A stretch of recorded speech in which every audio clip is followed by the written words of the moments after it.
Chapter 93.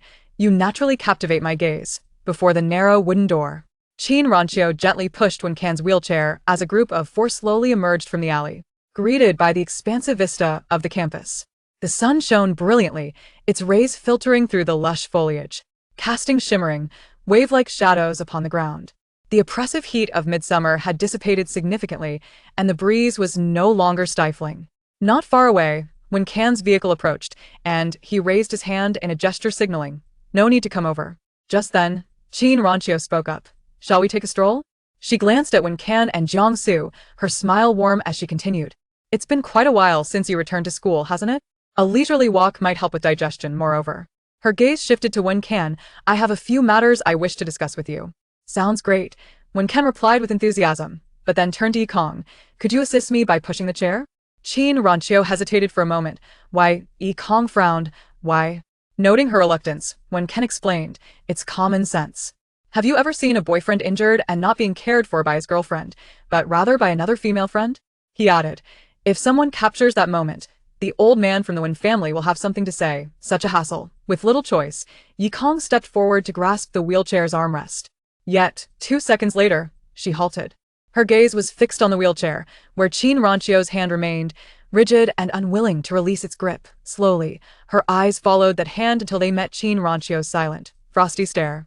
The girl raised an eyebrow nonchalantly, gently brushing her fingertip against Chin Ranchio's fingers still gripping the armrest.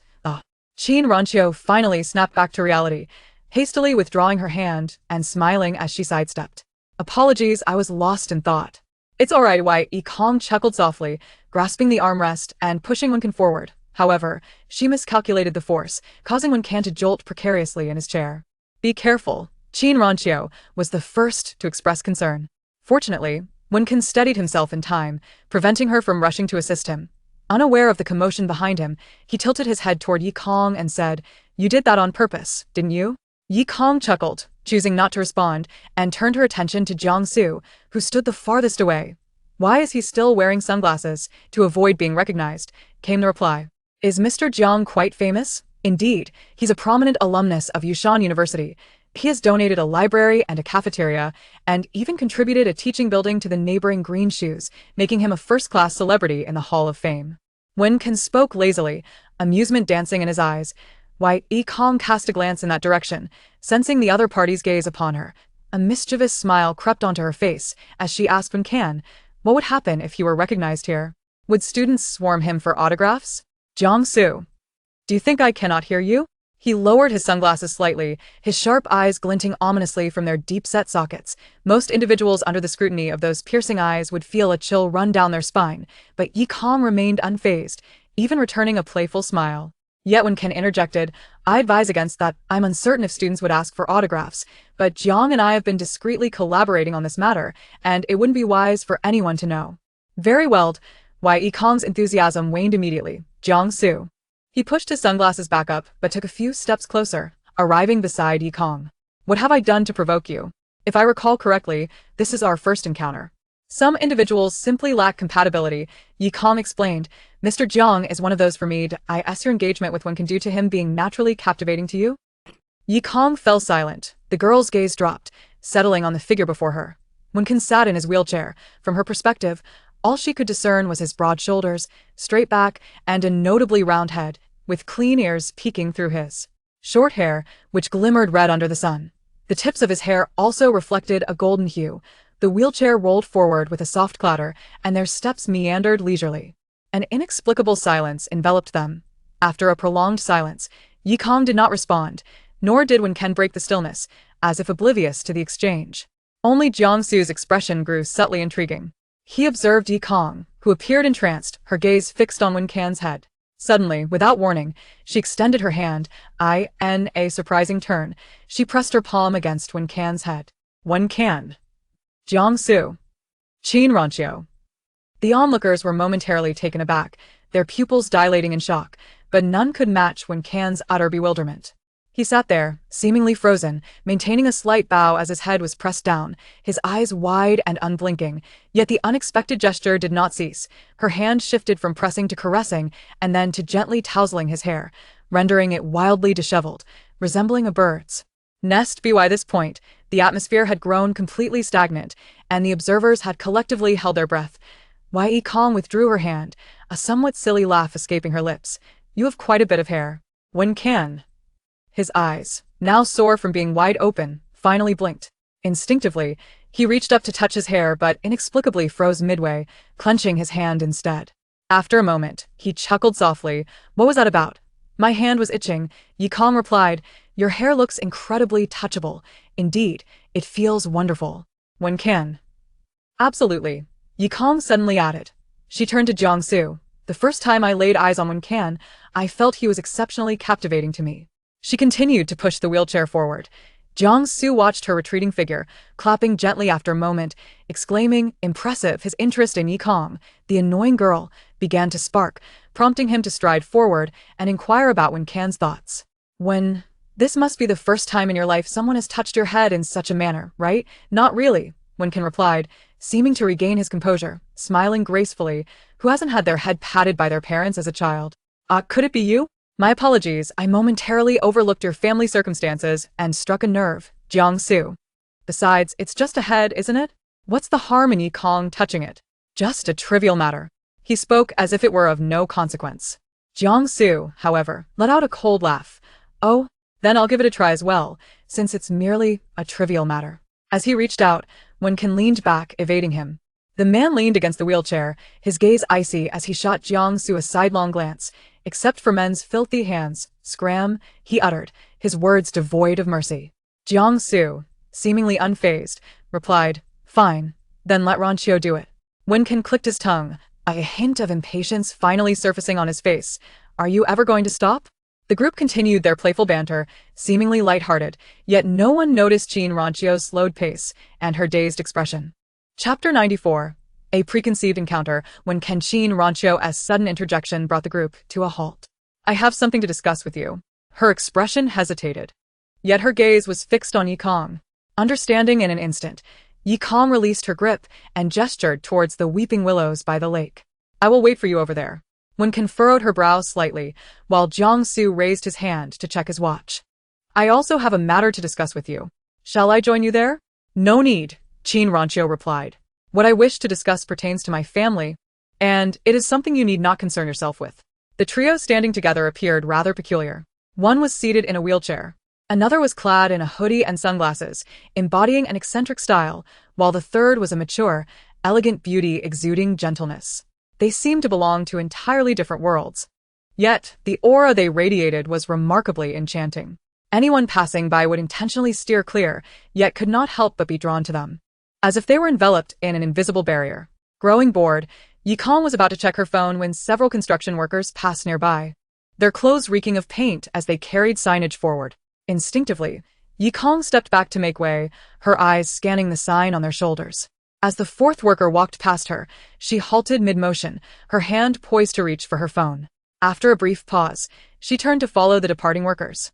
The young woman clutched her phone, trailing after the construction crew until they arrived at a small square within the campus. This way, the workers called, placing the signage down in front of a storefront. Bring a ladder, let us get the sign up first. Yi Kong stood at the foot of the steps in front of the shop, observing as the workers hoisted the first sign into place, an enormous, weathered character for newspaper. Glancing into the store, she casually grabbed a passerby and inquired, excuse me, do you happen to know what this place used to be? It was a bubble tea shop. But it closed down, a few boys replied, their faces reddening upon seeing her. I heard the new owners plan to open a coffee shop here in a few days. Another added, the bubble tea shop was quite well decorated, but the recipes were rather outlandish. They had flavors like durian mint and coconut bitter melon. Just as the conversation threatened to devolve into a critique, Yi Kong swiftly expressed her gratitude and dismissed them. A coffee shop? She murmured, lifting her gaze to see the second sign being hung. Next came the third, then the fourth, forming a cohesive name for a newspaper.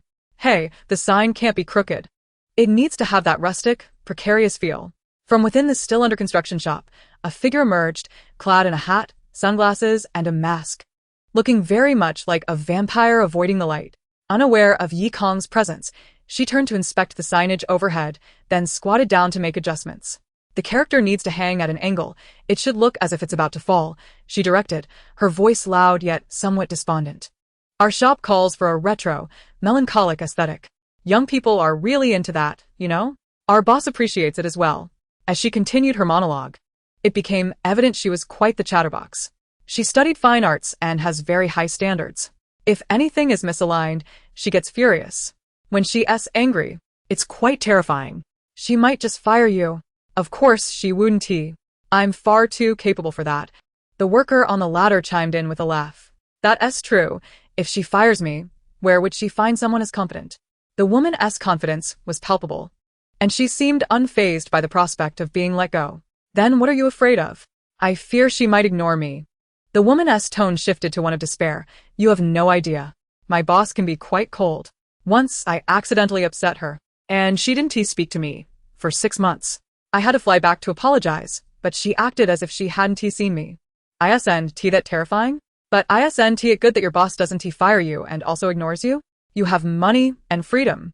You don't understand. She waved her hand dismissively, scrunching her nose at the dust. Working under my boss isn't about money or freedom. What do you want then? I want to see her thrive, to witness her shine and radiate energy to the point of causing an explosion. Even if she doesn't shine, I'd still stand by her, even if she were to decay and stink. Suddenly, a sharp slap echoed, nearly causing the woman to tumble to the ground. She clutched the back of her head, astonished and indignant. Who dares to hit me? Oh, it's you. What brings you here? She sprang to her feet, her mood seemingly elevated despite her face being obscured by the hat, mask, and sunglasses. Yikong shook her stinging hand and looked at the woman before glancing back at the sign. Explain. I'm not here to bother you, the woman retorted, her tone wavering. I noticed you're attending university here and thought a coffee shop would likely be quite profitable. Yikong replied, Are you a stalker? Her patience was rapidly wearing thin. I am not. The woman appeared deeply offended, almost ready to leap. If I were a stalker, I would have followed you to Beicheng when you were attending university there, but I didn't. What does that tell you? It indicates that I possess strong moral principles and self-control. Yikong's irritation flared again. Fool, she muttered under her breath, turning to leave. Hey, don't go. At least check out your shop. The woman stepped forward to grab her arm. This bubble tea shop has a basement that could serve as our studio. Who wants a studio in the basement? Yikong yanked her arm away. I certainly don't. The upper floor is also an option. I originally intended to use it as a lounge area. If you dislike the basement, you can convert the upper floor into a studio instead. Ugh, it's so annoying. I'm not interested. Just take a look. By the way, I haven't thanked you yet. I heard that Yi Zhan was going to sue us, but later dropped the case. That was you, right? Yikong opted for silence, hastening her pace. However, it wasn't long before her phone vibrated. Upon checking, she saw a message from Eli, asking where they should meet. Yikong halted. Just as the woman grasped her arm. After pondering for a few seconds, she asked, Is there a place in the shop where we can discuss matters? Yes. The upstairs is quite clean. Fine then. Yikong turned and walked towards the still under renovation coffee shop. I'm meeting someone here. Who? A friend from online. Meanwhile, having concluded their discussion, Qin Ranqiu sighed in relief, a hint of a smile gracing her lips. Shall I accompany you both for another round before I leave? Wen Kan shook her head. No need. I'm looking for Yikong. Qin Ranqiu's smile faded slightly as she noticed Wen Kan freeze. The rest of her words caught in her throat. Turning towards the weeping willow by the lake, she too fell into a momentary stupor. The area beneath the tree was already empty, devoid of anyone waiting. Only the willow branches swayed gently in the breeze, languidly beckoning under the sunlight. Chapter 95, Masculine Dominance and Self-Centeredness. Where is Yikong? Qin Ranqiu scanned the surroundings, failing to locate her, then turned her gaze to Wen Kan. Wen Kan had already begun dialing a number, her finger hovering over the call button when Qin Ranqiu suddenly spoke up. Wen Kan, she hesitated. Do you truly have such unwavering faith in Yikong? After all, you've only known each other for a short while. The long, bony fingers of the man paused momentarily. He did not raise his head, yet his tone carried a faint hint of amusement. Why wouldn't I trust her? He continued. Perhaps it's akin to how she feels I resonate with her. The sentiment is mutual. But she is still quite young and has just arrived in Yuzhou. She is unfamiliar with many circumstances, Qin Ranqiu said, her brow furrowed. What if she inadvertently reveals your matters? That won't happen, Wen Kan replied. She is the type of person who possesses no interest in others' affairs, nor in divulging secrets. Qin Ranqiu seemed taken aback by the unexpected perspective from which he spoke on behalf of Yi Kong, and after a brief pause, she could only manage a wry smile. I never imagined you'd have a day of being a person of sentiment, she remarked. Wen Can merely smiled, remaining silent. Qin Ranqiu sighed again, her tone lifting as she cheerfully declared, since you have such faith in her, I suppose I must consider her one of my own. I will do my utmost to look after her at school. Noting Wen Can's contemplative gaze, she slightly raised an eyebrow. Considering that Yushan University had become the stronghold for Du Ruowei and Li Yin. As an outsider, if no one were to support her, she would likely face some hardships. At that moment, Wen Can's gaze drifted momentarily, and he chuckled inexplicably while fiddling with his phone. Is that so? He replied. I rather believe that, even without assistance, she would never suffer any disadvantage. So formidable? Qin Ranqiu teased in surprise. Shall I just sit back and enjoy the spectacle? No. If I can assist, I shall lend a hand, Wen Can stated.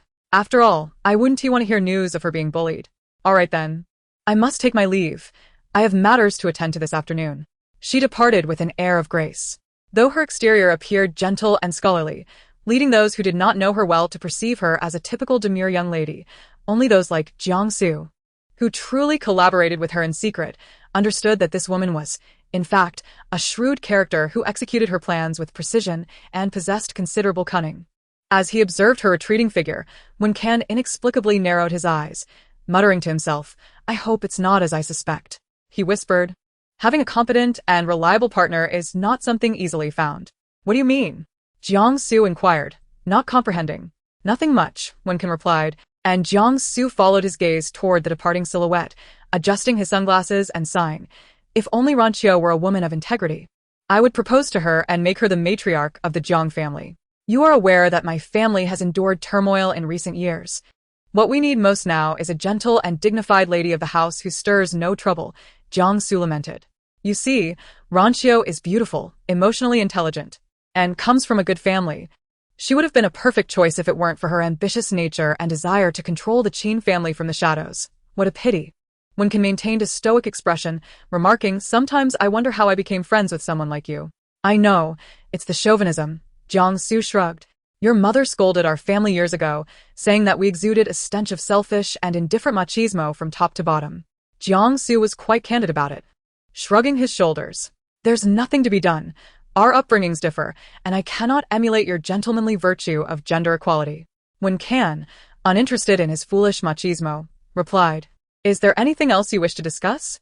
Of course, it's about your little fiancé, Jiangsu said. I refuse to believe you didn't notice the hostility she displayed towards me today. It's utterly abnormal. Didn't you initially think she had feelings for you? Wen Can raised an eyebrow, half smiling.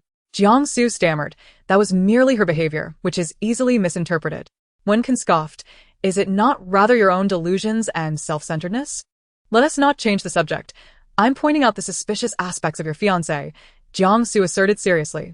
When he adopted a serious demeanor, his sharply defined features and casual attire suddenly seemed incongruous, radiating an aura of strength and intensity, even causing his tone to lower. Before arriving in Yuzhou, where did she reside? What kind of life did she lead? Do you know? I have no interest in prying into others' privacy, Wen Can replied coolly. And you needn't investigate. The fact that she merely pinched you and did not smash a cup over your head indicates that even if she dislikes you, her animosity is limited. It's not to the point of life and death. Should I then thank her? Jiangsu retorted, feeling somewhat incredulous. Moreover, she is not worthy of such enmity with me. Fine. The man pushed his sunglasses back in place, his tone indifferent. Since you are taking full responsibility, I shall not concern myself further. Aren't you leaving? Jiangsu took a few steps and, seeing Wen Can had no intention of calling anyone, asked, Shall I push you? No need. I still have to find Yi Kong. You truly regard her as a fiancé, Jiangsu remarked, striding away with long steps. The surroundings finally fell silent. Only then did Wen Can dial the number that had lingered on the screen for quite some time. After 3 rings, it was answered, and a youthful voice greeted him casually. Where are you? Wen Can inquired. What's wrong? Didn't you say you would wait for me? I left halfway, because something else came up. What was it? The girl paused briefly, meeting an online friend.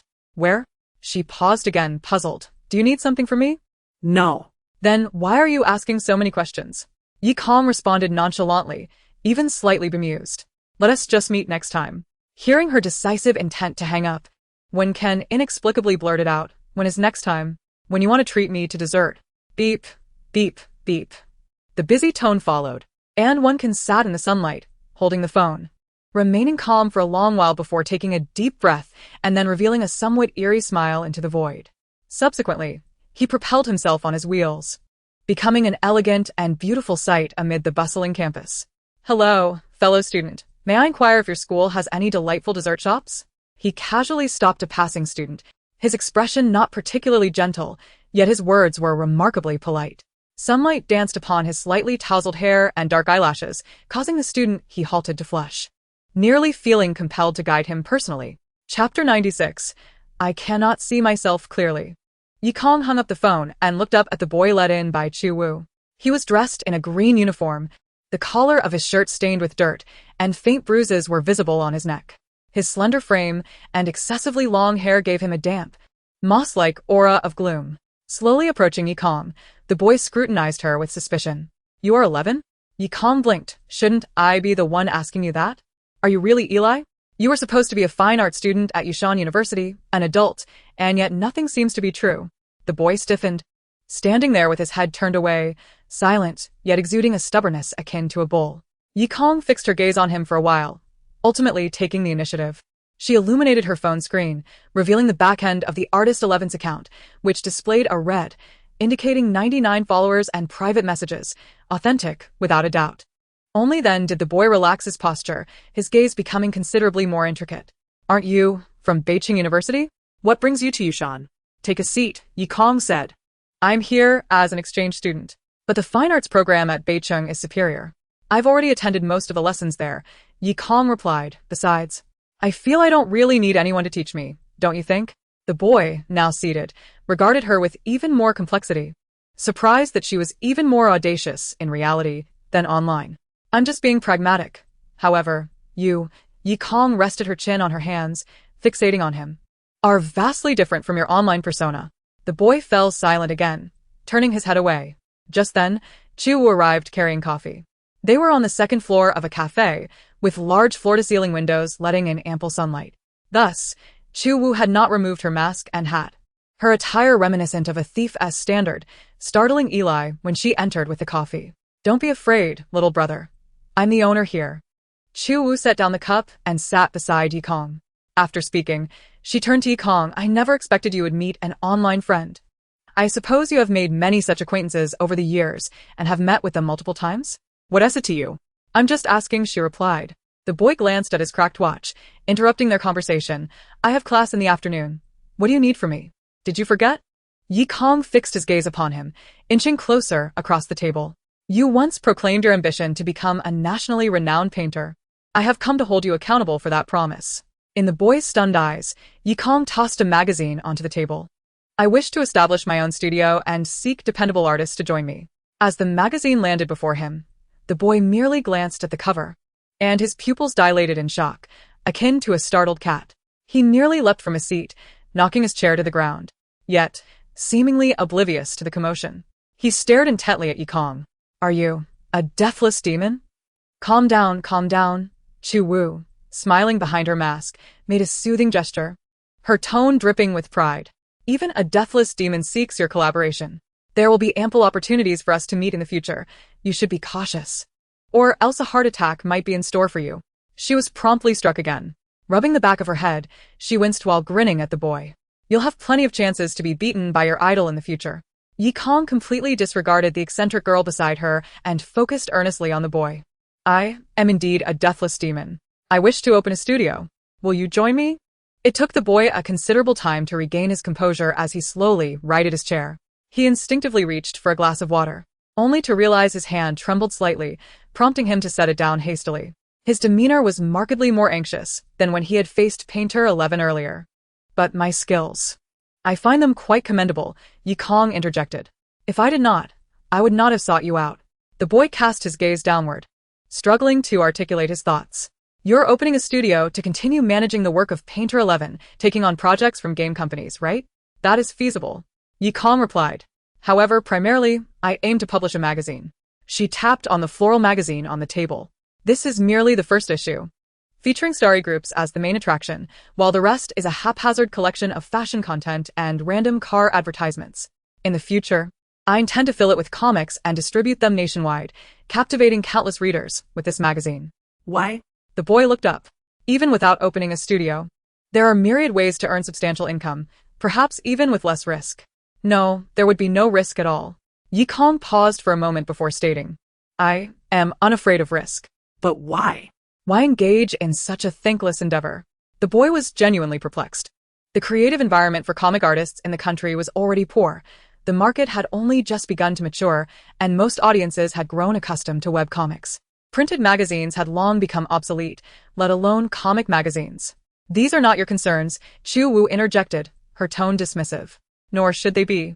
You need only focus on creating art. I will handle everything else.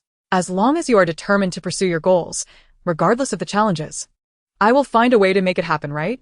Yi Kong averted her gaze expressionlessly, as Chu Wu claimed she was her number one subordinate, tasked with tackling all arduous matters. If she could not manage, they would simply find someone else. Funding would not be an issue. The girl stated indifferently, I am quite wealthy. I am still a second-generation rich kid. Who isn't a rich kid nowadays? The boy muttered to himself. Chu Wu caught this remark and scrutinized him closely before exclaiming in surprise, Your surname is Qian? Do you know me? Qian Yi comes from the Qian family of the 100 Goods. Chu Wu chuckled, leaning closer to Yi Kong to whisper, an upstart, recently arrived in Yuzhou City. It's said his parents are fretting over how to penetrate high society, spending money left and right. He is indeed a second-generation rich kid, but lacks status and is reportedly bullied at school. I heard that, the boy interjected. Ving Yi? Yi Kong echoed, realization dawning upon her. So this was the Qian Yi they spoke of. The boy appeared somewhat embarrassed, fiddling with his cup. It was originally Yi, but my mother deemed it too ostentatious, so she changed it to Yi as in one. That S hardly subtle, Chu Wu retorted. After a series of nonsensical exchanges, the boy suddenly asked once more, but why? I still don't understand. There are surely easier paths to follow or jobs to undertake. Why choose the arduous route? Because I find life too dull, Yi Kong replied. Some say that to live meaningfully, one must seek difficult, long-term goals. Over the past few years, I have filtered through my aspirations, and this is what remains. Yi Kong did not look at anyone else, her gaze fixed upon the water in her cup. In the past, I painted merely to pass the time. But someone told me they could discern my emotions and self-expression within my art. That made me genuinely happy, as I had originally believed I possessed none of that. Through the glass, she lifted her eyes to meet the boy's. Thus, I wish to create the best environment for my own creations. I want more people to see my art, and I wish to understand how I am perceived through the eyes of others. Because I cannot see myself clearly, I wish to borrow the perspectives of others. The girl tapped on her water cup, gazing through the rippling surface at the boy's blurred visage. For this purpose, I need you. So, will you? Meanwhile, downstairs in the cafe, a man wheeled himself out from the adjacent bakery. Just as he was about to leave, he turned, sensing something, and glanced up at the tall windows. Through the tinted glass, he vaguely discerned a familiar profile. He paused, the hand pushing the wheelchair momentarily faltering. As he stood before the cafe entrance. Chapter 97, A Notorious Troll. The boy extended his hand, slender fingers clasping the cup with such force that his knuckles turned white. As if engaged in a fierce struggle. Yi Kong casually observed him, continuing, Didn't you say you wished to craft stories that captivate countless souls? What's this? Are you merely skilled at boasting? You needn't provoke me, he shot back, glancing at Yi Kong, and then at the magazine on the table, before suddenly contorting his face in disdain. But even if I agree, I won't publish my work in such a tasteless magazine. This is merely a hastily assembled draft, Yi Kong retorted, rolling her eyes. From the next issue onward, I will design the entire magazine myself, including the works to be featured later. I will oversee all of it, and the same applies to you. Though I extended the invitation, if your work ultimately falls short, I shall not accept it. Qian Yi remained silent for a long while before finally stating, Let me think for 2 days. Fine, I'll expect your answer in 2 days. The boy stood to leave, but Yi Kong called out to him once more. She gestured subtly towards the bruise peeking from his collar. Do you need assistance? Qian Yi paused, then reflexively straightened his collar, avoiding her gaze. Yet soon he remembered that Yi Kong had witnessed his ordeal firsthand, causing his tense demeanor to relax. He released his grip, a sardonic smile curling at his lips. Help? How would you assist? Are you suggesting you would go beat them up for me? That is not out of the question, she replied. If I can strike once, why not do it daily? Qian Yi let out a laugh, albeit bitter. Besides, even if I did retaliate, I would still be the one responsible for the medical bills and the apologies. He turned to depart, his back exuding a palpable coldness and gloom. It doesn't matter, as long as they don't dare to kill me. I just need to endure for another 6 months. Yi Kong pondered for a moment before rising to see him off. Chu Wu sauntered beside her, hands in her pockets, appearing leisurely. It's rare to see you meddle in others' affairs. This isn't meddling. It's an act of kindness, Yi Kong asserted. I am a compassionate person. Uffed. Chu Wu chuckled, then, under the icy gaze of Yi Kong, mimed zipping her lips. Yes, RE11 is the kindest of all. How else could I possibly survive? She attempted to amicably grasp Yi Kong's hand, yet the young girl deftly evaded her touch. Qian Eli, who was walking ahead, could not resist turning back. Casting a glance at Chu Wu, he inquired, is she also one of your artists? Me? Chu Wu pointed at herself. I cannot undertake such artistic endeavors. I am merely a businesswoman responsible for generating profits and managing public relations, the most loyal employee under her command. Is that so? Qian Eli replied, given your attire, I assumed you were also a maverick artist.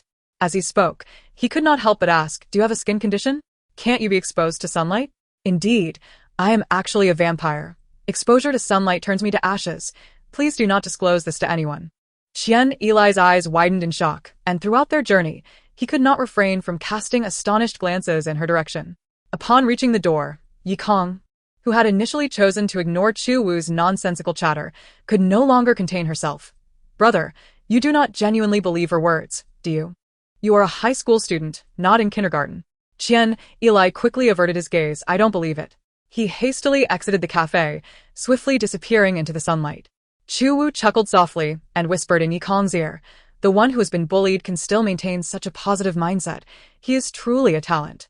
He merely vents his anger online, Yi Kong replied with a stoic expression, handing her phone to Chu Wu.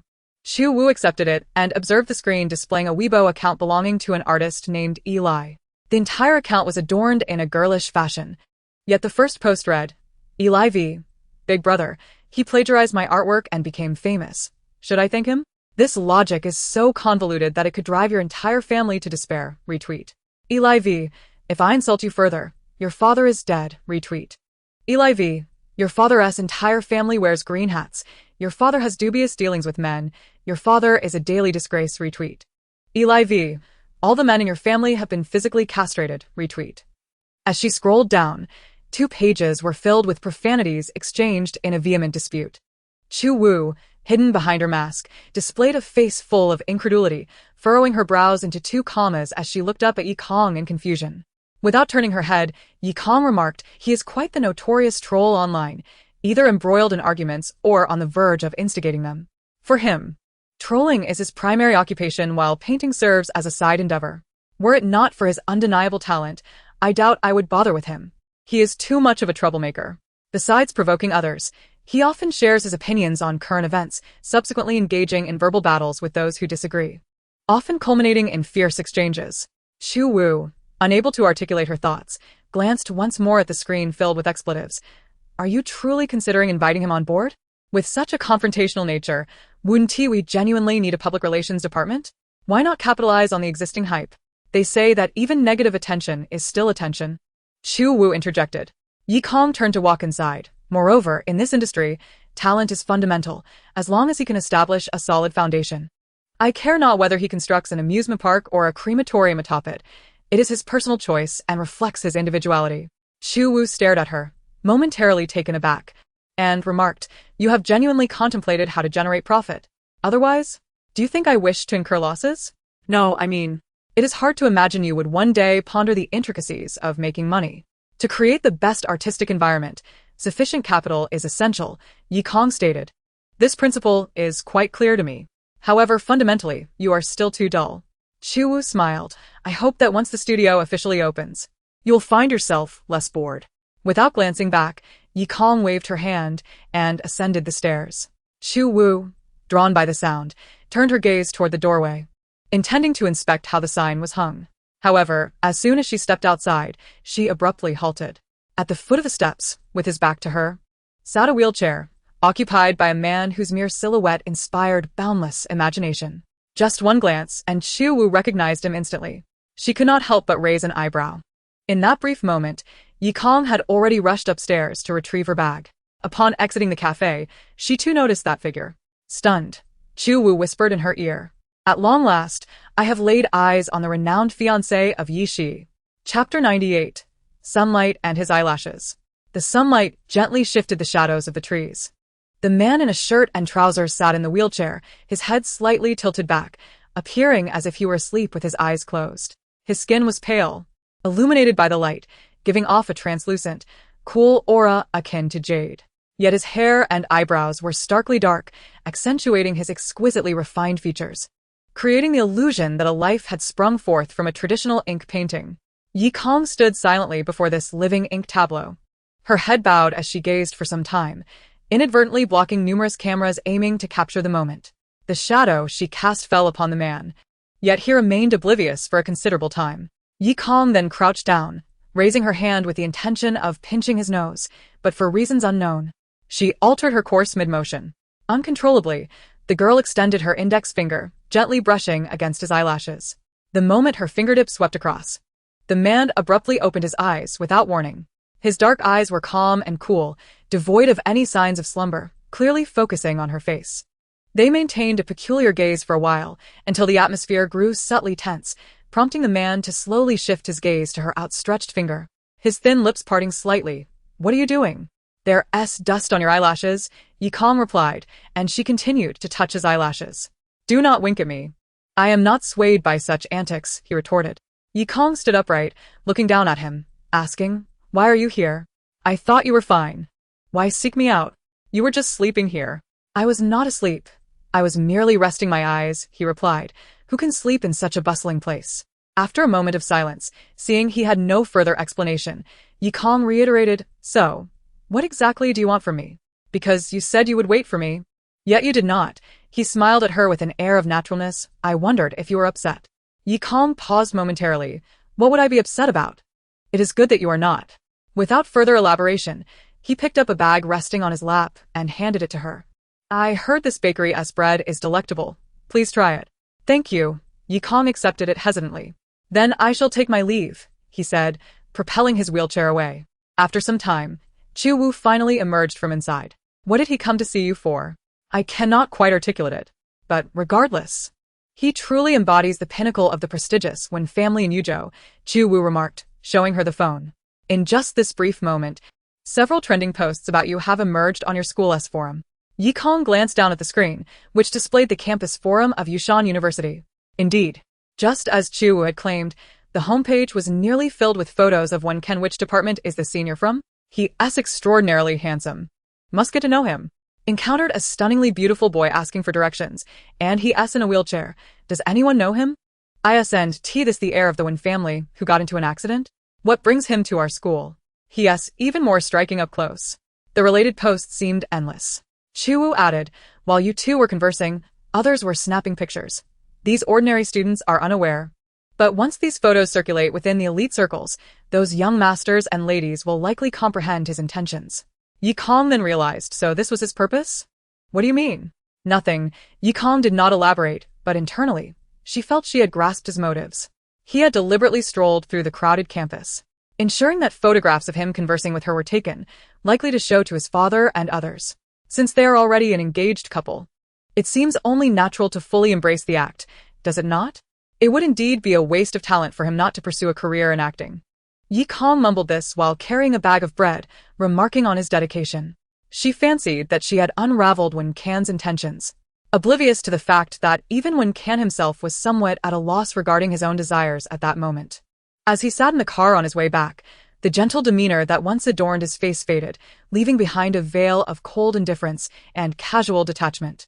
He gazed out at the fleeting scenery, methodically dissecting his actions.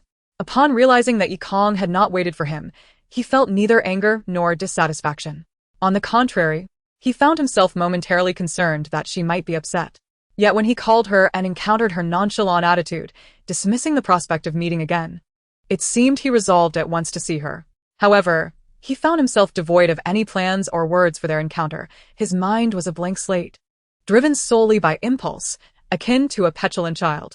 Yet, to act out of spite? This was not a reaction befitting him. He struggled to comprehend what he was truly being obstinate about. Was it Yi Kong's indifference? How utterly absurd. Sunlight streamed through the window, casting fragmented shadows of trees upon Wen Can's expressionless face, drowning his countenance in a dance of light and dark. His emotions appeared to sink deeper into the frigid depths of this intermittent shadow. After a considerable pause, Wen Can closed his eyes and pressed a hand to his temple. "It seems I have been deprived of sleep," he murmured, leaning back against the seat. The driver, having overheard this, cautiously glanced into the rearview mirror and responded with utmost politeness. "Indeed, sir. You haven't had the chance to catch up on sleep in the car lately. The weather is splendid today, with bright sunshine. Might I suggest a leisurely drive around the city? You could take a moment to rest." Wen Can instinctively began to decline but hesitated before speaking, finally relaxing his posture.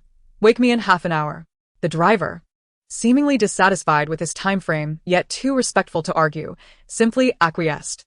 As Wen Can raised the window and prepared to close his eyes, his phone vibrated suddenly. Upon checking, he found a message from Qin Ranqiu inquiring about his recent sleep patterns and whether he required medication. "No need. I'm sleeping quite well at the moment." After sending the message, he tossed his phone aside and shut his eyes. The driver adjusted the car's motion to a gentler pace. Meanwhile, on the other end of the message, Qin Ranqiu frowned at the reply, only to relax moments later. As long as he is sleeping well, she reassured herself. Clicking on a message sent by her brother. Didn't he say he was merely acting? How could he take it this far? Displaying affection openly in such a public setting. Could it be that only you perceive it as an act, while he is genuinely sincere? Sister, don't deceive yourself. After reading these 3 messages, the smile had entirely vanished from Qin Ranqiu's face. Finally, she clicked on the accompanying link and was met with a plethora of photos on the Huangjin City Forum. Sunlight, glass, and shade enveloped a man in a wheelchair, with a girl kneeling before him, gently touching his eyelashes. Qin Ranqiu silently clenched her teeth, flipping her phone over and pressing it down heavily on the table. Chapter 99. If there were everlasting companionship. Yi Kong busied herself. She dedicated an entire night to sketching the design of the cafe, which she then submitted to Chu Wu at school. Subsequently, she delved into magazine design and the subsequent posters needed for recruiting artists. Fortunately, her home studio had been meticulously arranged by the industrious Fong Sivan. It was a spacious room, with most of the top floor opened up for her art studio. Fong Sivan had even installed a magnificent trio of large windows that connected 3 walls, allowing her to gaze upon the flower fields and the twinkling stars above. This arrangement only fueled Yi Kong's penchant for late-night creativity. However, she would always sneak out to work in the studio after Fong Sivan had fallen asleep, painting with the window open, feeling the breeze against her skin. During these nights, she often encountered Wen Can returning late as well. Sometimes he genuinely had late engagements, but at other times, he was sneaking over from the Yi residence. Recently, the matriarch of the Yi family returned from an outing with her husband, and it seemed she had learned not to trouble Yi Kong anymore, instead doting on Yi Baozhu while keeping a tight rein on the rest of the household. From Yi Haichuan to Yi Zhen and Yi Tingchu, anyone returning home from work was expected to dine and sleep at the Yi residence. Should anyone be caught at the adjacent villa, she would put on a long face and feign illness. Consequently, the family members had no choice but to silently reduce their visits to the villa, until one night, when Yi Kong descended for water and unexpectedly encountered Yi Haichuan, who was quietly ascending in his pajamas. The two shared an awkward glance in the dimly lit stairwell, before his daughter could regard him with a judgmental stare. Yi Haichuan hastily remarked, "Don't disturb your mother. Even thunder couldn't wake her." Yi Kong's expression was a complex mix. "Are you so attached to Mom?" "Indeed." Yi Haichuan replied candidly. "You're still too young to understand. Lovers cannot be apart for too long without feeling an emptiness that makes sleep elusive. But Mom sleeps soundly. She doesn't hear me when I get up to paint. Your mother is independent," Yi Haichuan retorted, maintaining his composure. "And you?" "I am not." Yi Kong felt somewhat stifled by his response. "All right, I'm going to sleep. I have to get up at 6 tomorrow." "Why so early?" "Work. Grandma rises early, and I must return before she comes downstairs. Otherwise, it would raise suspicion, and she would be even less fond of your mother." In such moments, Yi Kong felt that familial ties were not necessarily a blessing. Yi Haichuan paused, looking up at her. The young girl, grasping her water cup, was illuminated by the dim light on the wall, casting her hazy profile in a soft glow. Every stray hair seemed distant and blurred. She murmured to herself, "Grandma's disdain for mom stems solely from her desire for control over you, yet this cannot be considered love. How peculiar." After finishing her soliloquy, she mumbled as she walked away. Yi Haichuan stood there for a moment, turning to watch the slender girl at the island counter, pouring and drinking water, resembling a serene lunar deity, untouched by any earthly emotions, ignorant yet cold. Having quenched her thirst, Yi Kong noticed that Yi Haichuan remained in place as she ascended the stairs. She paused. "Aren't you going to sleep?" Suddenly, "I'm not tired anymore," Yi Haichuan replied. "Do you find it distracting to paint if someone is present? Do you need solitude to create?" "Not necessarily." "Then may I stay beside you?" Yi Kong's expression revealed her confusion. The man shrugged. "I can't sleep anyway. I'll just be here, not bothering you. Suit yourself." Yi Kong ascended the stairs. The tall man followed her into the starlit studio. She turned on a single light beside the easel and sat on a stool, resuming her unfinished work. Once engrossed in her tasks, she became entirely oblivious to her surroundings. Even as Yi Haichuan wandered about the studio, observing her without eliciting any reaction from her. Before long, Yi Haichuan finally settled down. Just as he had claimed, he did nothing but lean against the sofa, gazing at the starry sky and watching Yi Kong with a sense of wonder. The man's obsidian eyes reflected the visage of the girl, who bore a striking resemblance to him. The dim light enveloped her, akin to the flickering glow of a candle, casting her likeness indelibly into his heart. Unbidden, the desolate and mottled orphanage emerged in his mind, a dilapidated structure with peeling walls, adorned with flowers birthed from the girl's imagination. In those moments, did you appear thus? A petite figure, absorbed in painting on the crumbling walls of that forsaken building. The man's murmurs drifted on the breeze to Yi Kong's ears. When she turned, their gazes locked for an eternity, yet Yi Haichuan seemed lost in thought. He regarded her softly, uttering, "Father apologizes to you." Such suddenness left Yi Kong bewildered. "Is it because I interrupted you?" "Please continue," Yi Haichuan chuckled. Confounded, Yi Kong averted her gaze and resumed her painting. The night breeze carried the fragrance of blossoms through the window, as if this companionship had been imbued with a delightful aroma. From that evening forth, Yi Haichuan began to sporadically visit her studio, lost in reverie. Though no explicit agreement existed, it appeared as if the father and daughter had serendipitously amassed a wealth of shared moments. In Yi Kong's late-night studio, Yi Haichuan occasionally busied himself with his own work or simply indulged in reading, yet he never lingered until she retired for the night. Acknowledging his advancing years, he would retire when fatigue overcame him, leaving a familiar parental admonition in his wake: "Don't stay up too late. It's bad for your health." Despite this, he never confided in Fong Sivan, earning Yi Kong's silent admiration for being a cunning father who could connect with his child. One night, observing Yi Haichuan exit the studio while yawning, Yi Kong pondered this sentiment. Meanwhile, Yi Zhen, who had often suffered at the hands of Yi Haichuan, had much to express. Yet he was absent. Yi Kong, oblivious to her growing accustomed to her father's presence, continued her late-night escapades at home, rising early under Fong Sivan's insistence.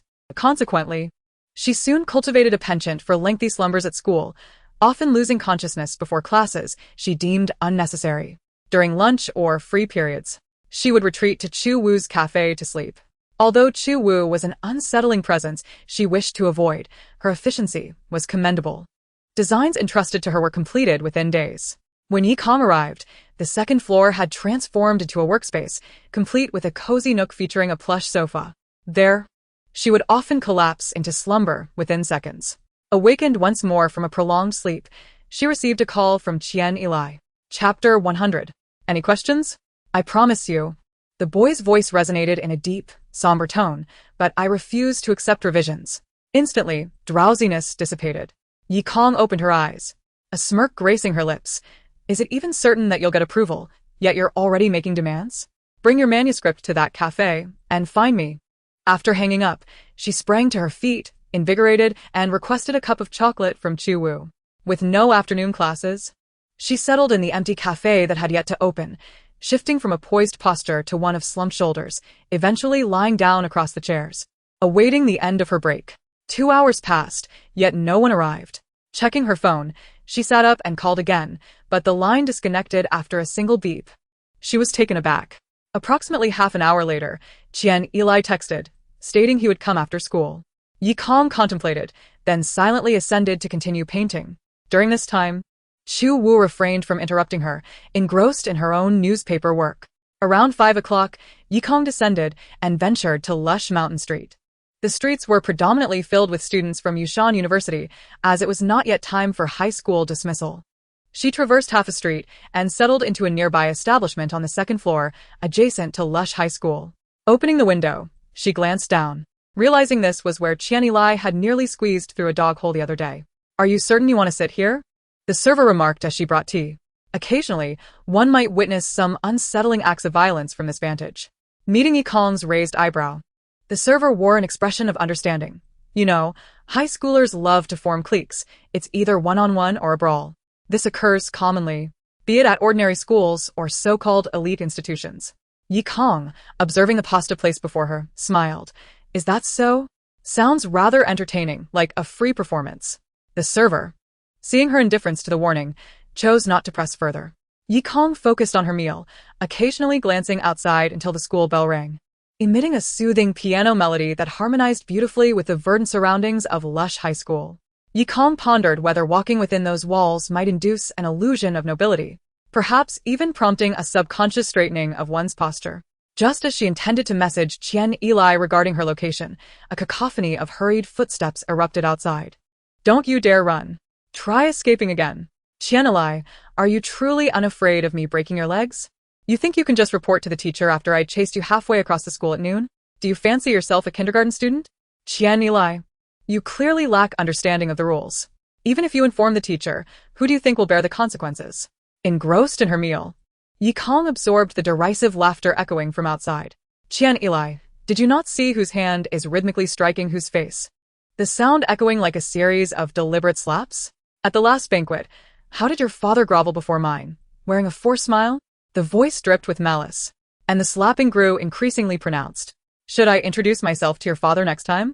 I could say I'm a good friend of his son, wishing to play games with him, only to be rebuffed. Do you reckon your father would seize your hair, forcing you to bow and beg for mercy, just as he did?" A tumult of struggles and muffled grunts ensued. Ultimately, the boy was slammed to the ground with a dull thud. "You still wish to fight back?" Came a mocking laugh. "Let us see what treasure you were so eager to find when you hurriedly fled with your bag at noon." Struggles resumed, accompanied by the sounds of fists and feet connecting with flesh. Finally, after a gust of wind, the boy hoarsely cried, "Give it back to me. Don't touch it. Haha, such a precious item. It must be of great significance. Let me see what it is. Hold him down. Why does he squirm like an eel? TSK. As the zipper of the backpack was drawn open with a distinct sound, Yi Kong finished her last bite of pasta. Rising, she leaned forward, grasping the flower pot resting on the windowsill, squinting down at the individual tugging at the zipper. Without hesitation, she hurled the pot downward. The sound of rushing air filled the space.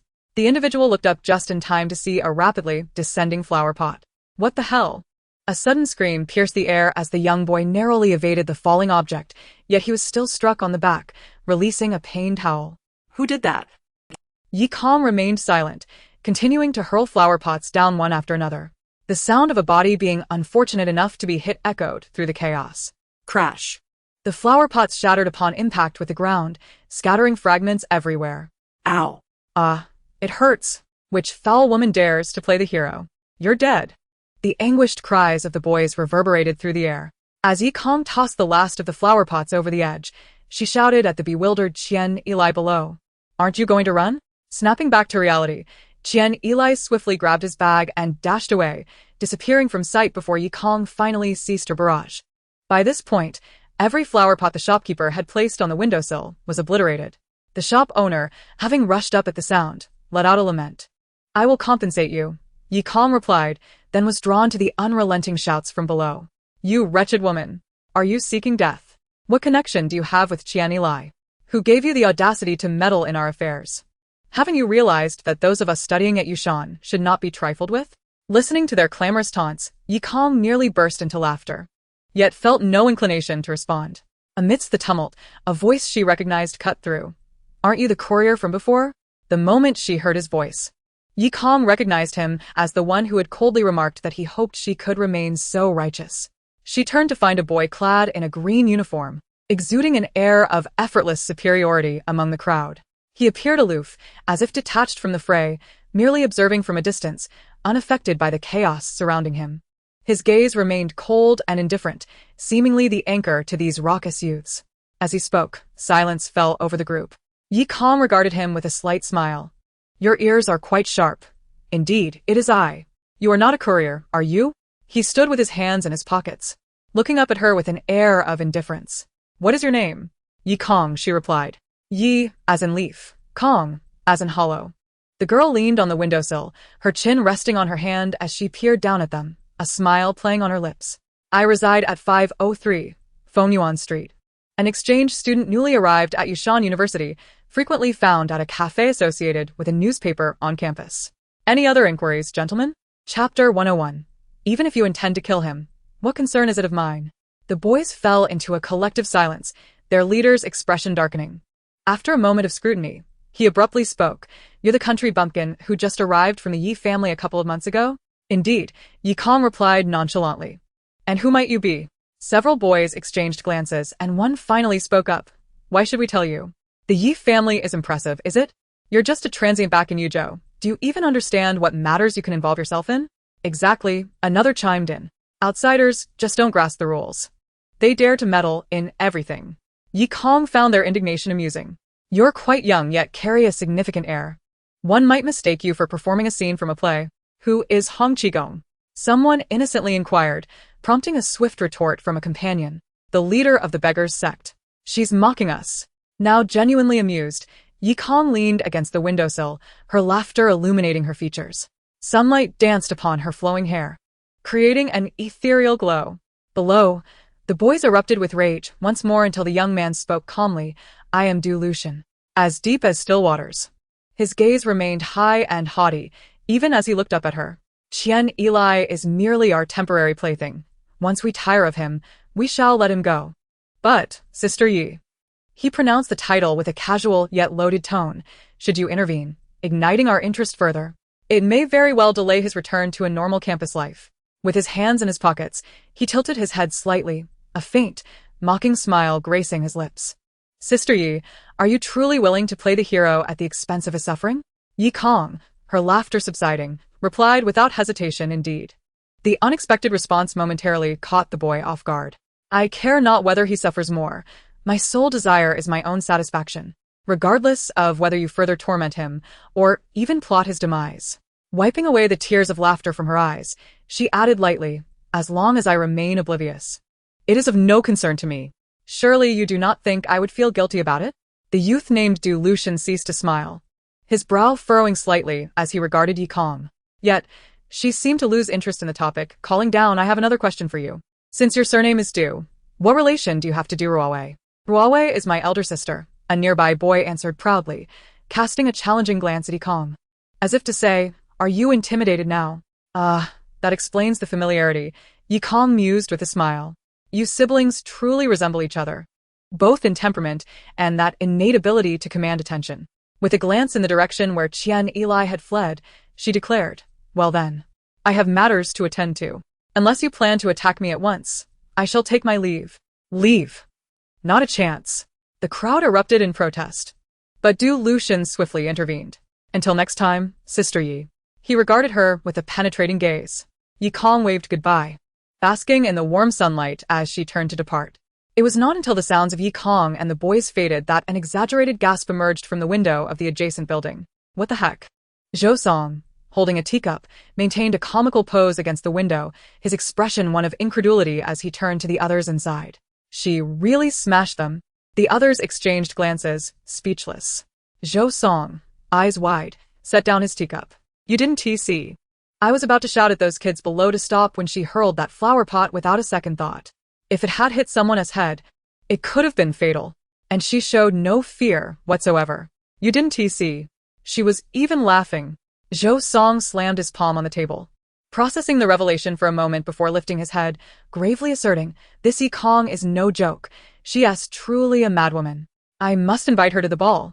As soon as he finished speaking, he snatched a stack of invitations from the table and dashed out. The remaining few were left speechless. On her way back to the newspaper office, Yi Kong was suddenly seized by the arm. Her instinct kicked in, and she swiftly twisted, executing a flawless shoulder throw. The towering man, over 6 feet tall, doubled over, groaning in pain. Yi Kong, momentarily taken aback, then glanced at her hands, a smile curling her lips. I haven't used that move in ages. It seems I still have some skills left. The man, struggling to his feet, gritted his teeth. Are you even human? Yi Kong finally took a closer look at his face. You look quite familiar. Zhou Song. He spat. You tricked me with a pole at the ski resort. Oh. It's you, Yi Kong replied, her tone devoid of emotion. What do you want? I came to deliver your invitation, Zhou Song said, thrusting a handful of invitations into her hands, crossing his arms with an air of superiority. You may not know this, but if Du Ruowei is the queen of parties, then I am the emperor of parties. My influence surpasses hers, and the grandeur of my events exceeds hers as well. Generally speaking, individuals like you, newly arrived from the countryside to Yuzhou, would not have the privilege of receiving an invitation from me, Zhou Song. However, given your exceptional nature, I shall make an exception and grant you this extraordinary opportunity. I decline. The opulent invitation was shoved back into Zhou Song's arm. By the time he regained his composure, Yi Kong had already floated away like a wisp of smoke. What? Zhou Song turned back in disbelief, glaring at her retreating figure. You're not going? How dare you refuse? Do you have any idea how delightful my party is? He strode forward, blocking her path. Do you realize how many people have begged me for an invitation that I've denied? That has nothing to do with me. Yi Kong sidestepped him. He pursued her again, intercepting her. No, you simply haven't experienced it yet, which is why you can refuse. Once you've attended, you'll understand. I've expressed my disinterest. Yi Kong once more evaded his grasp. He continued to obstruct her path. After several attempts, Yi Kong finally halted, drawing in a deep breath. Have you changed your mind? Watching as Yi Kong accepted the invitation, Zhou Song revealed a smug expression. I told you, no one can resist me. Rip. The man froze in shock. Yi Kong stood before him, methodically tearing the invitation into shreds, her gaze locked onto his, as she tossed the remnants into a nearby trash bin. I am utterly uninterested in you or your party. Do you comprehend? The girl's eyes were as dark as the night, devoid of emotion, reminiscent of pristine yet desolate Arctic glaciers, steeped in the depths of night, evoking an icy chill that penetrated to the bone. Do not seek me out again. Country folk like me cannot mingle with city dwellers. At that moment, a voice calling her name echoed from a distance. Pausing momentarily, she gazed past the astonished Zhou Song, her lips curling into a thoughtful smirk before returning her gaze to the man's face, now imbued with a teasing arrogance.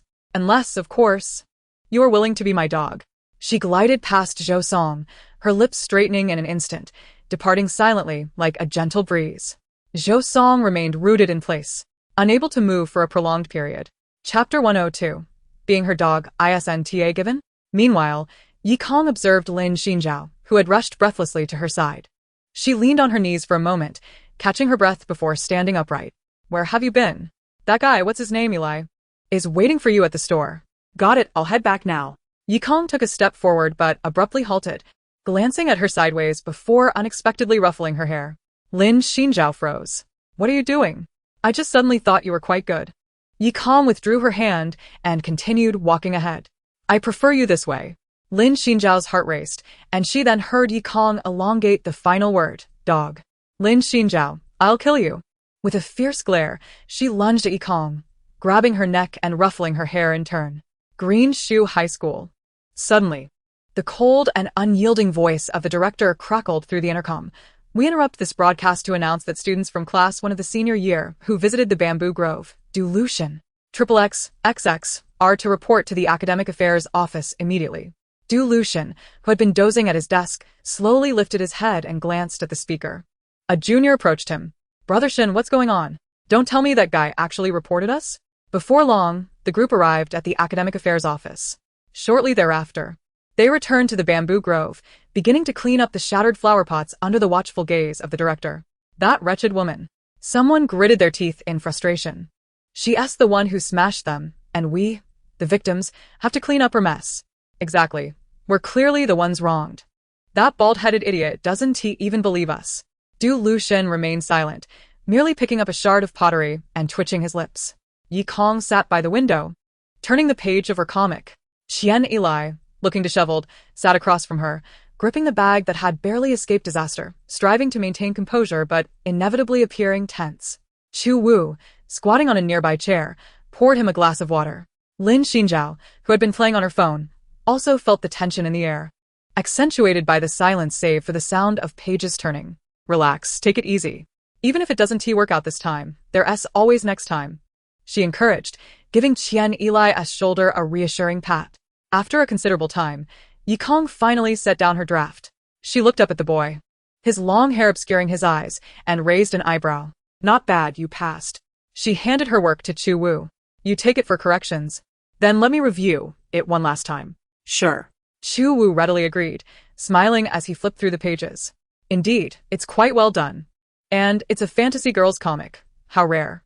The most animated response came from Lin Xinjiao, who suddenly slapped Qian Eli's shoulder.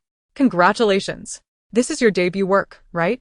Receiving the endorsement of an immortal is a promising sign. Qian Eli flinched from her slap, taking a moment to process her words. He instinctively looked at Yikong but was caught off guard by her piercing gaze, quickly averting his eyes before managing to speak normally. I've always drawn well. It's only natural that I passed. Yikong nodded. You're absolutely right. She smiled and extended her hand to Qian Eli. Then here's to a pleasant collaboration in the future, comic artist Qian Eli. In the boy's stunned gaze, she declared brightly, I hope you will create works that you can be eternally proud of, cherished by countless admirers, and become a world-renowned comic artist. I look forward to your future. Qian Eli stared at her hand, unblinking, until his eyes stung with tears.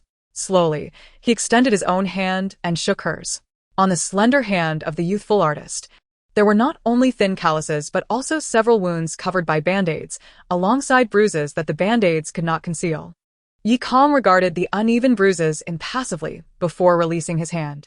The next step involved the contract process, which Qian Eli signed without much scrutiny. Yikong was neither surprised nor inquisitive. Only when Qian Eli, dazed, shouldered his bag and departed, did Yikong rest her chin on her hand and slowly muse. What do you think would happen if I took the opportunity to incapacitate the leader who attacked him?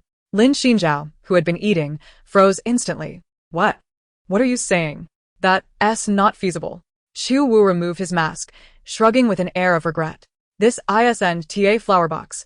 Those who assaulted him aren't parentless orphans. What? What do you mean? Have you ever beaten up orphans? Lin Xinjiao looked at Yikong in disbelief, her eyes wide with incredulity. Yikong siket in regret. Indeed, it's not feasible. She leaned on the table, gazing out the window. This place is rife with terrifying individuals possessing extraordinary backgrounds, capable of wielding immense wealth and power. After a moment of silence, she straightened up and turned to Chu Wu. Aren't you a reporter? Like a master commanding slaves, she stated nonchalantly. You should go to Green Shoe and take some photos of Lucian bullying his classmates. If he dares to lay a hand on Qian Eli again, I'll plaster those photos all over the city. Yikong then went off to take a nap. Chu Wu began preparing the equipment for covert photography, even quickly trading for a set of green shoe uniforms on the school forum. Deliver it to me tomorrow at the cafe of the Yushan newspaper. All right, noon it is. I'll wait for you. Goodbye. Watching Chu Wu's series of actions, Lin Xinjiao transformed from a state of shock to one of bewildered fascination. She looked at Chu Wu as if he were insane. Why are you so obedient? She's younger than you. The maturity of the soul is not defined by age, Chu Wu replied, not lifting his head as he maneuvered the camera. Lin Xinjiao was even more puzzled. Are you alright? Who are you calling mature? Yikong. That lunatic who's always trying to make others her dog? Chu Wu halted her movements, lifted her head, turned her face, leaned closer, and fixed her gaze on Lin Xinjiao, breaking into a mischievous smile. Aren't you also playing the role of a dog for her? I had my reasons. Lin Xinjiao retorted, her face flushed with indignation. I endured humiliation and bore the burden. Isn't it all the same? Chu Wu shrugged nonchalantly as she returned to her seat. Everyone is in the same boat. In response to Lin Xinjiao's bewildered expression, she muttered to herself, from the past to the present, everyone has been a dog to her because they sought something in return. A fair exchange, it is only natural. Those who agreed to play the role received their rewards but still turned against her. With a swift motion, she removed the memory card from the camera with a decisive snap, as though severing someone's head, yet her tone remained casual. That is truly despicable. Turning to Lin Xinjiao, she smiled brightly, though with an unsettling air. You mustn't do that or I might just lose my mind. Chapter 103. The Undying Demon Studio. Have you been busy with work these past few days? Jiangsu teased from the video conference in Wen Can's villa. What's wrong? Are you so uneasy about me that you must take matters into your own hands? Pausing his pen, Wen Can did not lift his gaze, seemingly ignoring the topic entirely. All right, the meeting is over. I won't attend the recruitment phase. You handle it. What will you do with your free time? Aren't there other projects to oversee? I think it's best you skip that and get some rest, Jiangsu replied. Look at those dark circles. Even if you seem alert and articulate, they can't hide your exhaustion. I'm genuinely worried you might collapse one day. Jiangsu raised his hand to the phone, adding lightly, take it easy. You still have a little fiancé to consider. The screen went dark. The study fell silent. Wen Can remained still for a while before he twirled his pen again, murmuring, She doesn't need me to worry. He then lifted his gaze to the hourglass on the table. This was not his usual residence. The bedroom and study were both bare. Yet, he had not returned to the Wen family home recently, causing the study to gradually fill with an increasing number of hourglasses. Within the minimalist glass domes, fine gray sand trickled unceasingly from the slender neck, accumulating steadily. In the profound silence, one could almost hear the illusory sound of the sand falling. His fingers brushed the glass, but his gaze remained unfocused. After a moment, he opened his laptop, navigating to a forum he had never visited before, where the screen was filled with chaotic itineraries of affluent circles. Scrolling down, he noticed a post bearing Yikong's name. Clicking on it, he found candid photos of himself and Yikong taken outside a cafe. As he gazed at the illuminated profile of the girl in the photograph, he furrowed his brow slightly, muttering to himself, Why do I feel like I've seen you before? Where could it be? It wasn't he from his grandfather's neighborhood, nor from the flower box. It seemed to be a more distant, indistinct memory. The internal phone suddenly rang, breaking his reverie. It was the housekeeper informing him that lunch was ready. Wen Can maneuvered his wheelchair out of the study and descended in the elevator. Even in this house, untouched by the Wen family, he had never stood up. Sometimes, while playing the role, he almost convinced himself that he could never stand again, that he could no longer feel the presence of his legs. In the empty house, there was scarcely a sound. As he exited the elevator, the housekeeper had just removed her apron and was quietly preparing to leave. Since moving here, he had swiftly transformed from the pampered young master, surrounded by admirers, into a solitary figure who handled meals and strolls alone. Over time, even the housekeeper instinctively softened her footsteps around him, only lingering when absolutely necessary. Today was no different. But just as the housekeeper was about to step out, Wen Can suddenly called out to her. Facing her anxious expression, he maintained his usual gloomy demeanor, lifting his eyelids to scrutinize her. Only when she appeared ready to tremble did he slowly ask, Can you make desserts? The housekeeper displayed a look of doubt, as if she had misheard, then quickly replied, Yes. Are they delicious? Very delicious. But sir, you've had them before, remember? Just a few days ago. While you were working, you suddenly asked for dessert, and I made some for you. Have you forgotten? Wen Can recalled that he had been too busy to eat it. The housekeeper's smile faltered slightly, yet she brightened again. Are you craving it again today? I can make it for you. I'm not craving it, the man replied without looking up. Leaning back in his wheelchair, he glanced at his slender fingers and casually remarked, I just suddenly find it all too dull and wish to learn how to make desserts. Ah, is that not allowed? No. I'll teach you. The housekeeper was suddenly enthusiastic, her hesitation replaced by eagerness. I just happen to have fresh ingredients. But should you eat first? I'm not hungry. The man turned his wheelchair toward the kitchen. Let us get started. Today is the day. Yushan University. Xu Wu sat by the window, eagerly poised before her computer. At precisely 2:41 p.m., she pressed the send button almost in sync with the ticking second hand. Subsequently, every minute, she would post a new message until, at 2:50 p.m., she finally sent the last one. Once the entire process was complete, she clenched her hands tightly, waiting. 1 minute passed, then 5, then 10. After half an hour, the computer remained silent. What's going on? She released her grip, her brow furrowed. This shouldn't be happening. Yikong, Who had been lounging on the sofa, turned over and continued playing a game. Are you too relaxed?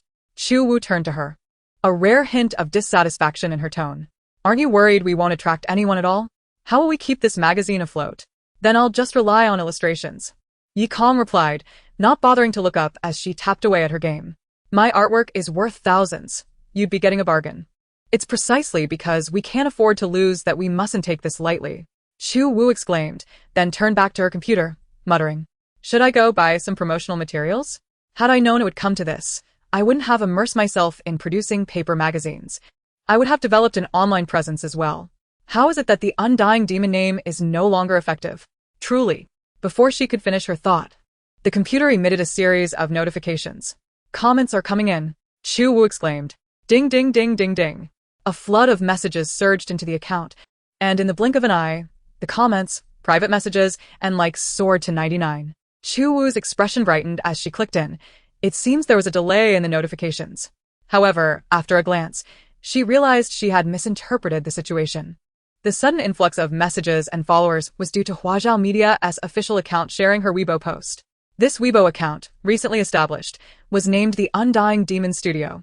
From 2:40 p.m. onwards, all her posts featured the nostalgic artwork that Yikong had hurriedly completed overnight.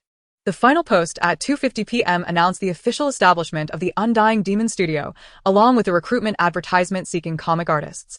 Huazhao Media had shared the initial post, noting, "Our boss is quite fond of this talented teacher," with numerous artists under its banner. Huazhao Media frequently shared updates on their talents, resulting in a follower count surpassing that of some minor celebrities. Thus, with their endorsement, the Undying Demon Studio successfully entered the public eye, swiftly ascending the trending topics. By the time it reached the top ranks, the account had gained nearly 100,000 followers. Chapter 104. Wasn't me who was supposed to find you? The account description for Undying Demon Studio read as follows: a comic studio established by the manga artist Undying Demon, which already boasts a well-known comic artist under its wing. The notable works such as Flower of the Galaxy, Book of Sand, and To the Lark, alongside the ongoing series Stars, have garnered attention. I have just discovered that the illustrious author, Immortal Demon, has a Weibo account. When will the next issue of Stars be released? I had no idea until I looked, only to realize that the fairy tale picture books I adored in my childhood were all published by you. My admiration is boundless. Could Record of Spring Thunder be reprinted? It may be somewhat obscure, but it holds a special place in my heart. I truly wish for it. I often refer to you, and those unaware might assume that the esteemed Immortal Demon is considerably older, yet upon reflection, you must be only in your 20s. How astonishing. Having an official account is truly delightful. I have cherished Immortal Demon for many years. The fairy tales from back then remain timeless and unpretentious, with breathtaking illustrations. Did no one notice the 9 images shared earlier? All signed by Immortal Demon. Simply exquisite. I am only now commenting because I have been preoccupied saving the images. A new fan here. In my youth abroad, I inadvertently missed out on Immortal Demon's fairy tales, but upon encountering Stars, I was decisively drawn in. Will the magazine be able to publish more copies in the future? 100,000 copies are insufficient for us to compete for. As a peer of Immortal Demon, I am curious about the experiences that enabled you to create such a poignant and healing fairy tale as To the Lark while I was still playing in the mud. Though you have been silent for many years, your presence has accompanied me incessantly, and I have often imagined your visage, your life, and your emotions. I initially feared I might never have the chance to see you again. Thus, your reappearance is a delightful surprise. I eagerly anticipate Stars. The retweets have already exceeded 10,000. Chu Wu, with a calm demeanor, stroked her chin and remarked, "It's passable, I suppose, merely adequate." Though some comments appear a bit fanatical. After a moment of frowning contemplation, Chu Wu added, "Never mind, let's focus on recruiting first." She perused her private messages and discovered numerous individuals expressing interest in applying, while many others inquired if they would have the opportunity to meet Immortal Demon in person. Chu Wu scoffed, then later posted a Weibo detailing the specific requirements and steps for recruitment, along with an email address. By that night, her inbox was inundated. Yikong began reviewing submissions overnight. This was the initial review phase, where all artists could submit their works. If Yikong found any satisfactory, they would pass the preliminary review and proceed to the interview stage. Initially, Yikong intended to expedite the first stage, but upon seeing the volume that evening, she promptly abandoned the notion of handling everything herself and swiftly divided the submissions in half for Qian Eli to review. When Qian Eli first received this assignment, he felt a bit anxious and flattered. However, after 2 nights of sleeplessness, he transformed into an emotionless specter. Yikong was in a similar plight, nearly devoid of rest. By the time they finally closed submissions and completed all reviews, she had lost several pounds. After enduring another half-night, when she arrived at a newspaper office, Yi Kong nearly collided with the glass door. Chu Wu timely opened the door for her, smiling as she ushered her inside and guided her to the bar. Honey lemon water awaited her. She grabbed it and drank deeply. After finishing half a cup, she noticed an exquisitely crafted dessert box beside her. Did you buy this for me? Yi Kong's eyes sparkled. Chu Wu shrugged. Not me. It's from your fiancé. When Ken is here? Yi Kong paused, glancing around. No. It was his assistant who brought it. Chu Wu replied. He mentioned it's from a newly discovered shop, wanting you to try it and see if it's any good. Yi Kong unwrapped it, filled with anticipation, and took a bite. Upon savoring it, she fell silent, her nose crinkling slightly in a subtle expression of distaste. How is it? Difficult to evaluate. Yi Kong placed her fork back down and swiftly messaged Wen Yi Kong. What shop did you get this dessert from? Don't go there again. It's a waste of money. Wen. Upon reading the message, young Master Wen raised his head, his expression impassive. The nearby aunt peered at him nervously. Sir, is something wrong? My friend said the taste isn't great. He directed his gaze at the aunt, his eyes devoid of emotion, yet chilling. Why is that? Aren't you an award-winning master? This cannot be solely my fault, the aunt replied, looking troubled. Your demands are too high, wanting healthy ingredients, low calories. Yet sweet without being cloying, and on top of that, it must be innovative. That is quite the challenge. Under the scrutiny of the man's frosty gaze, the aunt gradually fell silent, finally muttering, I need some time to contemplate. Until then, shall I continue teaching you the basics of dessert making? That would be acceptable. Wen finally averted his gaze. He offered a polite apology. I apologize. Perhaps I have been overly critical. I have been quite bored lately, which has made me increasingly nitpicky. No worries, no worries, the aunt smiled apologetically. However, sir, you prepare a dessert box every time. If they are successful, they go in. And if not, they're stored. If all succeed, wouldn't you have to send them out every day? The aunt wiped her hands and playfully inquired. Are you planning to send them to different friends, or just one person? To one person, Wen replied. Lowering his head to glance at the egg beater he was preparing to operate. His tone softened. She enjoys sweets and isn't worried about gaining weight. But she is rather particular. I fear my first successful attempt has already ended up in the trash. No problem. The aunt quickly reassured him.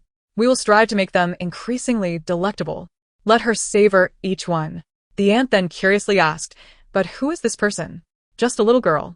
The sound of the egg beater whirred to life, cutting off the aunt's curiosity. In a cafe, within a newspaper office, the dessert that had already been deemed trash by Wen sat on the bar.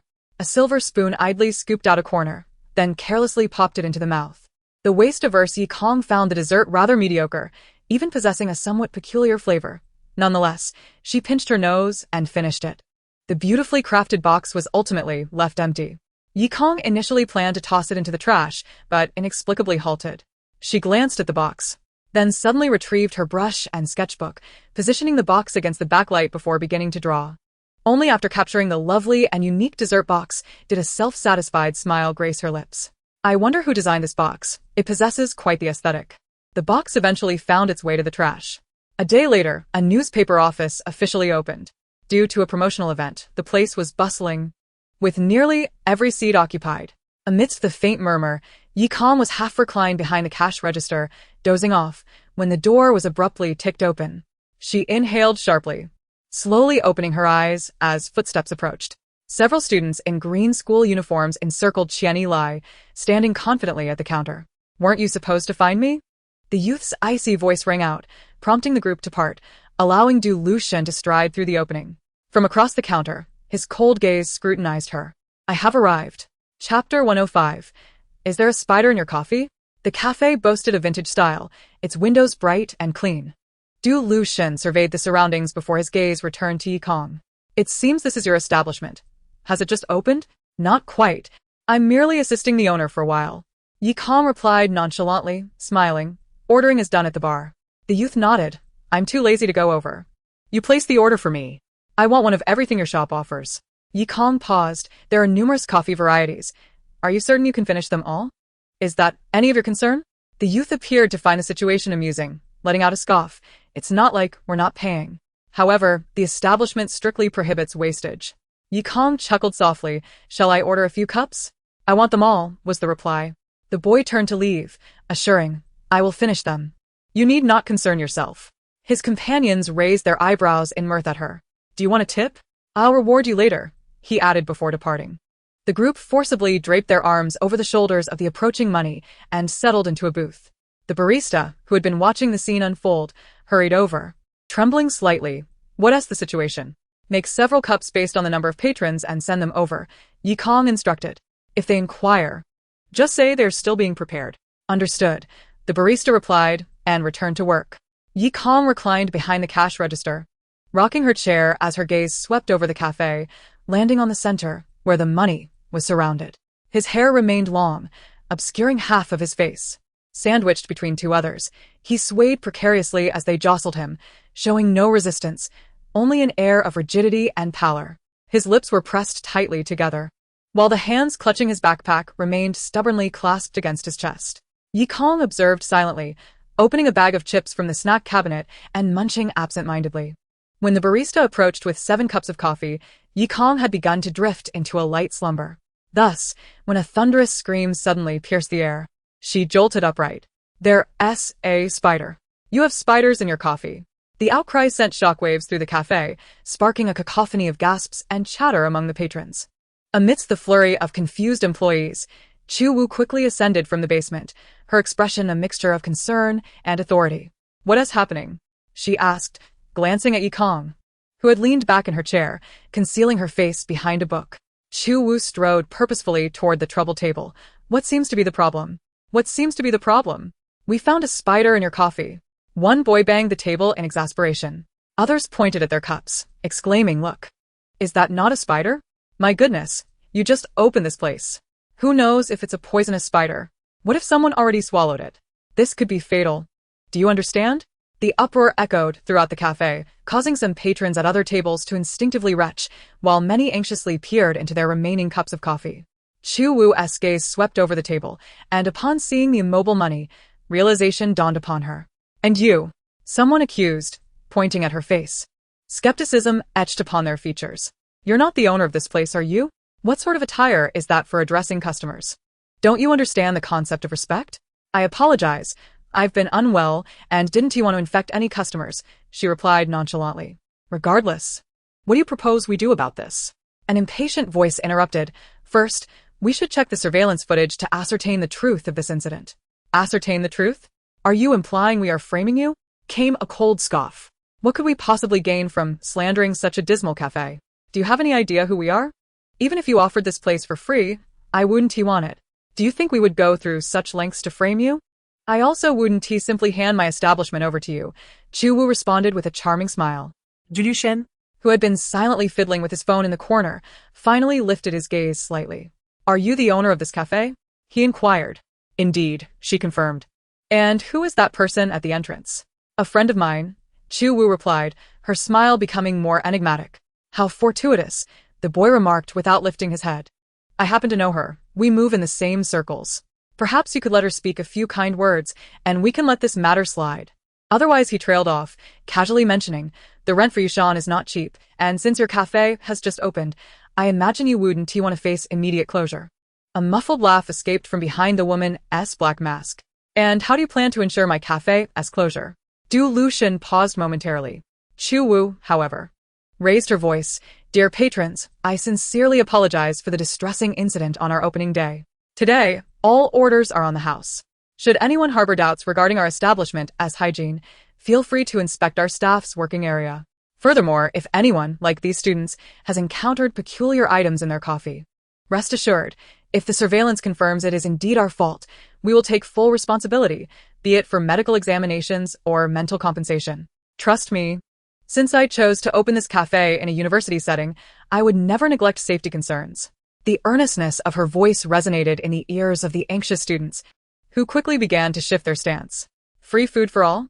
I'll hurry and call my roommate. Their coffee is genuinely quite good. I suspect they use quality beans.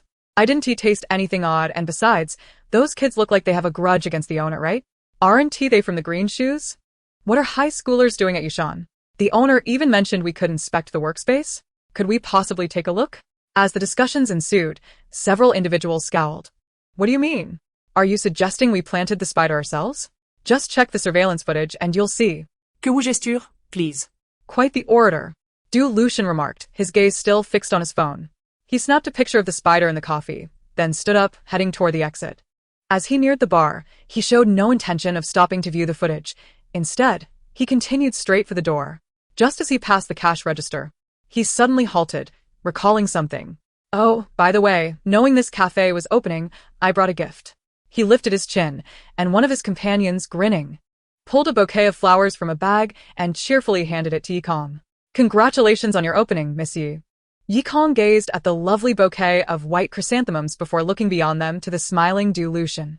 The boy's smile was deep yet emanated an unsettling coldness. Yikong remained still, and the boy proceeded to scatter the flowers over her head. As the white chrysanthemums rained down upon her, a large glass jar filled with coffee beans was suddenly seized and hurled at the still grinning youth's head. Chapter 106. You really think too highly of yourself. However, in that same instant, Yikong, having risen a second earlier, firmly grasped Xu Wu's hand across the cash register. The glass jar, propelled by immense force, slipped from her grip, shattering on the floor with a resounding crack. Fragments flew, and black coffee beans scattered everywhere. Only then did the boy leap back in shock. What the hell? Above the black mask, the woman's gaze remained fixed on him, devoid of emotion, like a vengeful specter from the abyss. The fleeting moment of terror soon morphed into indignation, prompting him to leap up. Are you trying to strike me? How dare you, as the owner, lay hands on a customer? Despite his bravado, his body trembled slightly, betraying an instinctive fear rooted deep within. Yikong tightened her grip on Xu Wu's wrist, applying gentle pressure. Turn around. The authoritative command gradually brought Xu Wu's focus back, and she silently turned to meet Yikong's calm, yet frosty gaze. Come in, Yikong added. Xu Wu complied without protest, stepping behind the cash register. Yikong selected a piece of cotton candy from the snack cabinet, unwrapped it with her own hands, and offered it to her. Here, eat this. Xu Wu silently accepted and consumed it. Only then did Yikong turn her attention back to the group of youths. The gaze lingered on the individual at the forefront for a moment longer, ultimately settling upon Du Lucian. The youth was observing Xu Wu, who was quietly savoring his candy, his tone imbued with a certain significance. Is this what they call birds of a feather flocking together? It seems that a madman is accompanied by another madman? Yikong chuckled softly as she bent down to gather the scattered white chrysanthemums from the table, unexpectedly remarking, You haven't touched the coffee we ordered, have you? Du Lucian raised an eyebrow, questioning the importance of such a detail. Just then, the server returned with the untouched coffees, about to dispose of them at the workstation, when Yikong gestured for her to come over. Holding the gathered white chrysanthemums, she circled around the cash register, walking towards Du Lucian under the watchful eyes of several wary youths. You promised to finish it, she stated, her gaze fixed on the boy's eyes, a hint of a smile gracing her face. And what of it? Du Lucian replied, a smirk on his lips, both haughty and aloof. It's hardly a commendable habit to break one's word. Yikong positioned the white chrysanthemums behind her back, lifted a cup of coffee from the tray, and declared slowly, Since you refuse to drink it, I shall have to feed it to you. Before her words had fully settled, she raised the cup and poured its contents over Du Lucian's head. The brown liquid cascaded down, instantly soaking his dark hair and flowing down his delicate face, seeping into his collar. As the coffee reached his eyes, he closed them. The surrounding onlookers, stunned into silence by the unexpected spectacle, stood frozen in disbelief. Throughout this chaotic moment, 7 cups of coffee were poured over Du Lucian's head without exception. At this juncture, the glass door was abruptly thrust open, and an imperious voice entered the fray. Yikong, I heard you were working in this cafe, so I came to see. Before the speaker could finish, they were taken aback at the sight before them. Zhou Song stood, agape, at the shocking scene. Du Lucian? His arrival shattered the stagnant atmosphere, and the previously stunned youths erupted in fury, charging forward. What the hell? Zhou Song hastily intercepted one of the raging youths. The 3 companions who had followed him were equally bewildered, rushing in to assist. However, before chaos could ensue, Du Lucian halted his irate subordinates with a mere gesture. The youth wiped his face and, lifting his gaze to Yikong, spoke frostily. My sister was indeed correct. You possess quite the audacity. Does it truly require audacity to deal with you? Yikong replied with a smile. Brother, you might be overestimating your own significance. Zhou Song, firmly restraining a shouting youth, directed his attention to Du Lucian. Lucian, I don't know what grievances you have with her, but this girl is genuinely unhinged. With the Yi family and Wen backing her, I advise you to tread carefully. Are disputes among children meant to be managed by adults? Du Lucian retorted. Pulling out a handkerchief, his expression devoid of emotion as he wiped his face. Is this how you ensure others refrain from provoking you? Have you not yet matured? Yi Kong couldn't help but laugh. There's no need to provoke me. Do as you wish, but know that I shall do the same. Then let us take our time, Du Lucian replied, pocketing the handkerchief and casting one last indifferent glance at her before striding towards the exit. Wait, Yi Kong called out. Raising her hand, take this. Du Lucian turned back. Yi Kong held the bouquet of white chrysanthemums calmly, her gaze unwavering. After a prolonged silence, Du Lucian scoffed coldly, not taking the flowers, and turned away with purposeful strides. The youths, having freed themselves from Zhou Song's grasp, quickly followed suit. Yi Kong watched their retreating figures, then glanced down at the white chrysanthemums in her hand. Before she could ponder further, Chu Wu snatched them away and headed towards the trash bin. Yi Kong shot her a look before turning to apologize to the onlookers who had been observing the commotion. Once the cafe regained its composure, she noticed Zhou Song beckoning her from a booth. Reflecting on the earlier chaos, Yi Kong approached him. Thank you for today. Since you wish to express your gratitude, why not attend my ball? He suggested, producing an invitation that was quite uniquely styled like a racing car. I want to be attending, Yi Kong replied without hesitation. Why not? A nearby observer inquired curiously, Miss Yi, you could surely use some social opportunities at this juncture. In this circle, such balls, banquets, and parties are pivotal networking venues. Many business deals and even high-profile marriages are brokered in these settings. Yi Kong turned to the speaker, a man with slender silver-rimmed glasses, thin lips, yet a courteous smile that conveyed no offense despite his curiosity. I am Wei Jiyu, from the Wei family. We primarily manufacture automobiles and have some dealings with your family. This is Tu Wan. Her family owns the largest golf course in Yuzhou and numerous tourism enterprises globally. A stunning beauty with long, straight hair supported her chin, smiling faintly at Yi Kong. And this is Su Yang, whose family runs hotels and a food company. However, she has a penchant for chess, aspiring to compete with and defeat the genius player Yuan Yi. The final girl possessed a unique aura, appearing almost ethereal, twirling something in her hands. Only upon hearing Zhou Song mention her did she turn to Yi Kong, her gaze piercing as she inquired, Do you play chess? Yi Kong smiled and shook her head. I do not. Oh, she replied, instantly losing interest, tossing the object in her hand skyward, only to catch it again. Yi Kong finally discerned that it was a white chess piece crafted from jade. Chapter 107. Do you wish to return to the past? As Zhou Song faced yet another setback with Yi Kong, a video discreetly made its way to Yi Baozhu's phone. Initially engrossed in her piano practice, she paused, pulled out her phone, and watched the video until a contemplative expression crossed her face. It wasn't until Lin Xinzhou rushed over to inquire why she had stopped that she offered an apologetic smile. By the way, I managed to persuade Yi Kong to join our band. Though she is just an auxiliary member, she should be coming around in the future. Do you mind? Lin Xinzhou asked, holding her conducting baton and turning back to face her. Yi Baozhu smiled faintly. I don't mind. After all, she is my sister. That's a relief. Lin Xinzhou nodded, reassured.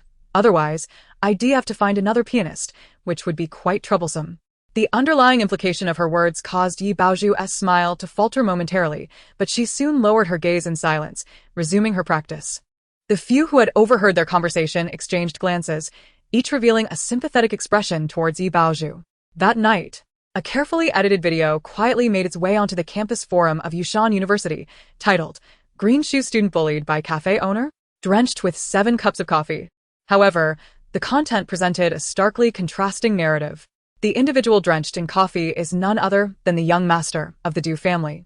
This student has repeatedly bullied classmates within the Green Shoe institution, driving over 3 impoverished students who gained admission through merit to withdraw from school voluntarily, all of which has been meticulously covered up by the institution. Simultaneously, he is the brother of the party queen, Miss Du of our school. Is this not a case of bloodlines intertwined, and do wicked individuals not attract one another? The post was accompanied by mocking laughter. The university was rife with night owls. Following a night of fervor, by morning, the post had amassed thousands of comments, spawning an array of memes. What is this? A bully. Coffee pouring gifs. Here's a cup for you gifs. Daring to be audacious gifs. Various sarcastic memes filled the forum's homepage. Upon waking, Du Ruowei initially intended to continue lounging at home, but she was met with the sight of Yi Baju waiting downstairs. Her already sour mood darkened further. Yet as she nonchalantly made her way down, sitting at the breakfast-laden table, Yi Baozhu handed her something that ignited a greater fury within her. Graceful fingers glided swiftly across the phone screen, practically sparking with frustration. Finally, with a resounding crash, she hurled her phone against the wall and turned to the aunt standing nearby, demanding, "Where is Shen? The young master? He has gone to school." Du Ruowei's breath quickened, her gaze filled with venomous resentment. After a moment, she sprang to her feet and stormed upstairs. Yi Kong, nestled behind the cash register, was sketching. The backlog for stars was sufficient to sustain the Leaf magazine for 5 months, so she was not particularly anxious. However, the past few days had been exhausting as she reviewed manuscripts for the Undying Demon Studio, having spent yet another sleepless night completing the preliminary review. Next, she needed to prepare for the upcoming interview. With 2 days of free time before the interview date, she finally had the opportunity to ponder over additional character sketches. Just as she was engrossed in her work, a faint sound of footsteps approached, and someone took a seat on the high stool beside her. Yi Kong did not turn around.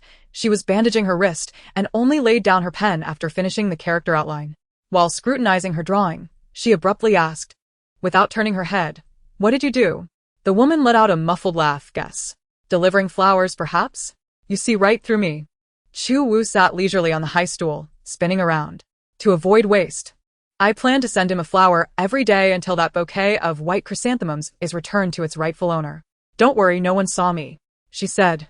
"I've hired someone specifically for this task, so I will definitely not be discovered." "He will know it's you when he sees the flowers," Yi Kong replied. "The difference is that if he does not see you with his own eyes, he will directly attribute it to me." Chu Wu chuckled again, propping her chin on her hand as she gazed at Yi Kong. "You stopped me yesterday precisely for this reason, didn't you? You can do the same thing." "But I cannot." "Aren't you trying to tell me that?" Her voice was laced with a feigned sincerity. Yi Kong, however, scoffed coldly. "Aren't you delighted?" She turned to face Chu Wu, her pitch-black eyes devoid of any emotion, like a robot, focused yet icy, fixated on Chu Wu. "When you say such things, at least take off that gaudy mask you're wearing." Chu Wu, grasped by her collar, had to bend down in a nearly humiliating manner to look at her. Yet, she was not angry. Instead, she appeared perplexed. "What does that have to do with the mask?" "It pertains not only to the mask but also to your similarly flamboyant attire." Yi Kong raised her other hand and tugged at Chu Wu's clothing. The impeccably designed trendy outfit, a simple shirt transformed into something eye-catching due to some thoughtful details. "If my memory serves me right, your foster mother is a designer. Yet you possess no artistic talent whatsoever. Who prepared these clothes and those ridiculous masks for you?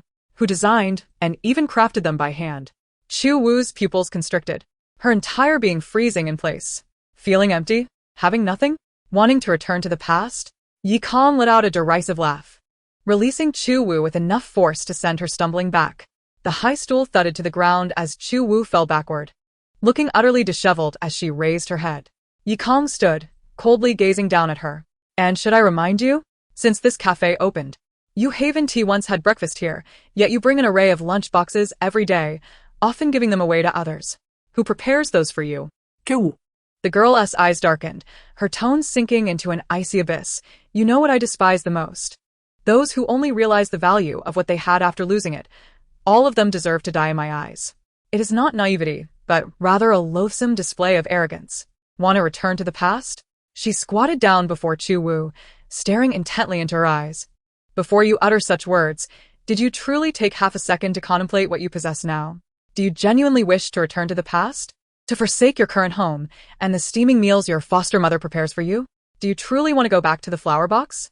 Chu Wu's eyes widened slightly, remaining frozen in place. Yi Kong stood up, expressionless as she walked past her, leaving behind a softly spoken, "Fool." Chapter 108. How peculiar. Yi Kong, unbothered, slumbered upstairs, while Chu Wu dared not disturb her. Even when Lin Xinjiao arrived, intending to go upstairs to find someone, she was stopped. "What is wrong with you? You seem so listless." L'Axanzao observed que Wu quizzically. This woman, usually beaming with cheer, appeared deeply dejected today, her head drooping. "I've been disliked," Chu Wu mumbled into her arms. "By whom?" Ye Kwon? Lin Xinjiao relished the moment. "Isn't she indifferent to everyone? Is there truly anyone she doesn't dislike? Yes, but unfortunately, they are already deceased. Chu Wu turned her head, shifting to lie on the other side, continuing her melancholy. Lin Xinjiao, intrigued by the story, was about to probe further when suddenly, the shop door was violently kicked open. The glass door emitted a piercing sound as it rebounded and was kicked open again, resulting in the entire door crashing to the ground, scattering shards of glass everywhere. The patrons in the cafe shrieked in alarm, quickly fleeing at the newcomer's gesture. Chu Wu sprang from her seat, exclaiming, "My door!" Lin Xinjiao also leaped up. "Du Ruowei? What are you doing?" The cacophonous clamor jolted Yi Kong awake. As she opened her eyes, still disoriented, she heard someone calling her name from downstairs. Where is Yi Kong? Why is she turned into a turtle at this moment? Does she need me to smash up your entire shop before she shows herself? Yi Kong paused for a moment, quickly washing her face before heading downstairs. The chaotic sounds of destruction intertwined with arguments and escalating voices grew louder and more intense. Upon descending the stairs and lifting her gaze, she was met with a raised hand. Her pupils, resembling lifeless glass, captured the scene in vivid detail. Du Ruowei's imperious countenance provoked an instinctive urge in Chu Wu to retaliate, yet she seemed to remember something, her clenched fists trembling. Smack! A resounding slap knocked Chu Wu's mask off, exposing her exquisite face to the light, the skin quickly flushing red, rendering her utterly vulnerable. Yi Kong froze in place. As if someone had pressed the pause button. She lingered on the staircase, her gaze fixed intently on the scene. Chu Wu's grip tightened, trembling yet unwilling to strike back. I thought you were so hideous, yet it turns out you look quite decent. Why wear a mask? Is it the same pretentiousness that you and Yi Kong share? Du Ruowei asserted, I demand Yi Kong come see me immediately, or else. She pointed a finger, repeatedly prodding Chu Wu's shoulder. I wouldn't mind showing you what true bullying means. The footsteps approached rhythmically and swiftly. Chu Wu was the first to lift her head. Her gaze flickered with a momentary panic, and Du Ruowei, following closely behind, languidly turned her head, her lips parting as if to articulate something with measured intent. Yet, before she could utter even a single word, before her head had fully turned, a hand seized her hair with a brutal grip. Without an ounce of mercy, Yi Kong yanked her by her tresses, pulling her forcefully backward, then leaned down to meet her gaze. As their eyes locked, Du Ruowei, bewildered, looked up at her, prompting a faint smile from Yi Kong. How peculiar. She spoke slowly. Why, even at this juncture, do you all still perceive me as someone easy to bully? In the next moment, she released her grip, allowing the incapacitated Du Ruowei to collapse onto the shards of glass strewn across the floor. Following a brief, suspended moment of silence, a heart-wrenching scream shattered the air. Yet, Yi Kong showed no signs of relenting. She straddled Du Ruowei, one hand gripping her throat while the other rose high. Isn't this just a slap? Is that all you can do? Her palm descended, landing a resounding blow to Du Ruowei's face. Your brother came into my cafe, tainted my coffee with a spider, and sent me white chrysanthemums to curse my demise. I merely served him the coffee he ordered and refrained from severing his insolent hand.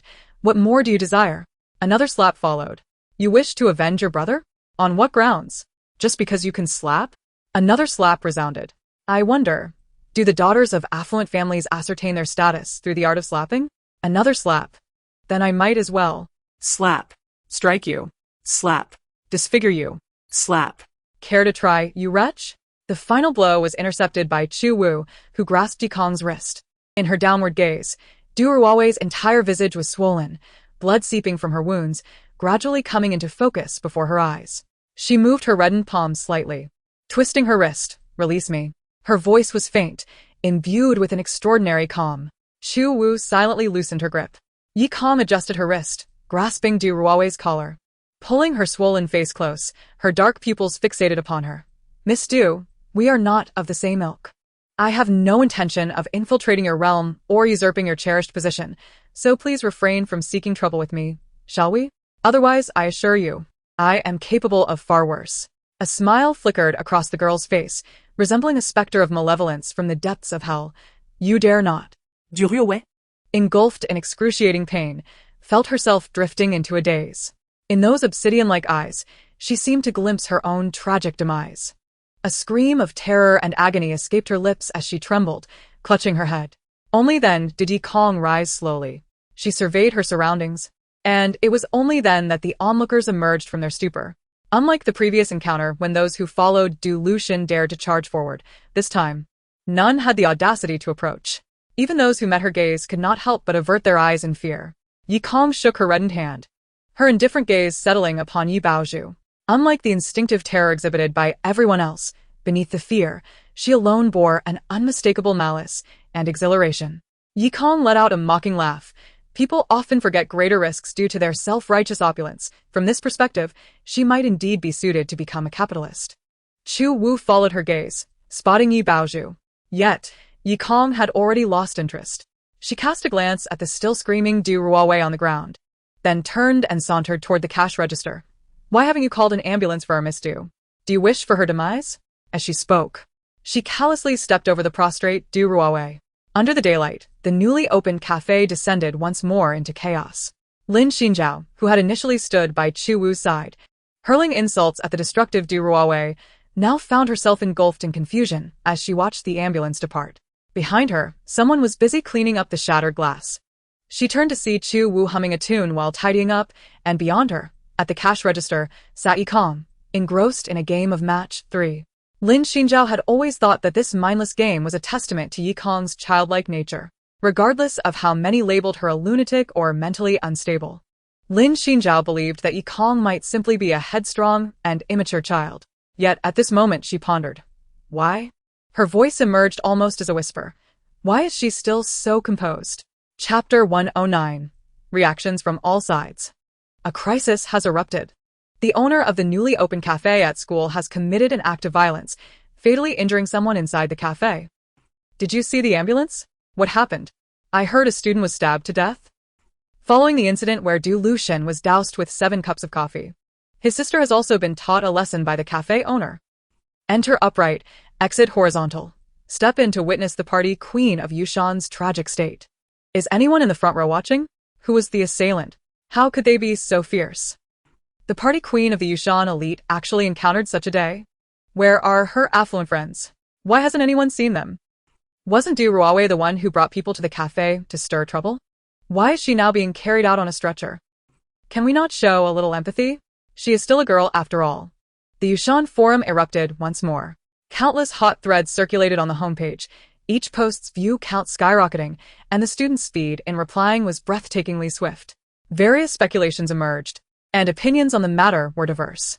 However, unlike the incident of the coffee dousing yesterday, although the uproar this time was even more intense, it was swiftly contained. Within half an hour, all related messages were thoroughly deleted, along with any photos capturing Du Ruowei being lifted onto a stretcher.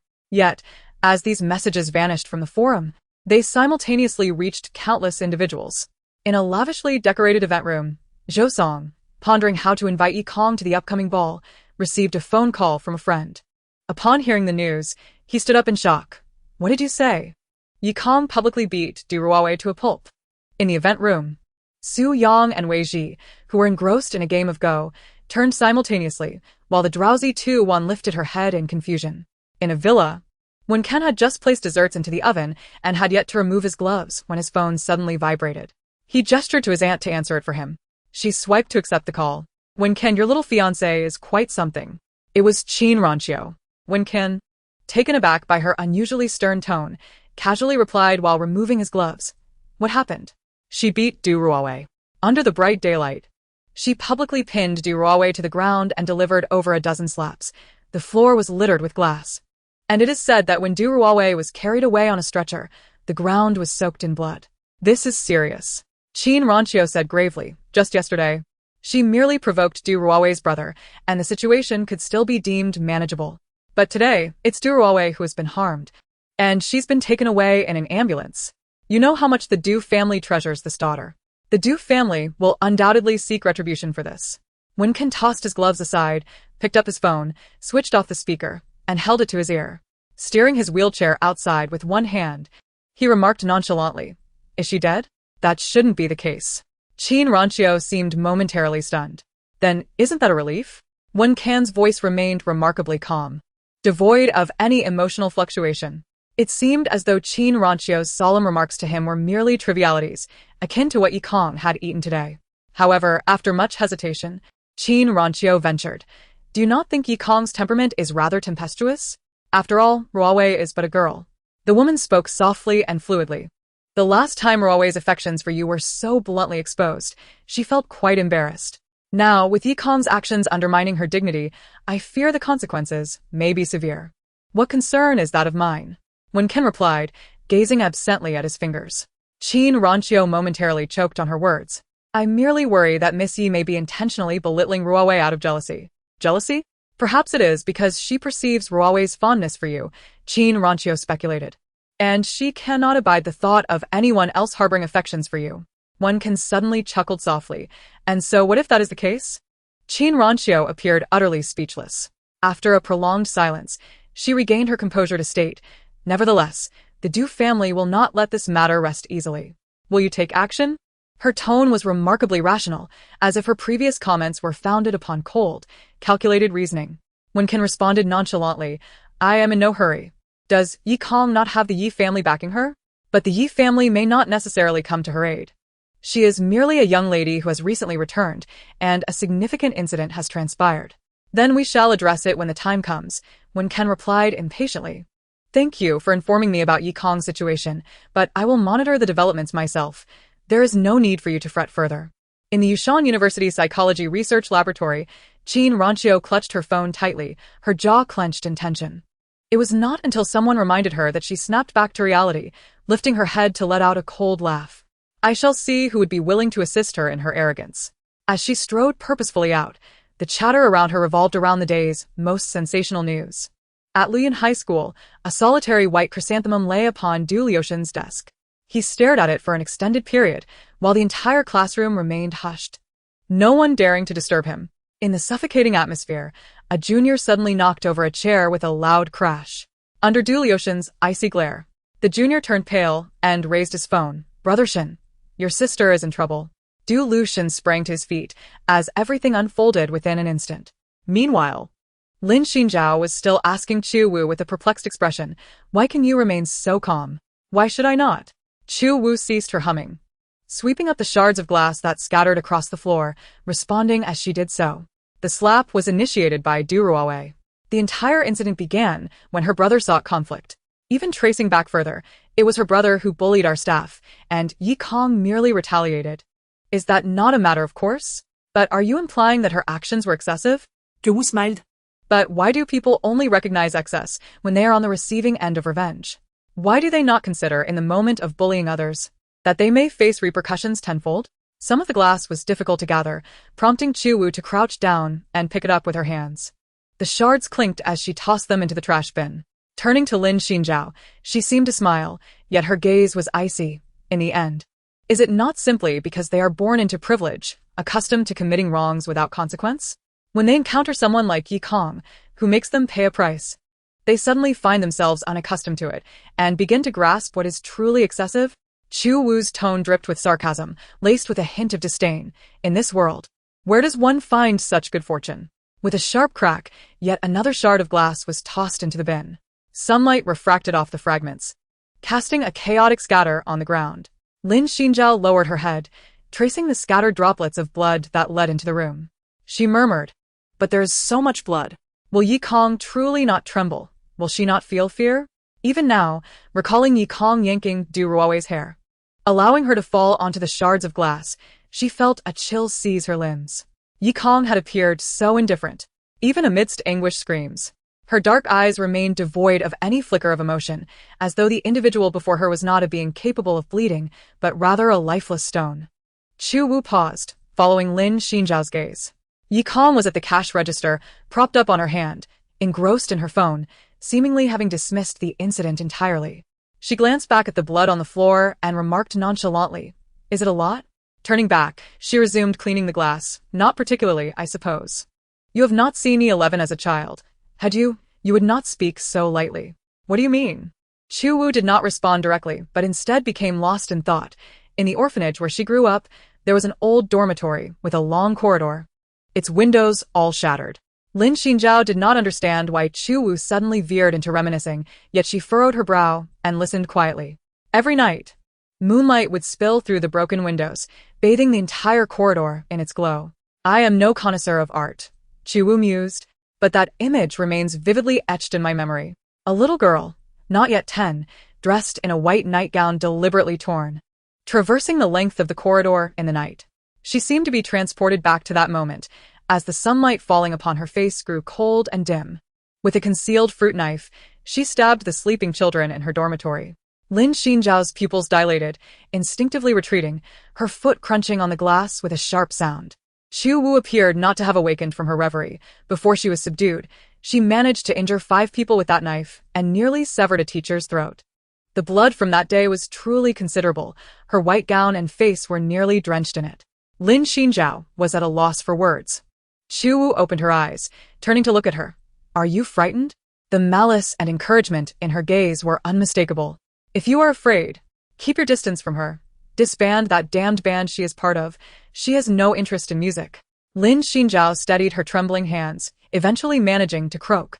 "There must be a reason, right? Why did she act in such a manner?" Xu Wu fixed her gaze upon Lin Xinjiao for several seconds before dismissively turning away. "I think I understand why you can approach her." She clicked her tongue in displeasure. Because that group of brats nearly left her to be devoured by wild dogs in the mountains. It is said that night, she came perilously close to being eaten, while the teacher, who knew the truth, showed no sign of concern, insisting she interact with those little beasts. So she retaliated, Xu Wu stated matter-of-factly. She genuinely contemplated murder. "I know." Lin Xinjiao's heart raced, taking a considerable amount of time to digest her words. Finally, she turned to Xu Wu. "You seem to know her well?" "Of course." Xu Wu replied without hesitation, but after a moment, she lowered her gaze, her demeanor becoming considerably more subdued. "Well, not really." Xu Wu discarded the last large shard of glass into the bin. "I have always thought that there is no one in this world who can truly understand her. I merely cling to her shamelessly, having spent some time in her company." As she lifted the bin and turned to enter, she suddenly halted. In her line of sight, 3 black Maybachs were advancing aggressively across the square, heading straight for the cafe. Simultaneously, from the direction of Lushong Street, a group of boys clad in Liyun uniforms, under someone's lead, were marching briskly towards this way. Lin Xinjiao's expression changed dramatically upon seeing this. "It must be the Du family," she exclaimed urgently. "The Du family treats Du Ruowei with particular fondness. They will not let this matter rest lightly." With that, she turned and rushed inside to find Yikong. Lin Xinjiao slammed her hands down on the cash register, startling Yikong. She lifted her head and saw Miss Lin's face etched with anxiety. "The Du family has sent someone. What will you do? Perhaps you should hide for a while?" Her words tumbled out rapidly. "Let me tell you, those from wealthy families are skilled at bullying others. Most of the time, they disregard the law entirely. In such situations, they will certainly seek to control you first, and afterward, whether they decide to physically assault you or demand that you kneel before Du Ruowei and apologize is entirely within the realm of possibility. They might even go so far as to disfigure you. After all, they are not the ones who will suffer financially. The relationship between the 2 families can be discussed later, as they can easily concoct various cunning excuses to evade responsibility or promise your family numerous benefits. In moments like these, seizing the opportunity is crucial. The one who acts first holds the reins of the situation. So you should hide quickly." Lin Xinjiao, in her panic, began to berate herself. "I should have warned you earlier. It's all your fault for being so terrifying that I couldn't even think about this." After speaking for some time without receiving a response from Yikong, Lin Xinjiao widened her eyes and looked at her. "What are you doing? Aren't you going to move?" Yikong gazed into her eyes and unexpectedly let out a soft laugh. "You are truly a peculiar person." "What? Do you still have the composure to mock me at a time like this?" "It's not mockery, it's a compliment." Yikong propped her chin on her hand, tilting her head with a smile. "Thank you for the reminder. I believe you are absolutely correct. I have been thinking the same." "What do you mean?" "The wealthy do not abide by the law. The one who seizes the initiative can control the situation." Yikong tilted her head and examined her slightly reddened fingertips. Her tone was leisurely, yet it carried an air of indifference. "Otherwise, why would I enjoy hitting so much? It's simply because the opportunity was handed to me. Not taking action would be a waste." Lin Xinjiao was utterly bewildered. "I don't understand a word you're saying." Meanwhile, 3 sleek Maybachs had arrived outside in perfect unison. A pair of dazzling high heels touched the ground, and a woman, exquisitely dressed yet with a cold demeanor, emerged from the car. Yi Baozhu, who had been waiting there, rushed forward instantly. "Auntie." "Call me Madame Du." The middle-aged woman cast a disdainful glance at Yi Baozhu and decisively shook off her hand. I cannot afford to be called auntie by someone from the Yi family. She ascended the steps. At the same time, Du Lucian rushed in, panting as he leaned on his knees.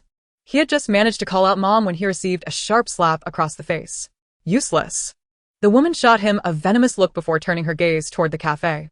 From the 3 Maybachs emerged over 10 towering bodyguards clad in black suits. Some were tasked with clearing the area, some stood guard at the entrance, while others loomed behind Madame Du like grim specters. Separated by an intact floor-to-ceiling window, Yi Kong locked eyes with the woman. In that gaze, filled with animosity and malice, the girl rested her chin on her hand and smiled, her eyes curving beautifully. Sunlight streamed through the window, cascading over her long hair and illuminating her delicate features, rendering her stunningly beautiful. Chapter 110. Upholding the weak against the strong. I only occupy one word. From behind the cash register, Madame Du looked down at Yi Kong with an air of superiority. She did not ask if she was Yi Kong, for such a question was patently absurd. Instead, the woman simply called out her name, Yi Kong. Come with me to the hospital. The girl leaned back in her chair, which swayed gently with her actions, harmonizing perfectly with her composed smile. Auntie, at the very least, you ought to introduce yourself. I will not tear my face with the Yi family. The woman interrupted her with a cold, commanding tone, suppressing her voice. Therefore, I do not wish to publicly recount everything that happened to my daughter. Madame Du gestured dismissively. You can choose to come with me willingly, or you can be forcibly taken by my bodyguards. Beyond that, you have no other options. Yi Kong paused for a moment. Lin Xinju, who had been nervously watching, hesitantly stepped forward. Auntie. Xinju, do not speak. Madame Du turned her gaze on her, her eyes momentarily filled with hostility. If I recall correctly, Ruowei is also your friend, isn't she? When has she ever invited you to join her in her revelries? Did you merely stand by and watch as she was beaten? Lin Xinju felt a lump in her throat, her face alternating between red and pale. After a considerable struggle, she took a step forward, but Ruowei came here first. Is it just a coffee shop? Her suddenly raised voice was piercing enough to shatter eardrums, and with that fierce shout, Madame Du swept a potted plant off the counter. The shards of porcelain and soil exploded across the already chaotic floor, making the scene even more disheveled. Lin Xinju recoiled in fright. Yet Madame Du did not continue her outburst. She took a deep breath, immediately regaining her elegant composure as a lady of high society. She merely signaled to her bodyguards, destroy this place entirely. I want to see. Her gaze fell upon Yi Kong as she spoke slowly and deliberately. Miss Yi-san, are you also going to press me to the ground and bruise my face? Unlike the half-hearted henchmen accompanying Du Ruowei, the bodyguards beside Madame Du executed the task of destruction without a sound. All was hushed, yet in stark contrast. The sound of tables being overturned and decor being thoroughly wrecked echoed loudly. Soon, the entire floor was left in ruins. Once everything fell silent, Madame Du deliberately waited a moment, but Yi Kong remained motionless. A familiar cold smile crept onto the woman's face. Miss Yi-san, do you not intend to strike me? In that case, you should come with me. Yi Kong continued to sway gently in her chair. Madame Du, you wish to take me to the hospital? If I go, how will you treat me? I do not bully children, the woman replied coolly. You only need to kneel before my daughter and apologize until she is willing to forgive you. What if she refuses to forgive me? I said, until she forgives you. What if she insists on gripping my throat and slapping me repeatedly? Yi Kong raised her hand to touch her face, a hint of trepidation in her demeanor. I was quite forceful back then. I even doubted as she might disfigure me. She paused slightly, lifting her eyelids to meet Madame Du's gaze. You are taking me to the hospital to vent her anger, and you wouldn't allow her to treat me this way. Would you? Madame Du's expression twisted slightly, and she almost spat the words through clenched teeth. Isn't this only natural? She stepped forward, fixing her gaze on Yi Kong, her eyes reddening. My daughter, throughout her life, I have never laid a finger on her, yet you dared to treat her that way? If not for the fact that you are Yi Haichuan's daughter, I would have torn you apart. The woman inhaled deeply, forcibly suppressing her rising emotions. And now, I merely wish to return to you what you have done. You should be grateful. Only natural? Grateful? Yi Kong twirled a pen in her hand, pointing at Du Lucian. According to this logic, shouldn't Du Lucian and Du Ruowei be the ones to be torn apart first? After all, the number of people they have bullied is countless. So, you are speaking up for those worthless lives? Madame Du's lips curled in a smirk, and she even glanced aside. As if caught in a moment of profound speechlessness, I have long heard that the third miss of the Yi family, who has just returned, was raised in the countryside, lacking in etiquette, and is arrogant and unruly, a terrifying madwoman. It appears that you are merely foolish. The woman stepped closer, now leaning over the cash register. Adopting a commanding posture, she looked down at Yi Kong with disdain. You don't think you've come here to be a heroine in high society, do you? Upholding the weak against the strong? Acting justly for those born to be trampled upon? Miss Yi-san. I truly did not expect that the one labeled a madwoman would turn out to be so naive and childish. She straightened up, the expression on her face vanishing in an instant. Let us proceed. Since your parents have failed to educate you, allow me to enlighten you on the nuances of high society and its unwritten rules. Or would you prefer to be forcibly taken away by my bodyguards? Several bodyguards loomed behind the woman, forming a black wall that obstructed Yi Kong's view. Her gaze shifted to Du Lucian, who stood with his head bowed, still gently swaying in his chair. At last, I comprehend from whom your offspring inherited their disposition. They do not perceive the need to face consequences when they bully others. Yet when they are victimized, they respond with indignation, demanding tenfold or even 100-fold retribution, all because they believe themselves to be of superior status. She let out a laugh, one that quickly spiraled into uncontrollable mirth, bending over the cash register in fits of laughter. How utterly shameless! Gasping for breath between her chuckles, she pointed at the woman's face. You three, mother and children, are indeed thick-skinned, and I now realize your daughter will never be disfigured, for she has inherited your brazen demeanor. I could slice her face with a knife, and it would hardly make a dent. Ha ha ha. Amidst her raucous laughter, everyone watched in hushed awe as Mrs. Du's expression twisted further in fury. You deserve this, Yi Kong finally said, her laughter subsiding as she concluded. I will not accompany you. However, if your daughter were to kneel and bow before me, I might reconsider. You have an audacious spirit. Mrs. Du exploded in rage, slamming her palm against the cash register, her eyes bulging with fury as they nearly popped from their sockets while glaring at Yi Kong. Simultaneously, the pencil in Yi Kong's fingers spun, and without a moment's hesitation, she drove it down with force. Ah! A piercing scream tore through the chaotic store. The well-manicured hand, seemingly untouched by time, quivered like a dying fish as the pencil pierced through it, blood oozing around the slender object. Yet the young girl maintained a hint of a smile at the corner of her lips. Firmly pressing the pencil down, she tilted her head slightly to scrutinize the grotesquely contorted face before her. Mrs. Du, you are mistaken. I am not a chivalrous heroine. I only embody a fragment of the concept of aiding the weak against the strong. She grinned, revealing her teeth. I am the strong that needs to be rooted out. Chapter 111. I have learned. Ah! My heavens! The delayed screams and chaos erupted instantaneously. Several bodyguards rushed forward to subdue Yi Kong. Yet, in that fleeting moment, she forcefully withdrew the pencil, and amidst the screams, crimson blood splattered onto her face as she swiftly evaded the outstretched hands of the bodyguards. Observing Mrs. Du being supported backward, shrieking in agony, the girl clutched the pencil and coldly remarked, Do you know what the Du family resembles? You resemble the Calabash brothers. With that, she erupted into laughter once more. In the next moment, the bodyguards finally managed to pin her down, treating her like a criminal, twisting her arms and pressing her face against the counter. Kill her! Kill her! I command you to do it! Mrs. Du, sprawled on the ground, cradled her bleeding hand and had completely lost her sanity. The bodyguards exchanged troubled glances, on the verge of delivering a few blows to appease their employer. But before they could act, a thunderous command echoed through the air. Stop! In an instant, another team of bodyguards, donned in similar attire, burst through the entrance, swiftly rescuing Yi Kong. It was only then that they realized a convoy had arrived outside, led by a striking red Maserati, with the remaining vehicles being ordinary black cars. Amidst the commotion, Fong Sivan, dressed in an apron and her hair tied up, hurriedly approached. Initially startled by the chaos and Mrs. Du's plight, she breathed a sigh of relief upon spotting Yi Kong and rushed over to grasp her hand. Are you all right? You scared your mother to death. Fong Sivan. Mrs. Du screeched, her voice hoarse from rage. Are you intent on tearing apart the relationship between the Du and Yi families? Fong Sivan paused, taken aback. Her brow furrowed tightly. What on earth is happening? You dare to come here without understanding the situation. Mrs. Du, with assistance, managed to rise, her injured hand trembling uncontrollably, her voice quaking with fury. I tell you, Fong Sivan, Even if Yi Haichuan were here today, I would ensure your daughter pays the price.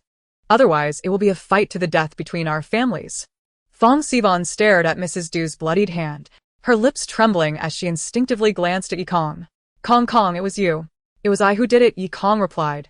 Flexing her wrist that had just been restrained, she raised her gaze, meeting the pale but defiant face of Mrs. Du, who prompted you to trouble me? First your son, then your daughter, and now you.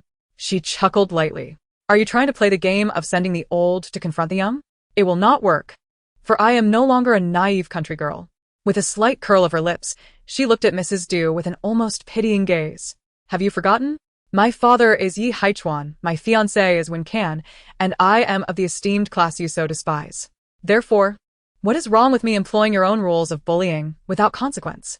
The girl innocently surveyed the surroundings, a bloodied visage juxtaposed with her clear, innocent eyes. This demeanor stirred an unsettling chill within everyone present, save for Chu Wu, who solemnly nodded in acknowledgement. Mrs. Du erupted into another scream, descending into utter chaos. Anger and a murderous hatred radiated from her features and trembling limbs. Take her away. By any means necessary. By any means necessary. She shrieked at her bodyguards. Thus, the two factions soon clashed. Amid the turmoil, Yi Baozhu cautiously made her way to Fong Sivan, tugging at her sleeve. Mommy, she called softly. Fong Sivan snapped back to reality, instinctively responding, yet she remained transfixed, gazing at Yi Kong. Kong, thank you for coming. Yi Kong looked at her, a slight smile gracing her lips, revealing the first genuine smile of the day.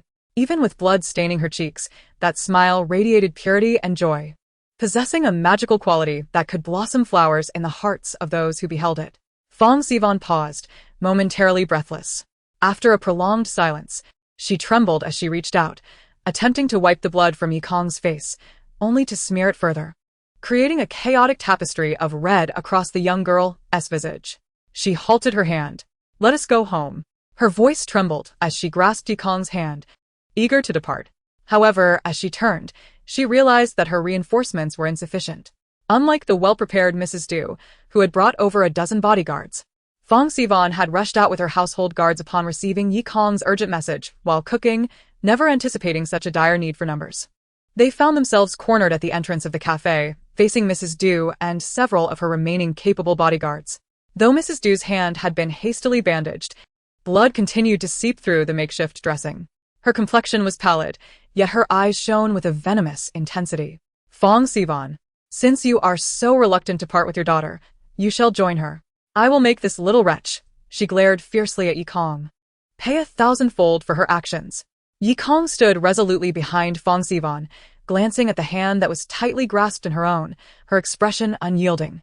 As she lifted her gaze, it pierced through Mrs. Du's unwavering stare, surveying the desolate plaza outside, which had been cleared of all but the chaos within. In the direction of her indifferent gaze, someone was breaching the guards of the Du family, slowly approaching with a person in tow. It was only when the footsteps halted behind her that Madame Du finally became aware. Turning her head, surprise instantly illuminated her pale face. Li Yin. Yet, in a mere second, this surprise morphed into fury. How could you possibly care for Ruawei at school? How could you allow her to be injured so grievously? The newcomer was none other than Li Yin. With his head bowed, he slowly uttered an apology. This matter is one that Ruawei will naturally address once she awakens. Madame Du glared at him, then shifted her gaze to Yi Kong and her daughter. Since you have brought someone along, I cannot afford to delay any longer. Please assist me, dear. As she spoke, she stepped aside, her body swaying slightly. Before the arrival of those from the Yi family, swiftly take Yi Kong away. If Aunt Fong refuses, then take her along as well. Li Yin promptly steadied the swaying Madame Du, but did not respond immediately. After a prolonged silence, Madame Du slowly opened her eyes and turned to Li Yin. Why are you not moving? I'm sorry. The man's Adam's apple bobbed violently as he turned his gaze toward Yi Kong. Over Fong Sivan's shoulder, the two exchanged glances. Li Yin's eyes were filled with a chilling struggle, while Yi Kong's gaze was aloof, brimming with cruel derision. Li Yin shut his eyes. Take Miss Yi home. Madame Du stared in disbelief, her eyes wide. Meanwhile, the individuals Li Yin had brought were already advancing, subduing the few remaining members of the Du family, including the utterly unresponsive Du Lucian. Fong Sivan shot him a surprised glance. Instinctively, she wanted to look back at Yi Kong but forcibly restrained herself. Holding Yi Kong's hand, Madame Yi, under the escort of those brought by Li Yin, hastily made her way outside. Her steps were hurried and flustered. Thus she failed to notice how leisurely her daughter followed behind. As they brushed past Madame Du and Li Yin, the girl's dark eyes swept lightly over them, a smirk curling at the corners of her lips. Madame Du, the socialite rules you sought to impart to me, I have already mastered. After this statement, her lips barely moving, she gracefully averted her gaze as if passing by two dogs, and exited. The sound of a slap and curses erupted behind her. Fong Sivan's hand trembled, but Yi Kong's eyelashes remained unflinching. Sunlight illuminated her bloodied face, akin to a translucent ice sculpture. Chapter 112. She remained remarkably composed. Yi Kong was ushered into a Maserati by Fong Sivan. Once the crimson silhouette of the car vanished from sight, a few heads popped out from around the corner of a nearby building. They left? Yes. A cacophony of shouts erupted from the direction of the cafe, drawing their attention once more. It was Li Yin, forcibly assisting the unhinged Madame Du into a car. However, her overwhelming despair rendered her too strong, and Li Yin struggled for quite some time to subdue her, eventually having to summon the bodyguards for assistance. Aren't you going to help? Wei Jiu inquired of Zhou Song. The Zhou family closely intertwined with the Du family? Trust me, Zhou Song shook his head. Madame Du certainly does not wish for anyone to witness her current state, especially since we are all within the circle. Thankfully, the area was cleared promptly, otherwise, if this scene were captured, the Du family would lose all face. Tu Wan remarked idly from the side. Indeed, she is currently in a state of delirium.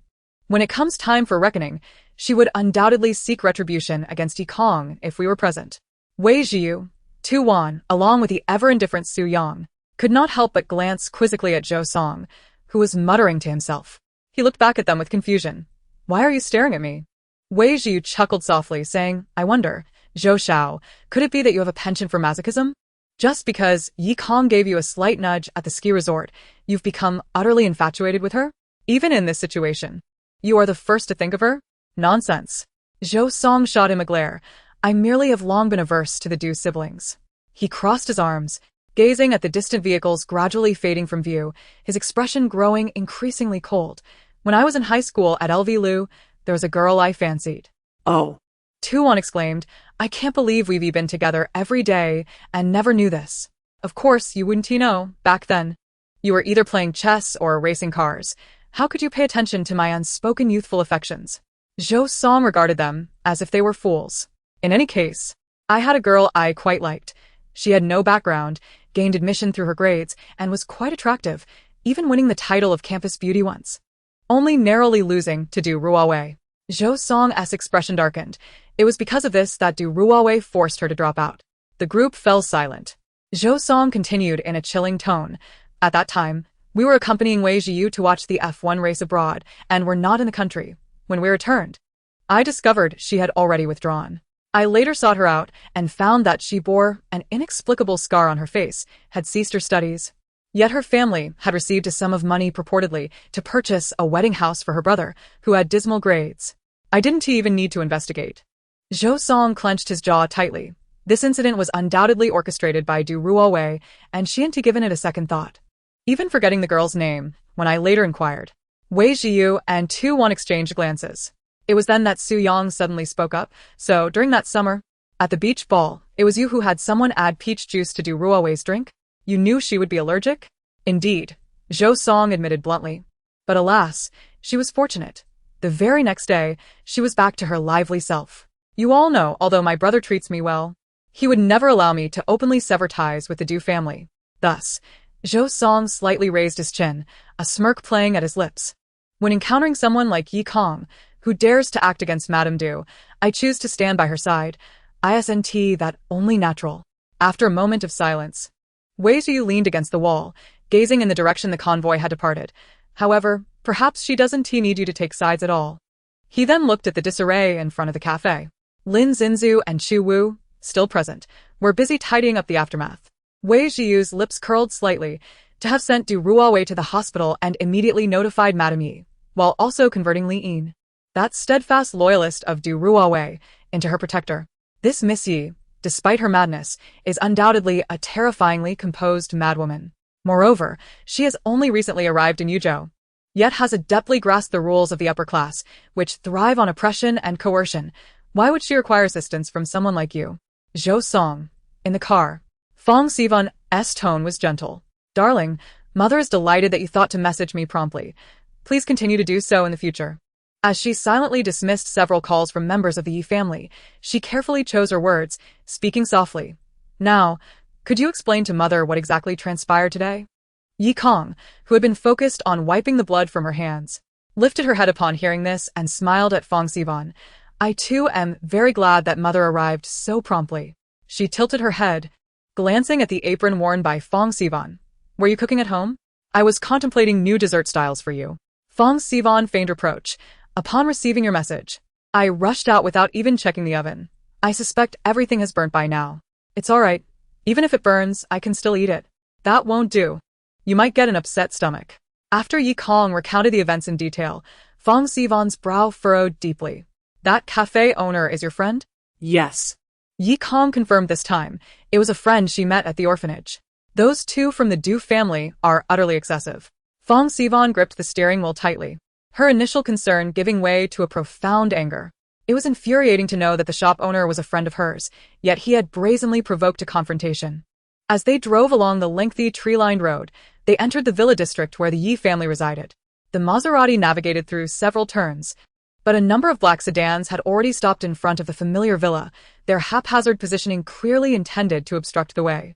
From a distance, Fong Sivan abruptly slammed on the brakes, raising her hand to halt Yi Kong's forward momentum. It's the Du family, she stated gravely. Ahead, several men in suits marched purposefully towards them. When a guard rapped on the window, Fong Sivan lowered it, hearing the cold yet respectful voice from outside. Madam Yi, please step out of the vehicle with your daughter. Fong Sivan scoffed. And what if I refuse? Are you planning to smash my car and forcibly drag us out? Not at all, the guard replied, his hands firmly pressing against the window frame, effectively preventing her from raising it again. You must come out. Our master has assured us that Miss Yi will not be harmed. He merely wishes to invite her to the Du residence.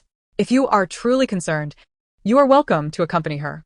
Yi Kong, seated quietly in the passenger seat, suddenly turned to look at the hands pressing against the window frame. Her fingers, resting on her knee, involuntarily twitched as her gaze swept across the interior of the car. The scissors on the shelf caught her eye, and just as she was about to reach for them, the roar of an engine pierced the air behind them. A black Bugatti thundered into view, slicing through the air like a bolt of lightning, barreling towards them with an intimidating ferocity. The previously composed guards were instantly taken aback, stumbling backward in a frantic bid to avoid the oncoming vehicle. Yet the Bugatti showed no signs of slowing down. The driver pressed the accelerator even harder, propelling the car forward with reckless abandon, forcing the guards who had been obstructing the path to scatter in all directions. With a series of deafening crashes, the Bugatti collided with the cars blocking the road, clearing a path with alarming ease before slamming on the brakes, then reversing to push away the encroaching guards. Amidst the chaos of panic and anger, the Bugatti finally came to a halt, its paint now marred and chipped. The driver emerged with an air of arrogance, leaning against the door while twirling the keys in his hand. His mint-green hair danced in the wind, strikingly conspicuous. Coupled with his tall stature and exceptionally handsome face, the unusual green locks exuded an air of peculiar nobility. Uncle Du, Yi Zhen remarked with a sardonic smile, observing the man who, while shielded by guards and clutching a cigar, stood defiantly. Visiting our Yi residence, yet you seem oblivious to the basics of parking? The man flicked the ash from his cigar, his eyes darkening as he glared at Yi Zhen. I refuse to converse with someone like you today. Even if your father were here, I would still insist that your sister accompany me. I assumed such demands required the presence of Du Zong himself, Yi Zhen retorted, a mocking smile playing on his lips. What gives you the audacity to act so brazenly at my doorstep? You truly are bold to attempt to take my sister away. The man known as Uncle Du's expression contorted with irritation. Yet Yi Zhen dismissed him, picking up his phone to make a call. Mom, what are you doing? Aren't you supposed to be coming home for dinner? Not long after he spoke, the Maserati parked nearby roared to life, approaching along the path cleared by the Bugatti. The guards from the Du family attempted to intercept the vehicle, but Yi Zhen laughed heartily. Feel free to stop us. We will fully compensate anyone who suffers an injury, even if it means a lifetime of disability. As his words rang out, The guards hesitated, allowing the Maserati to glide unimpeded into the villa. Watching the red sports car drive into the garage, Yi Zhen's smile gradually faded. He turned to address the Du family members, who showed no sign of retreating, just as several more vehicles approached from the distance. From the lead Bentley emerged Yi Tingqiu, dressed in a black suit with a loosely tied white shirt and tie, as if she had just stepped out of a meeting. With a subtle makeup and black-rimmed glasses perched on her nose, she surveyed the scene with an air of composure. Without elaborating, she glanced at the damaged vehicles and stated coolly, "We will compensate for the vehicle damages, Uncle Du. You may return now." In response to Yi Tingqiu, the man from the Du family extinguished his cigar and stood a little straighter. "Tingqiu, please call me Yi Zong, or Xiao Yi Zong." Yi Tingqiu replied indifferently. "Xiao Yi Zong, if you do not return Miss Yi San today, it will be difficult for me to report back to Du Zong. Given our long-standing relationship, I believe you understand that Du Zong would not truly harm Miss Yi San. He merely wishes for her to apologize for her misbehavior." That was before. Yi Tingqiu interjected coolly. "You may not be aware, but Du Zong's wife has just been exposed by my sister." She even raised her hand to gesture at the man. "Can you guess if Du Zong will merely settle for an apology?" Uncle Du appeared taken aback. "What did you say? Exposed? You heard me correctly. Hence, you cannot take my sister." Moreover, Yi Tingqiu continued, "Even if Yi Kong had not committed that act, and Du Zong merely wished for her to apologize, I still would not allow you to take her." Onkel, du was Astonis hit. Are you truly willing to let this conflict between the children escalate into a rift between the Du and Yi families? If it is merely a children's dispute, then why did Du Foreign personally seek out my sister? Yi Tingqiu chuckled lightly. As for a complete rift with the Du family, her gaze shifted, a chill in her expression as she regarded the man before her. "I wonder if you are under the impression that Du Ruowei and Du Lucian are so celebrated in the second-generation circle that they have led you to believe the Du family is a dominant force in Yuzhou? If Du Zong truly wishes to resolve this matter, tell him we will meet at the negotiating table." Yi Tingqiu waved her hand wearily. "Otherwise, there will be nothing to resolve." The Du family appeared taken aback by her stance, pleading, "You have not even consulted Yi Haichuan. This matter does not fall under your authority. I, Yi Tingqiu, have had the authority to represent my father in any situation for over a year now." Yi Tingqiu raised her eyes to meet his. Uncle Du had never attended the highest-level meetings among the elite families of Yuzhou, so it was understandable that he was unaware. The man's face flushed with anger, his teeth clenched as he finally spat. "Your Yi family will pay for this." The once menacing convoy of vehicles departed in a dilapidated state. Yi Tingqiu watched them fade into the distance as her phone chimed.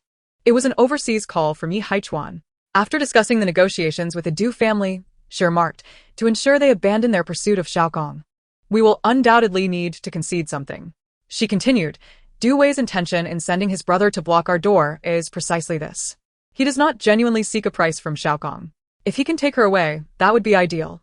Yet if we must protect Xiaokong, he will certainly demand something in exchange."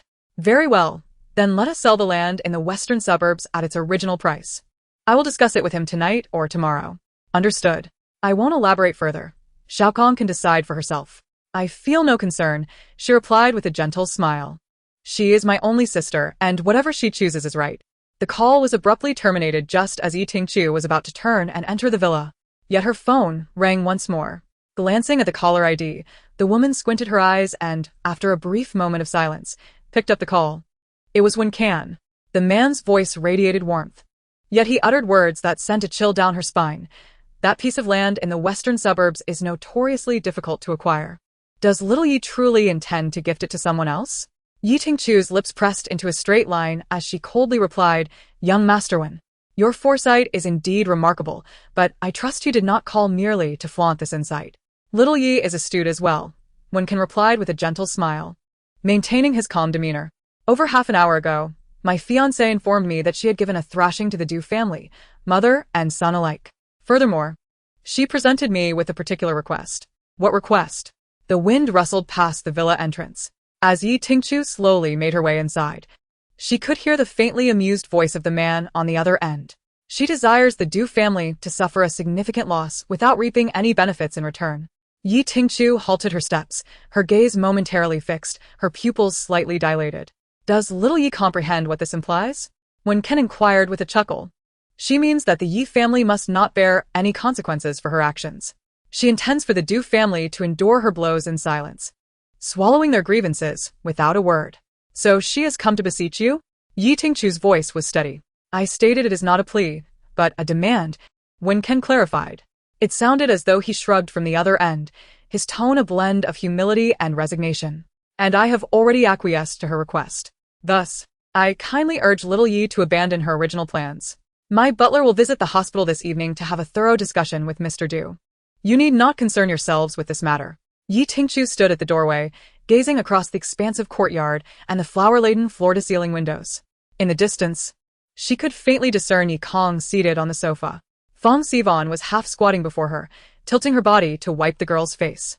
The young girl kept her head bowed, allowing herself to be attended to, her hands resting demurely on her knees, exuding an air of quiet obedience. Entirely inconspicuous as a person capable of piercing another's palm with a pencil.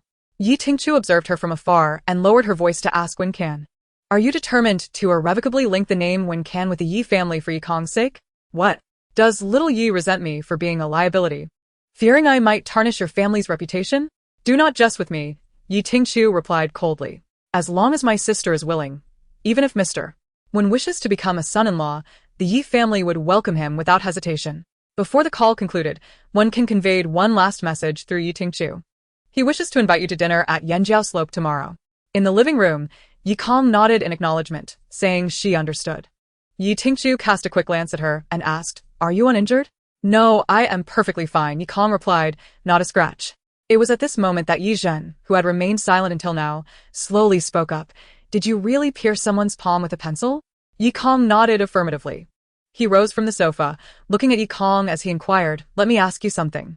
If, hypothetically, there were no blood ties between us, how would you treat someone who slapped you? Yi Kong's expression faltered for an instant, then she lifted her gaze to meet his. She shook her head, remaining silent, her dark, mercury-like eyes glancing briefly before retreating. That fleeting glance sent a shiver down Yi Zhen's spine. When did you strike her? Before he could recover from the shock, an even colder voice suddenly emanated from behind. Yi Zhen looked up to find Yi Tingchu's gaze bearing down upon him. It seems you have exercised quite a bit of brotherly authority, without my knowledge. Yi Tingchu lightly patted his face, her expression as impassive as it was airy. With such bravado, perhaps you should pay a visit to Nankong on my behalf. It appears we have encountered some issues at our factory there, and it would be prudent for someone from the family to inspect it. You have little else to occupy your time of late. The Nankong factory? Yi Zhen's complexion paled as he stiffly forced a smile. Sister, you mean that place which requires a 6-hour boat ride and several transfers to reach Springfield Village? Seeing Yi Tingchu's lack of denial, he slumped back onto the sofa. I will surely perish from seasickness. You are no longer 17. Such ailments tend to diminish with age. Is that what the doctor said? That is what I say. The sibling banter continued, and Yi Kong listened with rapt attention. Fong Sivan, having finished wiping Yi Kong's face, couldn't he help but display a sympathetic expression. However, upon noticing Yi Tingchu's demeanor, she suppressed the urge to speak in her son's defense. Afterward, she turned to the intrigued Yi Kong and explained, Your brother suffers greatly from seasickness. When he was 17, he accompanied your sister to a rather remote village in Nankong. After a 6-hour boat ride, he spent nearly 5 hours vomiting, and upon returning, he had lost quite a bit of weight. She appeared genuinely pained yet sighed wistfully, saying, Your sister is merely avenging you. But mother, won't you intervene? With Yi Kong's innocent curiosity in her eyes, Fong Sivan smiled and shook her head. Matters between children should not involve adults. And what of Yi Baozhu? Yi Kong's question came out of nowhere. If the person I pierced today was Yi Baozhu, would you still remain uninvolved and protect me? The sudden query rendered the villa silent. Yi Zhen, languishing on the sofa, cast his gaze downward at Yi Kong. Yi Tingchu, who had been disdainfully tugging at her brother's hair, also turned her attention to Yi Kong. Under the collective gaze of everyone, the young girl remained fixated on Fong Sivan. Her expression was devoid of emotion, neither malicious nor hopeful, as if she simply sought an answer. Fong Sivan held her gaze for several seconds before shaking her head. Mother does not know, but I will strive to prevent matters from escalating to that extent. So you did not allow Yi Baozhu into your car, Yi Kong observed. Yet you left a car for her. Indeed. Fong Sivan hesitated briefly, then tenderly ruffled her daughter's hair. Do you think mother is too indecisive? No, after 20 years. Even a cat or dog becomes family. How much more so for someone who has been your own daughter for 20 years? That is simply the bond a normal person should have. Yi Kong stated this matter-of-factly, thus, out of consideration for mother, I will not take the initiative against her.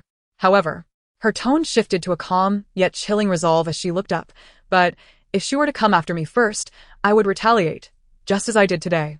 Before dinner, Yi Kong reclined on a lounge chair in the garden, enjoying the breeze. Yi Tingchu silently approached her, gently caressing a flower as she remarked, I heard that Li Yin assisted you today. Was that truly assistance? Yi Kong removed the book from her face, gazing at the sky painted with evening hues. Even without him, my mother and I would have emerged unscathed. Yet he did make his stance known, Yi Tingchu mused, almost to herself. He was always inseparable from Du Ruowei, who dared to bully her. He would always be the first to charge in. Is that so? Yi Kong's tone was nuanced, laced with a hint of icy amusement. Then he must have lost his mind today. Yi Tingchu turned to glance at her, but ultimately chose not to press the matter further, merely running her fingers through Yi Kong's hair. Just be mindful, during this period. It would be wise to have a bodyguard accompany you when you go out. Understood. Yi Tingchu returned to assist Fong Sivan. Meanwhile, Yi Kong lay amidst the fragrant blossoms, casually pulling a slender branch and gently inhaling its scent, her lips curving into a satisfied smile. The following day, an invisible tremor rippled through the upper echelons of Yuzhou society as countless whispers spread. An unseen earthquake had occurred beneath the surface, stirring a multitude of undercurrents. If Yi Kong's reckless behavior could merely be attributed to the audacity of youth, unafraid of the tiger's might and willing to provoke any trouble, then the news of the Wen family's steward personally visiting the hospital to confer with General Du for half an hour, and then departing with a flourish, instantly transformed this farcical drama into a dreadful upheaval that silenced many. It is said that after the steward's departure, General Du shattered an entire tea set in the ward, inadvertently injuring his assistant in the process, pouring coffee over his son's head, sending his daughter to the hospital, and even stabbing the mother who came to reclaim her dignity, all without consequence or the need for an apology. One must wonder if anyone in Yuzhou would dare to provoke her again. At Yanqiao Slope, on the precipice of a cliff, when Ken recited aloud the posts from the forum on his phone, Yi Kong, seated opposite him, took a sip of tea and remarked, It's merely a puncture, yet this person speaks as if I had stabbed her. Ignoring her, Wen Can continued, Is it certain that Wen Can is indeed the one causing this ruckus? If such a troublemaker becomes truly bound to us, the Wen family's long-standing reputation may be irrevocably tarnished. How foolish these people are. Isn't that precisely your aim? Yi Kong interjected once more. What is most perplexing about this incident is not these matters, but Li Yin's behavior. Has he suddenly become possessed? The last time at the ski resort, he was beaten by Yi Kong for Du Ruowei, yet this time, not only did he refrain from avenging her, but he also stood alongside Yi Kong. Wen Can turned his gaze toward Yi Kong. How many more posts do you intend to read? She inquired. If you ask me, these young masters and mistresses of affluent families have too much time on their hands to indulge in gossip and stir up trouble. Wen Can acquiesced, setting down his phone. No matter how much they relish trouble, they cannot match your prowess.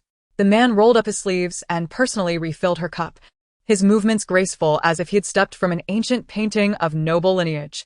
Sometimes, I truly wonder if your orphanage is imparting peculiar lessons to the children. For you wield the rules of the elite with such finesse. It's merely a matter of learning on the fly, Yi Kong replied. With wealth comes the status of a tycoon's son, yet Du Lucian can bully him at will without facing any repercussions. Merely because the Du family wields greater power in Yuzhou. The audacity of capital is often choked by an even bolder force. Yi Kong gently spun the translucent teacup in her hands. To exert pressure through power, influence, or wealth is instinctive to people like Du Lucian. I am merely returning the favor. She asserted if they were wise, they would not harbor resentment toward me, but should direct their grievances toward you. After all, I am but a fox relying on the tiger's might. The young woman lifted her teacup with utmost seriousness, addressing Wen Can. Thank you for your protection, Mr. Fun. After this incident, I should encounter significantly fewer troubles. You hardly appear to be a good person, he remarked. I am not a good person, Yi Kong replied. When playing hide-and-seek in the orphanage as a child, I was always the one who caught everyone. Suddenly, she shifted her tone. Though I may be a fox relying on the tiger's might, it has also afforded me your good cheer.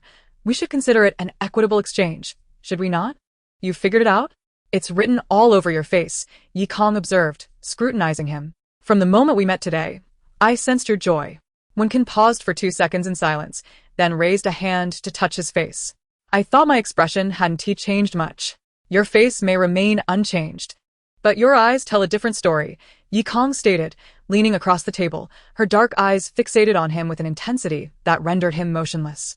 The sudden proximity of her gaze caused Wen Can to freeze, until he could distinctly see her diminutive face reflected in his pupils, prompting him to swallow silently and inquire, "What do you see in my eyes?" "Joy," she replied, drawing closer, her light smile barely perceptible yet undeniably present in his eyes. As she advanced, Wen Can found himself involuntarily leaning back. "Is that so?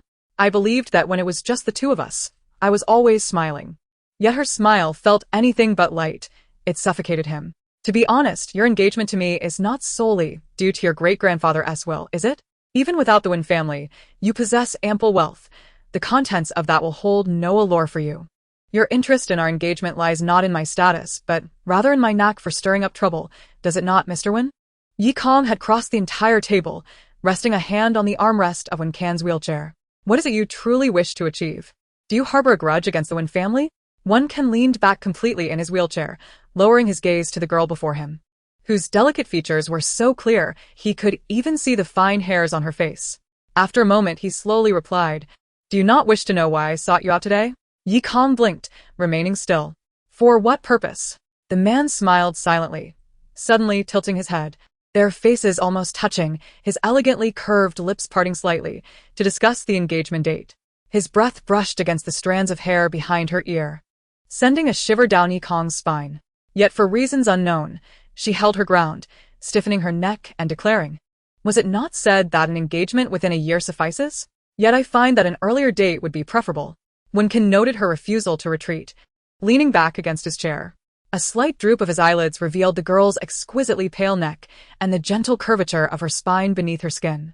However, his gaze flitted away almost immediately. "What is wrong?" Yi Kong stiffened, her eyes fixated on the man's collar. "His skin is rather fair," she mused, "and there seems to be a hint of muscle. It must feel quite firm to the touch." Oblivious to her wandering thoughts, Yi Kong's gaze darted unabashedly downward.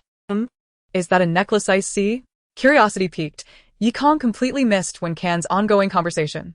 Like a mischievous sprite, she reached out, her fingertip catching the delicate chain.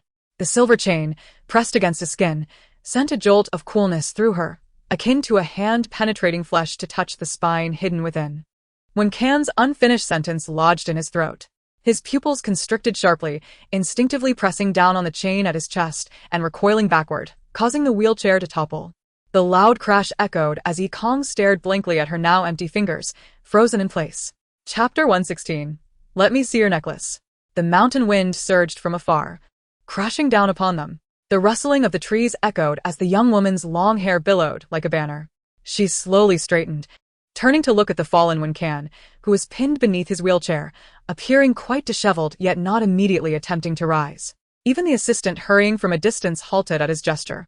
With a slow wave of his hand, the assistant retreated silently, leaving only the empty mountain breeze. Yi Kong hesitated, stepping forward. "Are you all right?" Wen Can remained silent, a strange smile flickering across his face as he pushed the wheelchair aside and stood with the support of the ground. Yi Kong's eyes widened, her pupils narrowing as she watched the man rise before her. Since their first official meeting, he had always been seated in the wheelchair, shorter than anyone else. A disabled figure who never left its confines even when alone at home. Now he stood before her. The wind howled, compelling Yi Kong to tilt her head back to meet his gaze. Seated in a wheelchair, Wen Can always exuded an impression of lacking substance. Whether it was his somber demeanor in public or his gentle tranquility behind closed doors, his aura of languor and despondency was inescapable. Yet, the Wen Can who stood appeared utterly transformed. It was as if the sound of bamboo shoots sprouting within his body resonated with every inch he ascended. He became tall, elongated, and radiated an undeniable brilliance that was difficult to behold. In that fleeting moment, Yi Kong suddenly comprehended why, at the banquet of the Yi family, upon first sighting him in that wheelchair, the onlookers had displayed such expressions. The once untouchable prodigy had plummeted into the abyss. And while people remembered his lofty status, adored and revered, they also harbored a perverse delight at his misfortune, as if it brought them closer to him, perhaps even affording them a chance to partake in his downfall. Thus, they felt both trepidation and yearning, both regret and exhilaration. Wen Can stepped forward, diminishing the distance between them, and bent slightly to gaze at the girl before him. "Why are you silent?" he inquired leisurely. "This is my first time standing in Yuzhou since the incident. As the sole witness, do you have nothing to say? My honor?" Yi Kong looked at him, blinked, and remarked, "Oh, so you're quite tall. Is that all you wish to convey?" Earlier, when he was alone in his residence, he had not stood. Was this outdoor space? Yi Kong gestured around. "Any safer than your villa?" Wen glanced towards the distant wooden cabin, where the shadows of his assistant and the store manager were faintly visible through the glass windows. Here, he hesitated before replying, "They are all my mother's people." "So you trust them?" "No, it is because I hold their fatal secrets." Yi Kong's distracted thoughts were momentarily scattered. She shot him a bemused glance before suddenly stepping forward. Merely half a shoe's length closer, her nose brushed against the button of his shirt. When Ken remained motionless, his gaze lowered discreetly to her hair. "What are you doing?"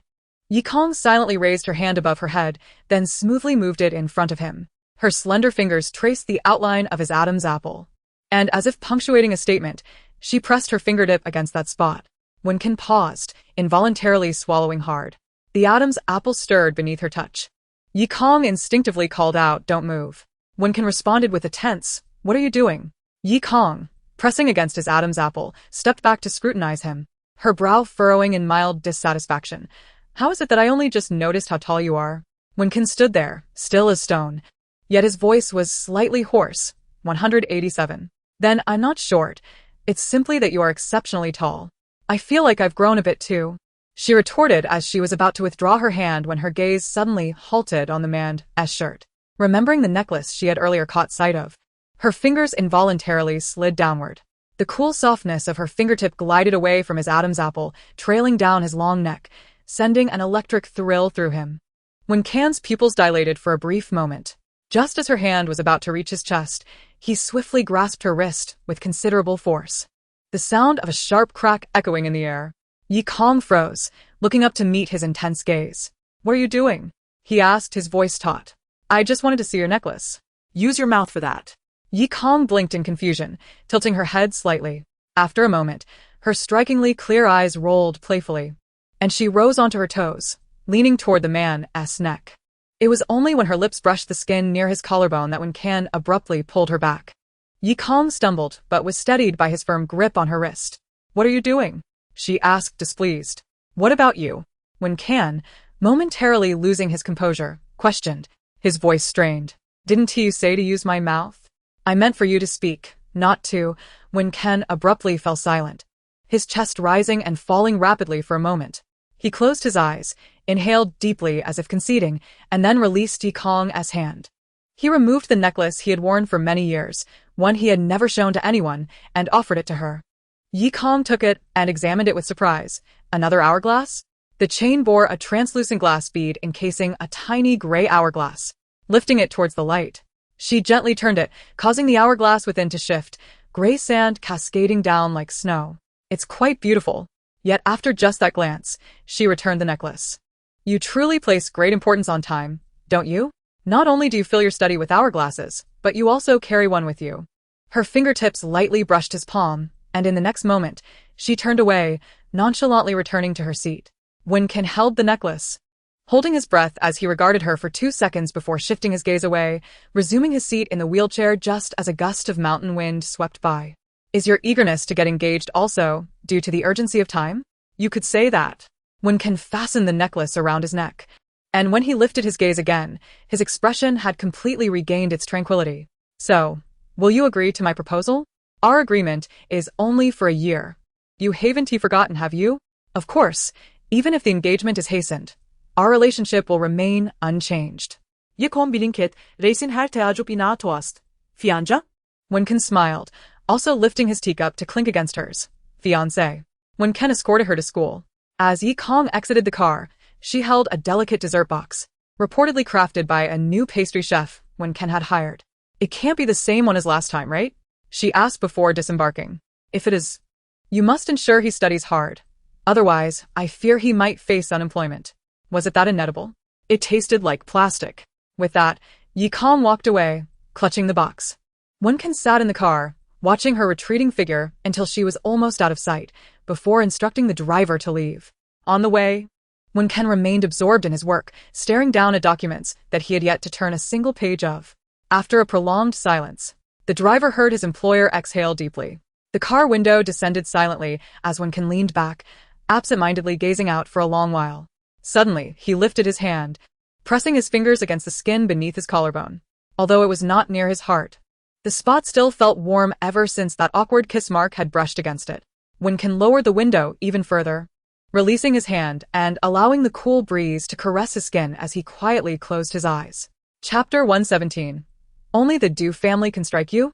At a newspaper office, Yikong sat on a high stool, spinning her body back and forth while leisurely savoring her dessert. After indulging a few more bites, she pulled out her phone to message Wen Can Yikong. There has been progress since last time, but it's still not up to standard. Are you certain he is the master you painstakingly sought? After a moment's thought, Yikong sent another message.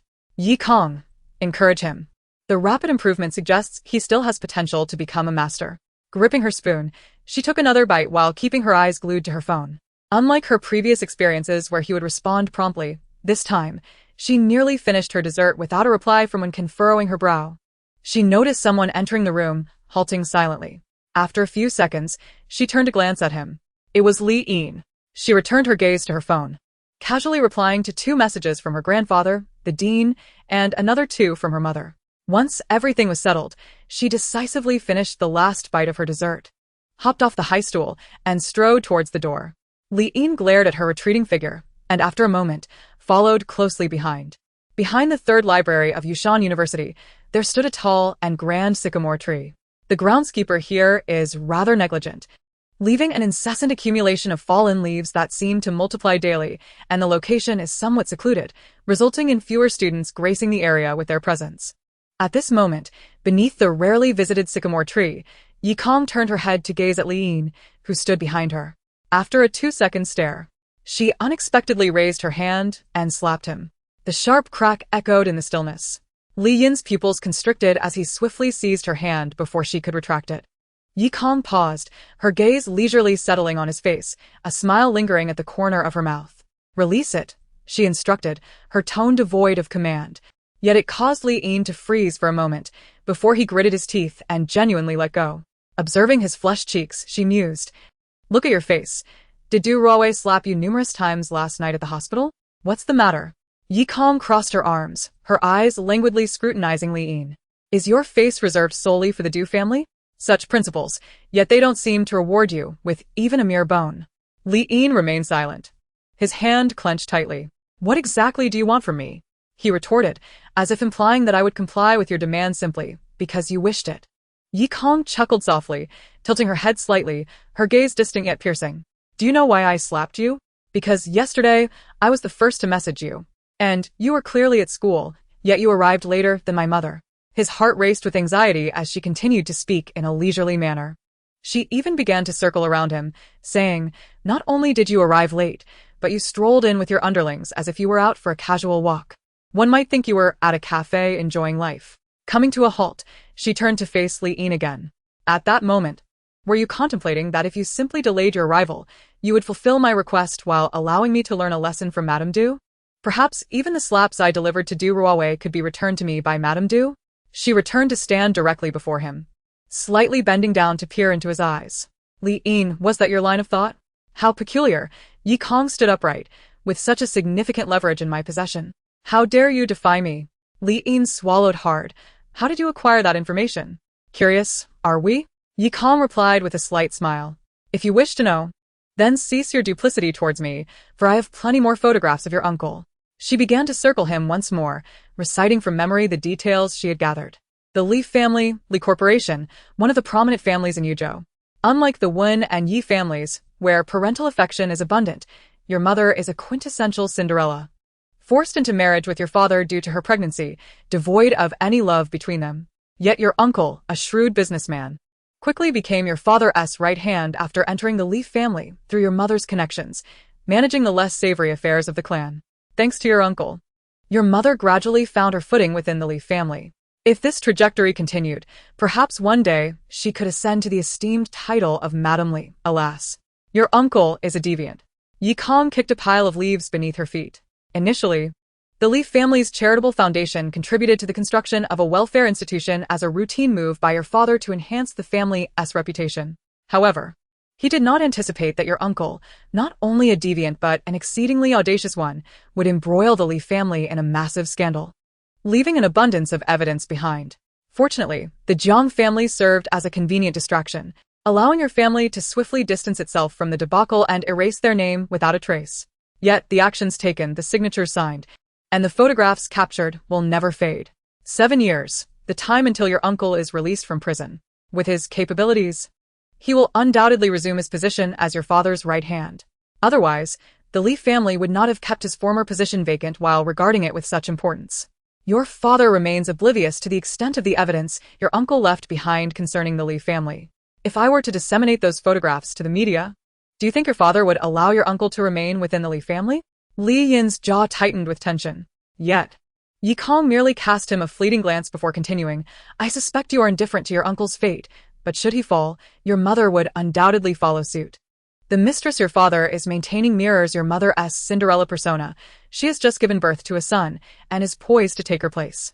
Yi Kong stood with her hands clasped behind her back, a smile gracing her lips as she regarded the man before her, whose teeth were clenched in barely contained rage. So, why not seize this opportunity to elevate her? Even if your mother ceases to be Madame Li, it will not alter your status as the eldest son of the Li family. Leaning closer, she fixed her gaze upon him. If that is your intention, then my threat will hold no weight, and you could easily return that slap to me. Li Yin's hands trembled slightly, his knuckles turning white as he bit down hard, producing a sharp, grinding sound. In mere seconds, his mind was flooded with anger and humiliation, flashing back to the image of a woman smiling through tears. I'm fine. As long as I can be by your father's side. That woman always presented a fragile facade to him, oblivious to the fact that he could see her tear-streaked face through the glass, softly murmuring to herself, from the very beginning, I never wished for more. I have never wished for more. If she truly wished for nothing more, then why did she cry every day? Why did she rejoice at his occasional returns? How about it? The girl's voice rang out, cool and enticing, laced with a teasing smile. Have you made your decision? Why not take this opportunity to remove your mother from the Li family? I doubt she would find happiness by your father's side. Would she? Li Yin shut his eyes, contemplating the notion that remaining by his father's side might not bring happiness, but it wouldn't lead to death either. Yi Kong raised an eyebrow in surprise. Are you implying that without your father, your mother would be unable to survive? In the silence, only the sound of sycamore leaves rustled in the wind. After a moment, Yi Kong straightened up, emitting a sigh that was both sardonic and mocking. What a profoundly touching love story. Given this, my threat has come into effect. She curved her lips into a smile, looking at Li Yin. If you wish for your mother to avoid disaster, then from this moment forth, you are my dog. Yi Kong. You will heed my every command. Even if I instruct you to fetch bones, you must comply. Do we have an understanding? Her tone was almost unnaturally courteous, devoid of any hint of the insult woven within her words. Li Yin's face turned pale, and while he regarded her with a glimmer of hatred in his eyes, he spoke with a quiet intensity. What exactly do you want me to do? Yi Kong mused, gazing at the leaves above, contemplating for a moment. The first task is to serve as my bodyguard for half a month. You see, I've made quite an enemy of the Du family, and once Du Ruowei is discharged from the hospital, she may very well seek vengeance upon me. I certainly do not wish to confront her alone. The girl withdrew her gaze, turning to the man before her, her eyes sparkling with mischief, yet brimming with unrestrained malice. So, I entrust this task to you, young Master Li. I trust you won't find it too burdensome? Chapter 118. My bodyguard. In the Li residence, on the second floor of a certain bedroom, morning light filtered through the curtains into the room. At the desk sat a figure who had not slept throughout the night. The vanity mirror reflected her heavy dark circles, her eyes devoid of focus, staring vacantly into the void as if lost in thought. Yet she continued to gnaw at her fingers, not pausing even as her nails became ragged and began to bleed. This anxious and neurotic demeanor suggested that she was deeply entrenched in some anxious contemplation. Only when the first clear honk of a horn echoed from outside did she abruptly come to her senses. Glancing at her bloodied nails, Yi Baozhu was startled, and her expression turned grim as she hastily wrapped her hand in several wet wipes. What am I to do? Clutching her throbbing fingers, she murmured, Having committed such a dreadful act, her parents still sought to protect her, and even when seemed irrationally infatuated. Two streams of tears unknowingly cascaded down her cheeks, her face finally betraying a mixture of anguish and resentment. What am I to do? After weeping in her bedroom and applying an ice pack, she emerged with a light layer of makeup, her face now devoid of any noticeable signs of distress. With a bright smile, she accompanied Grandma Yi for breakfast, and as she stepped outside, she passed by the neighboring villa from a distance. Despite her repeated internal admonishments to disregard it, Yi Baozhu couldn't help but glance back. Yet, the sight that met her eyes rendered her momentarily stunned. Typically, at this hour, a car would be waiting at the villa to take Yi Kong to school. However, today, alongside the familiar sedan, there stood a discreet black Cayenne. As she looked over, a figure descended from the vehicle. Long legs clad in black trousers, a hooded black sweatshirt obscuring half of his face, revealing only a sharp jawline and a thin line of lips. Yet even so, Yi Baozhu recognized him at once. Her eyes widened in disbelief, and her body involuntarily leaned forward against the window. Even after the car had driven away and that silhouette vanished beneath the shade of the trees, she remained dazed, unable to fathom what she had just witnessed. How could this be possible? Meanwhile, at the villa entrance, Yi Kong had just stepped out and collided with Li Yin, who was waiting there. Clad in all black, with a hood pulled low and sunglasses perched atop his sweatshirt, he appeared ready to don them at any moment. In stark contrast to his usual opulent attire, he would likely be unrecognizable to anyone but those intimately familiar with him. Yi Kong paused, and the aunt accompanying her couldn't help but cast a curious glance, inquiring, "Little Kong, who is this?" "Huh?" The girl chuckled nonchalantly, averting her gaze. "A newly appointed bodyguard. Is it really acceptable for bodyguards to dress like this? And wearing a hood, too?" The aunt muttered. "Who knows? Perhaps he suffers from a condition where exposure to light is lethal," Yi Kong replied with a hint of sarcasm. Li Yin, unfazed by such jibes, had steeled himself for the challenges ahead, having even convinced himself to embody the role of a genuine bodyguard over the next half-month. Anticipating such harsh remarks as part and parcel of the job, Li Yin approached to open the door for Yi Kong, but before he could, she had already opened it herself and climbed inside. His hand, raised to assist, froze midair. Then, with a resounding thud, the door slammed shut once more. Observing his rigid demeanor, the aunt, still lingering, chuckled softly and patted his shoulder. "Little Kong prefers to handle these trivial matters herself. You'll get used to it. She's not at all like a pampered heiress. She's quite easy to get along with." Just yesterday, Li Yin had been ordered to serve her like a pet. The door of the coffee shop, which had been shattered, was now fully repaired, and all the damaged items had been replaced. Yet, since its opening day, the establishment had faced continuous disturbances, leaving few brave enough to patronize it. After a selective class, Yi Kong lounged in the cafe for 2 hours, only to find no customers upon her descent. Meanwhile, Lin Xinzhou was at the bar, gulping down ice water. She approached, taking a seat and ordering a honey lemon drink. After finishing an entire cup of ice water, Lin Xinzhou slammed the cup onto the bar, producing a loud clatter. Yi Kong, she exclaimed, turning sharply to face her, her gaze unwavering. "Have I not been of considerable assistance to you these past few days?" Yi Kong hesitated. "You helped me? I've always been on your side," Lin Xinzhou exclaimed, slamming her palm on the table. "From the moment that Duruowei came to cause trouble, I was there trying to mediate. I even got scolded by her." Yi Kong found her claim somewhat forced but couldn't be bothered to elaborate, simply responding, "So what? So, don't you think you owe me something in return?" Lin Xinzhou leaned in closer, grasping her hand, her eyes sparkling with anticipation. Yi Kong rejoiced, shaking off the goosebumps that erupted on her skin. "What do you want?" "To attend Zhou Song's ball." "No." "Why not?" Lin Xinzhou's voice pitched higher with excitement. "I beg you." Yi Kong regarded her strangely. "How do you wish to plead?" Lin Xinzhou paused for a moment, then dramatically displayed her left palm, bending her right hand's index and middle fingers as if kneeling, shouting, "I'm kneeling before you. Yi Kong, is that not enough? I'll bow my head." She tilted her fingers forward. Yi Kong, she accepted the honey water from the barista, took a sip, and after swallowing, queried, "Speak. What advantage did Zhou Song promise you?" Lin Xinzhou faltered. Her eyes darted back and forth. "What advantage? I simply wish to go, and I want you to accompany me. Don't you know that's how female friendships work? To attend the ball hand in hand, and to share the restroom after class. I have no such friends. You must be mistaken." Yi Kong coldly pushed her hand away. Lin Xinzhou wailed, circling Yi Kong several times, but failed to sway her resolve. Thus, she temporarily retreated, biding her time for another opportunity. With the commotion subsided, Lin Xinzhou finally noticed another presence in the cafe. Seated in the booth closest to the entrance, a figure sipped coffee, appearing as if indulging in wine, cloaked entirely in black, exuding an aura of darkness. Yi Kong couldn't help but poke her, asking, Who is that? After the ruckus we caused, there's still someone daring enough to drink coffee here? Yi Kong cast a fleeting glance, responding with a light smile. Not a customer. He's my bodyguard. Bodyguard? Lin Xinzhou quickly grasped, that's perfect.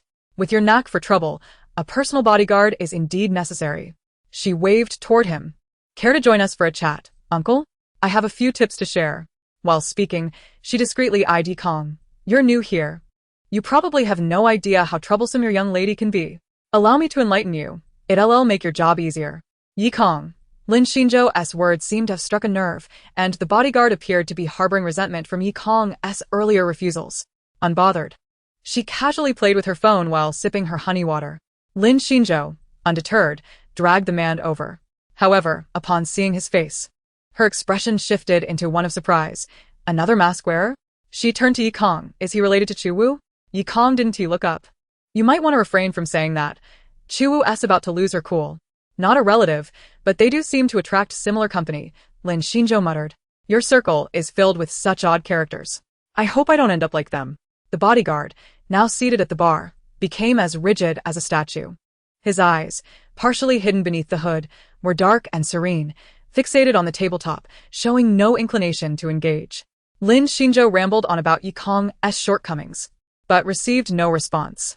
Feeling somewhat disheartened yet too timid to escalate her remarks, she ultimately conceded defeat. Your bodyguard is equally dull. After a brief pause, Yi Kong completed another round of a casual game, and Lin Xinzhou suddenly perked up. Did you know? Du Ruowei has been discharged and is back home. The bodyguard stiffened slightly. Yet Yi Kong didn't even raise her eyelids. Oh? Zhou Song also sent Du Ruowei an invitation, as if recalling a matter of utmost significance. Lin Xinzhou became animated, her gaze fixed intently on Yi Kong as she declared, based on my understanding of Du Ruowei, she will undoubtedly attend the ball. Yi Kong remained languid, unperturbed, responding with a hint of disinterest. Why? For the sake of her reputation, of course. Lin Xinzhou continued.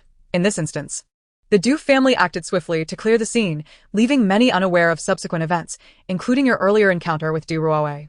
She mimicked a slapping gesture, stating, due to the rapid deletion of posts, many remained skeptical, and most of the onlookers were silenced with hush money, ensuring that no one would disclose anything, including the incident involving her mother. Lin Xinzhou made another gesture, her expression betraying a lingering dread. This too is known by very few. She elaborated. On the Huangjin City Forum, discussions abound regarding what transpired that day, with myriad speculations, yet no one can ascertain the truth. Therefore, I believe that, even for the sake of the Du family's reputation, Du Ruowei will certainly show up at the ball. She adores the feeling of superiority, and such an incident would compel her to put on a brave face. With a resounding thud, the bodyguard slammed the cup handed to him by the barista onto the table, startling Lin Xinzhou. Yi Kong, however, remained unfazed, merely remarking, Is your hand incapacitated? Can't hold a cup? The man silently clenched his right fist tightly. Yi Kong cast a fleeting glance before returning her attention to Lin Xinzhou, continuing, Even if she intends to attend, what's the significance? Do you not wish to further humiliate her? Lin Xinzhao's eyes widened as she exclaimed, Just think about it. To prove that nothing happened, she will undoubtedly dress to the nines, strutting in with an air of nonchalance. But if you were to attend as well, how do you think she would react? Suddenly, the bodyguard stood abruptly, causing the high stool to topple with a loud crash. Lin Xinzhou was once again taken aback, while Yi Kong remained unblinking, gently raising her voice as the man turned to leave. Stop. Li Yin's chest heaved rapidly, yet he remained rooted to the spot. Pick it up, Yi Kong commanded. Li Yin remained motionless. In the tension-laden atmosphere, Lin Xinzhou dared not breathe. I said, pick it up. Yi Kong's voice turned cold. The man, like a long-neglected machine, slowly bent down to set the stool upright. Sit down, she added. The man stiffly complied. Lin Xinzhou, observing from the sidelines, felt as though she could hear the reluctant creaking of his bones. The atmosphere gradually returned to equilibrium, with Yikong not casting a glance in his direction. She then turned to Lin Xinjiao, remarking, "I never realized you harbored such disdain for Du Ruowei." Lin Xinjiao pouted. "I've heard certain things about her, and discovered she is truly not a good person." Oh? Who told you? Yikong inquired. The name that was on the tip of Lin Xinjiao's tongue got caught in her throat, and after a moment of awkward silence, she forced a laugh and averted her gaze. "Well, it's something everyone knows. I simply didn't pay attention before." "Is that so?" Yikong replied, before lowering her head to send a message to someone. Moments later, she suddenly remarked, "The Zhou family has a profound interest in the arts. They possess both a museum and an art gallery. I wonder if they have ventured into the realm of music." "Of course they have," Lin Xinjiao responded reflexively. "They have an extraordinarily high-end concert hall. Ordinary orchestras cannot even gain entry." Her excited tone abruptly faded. Lin Xinjiao's mouth fell open in shock as she slowly shifted her gaze to meet Yikong's eyes. The girl, with a playful smile, asked, "So, Zhou Song promised you that as long as you take me to the ball, he would let your orchestra perform at their concert hall?" Lin Xinjiao abruptly left her seat, crouching down in a most humble manner, clutching her hands tightly, with wide eyes pleading, "I beg you. While I can leverage various connections to secure performance opportunities elsewhere, the Zhou family's concert hall is of an exceptionally high standard. They only allow world-class orchestras to perform. I truly desire to go there. And I want to take you with me. Please, assist me." Yikong looked down at Lin Xinjiao, smiled lightly, and as her eyes sparkled with hope, gently withdrew her hand. With a chilling finality, she uttered two cruel words, "Not happening." Lin Xinjiao returned to the bar, dejectedly gazing at her. "Do you not even desire the chance to embarrass Du Ruowei? Who does she think she is?" Yikong resumed her game, stating, "Must I undertake actions I find distasteful merely for her sake?" The bodyguard, seated a distance away, silently exhaled, his posture relaxing. Yikong cast a brief glance, a smirk playing at her lips as she spoke in a frigid tone. "I suggest you control your breathing.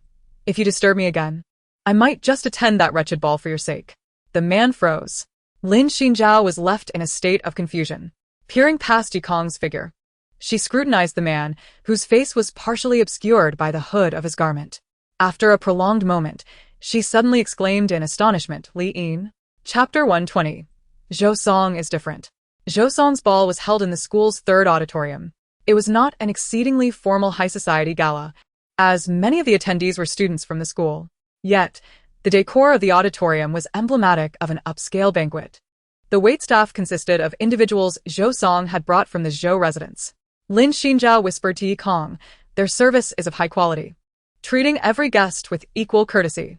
They stood in a corner of the auditorium, observing the attentive and polite servers who greeted each guest with warmth. I must admit, amidst this gathering of young aristocrats, Zhou Song stands out as a breath of fresh air. He is the only one who openly maintains many ordinary friendships. Following Lin Xinjiao's gaze, Yikong spotted Zhou Song, the center of attention, surrounded by admirers. He appeared to be quite popular, as, aside from Wei Ji and three others, he was engaged in lively conversation with several individuals, not all of whom were clad in exquisite attire. Some wore faded ties or discolored high heels, exuding an aura of awkwardness. Yet, Zhou Song mingled with them, embracing them with camaraderie and laughter, exhibiting no sense of aloofness. This very trait contributed to the ongoing discord between him and Du Ruowei, as they could only maintain a facade of civility. Lin Xinjiao remarked, "It's fortunate that Zhou Song is unaware of the specific happenings within the Du family. Otherwise, he would undoubtedly make a mockery of Du Ruowei." Yikong remained noncommittal. She had no intention of lingering here. The sole reason she ultimately acquiesced to Lin Xinjiao was due to her tenacity.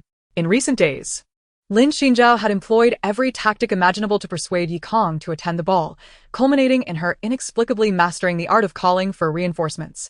She executed her plan subtly, ensuring that each morning, upon awakening, Yikong would find Lin Xinjiao bustling about in the kitchen, assisting Fong Sivan. With every ante uttered, Fong Sivan's delight grew, and during breakfast, Lin Xinjiao hovered around Yikong like a devoted courtier, eager to wipe her mouth with a handkerchief. During free periods, she would forego accompanying Yikong, opting instead to spend time with Fong Sivan, indulging in massages and shopping excursions. After several days of this, Fong Sivan could no longer contain her curiosity and inquired about the situation. While Xiao Zhou is a good child, I feel quite uneasy allowing this young person in her prime to dote on me, an idle old aunt, every day. Yi Kong. Yi Kong could only arrive with a scowl. The auditorium was filled with laughter and merriment, and through the tall windows, one could faintly glimpse a crescent moon hanging in the sky. Yi Kong glanced at her watch and remarked, "Just 5 more minutes." However, Zhou Song insisted that he wanted to share a drink with her. "I won't drink," she replied. Just then, Zhou Song happened to look up from a distance. Yi Kong felt as though he had caught sight of her, yet his gaze swiftly swept past the crowd and settled at the entrance of the auditorium. Almost immediately, a radiant smile blossomed on his face. "Du Ruowei," he called out, his voice ringing clear and unclouded. Lin Xinjiao's body jolted, instinctively glancing behind Yi Kong. There stood Liyin, cloaked in a hood and mask, like a silent shadow behind her, who remained oblivious to the commotion. Lin Xinjiao tugged at Yi Kong's sleeve and posed the question she had asked numerous times before. "What leverage does he hold over you? Can't you really say anything?" Yi Kong pointedly ignored the inquiry, instead retrieving a cup of juice from a nearby table. Sipping it, she stole another glance at her watch. 3 more minutes, she stated. "All right," Lin Xinjiao mumbled. "Regardless, Zhou Song merely asked me to bring you. He didn't stipulate how long you must stay." Meanwhile, Zhou Song had joined the elegantly dressed Du Ruowei and her group, their chatter lively and animated. As for Yi Kong, she continued sipping her juice, occasionally exchanging a few words with Wen Can, swiftly passing the remaining 3 minutes. When her cup was empty, she set it down and turned gracefully toward the back door. However, just as she took a few steps, Zhou Song's voice echoed from afar. "Hey, Yi Kong, where are you going?" Don't leave yet. "The ball hasn't even started." Yi Kong remained silent, striding purposefully ahead. Simultaneously, Du Ruowei's incredulous voice rang out behind her. "You actually invited her? What's wrong with that? Is it forbidden?" Zhou Song casually replied while pursuing her. Yi Kong, wait up. The host of the ball, amidst the throngs of guests, found himself engaged in a playful chase. Attendees moved aside, but it was too late to avoid the spectacle. Yi Kong turned the doorknob, about to step outside, only to collide with someone. Just before she could crash into his chest, a hand deftly pressed on her shoulder, politely yet firmly guiding her aside. An apology resonated above her head, the voice deep and magnetic, tinged with a metallic coolness. Yi Kong was momentarily taken aback, raising her gaze to meet a pair of slightly curved peach blossom eyes. Her pupils widened in silence, her breath caught for a few seconds. "This young lady?" The man inquired with a smile that seemed to carry the warmth of spring. Suddenly, a head popped out from behind him, Qin Ranqiu. The woman looked at Yi Kong with curiosity and said, "Isn't this Yi Kong? What's the matter? The ball hasn't started yet and you're leaving?" Following Yi Kong's peculiar gaze toward the man before her, Qin Ranqiu smiled lightly. "Let me introduce you. This is my brother, Qin Jianbai." She stepped out from behind him, beaming. "Jianbai, this is Yi Kong, the 3rd miss of the Yi family. I have long admired your name," the man acknowledged, raising an eyebrow in understanding and extending his hand toward her. Yi Kong snapped back to reality, glancing at the outstretched hand before looking up to scrutinize the man's face once more. He was strikingly handsome, with eyes as captivating as a spring breeze, complemented by a sharply defined visage, all merging to create an extraordinarily compelling beauty. Yi Kong studied his face and slowly articulated, "Qin Jianbai." The man, unfazed, withdrew his hand, maintaining a genial smile. "I am a year older than you. You may call me Jianbai Ge, though of course, addressing me as Jianbai is preferable." No sooner had he finished speaking than Qin Ranqiu playfully smacked him. "Don't inflict your peculiarities on Yi Kong." At that moment, Zhou Song, who had been chasing her, finally caught up. "Sister Ranqiu, Jianbai is here too," he gasped, greeting the two, without pausing for breath. "There's no time to waste. The ball hasn't begun. And you, as my most esteemed guest, cannot leave just yet." Yi Kong glanced at him, then at the quietly observing Qin Jianbai, and, for reasons unknown, she turned and walked away. In the grand hall, Yi Kong settled onto a sofa, deliberately ignoring the seething gaze of Du Ruowei, who looked at her as if she were a sworn enemy. "Tell me about the Qin family," she said to Lin Xinjiao as she relaxed on the couch. In another corner, Qin Jianbai raised his glass with a charming smile toward a girl who was fixated on him, causing her to blush shyly, while his voice remained as cool as water. "Indeed, Miss Yi, the 3rd daughter of the Yi family, is exceptionally beautiful, comparable to her sister." Qin Ranqiu smiled gently. "What? Are you interested?" I have an affinity for every beauty, especially since she is someone the esteemed one likes, he replied. They are merely in a partnership. Wenken does not harbor feelings for her. The man lightly swirled the wine in his glass, casting a sidelong glance at his sister with a knowing smile. Is that so?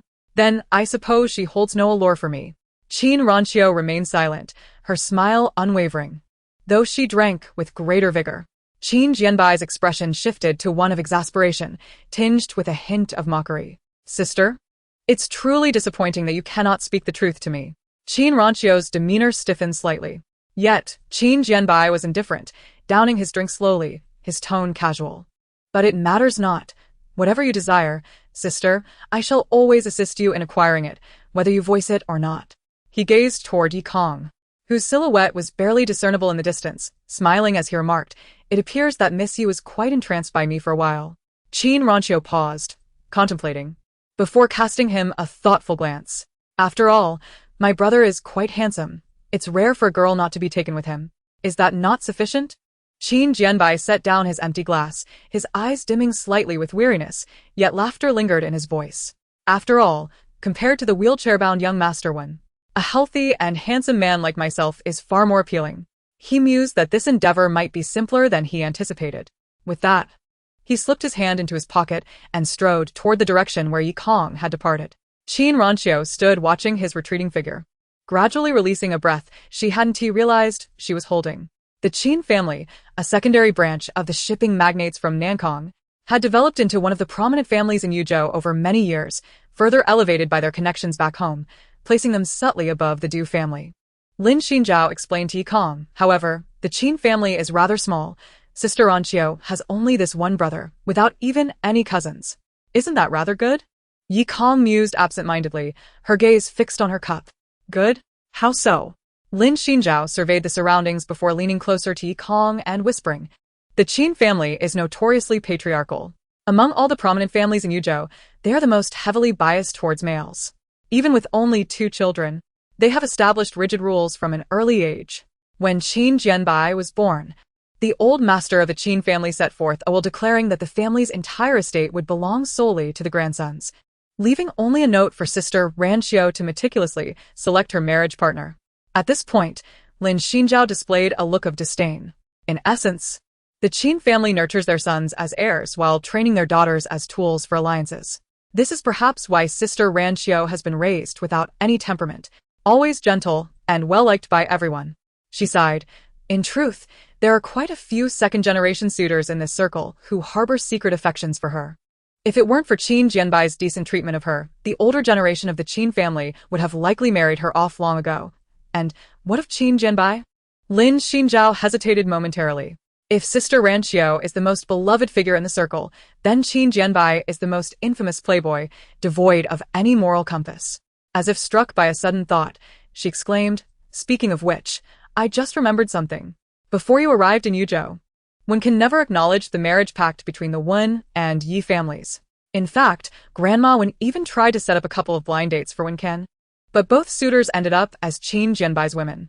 Yi Kong paused slightly as Lin Xinjiao continued with evident disdain. Fortunately, Wen Ken doesn't care, otherwise he would be ruined. There have been many incidents of him snatching away other people's girlfriends, and the worst part is, after winning them over, he doesn't cherish them at all, leaving those women with no grievances. It's quite terrifying. Lin Xinjiao nodded. Du Rowei once said, he is a male fox spirit.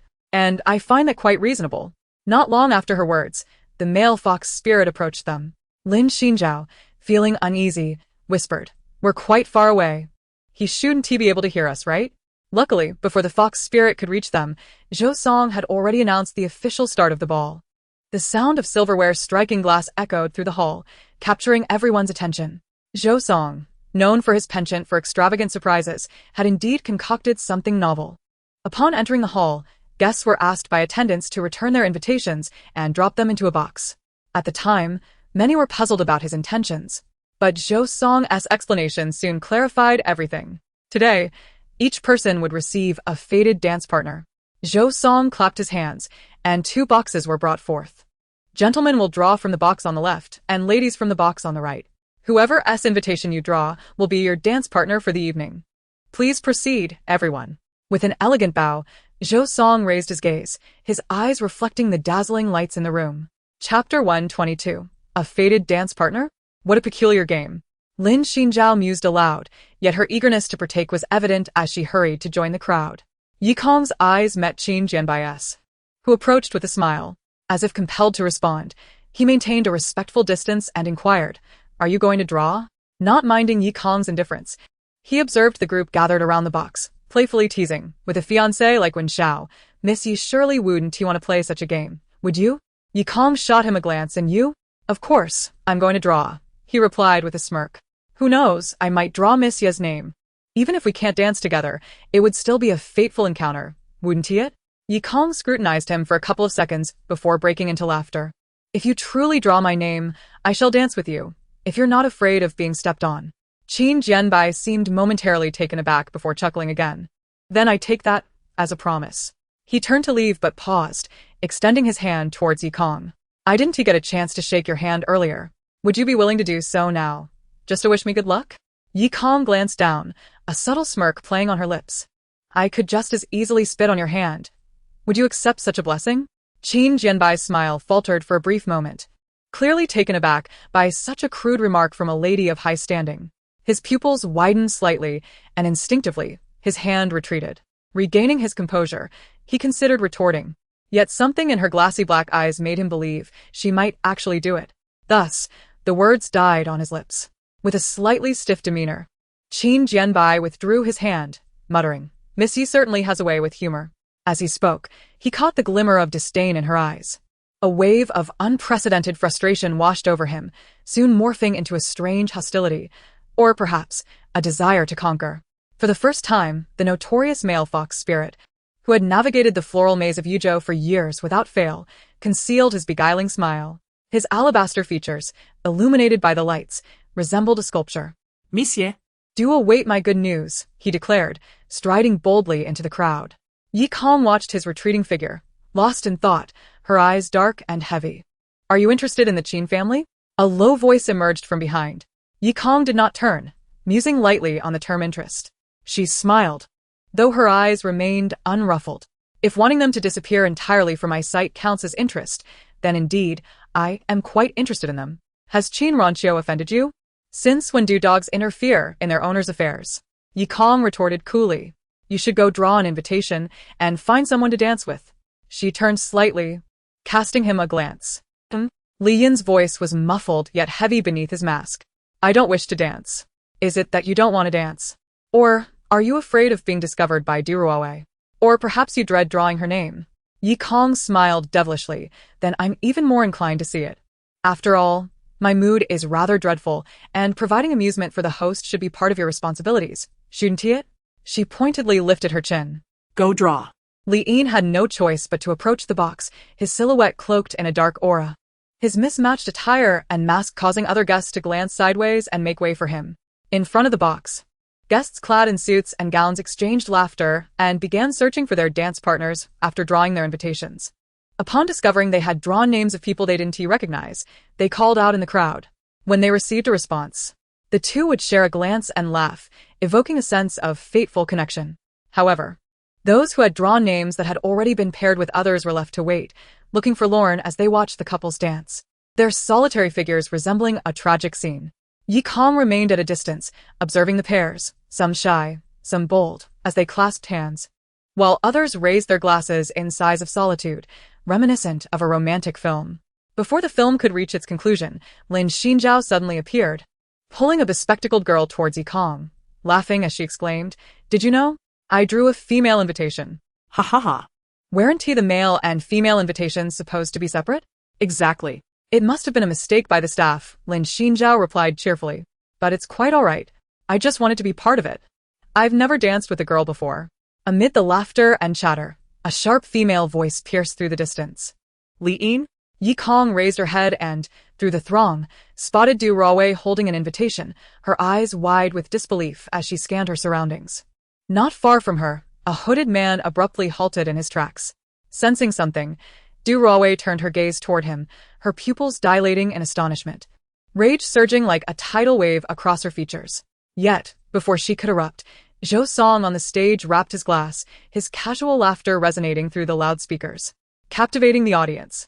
I have also drawn Du Ruowei as my dance partner for today, Miss Du, as Du Ruowei turned back in stunned silence. He cast a glance at the invitation in her hand and shrugged regretfully. Well, it seems I've arrived a moment too late. Henceforth, let our dance serve as the closing piece for this soiree. As for the opening partner, as the host of this gala, I shall choose myself. Zhou Song's gaze swept across the crowd, finally landing on Yi Kong. Miss Yi-san. He leapt down from the stage, striding confidently through the parted sea of guests until he stood before her. With a graceful bow, he extended his hand. Would you do me the honor of opening this lively ball with me? The crowd parted to grant him a wide berth. However, before Yi Kong could respond, someone turned from the box, raising their invitation with a gentle smile. Young Master Zhou, I fear this time, you must yield once again. They presented the invitation to the crowd, where the elegantly inscribed name Yi Kong glimmered. Beneath the resplendent crystal chandeliers, the assembly, regardless of their social standing, collectively held their breath, captivated by the tense yet chaotic scene unfolding before them. In an unnoticed corner, Qin Ranqiu silently curved her lips into a smile, discreetly raising her phone to capture the moment. Meanwhile, in the Wen family estate, amidst a gathering of merely 4 individuals in the family conference hall, Wen Rong slammed his phone, broadcasting the ball's live feed onto the table. Look. This is the fiancée you chose. This is the woman you deem fit to be your future wife. His voice was laden with anguish. Just days ago, she dragged our family into a debacle, and today, she attends such a gathering, bringing disgrace upon us. She even incites rivalry between Zhou and Qin families. Such a woman. And you wish to take her as your bride?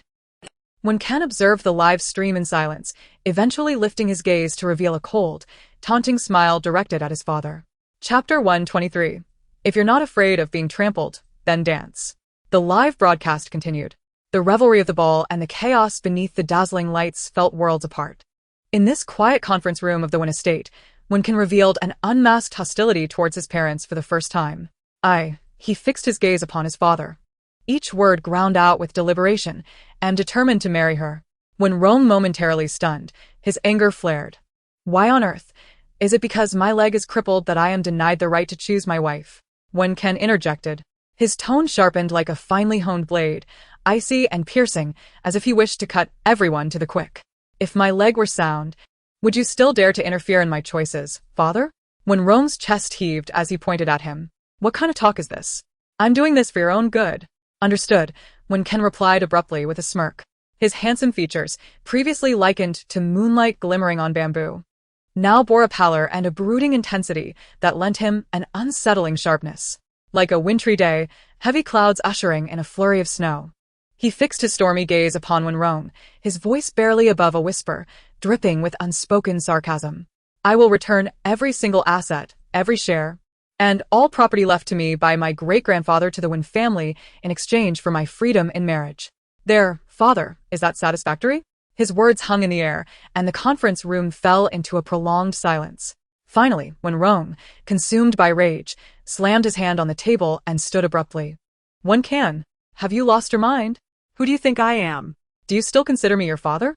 Since his wife's passing, Wen Rong had never displayed such unrestrained fury in public. His handsome face flushed with anger, his gaze fixed on Wen Can, reflecting not just rage, but profound sorrow. Wen Lian quickly stepped forward to support him, murmuring words of comfort. Yet, Wen Rong brushed him aside, pointing solely at Wen Can with a look of utter disappointment.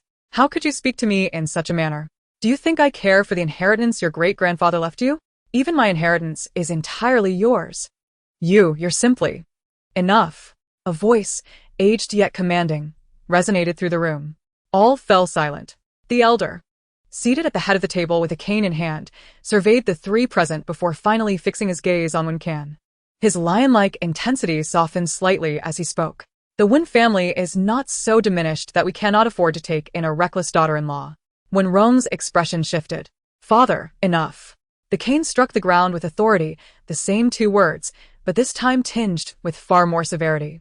When Rong's face stiffened, and he lowered his head. The elder turned to Wen Can. You should refrain from such petulant remarks. I am not being petulant, Wen Can replied, his expression devoid of emotion. What else could it be?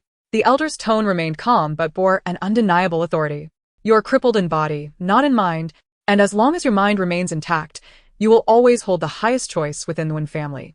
This temporary leave is merely my hope that you will take the time to rest and recuperate." Wen Can remained silent, and the elder, unconcerned, shifted his gaze back to Wen Rong. "What are you quarreling with your son about? Is it not because Wen Can has been too sensible and obedient over the years that you lack any compassion?" Wen Rong's expression darkened, and after a deep breath, he spoke. "I only worry for him. More than anyone else in this world, I wish for his well-being, and naturally, the woman he marries should be the best. We are not incapable of marrying a reckless woman, but she must be someone truly exceptional who loves him. But father, look at that Yi Kong. If she had any self-awareness, she would not entangle herself with other men at the ball." As he spoke, his face flushed red again, and he began to pound the table. This paternal figure, entirely consumed with concern for his child, even forgetting his own image, softened the elder's demeanor slightly. "Enough. Wen Can knows what he is doing. What does he know?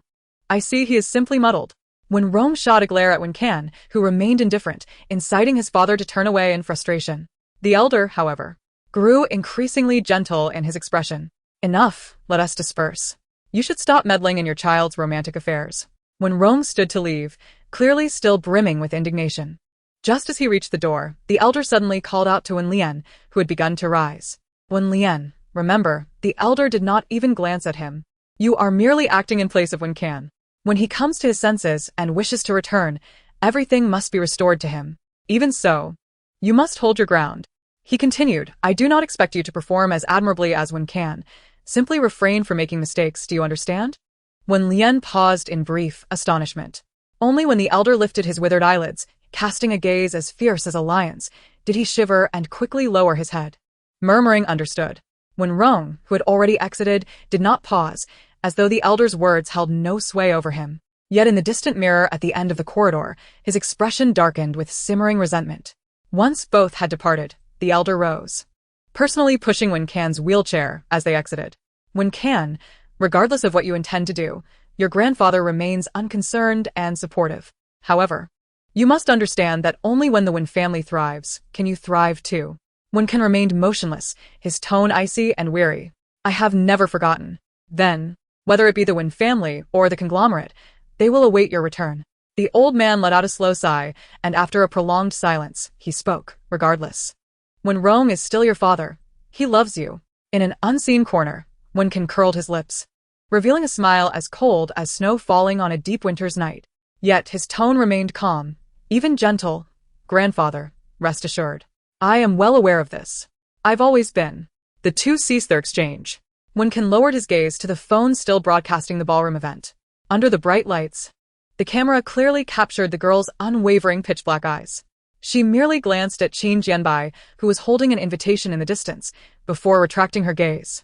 Due to the interruption caused by Qin Jianbai, Zhou Song had withdrawn his hand, which was initially reaching for Yi Kong. Thus, Yi Kong looked at him and extended her hand. In Zhou Song's bewildered gaze, she said, "If you're not afraid of being stepped on by me, then dance." With many eyes upon them, Zhou Song smiled faintly and grasped her hand. As the music began, the orchestra commenced the waltz. Yekon, direset injaswalattre. Danced an unorthodox opening dance with Zhou Song, who was clad in a formal suit. Separating from his grandfather, Wen Can stood alone by the window on the second floor. As he focused on the live broadcast, he pulled out a pair of headphones from his pocket and inserted them into his ears. In the study just 2 walls away, Wen Rong sat behind his desk, rhythmically tapping on the surface. Wen Lian stood awkwardly before him, cautiously calling out "Uncle." Wen Rong remained silent, eventually casting a glance in his direction before slowly saying, "You need to work harder. Like your grandfather, I do not expect you to surpass Wen Can. But, at the very least, do not falter." Wen Lian nodded, his tone tinged with sadness. "I will strive to improve, but what about Wen Can?" His voice carried a hint of trepidation, receiving only a long sigh from Wen Rong in response. "Your grandfather truly trusts and cherishes him." The middle-aged man leaned back in his chair, speaking in a tone laced with complexity and a hint of resignation. "Even I, his only son, have never been granted such trust and affection. No, not even in my youth could I hope for a favorable glance from him." He shook his head with a sigh. It seems that affection is indeed more prevalent across generations. However, in his current state, Wen cannot continue to bear the mantle of the Wen family's heir. Even if he comes to his senses and wishes to return, I shall not permit the Wen family to fall back into his hands. After all, what would that mean for us? Should a mere youth dictate our family as future? Even if he is my son, such indulgence is unfathomable. He spoke with earnest conviction. Turning to look at Wen Lian, isn't that so? Indeed, Wen Lian replied respectfully, though hesitantly added, Wen can, he is simply too proud. Ah yes, pride. When Rome leaned back, his fingers continuing their rhythmic tapping on the table. He seemed lost in thought, his expression distant and serene, before finally saying, just like his mother. Adored by everyone, she became untouchable, unaware that without my bestowed status. He paused, shaking his head in resignation. Regardless, he is still my son. I cannot allow him to continue down this path of decline. Since he cannot awaken on his own, as his father, I must intervene. The middle-aged man contemplated for a moment before casually declaring, then let us take action through his fiancée. Since she seems to attract trouble. It would not be surprising if some adversaries directed their ire towards Wen Can, given his background. He sighed deeply, speaking with a weighty earnestness. People are like that. Only when they are personally affected do they grasp the gravity of the situation. After hearing his words, Wen Lian exited the study, barely catching his breath before turning to see the wheelchair not far away. He almost choked on his own breath. It was only when the man turned his head to cast a glance in his direction, revealing the headphones in his ears, that he regained his composure and noticed the rapid beating of his heart. Approaching with stiff steps, he asked, Brother, how long have you been here? The man remained silent, merely tilting his head to show the headphones he wore. When Lian instinctively glanced at the man's phone, which was still streaming live. He sighed in relief and raised his voice slightly, then I want to disturb you. As he left, Wen Lian didn't even think to confirm whether the headphones were connected to Wen Can's phone. Once Wen Lian had walked away, Wen Can redirected his gaze. A faint, elusive smile gracing his lips. He looked down at his phone. The screen bore no sign of a Bluetooth connection. He had merely turned down the volume.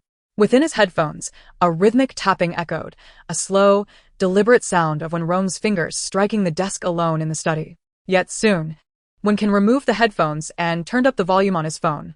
The lively, melodious music from the dance filled his ears, alongside the sight of the girl, stiffly dancing under Zhou Song's guidance. Among a crowd of guests at ease, she appeared utterly out of place. Did you know? You've stepped on my foot 7 times already. Zhou Song's pained voice reached her. Yi Kong did not even blink. That is the result of my restraint. As Zhou Song endured yet another footstep, he asked, Are you genuinely trying to learn? Isn't my attitude sufficiently earnest? Ye Kwan responded, puzzled. Zhou Song replied, Well, therein lies the problem.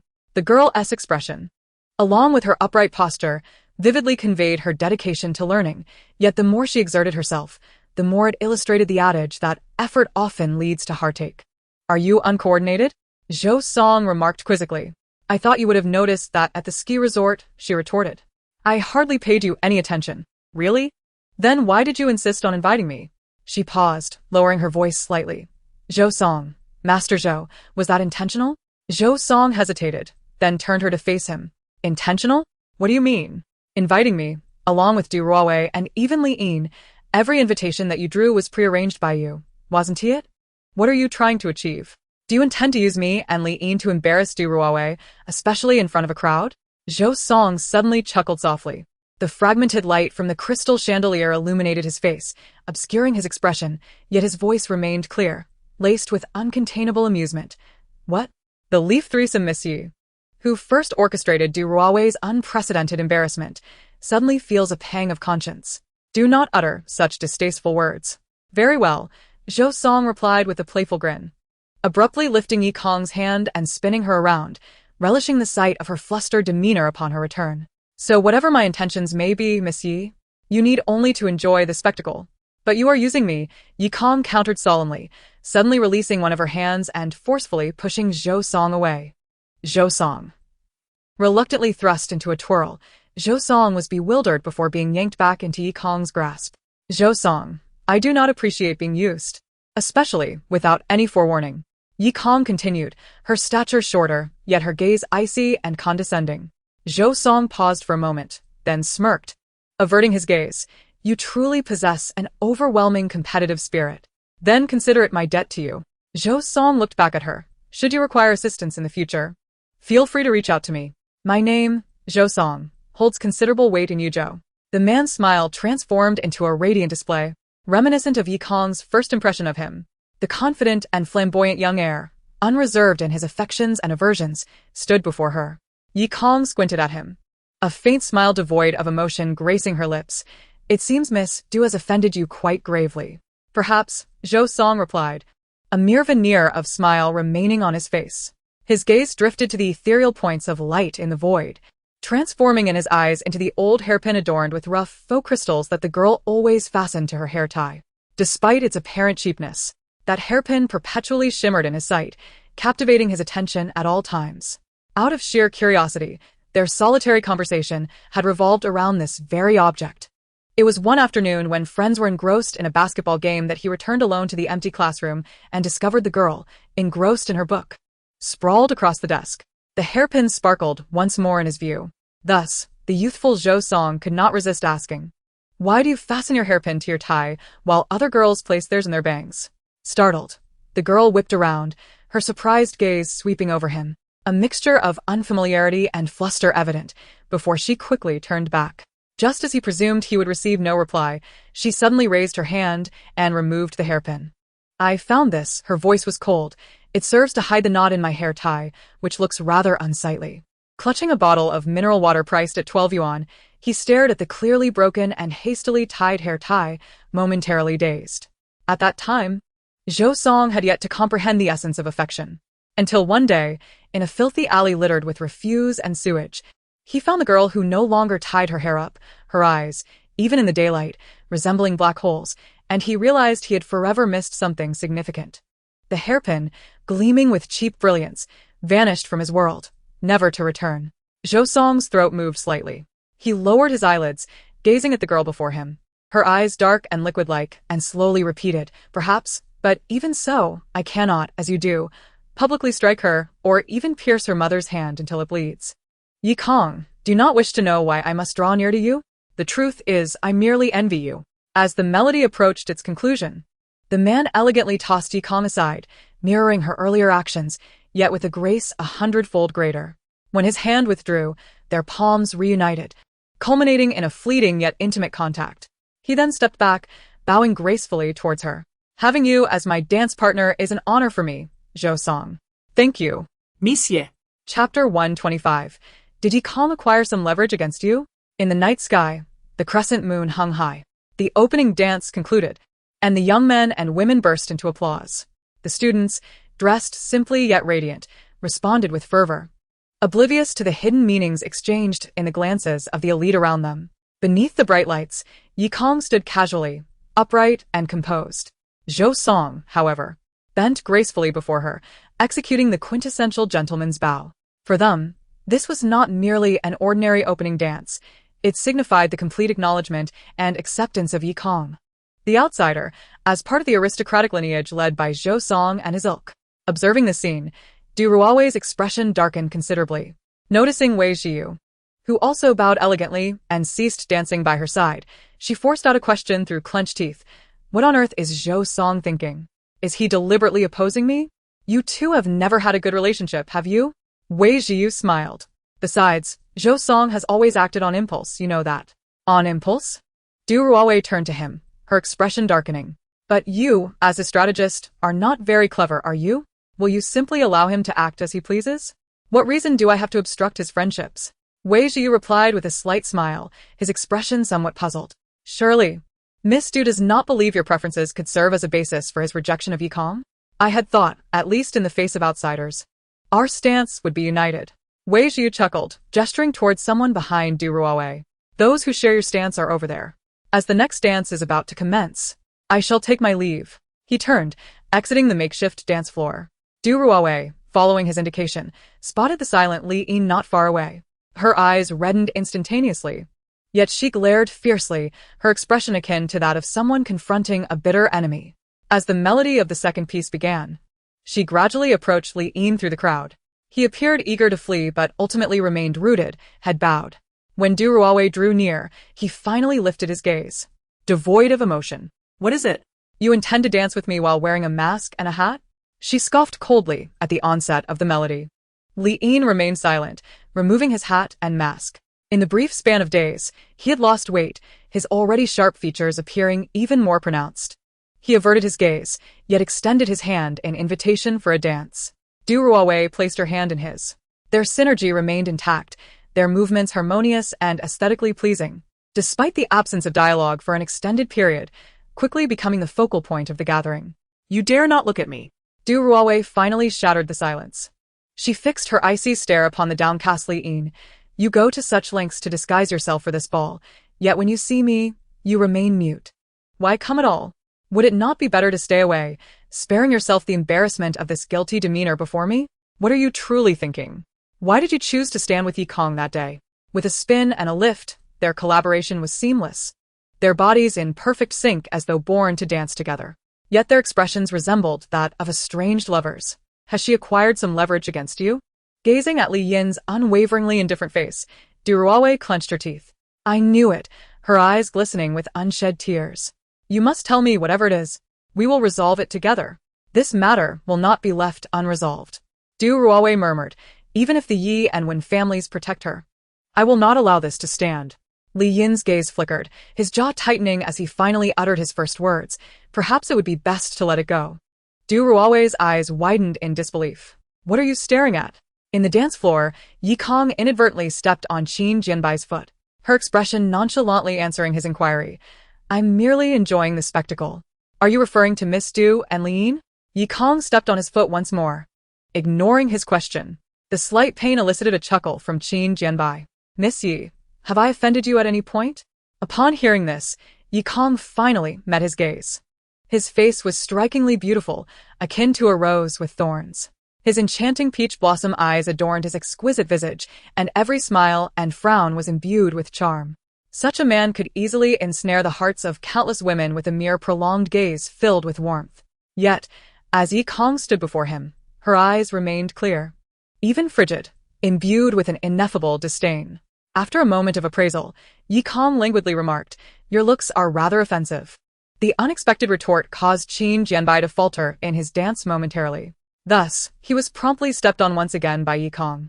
Miss Yi does not favor my appearance? It is evident that I find it quite distasteful. But when we first met, you were stunned for at least 15 seconds. Counting so meticulously? I simply possess a good memory and can remember things easily. Is that so? How long have we been dancing now? Ah. No further words were necessary. A light, emotionless laugh had already conveyed the essence of her mockery. Qin Jianbai swiftly regained his composure, gracefully sidestepping the topic, and with a hint of novelty in his voice remarked, This is the first time I have received such an unfriendly assessment from a lady. That is merely a reflection of your limited experiences, she retorted. How unfortunate. Qin Jianbai smiled, displaying remarkable poise. I wonder if I might still have the opportunity to improve my impression in the eyes of Miss Yi-san. Oh. Are you interested in me as well? I harbor an interest in all things beautiful, including people, he replied. Is it not because I am Wen Chan's fiancé? It appears Miss Yi has already heard of my less than admirable reputation, Qin Jianbai said with indifference, but please believe me, I have never been a third party. All my previous relationships began only after my partners had parted ways with their former lovers. Is that so? Yi Kong responded noncommittally. If, Qin Jianbai paused. Miss Yi-san is also inclined. Perhaps I could entirely amend this notorious flaw in the public's eye. Oh. Such a grand sacrifice? He continued, after all, even among the beauties I have encountered, Miss Yi-san is undoubtedly one of the most exceptional and striking. Yi Kong momentarily fell silent, gazing up at Qin Jianbai with a level stare. After a brief pause, she slowly replied, You claim you are willing to change your habit of pursuing other men as partners for me. Qin Jianbai seemed poised to refute the notion of having pursued anyone. Yet he restrained himself, merely raising an eyebrow in anticipation of her next words. Then, she unexpectedly stepped closer, dancing in rhythm with him, while her gaze drifted over his shoulder towards a dimly lit corner. But you can change, she said, her voice subtly lowering, imbued with an imperceptible mirth. Can your sister? Chapter 126 unfolded with a revelation. You know, your sister has been watching me for quite some time. This time, Qin Jianbai did not falter in his steps. He looked at Yi Kong in bewilderment. What does this have to do with my sister? What flaw does she possess? Yi Kong leaned closer, her presence almost enveloping him, though only the two of them knew the distance still remained. Yet, She continued to gaze at that corner, a faint smile playing on her lips. Mr. Qin, do you know? Your sister has been fixated on me for quite a while. The smile on Qin Jianbai's face faltered for a fraction of a second. In the next moment, he exerted a gentle force, spinning them around to change their positions, thereby obscuring Yi Kong's view of Qin Ranqiu, who lurked behind her. Miss Yi-san, Qin Jianbai began slowly. I heard that recently at the ski resort you made a rather astonishing assertion. You claimed that Du Ruowei has feelings for Wen Chan, and her subsequent reactions seemed to validate your claim. He spoke with a teasing lightness. What is this? Has Miss Yi-san become addicted? Do you believe every woman in Yuzhou desires your fiancé? You wish to imply that your sister holds no particular interest in Wen Chan. What if that is the case? Qin Jianbai chuckled, a clear note of disdain evident in his demeanor. Surely you do not believe that your already incapacitated fiancé is still the coveted prize he once was?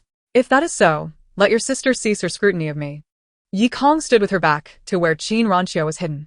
Her stance was relaxed, yet she remained oblivious to the discomfort of stepping on others' toes.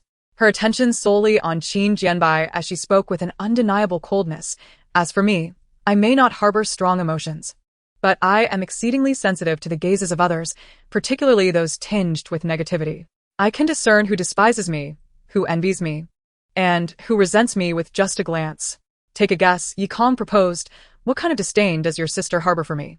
Qin Jianbai's eyes flickered for a moment. He raised his gaze, peering beyond Yi Kong towards that corner. As Yi Kong had observed, Qin Ranqiu was indeed staring at them, unblinking. Yet Yi Kong did not turn around, her conviction unwavering, showing no fear of being mistaken. Qin Jianbai gradually withdrew his gaze, the playful light in his eyes extinguished, replaced by a seriousness and coolness he had never exhibited before. After a moment, he offered a slight smile. Miss Yi-san, since you are so astute and perceptive, perhaps you could guess what has piqued my interest in you at this very moment? I am not interested, Yi Kong replied without a moment's hesitation. I merely wish for you and yours to maintain a distance from me, and to refrain from provoking me at all times. And if I cannot adhere to that request? Qin Jianbai laughed. Do you intend to treat me as you do Du Ruowei? That would be far too easy for you. With your looks, you might even find yourself on the receiving end of a few stabs. To speak so casually of violence. Miss Yi-san seems like a child who has not yet learned the weight of her words. Qin Jianbai's tone was light, yet there was a needle-like sharpness concealed within. However, to equate me with the Du family indicates your naivety regarding Yuzhou. The fact that you would utter such words reveals your ignorance of me. Yi Kong's smile gradually faded, her gaze icy as she fixed her eyes on Qin Jianbai.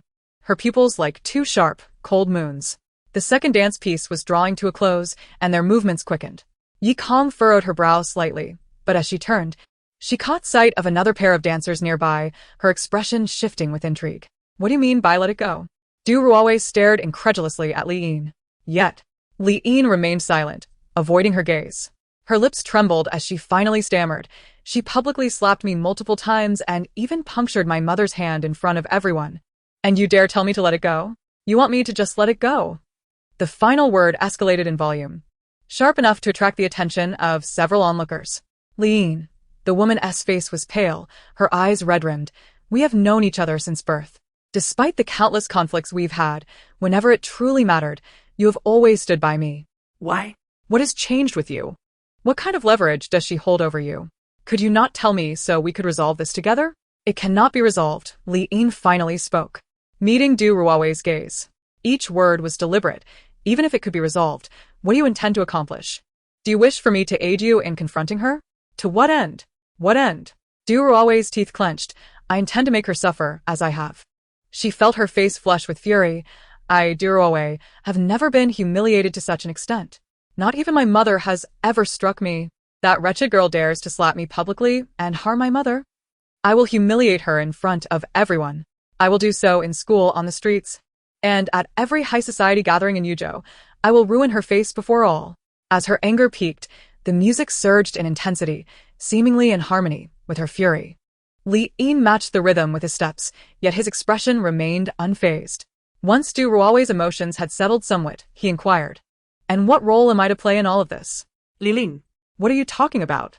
Du Ruowei's eyes widened as she regarded him, like one witnessing a sudden amnesiac.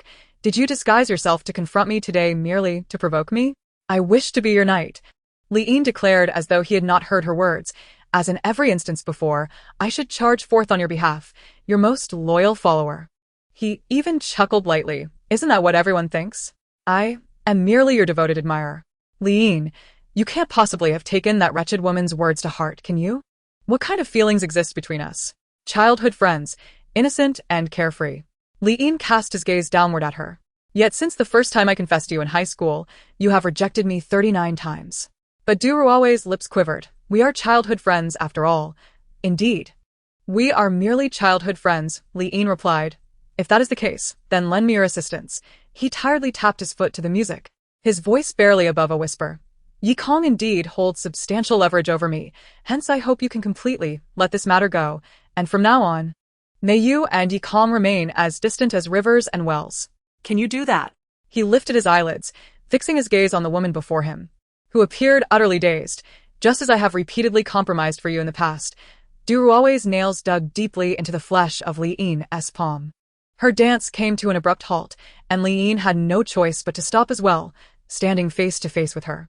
They resembled two dissonant musical notes, awkwardly suspended amidst the swirling skirts of the ballroom. Suddenly, Du Ruowei raised her hand high, her eyes reddening as she struck Liyin's face with a resounding slap. Meanwhile, behind them, Yi Kong was stepping on Qin Jianbai's foot as she passed by. As the music swirled around, Yi Kong, coincidentally brushing past the two, let out a brief, mocking laugh. Haha. The music reached its finale.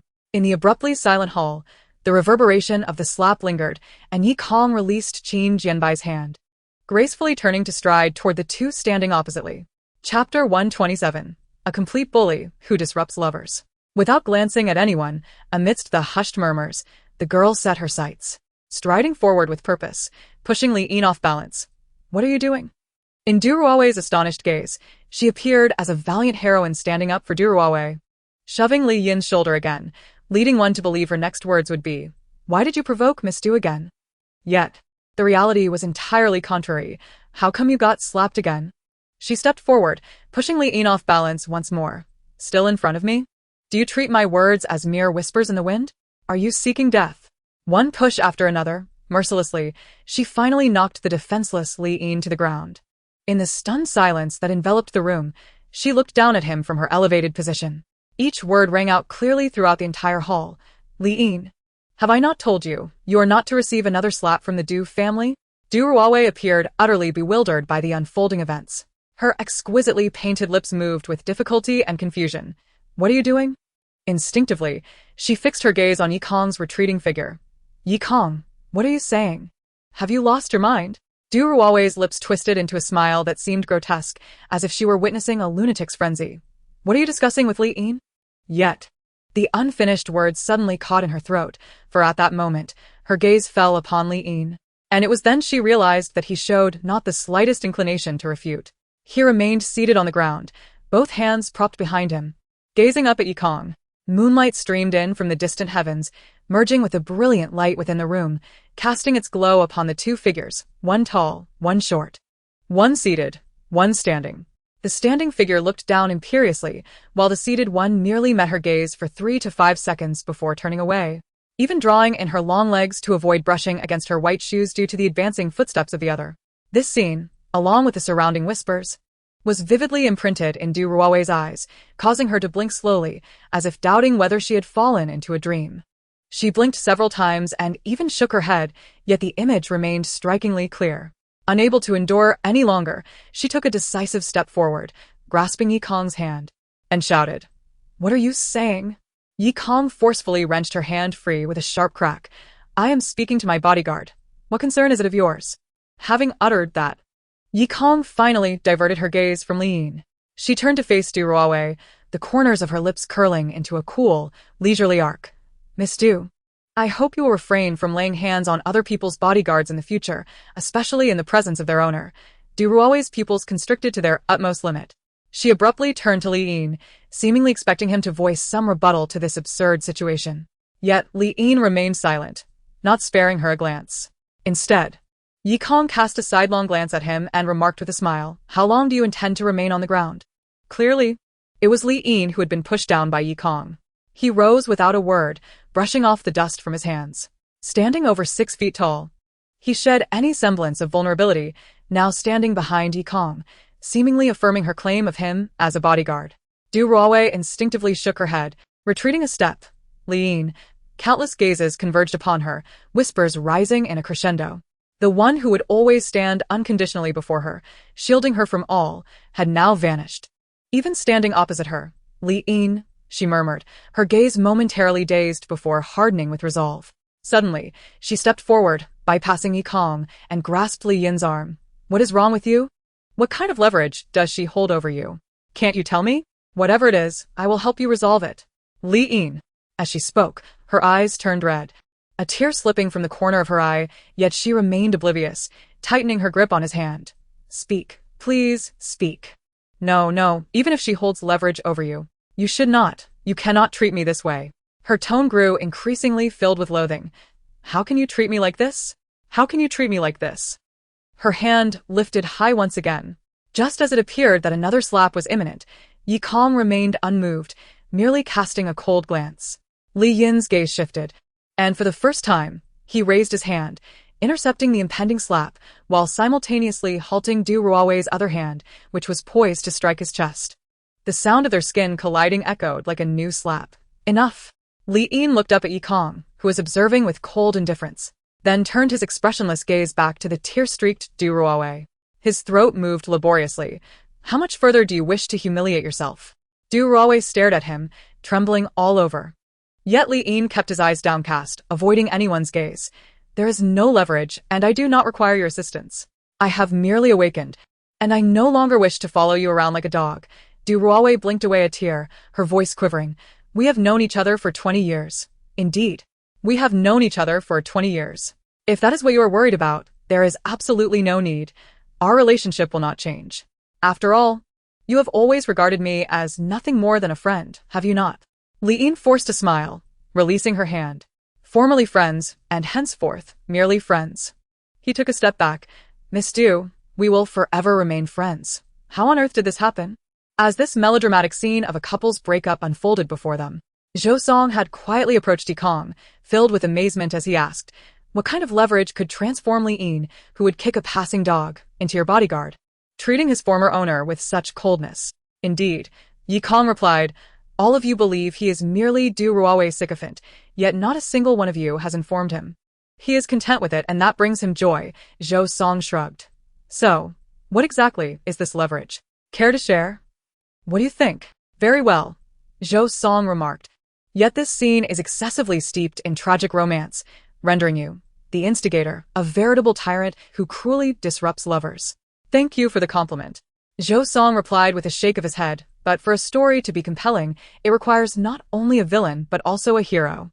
With an air of feigned helplessness, he placed a reassuring hand on Yi Kong's shoulder, saying, since the villain has chosen you, allow me to assume the role of the gallant savior. He stepped forward, seizing the arm of Du Ruowei, who was intent on pulling Liyin away, and deftly spun her around, gently suppressing her tears with a smile. The final piece was about to commence. Miss Du, let's not forget our agreement. As the tremors of the violin began to resonate, Zhou Song firmly grasped Du Ruowei's hand, resolutely leading her into the dance floor. Chapter 128.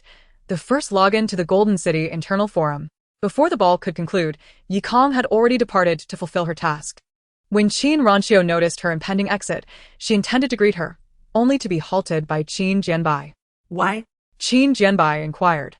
Gazing at the girl making her way towards the door, she knows you harbor feelings for when Qin Ranqiu's eyes widened in disbelief. How could that be possible? You must believe that there exist individuals with an unsettlingly keen perception. But she lacks evidence, and even if she were to voice it in front of Wen Chan, I would never betray my feelings. Qin Ranqiu's mind raced, her expression now composed. I am not a fool like Du Ruowei. Holding her wine glass, she cast a slow glance at her. Yet Du Ruowei has also denied her affections for Wen Chan. Qin Ranqiu scoffed. That is merely because you have not witnessed her denial. Her expression betrays her true feelings. But are you certain Wen Chan has genuinely scrutinized Du Ruowei's expressions? Qin Jianbai exhaled softly, his slender fingers pinching the bridge of his nose. What I mean is, perhaps he is indifferent to who genuinely cares for him. The crux lies in whom he will unconditionally trust. He turned to the stunned Qin Ranqiu, stating coolly, is it you, or his fiancé? It is undoubtedly me. Qin Ranqiu interjected eagerly, I have told you, they are merely collaborators, not a genuine engaged couple. You two are merely collaborators. We are different, Qin Ranqiu declared solemnly. I have known him for many years. Only Jiangsu, and I truly understand who he is. Is that so? Qin Jianbai took a sip of his drink, his demeanor nonchalant. However, you are correct. I cannot allow him to discern my feelings in front of Wen Chan, not even through mere speculation. Qin Ranqiu murmured. It is not yet the time. For now, we can only remain friends. I cannot allow him to distance himself from me. Suddenly, she lifted her gaze towards her brother. Is Yi Kong interested in you? Qin Jianbai furrowed his brow, a fleeting complex emotion flashing in his eyes. Regrettably, she not only lacks interest but actively detests me. But she distinctly stared at you for quite some time at the door. Qin Jianbai's displeasure intensified as he downed his drink, his tone icy. She claimed I possessed the most detestable appearance she has ever encountered. This time, Qin Ranqiu exhibited a rare look of surprise. Is this the first time a girl has found your appearance so unappealing? However, as she gazed up at him, a smirk graced her lips. Doesn't that merely heighten the challenge? Qin Jianbai cast a fleeting glance her way, taking note of her calculating demeanor before returning his gaze, speaking slowly, understood. A smile crept onto Qin Ranqiu's face. Her gaze swept across the room, catching countless eyes drawn towards them, most of which belonged to females. Whether they were ordinary students or opulently dressed heiresses, a significant number were unabashedly gazing at Qin Jianbai. He was akin to a natural luminary, attracting attention wherever he stood. Having grown accustomed to such scenes from a young age, Qin Ranqiu had always excelled in leveraging this dynamic, especially whenever she found it necessary. Her brother would invariably serve as her most formidable asset. She was confident that this occasion would be no different. Yi Kong logged into the Golden City Forum for the first time using an invitation from Lin Xinju. Observing her type Qin Jianbai on the keyboard, Lin Xinju couldn't help but inquire, "What are you searching for him? Are you intrigued by his appearance?" Yi Kong's silence spoke volumes. Lin Xinju, taken aback by her instinctive aversion, quickly revised her tone, stammering, "Even if you aren't interested, it shouldn't elicit a reaction akin to encountering a toad, right?" Yi Kong remained silent, swiftly perusing the webpage. Numerous posts related to Qin Jianbai flooded the forum, the majority entangled in rumors. Let the games begin. How long can Qin Jianbai's current girlfriend last? I bet half a month. Young Master Qin travels abroad, yet manages to ensnare the daughter of a multinational corporation CEO. Qin Ranqiu, you better keep your brother in check. If he flirts with my sister again, I'll end him. The newly crowned best actress was spotted with a secret boyfriend. Is that Qin Jianbai in the photo? Oh no. Qin Heir has snatched that gentleman's blind date. This marks the second time. Qin Heir has gone to the family estate in Nangua. It is rumored he gets along splendidly with the family's sole heir. Her finger abruptly halted. Yi Kong's gaze sharpened as she clicked on one post. Title: Qin Heir visits the family estate in Nangua. It is rumored he gets along remarkably well with the family's sole heir. Content: Do you think it is possible that the next heir of the shipping magnate will collaborate with Qin Heir, propelling the Qin family to prominence and altering the landscape of Yuzhou, standing alongside the Wen family as a grand dynasty? 1L. Dreaming in broad daylight. 2L. The Nangua Qin family operates maritime trade. Their connections traverse gray areas, employing methods that straddle both sides of the law. What could the Yuzhou branch offer for collaboration? Would they dare? 3L. Isn't it said that the shipping magnate's heir is an unrecognizable madman? The last I heard, he nearly harmed his own cousin over a potted plant. How could he possibly be compatible with Qin Heir? For L, perhaps Qin Heir is sufficiently charming? They might be kindred spirits? 5L. I've never heard of him being interested in women. ISNT, he's said to be allergic to everyone, regardless of gender. 6L. The Nangua scene has its own circles. We hear so little, and the shipping family is inherently mysterious. Most of these rumors are likely false. 7L. Which family is stronger, the Qin or the Wen? 8L. It's hard to say. They don't operate on the same path, making comparison impossible. 9L. Who is stronger? The shipping heir or the Wen family scion? 10L. Undoubtedly, the Wen scion. If one were to examine the annual profits and new projects undertaken before and after he took charge, you would never pose that question again. In our generation, none can rival Wen's prowess. 11L. Frankly, I feel he is more suited for the political arena. 12L. It seems he has also shown little interest in women. Having had 2 of his blind dates snatched by Qin Heir, he did not react at all. 13L. I am genuinely curious about his criteria for a partner. 14L. It is hard to imagine him being attracted to women. I get the impression he would lead the Wen family to become a colossal commercial empire, only to age lonely upon his throne. 55L. ISNT. This thread meant to discuss Heir's trip to Nangua?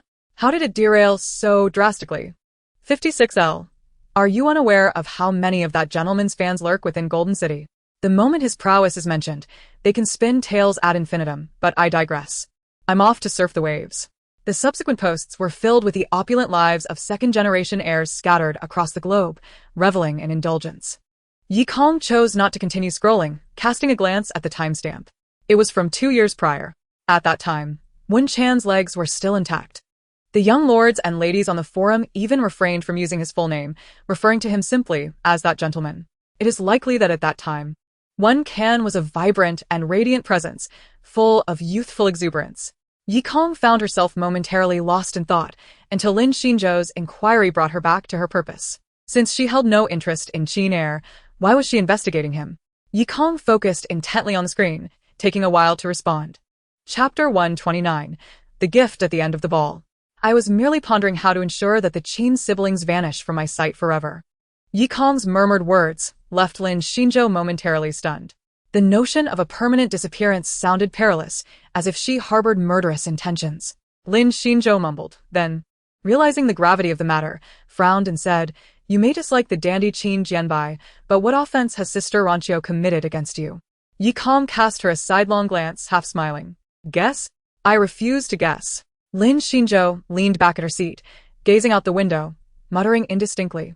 "It's a given that no one can fathom your thoughts, much like I fail to comprehend your motives." As she spoke, her gaze shifted to Li Yin, the passenger in the front seat, and her voice dropped to a whisper. "How on earth did you manage to persuade Li Yin to be your bodyguard? After all, he and Du Ruowei have been inseparable childhood friends for over a decade, and on significant matters, he has never failed to side with her." Yi Kong pondered for a moment, propping her chin in her hand as she glanced at the still figure in the front seat.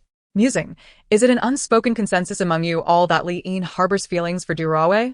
Lin Xinzhou regarded her with an expression that clearly said, "Is that even a question?"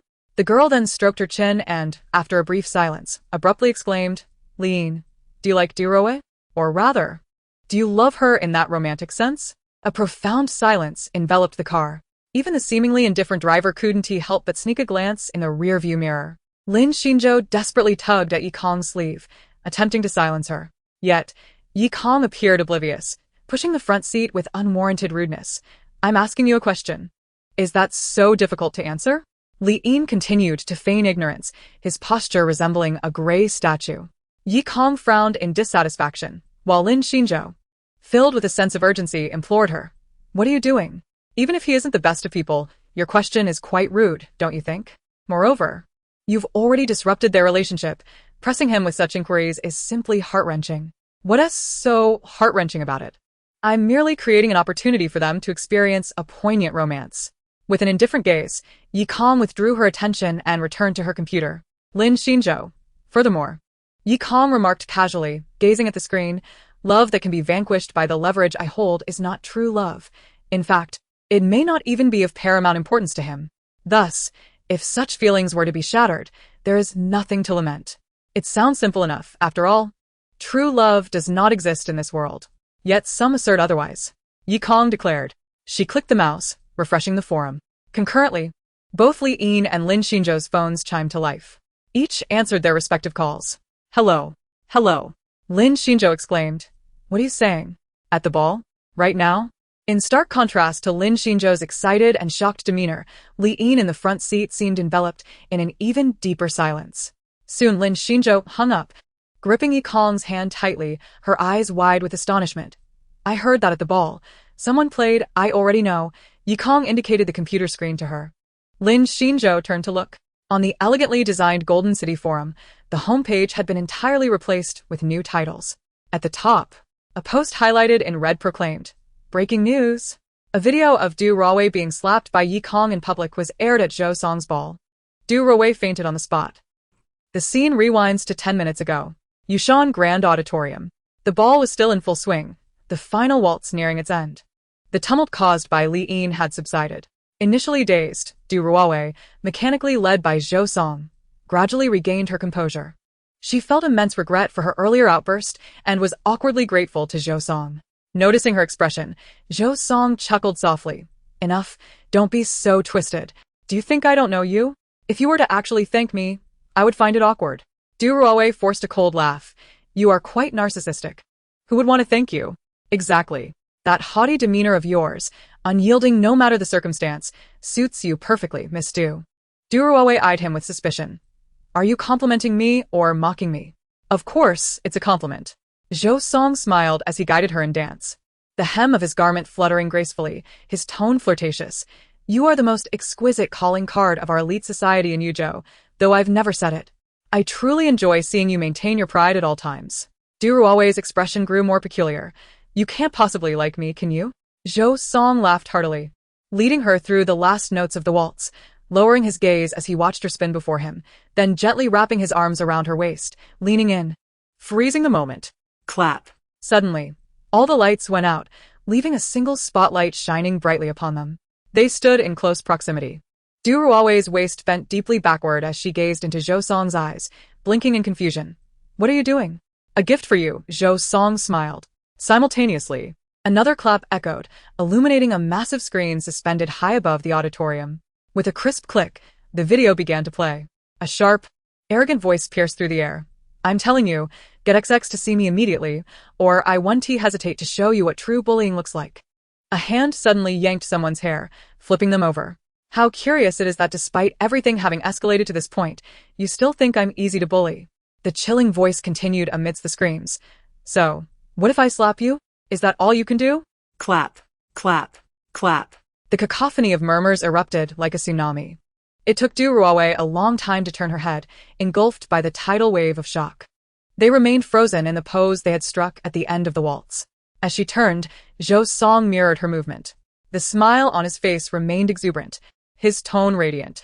So, Miss Du, how do you like this gift? Chapter 130. The Twist. Du Ruowei's pupils reflected the video playing on the screen. She was depicted like a dog, pinned to the ground, receiving slap after slap, letting out piercing cries of despair. This was the nightmare she had replayed every night for days. Yet now, that nightmare was manifesting once more, and in front of a multitude. Those who would ordinarily not even reach her heels, the common folk she instinctively avoided at school, now whispered among themselves in the darkness, casting her astonished and pitying glances. Good heavens, is that truly Du Ruowei? The rumors from days prior were indeed true? She was beaten so brutally. How pitiful, she can also be pinned down and struck. Her face is swollen. Isn't she a wealthy heiress? How could she be so thoroughly beaten? It seems her status as a rich girl isn't all that impressive after all. Du Ruowei emitted a scream sharper than that of the video. As Zhou Song helped her to her feet, trembling, she clutched at his shirt. It was you? She gasped in disbelief. Why would you do this? Why? Zhou Song remained ever cheerful, even taking a moment to smooth out the slightly disheveled hair of Du Ruowei. Miss Du, he began. There was someone I fancied during high school. She happened to share my surname, Zhouing. Du Ruowei's pallid face revealed her confusion. Who? Zhou Song let out a brief chuckle. I knew you wouldn't remember her. But fret not, you shall recall her soon enough. The video on the screen continued to loop, showcasing the moment she was struck, even enhanced with grotesque effects. The cacophony of shrieks from the video, mingled with the raucousness of the darkened auditorium, coalesced into a disorienting nightmare for Du Ruowei. In the throes of excruciating anguish, she swiftly succumbed to unconsciousness. Amidst the rising gasps of horror, Zhou Song stood stoically, one hand in his pocket, gazing calmly at the ashen-faced Du Ruowei on the ground. After a pause of several seconds, he finally smirked, call for an ambulance. Our proud and noble Miss Du is off to the hospital once more. Inside the luxurious confines of a black Bentley, Lin Xinzhou stared in disbelief at the headline on her computer screen before slowly turning to Yi Kong. Did you do this? She almost blurted, momentarily mistaking the voice that echoed her thoughts for her own. It was in fact Li Yin, seated in front, who had posed the question again. Did you do this? Yi Kong? His voice was strained with suppressed emotion. Yi Kong, however, displayed little reaction, even responding with a hint of amusement. If it were me, what would you do? Perhaps you should step out and seek her. You might still catch her ambulance.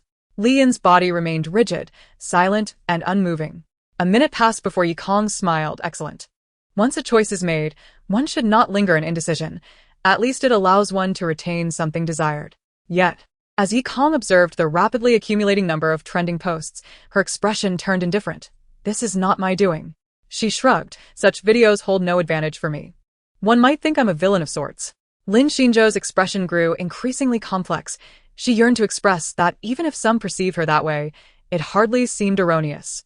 Nevertheless, she refrained from voicing her thoughts and seized the laptop resting on Yi Kong's lap to peruse it herself. The video had inexplicably commenced playing at the conclusion of the final dance, projected with remarkable clarity for all attendees to witness. It seems they even pixelated your face, Lin Xinzhou remarked, her gaze towards Yi Kong filled with a tangle of emotions. How considerate. Even if you weren't behind it, it seems to be someone with a close relationship to you. Yi Kong chuckled softly. He merely wishes to avoid crossing me. Do you already know who it is? Before Lin Xinzhou could await an answer, another trending post caught her attention. After rapidly scanning it, she turned to Yi Kong, her voice strained. It appears this incident has now surged to the trending topics. It's on Weibo, where the entire nation can witness it. Yushan University bullying. Du Ruohui struck. The assailants are pixelated, yet the victim's identity is exposed. In this era of rampant internet proliferation, the speed at which information spreads has reached astonishing heights.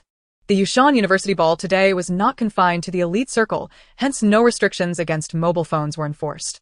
Eager students had begun recording the events almost immediately.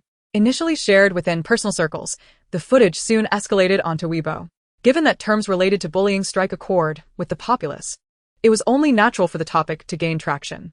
In no time, thousands of comments flooded in. Is this really Yushan University?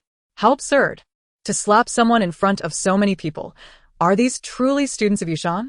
Bullying perpetrators should all perish. The video even pixelated the bully's face. The victim's appearance is exposed.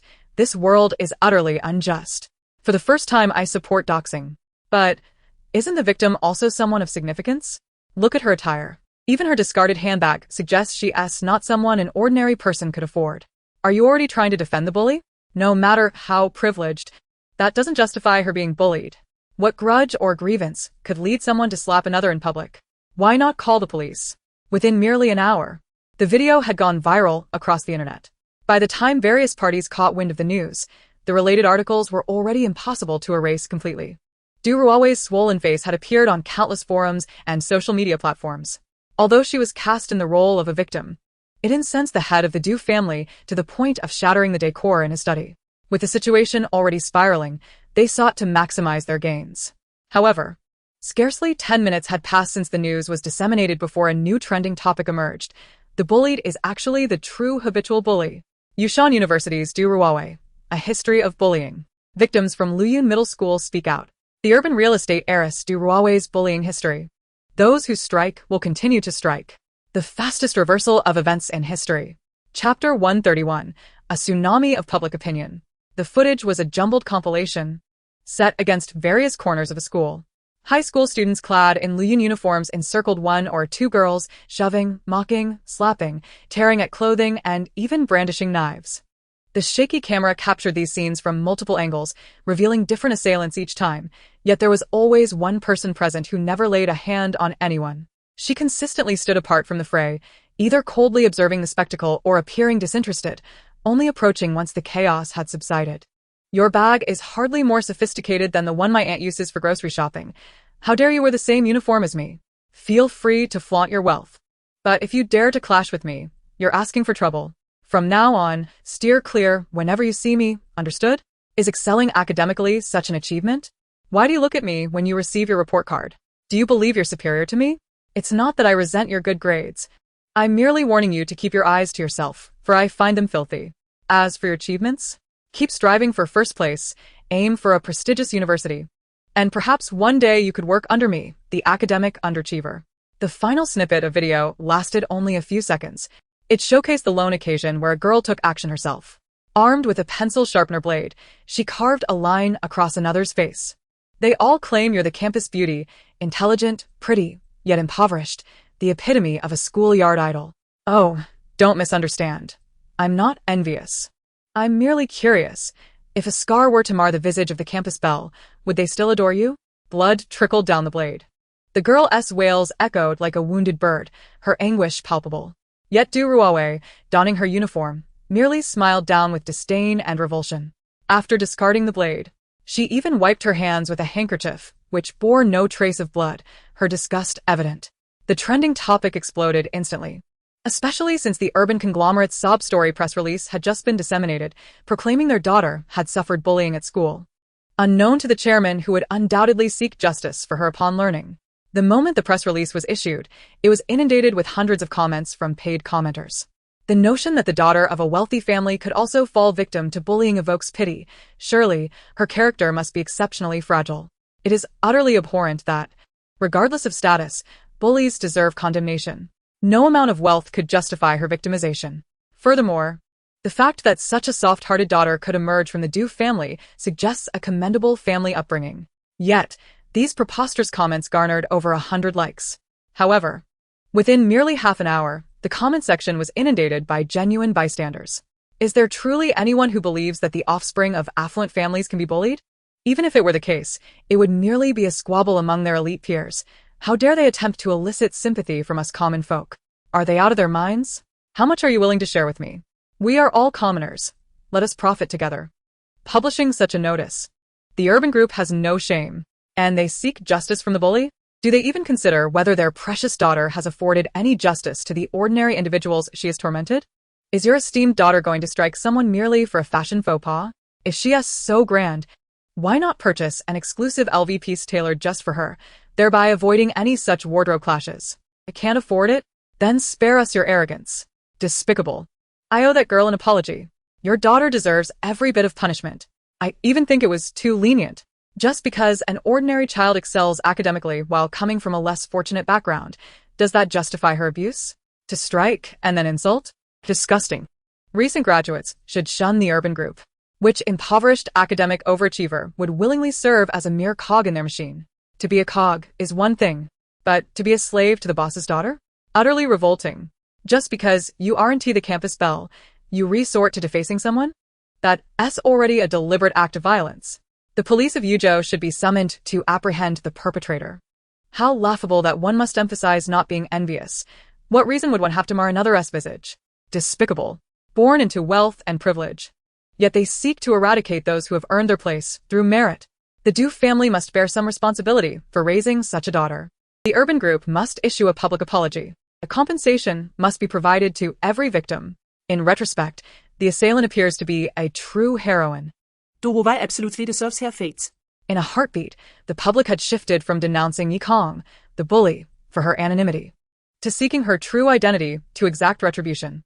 In the next moment, Yi Kong had become a paragon of righteousness, with netizens proclaiming that masking her identity was the highest form of respect and protection for a hero, while the target of their vitriol had morphed into the once sympathetic Du Ruowei. The discourse had evolved from simmering to explosive, then to a frenzied turnaround, all within a mere 2 hours. The public relations department of the Yi family, poised to act, soon realized they were rendered obsolete, as netizens had already exonerated the so-called heroine. Didn't she utter, "You're just going to slap me?" Du Ruowei must have instigated the altercation. Prior, everyone was fixated on the act of violence, oblivious to her words. Someone has analyzed the complete dialogue as follows. Du Ruowei, I tell you, have XX, the name of the heroine, intentionally omitted, come to see me immediately, or I won't hesitate to show you what true bullying entails. Heroine, it's quite strange. Why do you still believe I'm easy prey at this stage? Heroine, isn't it just a slap? Is that all you can do? What an audacious claim to assert, I won't hesitate to show you what true bullying is. She herself admitted it, and yet so many previously viewed her as the victim? We cannot discount the possibility of orchestrated commentary. Initially, some expressed skepticism, but their voices were drowned out. In summary, the heroine is indeed a true heroine, whether she retaliated because she was bullied or stood up for someone else. She embodies the spirit of a true champion. Am I the only one who finds that phrase, it's quite strange, remarkably captivating? I suddenly yearn to know what she looks like. Her attire may be ordinary, but her demeanor exudes an air of coldness. Let us refrain from uncovering identities. The individual who released the video has obscured her name and face, evidently aiming to protect her, and we should not undermine that effort. At this juncture, all focus must shift to the bullying Du Ruowei and the urban group, which seeks to deflect blame. Who knows how many individuals this demon has tormented? Boycott the urban group. Du Ruawei must publicly apologize. The Du family must compensate the victims. Chapter 132. People indeed go mad for their first love. Upon returning home, Yi Kong received a call from Zhou Song. So, how did I handle it? Was it satisfactory? Zhou, with a sun-kissed smile, remarked on a public level. No one will know your name and identity, yet in elite circles, the reality is starkly different. With the video laid bare, no one will dare to provoke you lightly again, lest they wish to suffer the same fate as the Du mother and daughter. Yi Kong scoffed, withholding a response. Merely inquiring, has the Du family troubled you? They are currently preoccupied with their own plight. Once their stock prices plummet in a couple of days, they will likely convene an emergency board meeting. Zhou chuckled. Whether Du Ruawei can maintain her position is uncertain. They wouldn't want to provoke me at this juncture. After all, based on the shares I've discreetly acquired over the years, I am now also a stakeholder in the urban group. It seems you've prepared for today, for quite some time. Yi Kong, rarely inquisitive, ventured, I heard that your first love features in that video. Is this for her? Who informed you? Zhou muttered under his breath. Damn it. This bunch of wretches is so swift in their investigations. Yi Kong blinked, curiosity piqued. So, she truly is your first love? Do you still harbor feelings for her? Will you pursue a relationship with her? How amusing that you have so many questions. Zhou quickly regained his composure, adopting a nonchalant tone. What pursuit? Miss Yi, your naivety is almost comical. I lack the determination to transcend societal norms and rules. Nor do I possess the conviction to seek her out. Thus, whether I like her or not is of little significance. Zhou's voice drifted, mingling with the faint sounds of wheels traversing the road, evoking an image of the distant moonlight and the cold, starry sky through the car window. Alongside a blurred profile reflected on the glass. Yi Kong absorbed his words, pausing thoughtfully before asking, then, what are you truly after? While her inquiry was vague, Zhou seemed to grasp her meaning, his tone becoming playful once more, laughter devoid of shadow. For a hairpin. He jested, a hairpin that ought to shine. Though it may be impossible to restore its luster, I at least wish to wipe away the blood upon it. Otherwise, it will haunt my dreams. Besides, people indeed go mad for their first love. Is that not a perfectly normal sentiment? Zhou's whimsical voice enveloped her ears. After a brief pause, he mischievously added, Miss Yi, have you never experienced first love? Your fiancé is right there. Why not take advantage of the opportunity? After all, he is Wen Can. As far as I know, despite his lack of experience in romance, he must have an abundance of first love stories. Yi Kong pondered. So many individuals in Yuzhou harbor secret affections for him but have never confessed? None dare, Zhou replied. Wen Shao is a lofty ideal. Everyone believes only a celestial being is worthy of him. It's no wonder Du Ruawei despises you. As he spoke, Zhou Song suddenly lowered his voice. You must continue to exercise caution in the future. Although young master Wen is not as valuable as he once was, there are still likely plenty who remain infatuated with him, like Du Ruawei. Even with Du Ruawei's past serving as a cautionary tale, it cannot be denied that some individuals are simply unafraid of you. After all, you know how people can become irrational when it comes to their first love. Yi Kong calmly interrupted his train of thought. Is that so? Zhou Song was momentarily taken aback before breaking into a smile. Little did he know, Yi Kong was not preoccupied with the potential crises she might face. Instead, her mind was fixated on the fact that her fiancé was right there, and she was oblivious to the opportunity at hand. Utilize, the young woman murmured to herself, cradling the newly arrived paints as she entered the studio. The following morning, upon awakening, Yi Kong learned of the urban group's public apology. In terms of speed, this could be deemed a commendable crisis management response. Regrettably, the apology did not come from Du Ruawei herself. Rather, the urban group issued a statement through their official account on Weibo, asserting that they would reach out to all students for compensation. The announcement deliberately avoided using terms such as victim or bullying, even going so far as to mention that Miss Du was young and immature at the time and had now received ample lessons. Such self-righteous remarks veiled in pretense. After being mercilessly criticized by netizens, they hastily deleted the original apology and released a more cautious version. However, by that point, public trust had been irrevocably shattered. Words such as arrogant capitalists and bullies within capital became synonymous with the urban group. Meanwhile, whispers circulated on the Huangjin City Forum that the Du family was preparing to send Du Ruawei abroad, and even Du Lucian, who was still attending Green Shoe School, had temporarily suspended his studies. Furthermore, Green Shoe School itself faced repercussions. Under the public's relentless scrutiny, the institution was compelled to issue an apology. The principal convened a shareholders' meeting, and ultimately, it was resolved that a new committee would be established within the school to oversee incidents of bullying. From that point onward, should any similar incidents arise, regardless of a student's background, they would be reported and expelled upon discovery. After breakfast, Yikong received a message from Qian Eli. Thank you. She did not believe she deserved such gratitude. In fact, she thought the subsequent events had little to do with her. Throughout it all, her actions were solely for her own sake. Any notions of heroism or chivalry were mere fabrications. Nevertheless, after some contemplation, she seized the opportunity to reply. Work hard on your painting to repay me, and also, the magazine interview is about to begin. You must come to be the interviewer. Putting away her phone, Yikong set out. Today, she had arranged to meet Wen Can. This marked the first occasion since becoming engaged that she had taken the initiative to request a meeting with him. Exiting the villa, she caught sight of the man inside the back window of the Maybach, his profile slightly bowed as he typed away on his computer. Zhou Song's words echoed in her mind.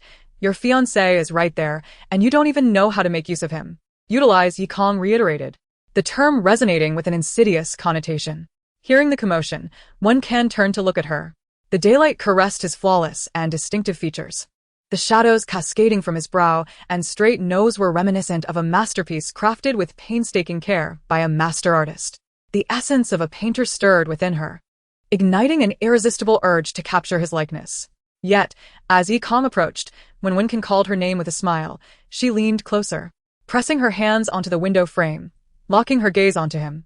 Wen Can suppressed the impulse to retreat, his posture stiffening in place. The sudden rush of air from their proximity tousled their hair. After a minute of silent eye contact, Wen Can finally broke the silence. What's the matter? Do I have something on my face? No. Yikong replied slowly and earnestly, her gaze unwavering from his countenance. I was just suddenly contemplating how well-suited you might be for. Wen Can raised an eyebrow, urging her to continue. Yikong nonchalantly concluded, dating. Wen Can. The sunlight illuminated his slightly widened black pupils, a reflection of his surprise. The wind outside picked up, flowers bloomed in the courtyard, and butterflies fluttered beyond the walls, dancing toward the distant sky. Chapter 133. Do you like me? The Maybach sped down the lengthy highway. Lush green leaves flourished on the trees lining the roadside, and clusters of wildflowers swayed gently in the breeze beneath the mild sunlight, resembling a vast canvas. Yikong opened the window but did not gaze at the scenery outside. She crossed her arms, remaining in a contemplative state for quite some time, occasionally glancing at the man beside her. Wen Can, however, remained focused, not sparing a glance in her direction. His slender fingers danced across the keyboard, fully absorbed in his work. The question Yikong had posed earlier received no response. The man had deftly sidestepped the topic of dating with a simple invitation to get in the car, and Yikong, too, refrained from pressing further. After placing her easel and various tools in the trunk, she climbed into the vehicle. What followed was an extended silence. Within the car, aside from the sound of typing, only the wind could be heard. In that wind, Yikong finally released her arms, which she had held tightly for so long. She turned to look at Wen Can once more, this time fixing her gaze upon him, without averting her eyes. Wen Can's fingers hesitated momentarily. Yet he still did not turn to face her. He continued typing smoothly after just 2 seconds. The atmosphere within the car grew, increasingly peculiar. Wen Can was engrossed in his work while Yikong was absorbed in her scrutiny. From his hair to his forehead, his eyes, nose, lips, chin, and the barely discernible chain around his neck, even the collarbone half hidden beneath his shirt, she took in every detail, only to repeat the process. As she observed him intently, she unconsciously edged closer, her hands resting on the seat, akin to a cat stealthily approaching a human. Wen Can, his fingers hovered in midair. In an instant, he leaned back, creating distance, and finally turned to face her, locking eyes with the girl who had been staring at him so intently. Caught in the act, she exhibited no sign of retreat, merely blinking before continuing to gaze at him. Wen Can, you really do resemble a cat. He regarded the young woman calmly, shutting his laptop with ease, and finally inquired, what are you looking at? I'm waiting for your response. Response to what? Do you want to date me? The driver, who had been focused on the road, nearly slammed on the brakes, the sound of his sharp intake of breath echoing clearly in the car. After a fleeting glance from the back seat at Wen Can, he promptly fell silent, nearly holding his breath to diminish his presence. Wen Can regarded the girl who was unwavering in her gaze, awaiting his answer. After a moment, he replied, Miss Yi-san, we are in a cooperative relationship. Cooperation does not preclude dating. Do you like me? I do not, she replied succinctly, then added, but that does not preclude us from dating. Typically, a romantic relationship requires mutual affection. That's all right, I can be the one to break convention. Why the sudden desire to date? I'm 21, and I've never been in a relationship. It's rather embarrassing to admit. Once the words left her lips, she seemed to recall something and shot a glance at Wen, adding, I apologize. I forgot that you're already 27 and have yet to experience romance. Wen choked momentarily, pondering before inquiring, if I were to refuse you, would you seek someone else? There was no urgency in his response. Yi Kong settled back, wrapping his arms around her, remarking, after you, there are no other suitable candidates at present. Why am I the suitable candidate? She pressed. Because you are the most beautiful person I have ever encountered. Yet more significantly, you possess experience. But you just stated I have never been in a relationship. I don't refer to romantic experience, but rather the experience of being adored. Yi Kong turned her gaze towards him, stating, to my knowledge, many people in this city are enamored with you. The fact that countless exquisite ladies are infatuated with you implies you must be a man worthy of affection. Suddenly, Wen opened his laptop, typed a few keystrokes, and turned the screen towards Yi Kong. She looked on in confusion. On the screen was a recently released news article about a popular young star, long known for his prominence in various commercial circles, who had been exposed for juggling multiple romantic entanglements, 3 of which were fans. The evidence provided by the paparazzi was irrefutable, and his name was trending. Some fans were inconsolable, unable to accept the truth, while others had vehemently unfollowed him, outraged even more than bystanders, and a slew of dubious rumors had surfaced, igniting a frenzied discussion online. Yi Kong was perplexed by Wen's intention in showing her this, turning to him for clarification. Our company has a product for which he is the spokesperson. During the background check, all the gathered information was overwhelmingly positive. Wen replied slowly. He has maintained a cheerful and sunny persona since his debut, garnering a favorable reputation online. He frequently engages in charitable acts, works diligently, and even identifies as a feminist, showing great respect for women. Hence, it is no surprise that he attracts a legion of devoted fans, numbering in the thousands, even millions. He tapped the computer. And what of now? Do you still consider him a man worthy of admiration? Are you suggesting that just because many people admire someone, it does not inherently validate their worthiness? Yi Kong responded, but how can you compare yourself to a star? The nature of celebrity is inherently unique. They wear masks, and what fans perceive can never be the genuine self. Then how can you be certain I do not wear a mask? No, I am aware you wear a mask. Yi Kong leaned in closer, continuing, yet I believe I can see through your facade, just as I do now. Despite your calm exterior, your heart races. That is the position of the heart. Her palm, with its 5 fingers pressed firmly against his chest, separated only by a thin layer of fabric. Thus, the heartbeat beneath the shirt resonated almost unimpeded into her palm.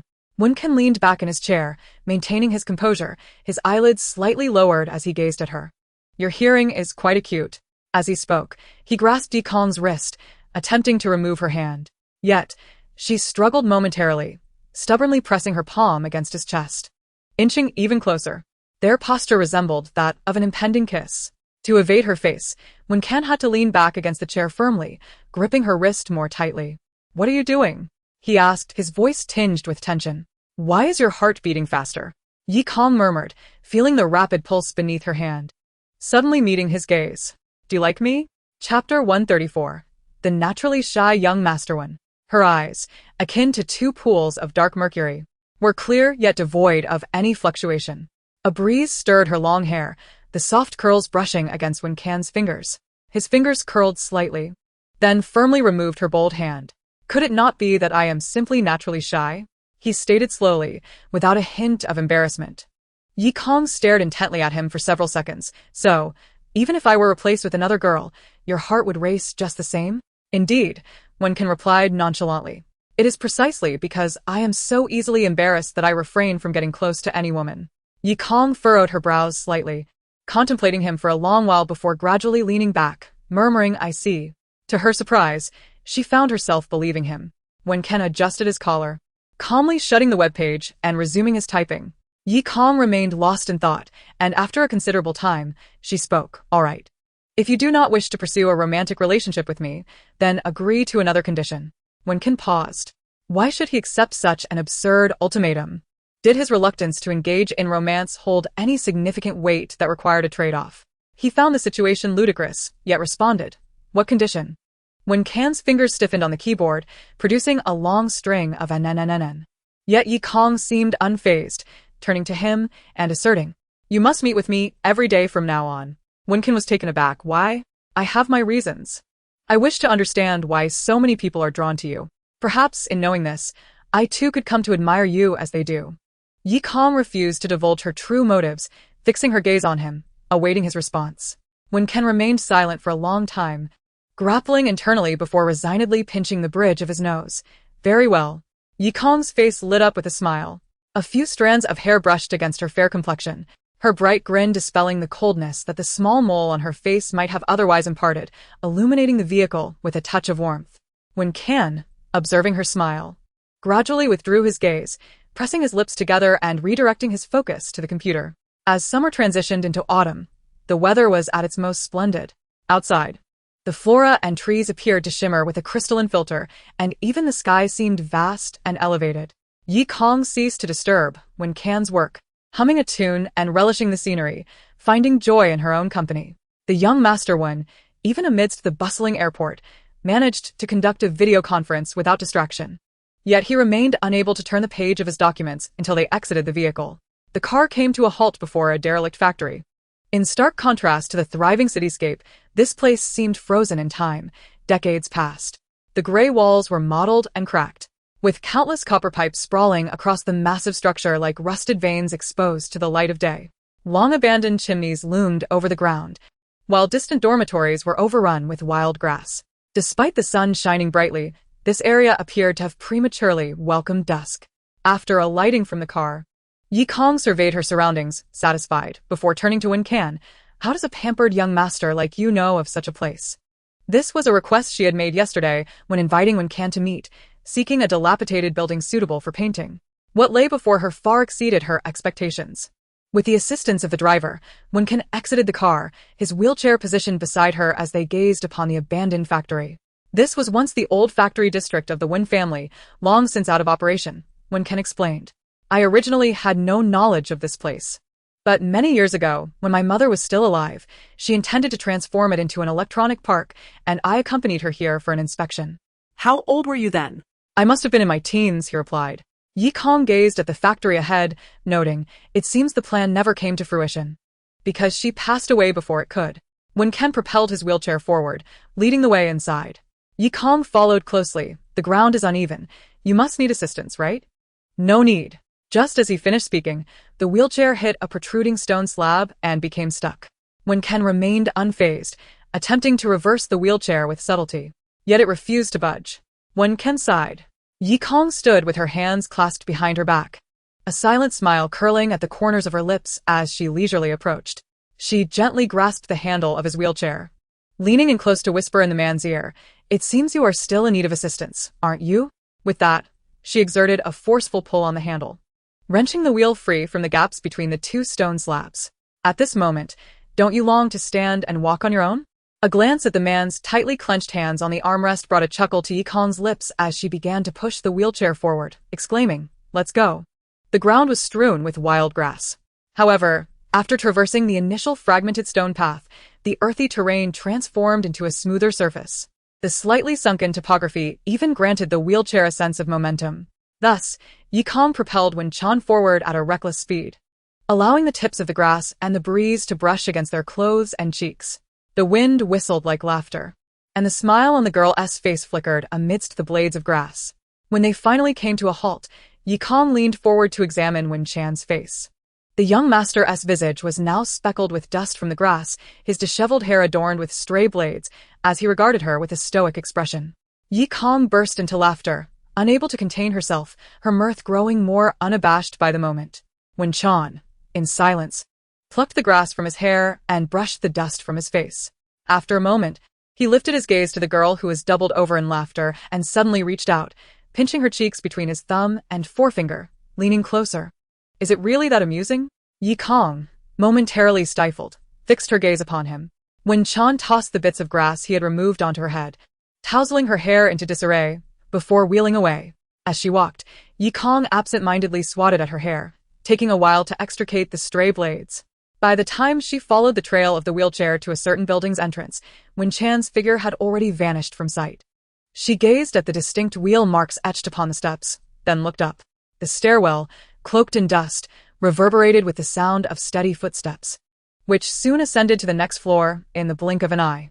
The long legs of the person were unmistakable. Yi Kong pondered for a few seconds before dashing up the stairs.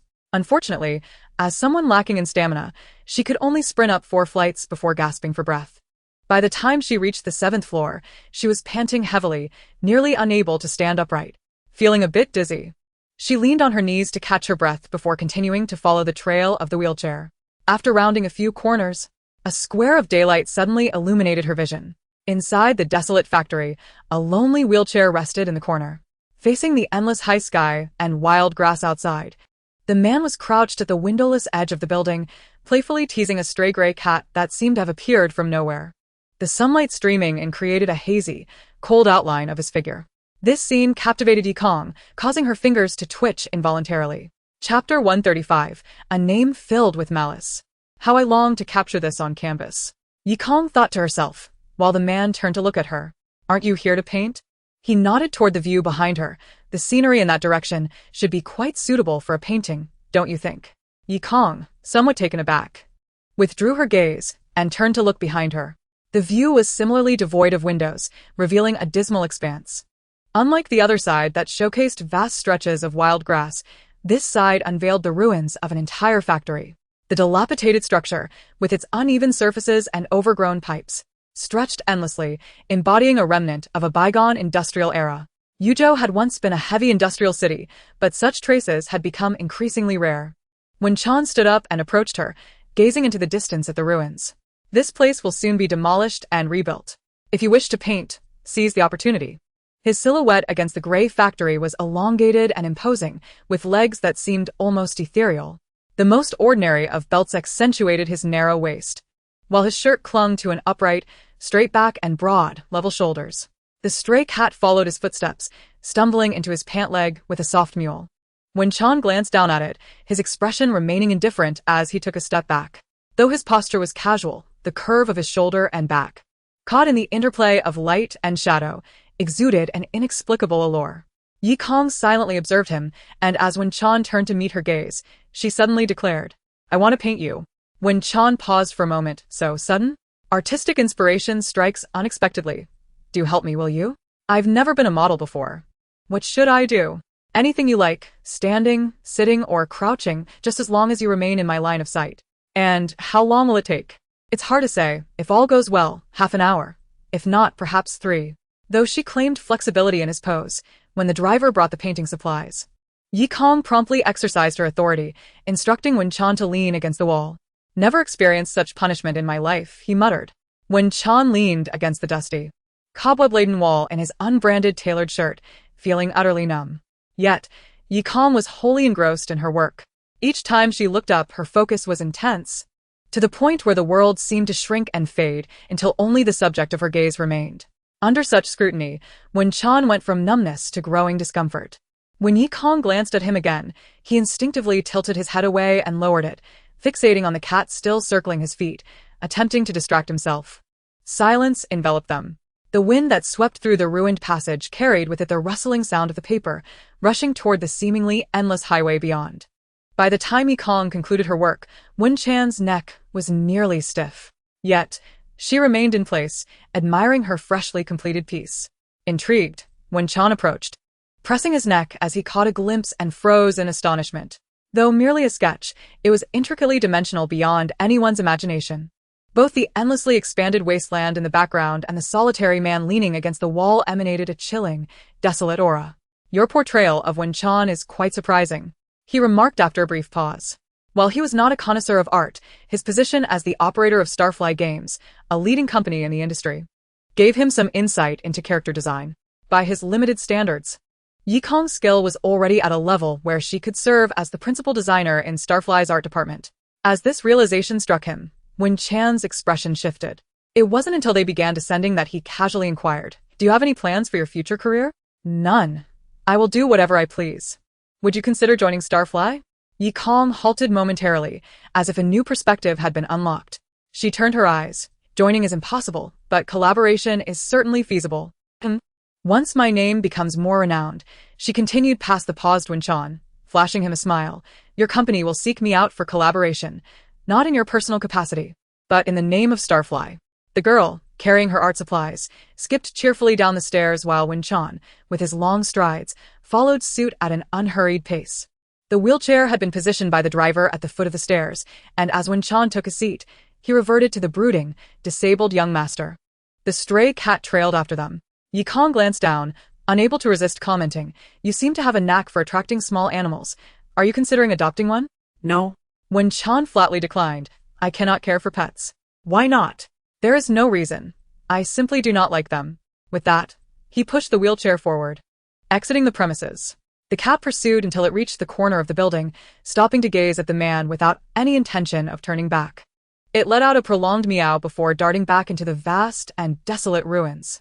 As Yi Kong emerged from the winding factory district, he noticed that what had previously been a solitary Maybach parked by the roadside had suddenly been joined by several other vehicles.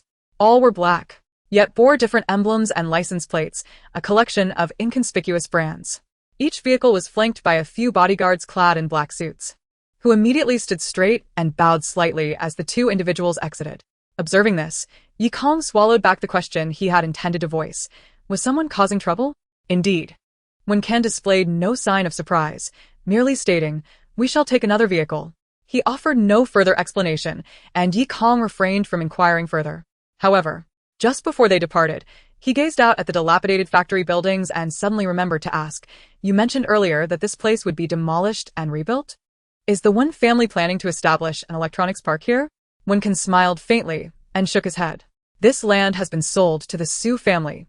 They intend to construct a food processing plant here, which will likely develop into a park eventually, but it bears no relation to my mother's vision." As the sedan began to move, Yi Kong asked, "I've never inquired. What is your mother's name?" Several cars traversed the same road at varying speeds, all heading in the same direction. The black Volkswagen they occupied was the most unremarkable of the bunch. Silence engulfed the vehicle for a considerable time until Wen Can finally responded to her question. "My mother's surname is Chi. Her name is Chi Wandao." Yi Kong was taken aback. What a unique name. It hardly sounds modern. It evokes the image of a heroine roaming the martial arts world. When my grandfather named her, he was deeply engrossed in martial arts novels. My grandmother remarked that the name carried an air of menace, which was undesirable. But my grandfather insisted that it was not menace but rather vigor, perfectly suited for a girl. Wen Can gazed out the window, speaking slowly. He wished for my mother to never be bullied. Just then, the Maybach they had arrived in passed by their vehicle, speeding away. As they turned a corner, a serpentine stretch of road came into view. Simultaneously, from the opposite direction, 4 or 5 cars of the same model approached. They barreled toward the swiftly moving Maybach. And amidst the cacophony of screeching brakes, several vehicles swerved and came to a halt, culminating with a scarlet sports car that aggressively cut through the convoy, positioning itself menacingly close. The tires screeched against the pavement, forcing the Maybach to come to an abrupt stop. Yi Kong's Volkswagen, along with the other assorted vehicles, had no choice but to halt as well. The once empty highway fell into a hush, interrupted only by the emergence of individuals from the obstructing vehicles. They were clad in various attires, wielding baseball bats, and they converged upon the Maybach. Chapter 136. Daily life is like unboxing a mystery box. Did you already foresee this outcome? As Yi Kong beheld the unfolding scene, she couldn't help but ask, "Who are they?" Yet Wen Can merely chuckled and shook his head. "I do not know." Yi Kong looked at him in astonishment. Wen Can did not turn back. Instead, he leaned against a seat, gazing ahead, and replied nonchalantly, "This is merely a part of my daily life." Yi Kong probed, "Is this the routine of a wealthy heir preventing kidnapping? Who knows? Whether the intent is abduction or assassination remains uncertain." Wen Can's lips curved slightly, the fleeting smile akin to a glinting blade in a snow-laden night, reminiscent of unboxing a mystery. No one could predict what might emerge. "And today, you don't know who these people are?" "Indeed," Wen Can affirmed, "but we shall soon find out." As his words lingered, a thunderous noise erupted ahead. Glass shattered under the relentless blows of baseball bats, concaving and ultimately exploding into fragments. Amidst this chaos, several individuals advanced toward the rear. One of them struck the driver's side window with a bat, commanding, "Roll down the window." The driver lowered the window slightly, only to be confronted by a brazen, menacing visage. "You didn't take any pictures, did you?" "No recordings allowed." The individual glanced inside, locking eyes with Yikong, satisfied upon confirming that no phones were raised. He smirked, "Consider yourselves wise. We have noted your license plate. Should any word of this escape, you'll regret it." He tapped the window again, with the bat, the threat evident in his demeanor. The driver discreetly glanced at the rearview mirror, meeting Wen Corporation's gaze, and nodded. Only then did the man disdainfully step back, barking, "Turn around and get lost. Find another route." Yikong observed the man, turning to Wen Corporation. "He doesn't even recognize our faces.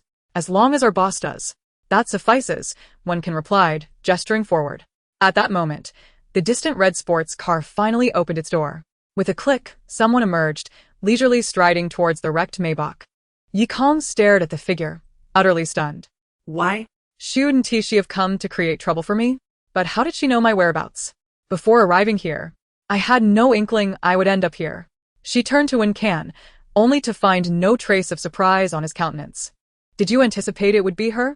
It was said to be like unboxing a mystery. Thus, no matter who emerges, it would not be surprising. His cold, slightly weary eyes reflected the haughty woman before the Maybach. Duriowe. The woman donned a baseball cap, brandishing a bat, and forcefully slammed it onto the car's hood before advancing to the back window. She rapped on the cracked and dented glass, her voice piercing the stillness of the highway. "Yikong, come out." She kicked the car door. "Aren't you quite arrogant? Why are you hiding like a turtle?" It seemed she relished the fear emanating from the occupants within, taking her time to extract them. On top of the Maybach, thugs bounced around, causing the entire vehicle to sway, their soles thudding against the roof with a rhythmic sound. Du Huawei glanced up and laughed, tapping the window again. "Yikong, do you hear that? Doesn't it sound like the sound of slaps? I was supposed to leave the country tonight. I suppose I won't be back for quite some time. Everyone has been urging me to leave quickly, claiming that once I'm gone, the situation will settle. In time, today's events will be forgotten, and I shall return in glory, still the illustrious Du Miss, the center of attention. I find their advice reasonable. But if I were to endure this and flee like a coward, I reckon I wouldn't sleep soundly for the next few years." Thus, she halted her circling steps and turned toward the shadowed side of the car window, a cold smile gracing her lips. "To ensure I can sleep soundly after my departure, I have come to see you." She raised the baseball bat high and brought it crashing down onto the already battered window. "You slapped me 13 times. Bang. And that jab at my mother. Bang. I demand every single one back. Bang." Yikong, I find this somewhat awkward." Inside the black Volkswagen, the young woman observed the ludicrous scene and remarked, "But I can't quite find it in me to laugh." She continued, "No one would have disclosed my whereabouts to her, as I myself was unaware of where I was headed. Thus, the leak must have come from you." She turned to Wen Corporation, "Yet the question arises. She appears oblivious to your presence in the vehicle. She clearly intended to trouble me. Yet her source of information came from you, while simultaneously being unaware of your whereabouts." Yikong blinked. "So, who is this person who has her spinning in circles? Is she coming for me, or is it you?" Bang. The window finally shattered completely. Du Huawei took a breath, lifting her bat and grinning as she straightened up, almost impatiently peering inside. "So, how is it? No injuries, I hope?" The final note suddenly morphed into a distorted and grotesque sound. The woman gazed at the bodyguard seated in the center, her eyes widening in shock as she exclaimed, "Who are you? Where is Yikong?" She struck the car's body fiercely with a club. In her frantic glance around, she abruptly sensed the incongruity. Why were those cars not rolling away? Where had you all gone in your duties? Where is Yikong? Inside the black Volkswagen, Wen Corporation's face was rendered silent and cold by the daylight filtering through the car. The answers would soon unveil themselves. Amidst the cacophony of shouts outside, he answered Yikong's question with an unperturbed tone, although I suspect it is primarily directed at me. After speaking, Wen Corporation lifted 2 fingers languidly and beckoned forward with an air of indolence. Consequently, as the menacing thugs approached once more, the black Volkswagen not only failed to turn back, but suddenly surged forward. As they brushed past the intimidating thug who had threatened them, Yikong even caught a glimpse of his transformed visage. What the hell are you doing? Are you seeking death? Vehicles bearing different logos and license plates, seemingly unrelated, converged at an alarming speed. In the distance, a furious Duruawe abruptly turned her head, her astonished gaze reflecting the approaching motley cars. What is happening? In her incredulous murmurs, the hunter and the prey exchanged roles. The chaotic assortment of cars encircled the sleek red sports car, the screeching of brakes piercing the air.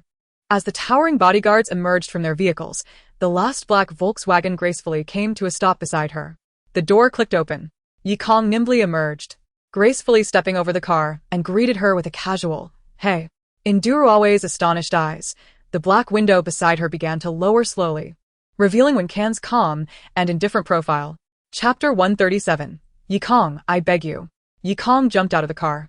As she circled the vehicle toward the side, Duruawe remained lost in her profound shock. Only the baseball bat fell with a clatter from her grasp, her gaze frozen in a breathless stare at Wen Can's face.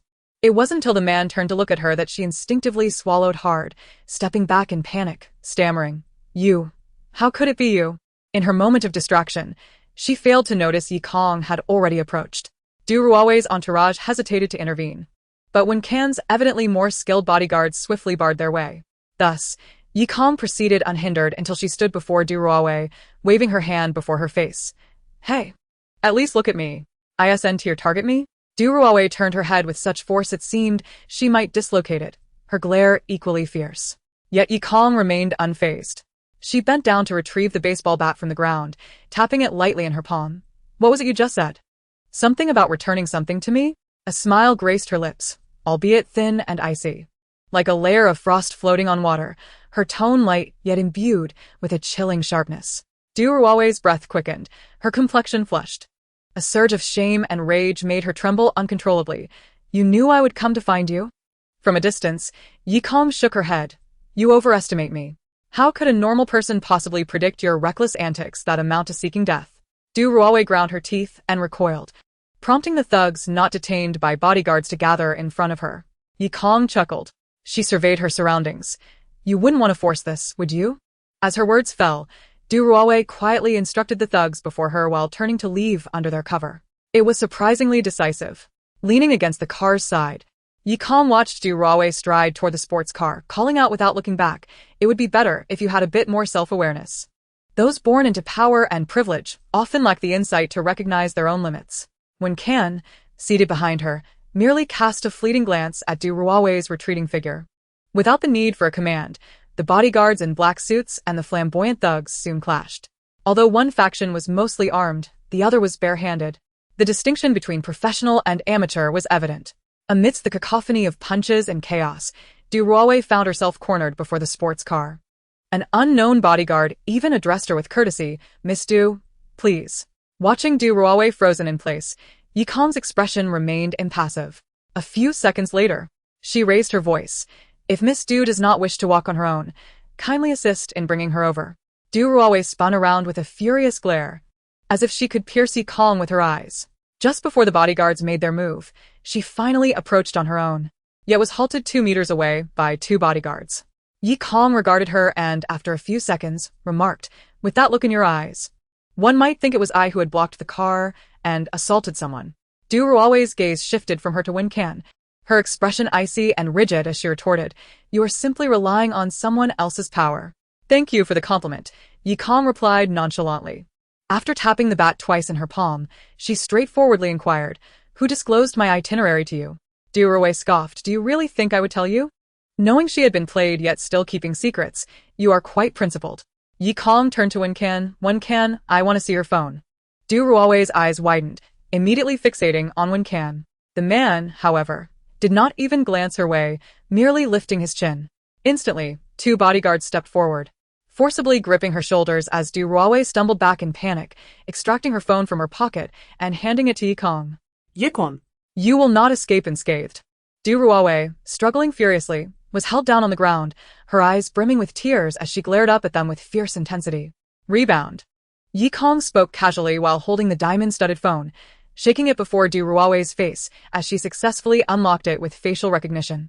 Then, she took out her own phone, swiftly sending a link to Duruawe's device and proceeding to open and install the resource package. Subsequently, She messaged Chuwoo. Help me check the call records from this phone over the past day. You are violating my privacy. Du Ruowei protested vehemently from the ground.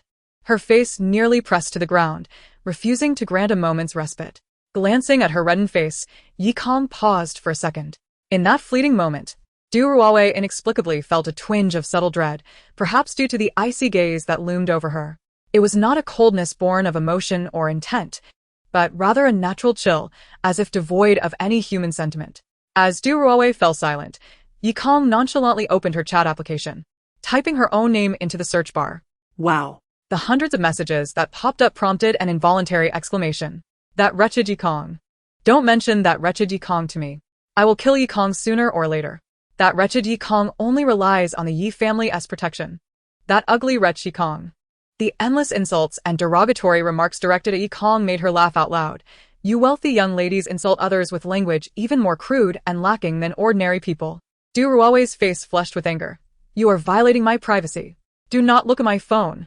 Amidst her frantic shouts, Yi Kong tapped open her photo album. After perusing various selfies from different angles, her gaze fell upon a secret album that required unlocking. Thus, she initiated another facial recognition scan. However, this time, Du Ruowei's resistance was exceptionally fierce. In an attempt to evade the camera, she pressed her forehead firmly against the ground. Yi Kong's expression shifted. She crouched down, gripping Du Ruowei's hair and pulling upward. As she could not move, she switched to gripping her chin forcefully, lifting her face with a brutal determination. When her head was forcibly raised, Du Ruowei found her forehead scraped and bleeding, while her cheeks were unknowingly streaked with tears. That face, which had always exuded an air of haughty pride, for the first time revealed a glimmer of pleading. Please, she choked out a broken sob, I beg you, Yi Kong. Please don't look. It was my fault. I was wrong. I will never trouble you again. Yi Kong, I implore you. Her cries were stifled in her throat.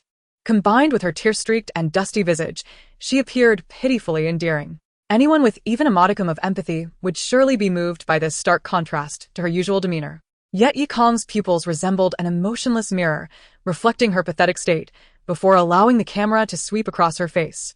The facial recognition unlocked, and an album was opened. With a slight click, the sound of the phone's mechanical shutter filled the air, imparting a chilling detachment. In that moment, it seemed as though this sound marked a brief pause in Yi Kong's thoughts.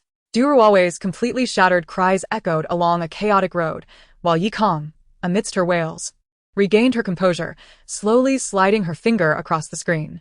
In her pupils, within her line of sight, and on the screen, were countless images of Wen Can. There were distant full-body shots and close-ups of his face, some taken surreptitiously like paparazzi shots, others extracted from newspapers or news reports, and many featuring distant silhouettes.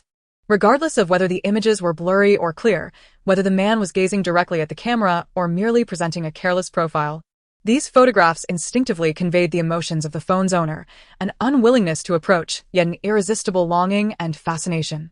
Some images were even repeated multiple times. Yi Kong continued to scroll down, a peculiar smile gradually spreading across her face.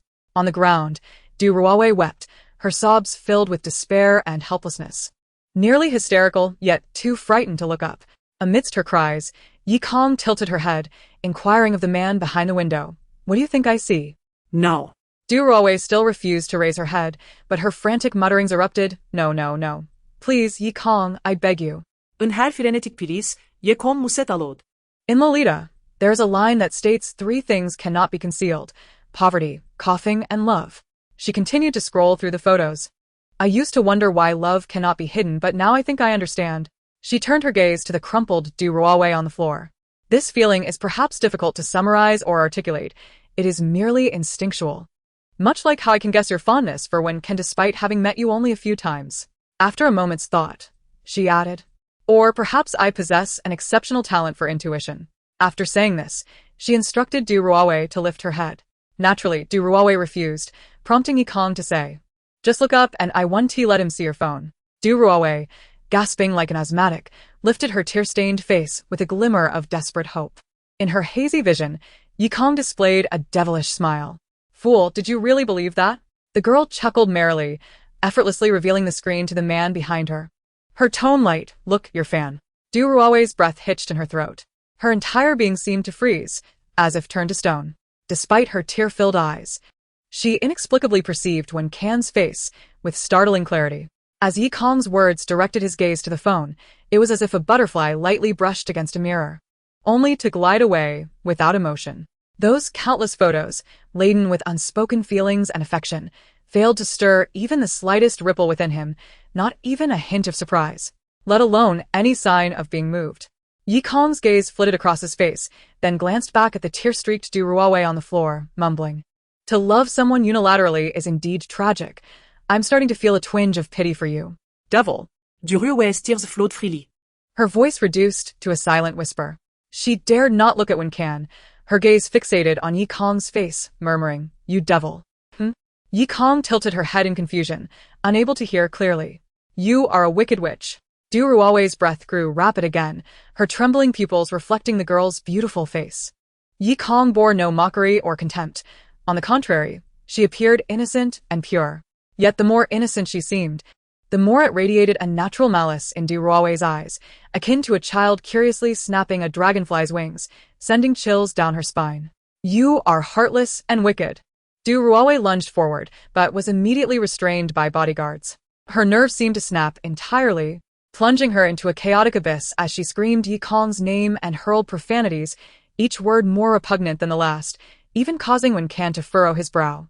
Yi Kong, however, exhibited no reaction, merely sighing, It seems we won't get anything out of her. She turned to Wen Can. What shall we do next? Send her back to the Du family, Wen Can replied coolly. Mr. Du will clarify things for us. Yi Kong crouched down, intending to return Du Ruowei's phone to her pocket, but abruptly halted. Wait. In Du Ruowei's dazed and frenzied gaze, she held her phone, swiftly deleting the album filled with photos of Wen Can, followed by emptying the recycle bin. My apologies, she addressed Du Ruowei. I possess a rather strong sense of possessiveness. I dislike seeing others hoard photos of my fiancé, like a weirdo. She tucked the phone back into Du Ruowei's pocket, then waved her hand with a smile. Farewell. Miss Du. As she watched the bodyguards press Du Ruowei into the car, the remaining individuals began to clean up the aftermath. The groans of the beaten henchmen were also swiftly dealt with. Only then did Yi Kong turn to enter her vehicle, exhaling a long breath as she leaned back against the seat. Yet the black Volkswagen did not hurry away. Wen Can's taciturn assistant circled the Maybach with a device, eventually crawling beneath the car and retrieving something, which he presented to Wen Can outside the window. Sir, it's a tracker. Wen Can took the small black object from his hand, staring at it for 2 or 3 seconds. Just as Yi Kong intended to scrutinize his expression, he tossed it out the window, leaning back against the seat and closing his eyes. Let us go. The assistant clumsily caught the tracker. Yi Kong observed his profile, gradually withdrawing her gaze. The Du family's plan to send Du Ruowei abroad to evade scrutiny had been shattered.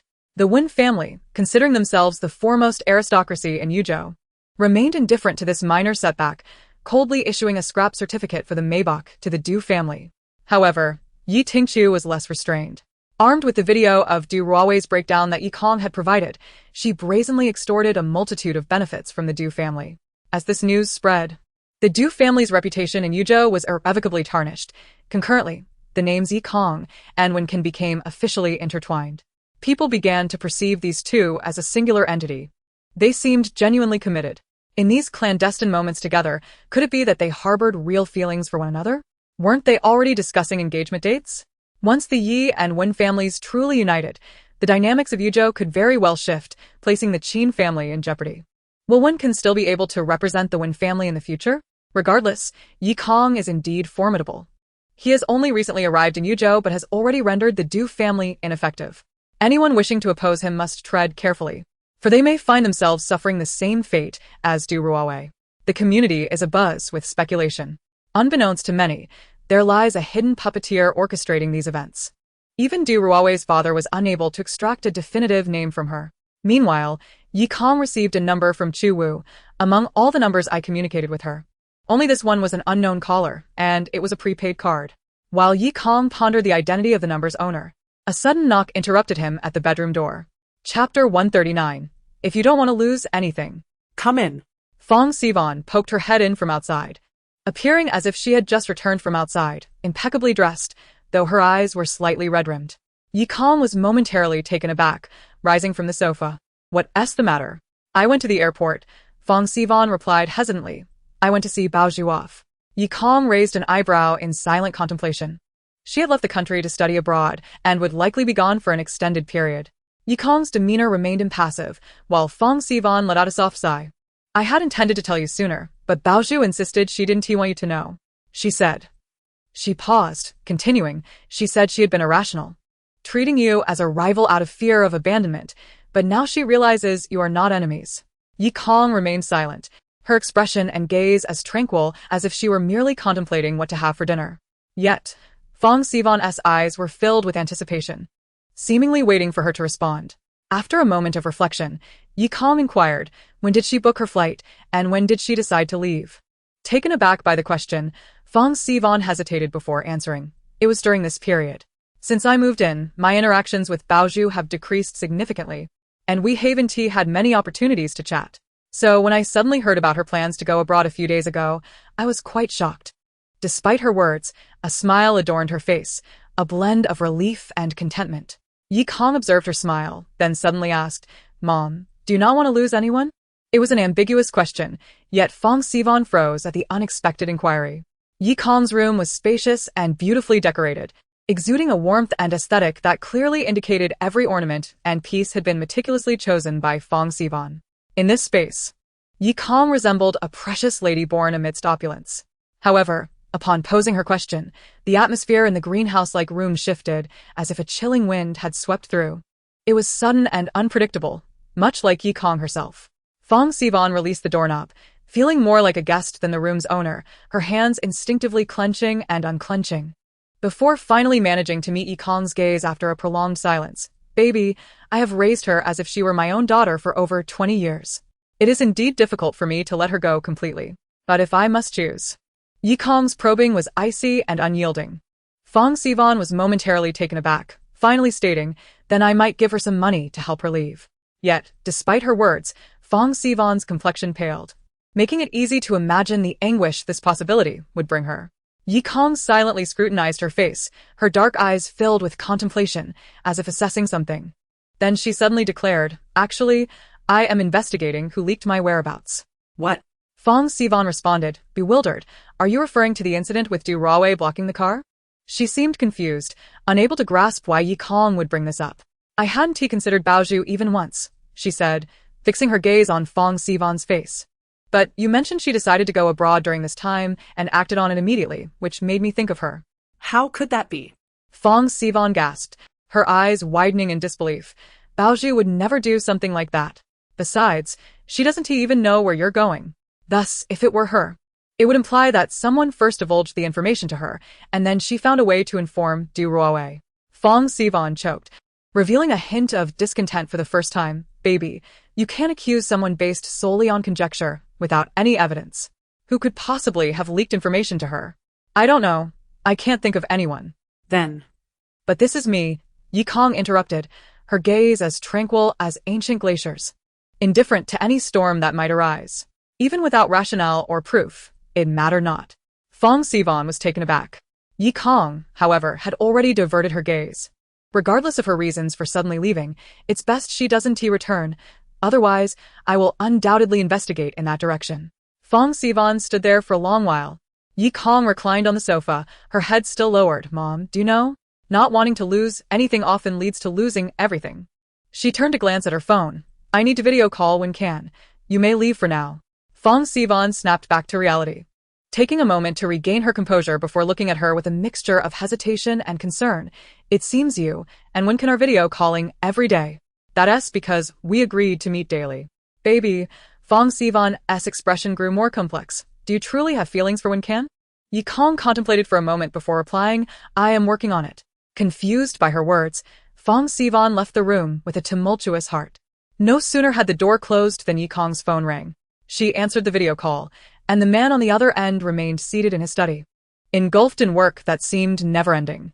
He was either reviewing documents, analyzing reports, attending meetings, or engrossed in writing codes and plans. Throughout the recent video calls, Yi Kong had grown accustomed to his silence, where he merely remained on the line without speaking. However, today it was she who appeared lost in thought. After exchanging pleasantries, both fell into silence. After a moment, the busy Wen Can lifted his gaze to the screen.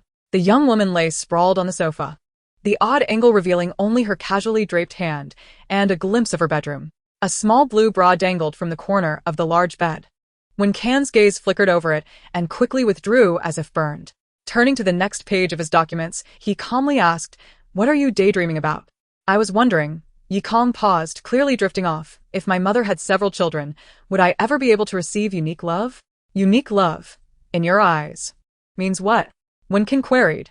"Something that is the best, the finest, and one of a kind in the whole world."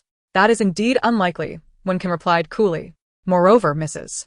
Yi is known for her soft-heartedness in the circle. From my limited understanding of her, even if she has a preference, she will strive to maintain fairness in her actions." "Is that so?"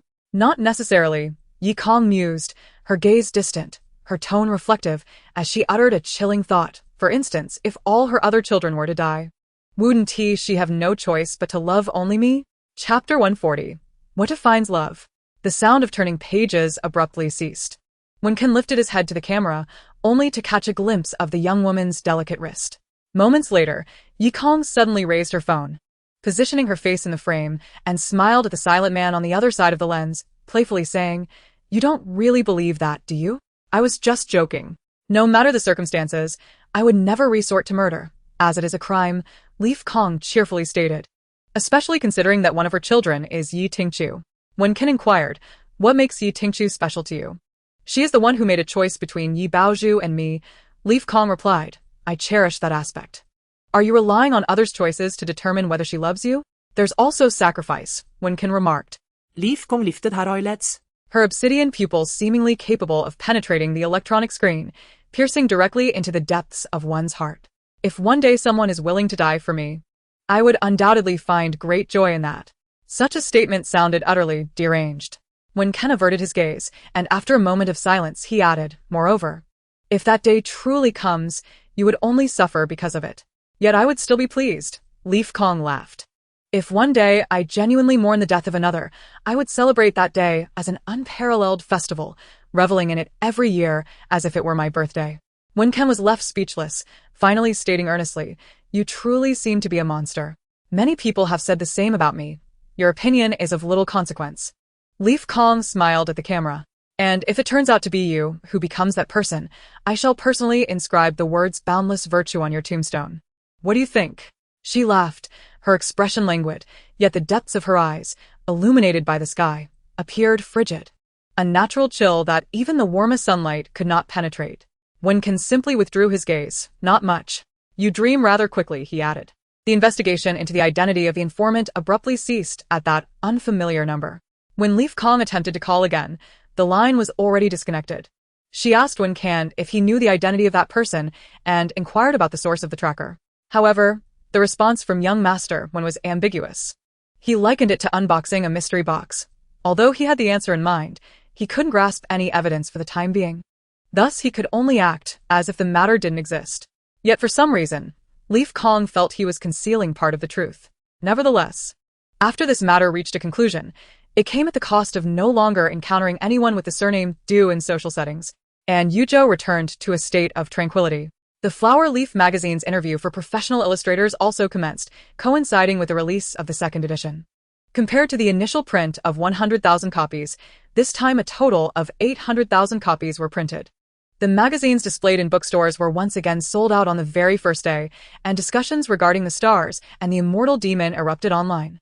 If the first installment merely showcased the astonishing artistry of the immortal demon, igniting nostalgia among readers who had childhood memories tied to it, then the second installment unveiled the vast universe in which the stars resided, revealing a mystique and grandeur before the readers.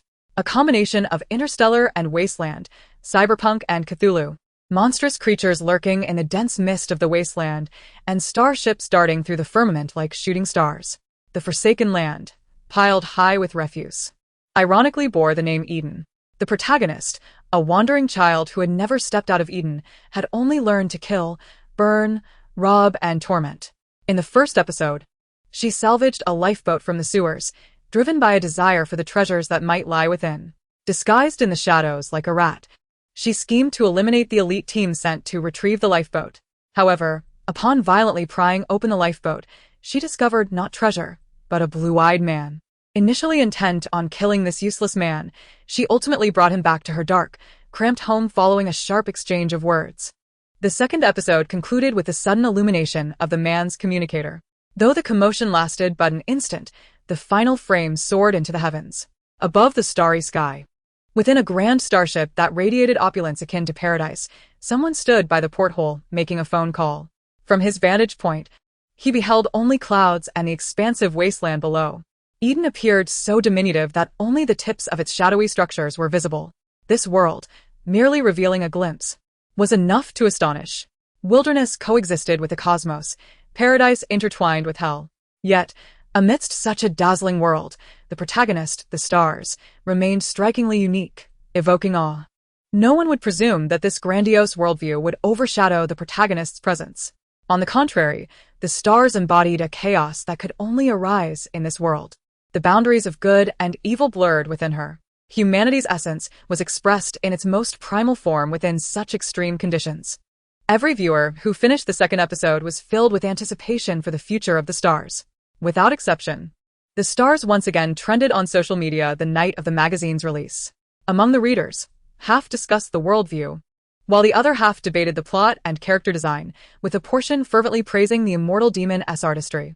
At that moment, Leaf Kong was reviewing the portfolio of the illustrators she would be interviewing the following day. Once she had a general understanding, she logged onto Weibo to take a look.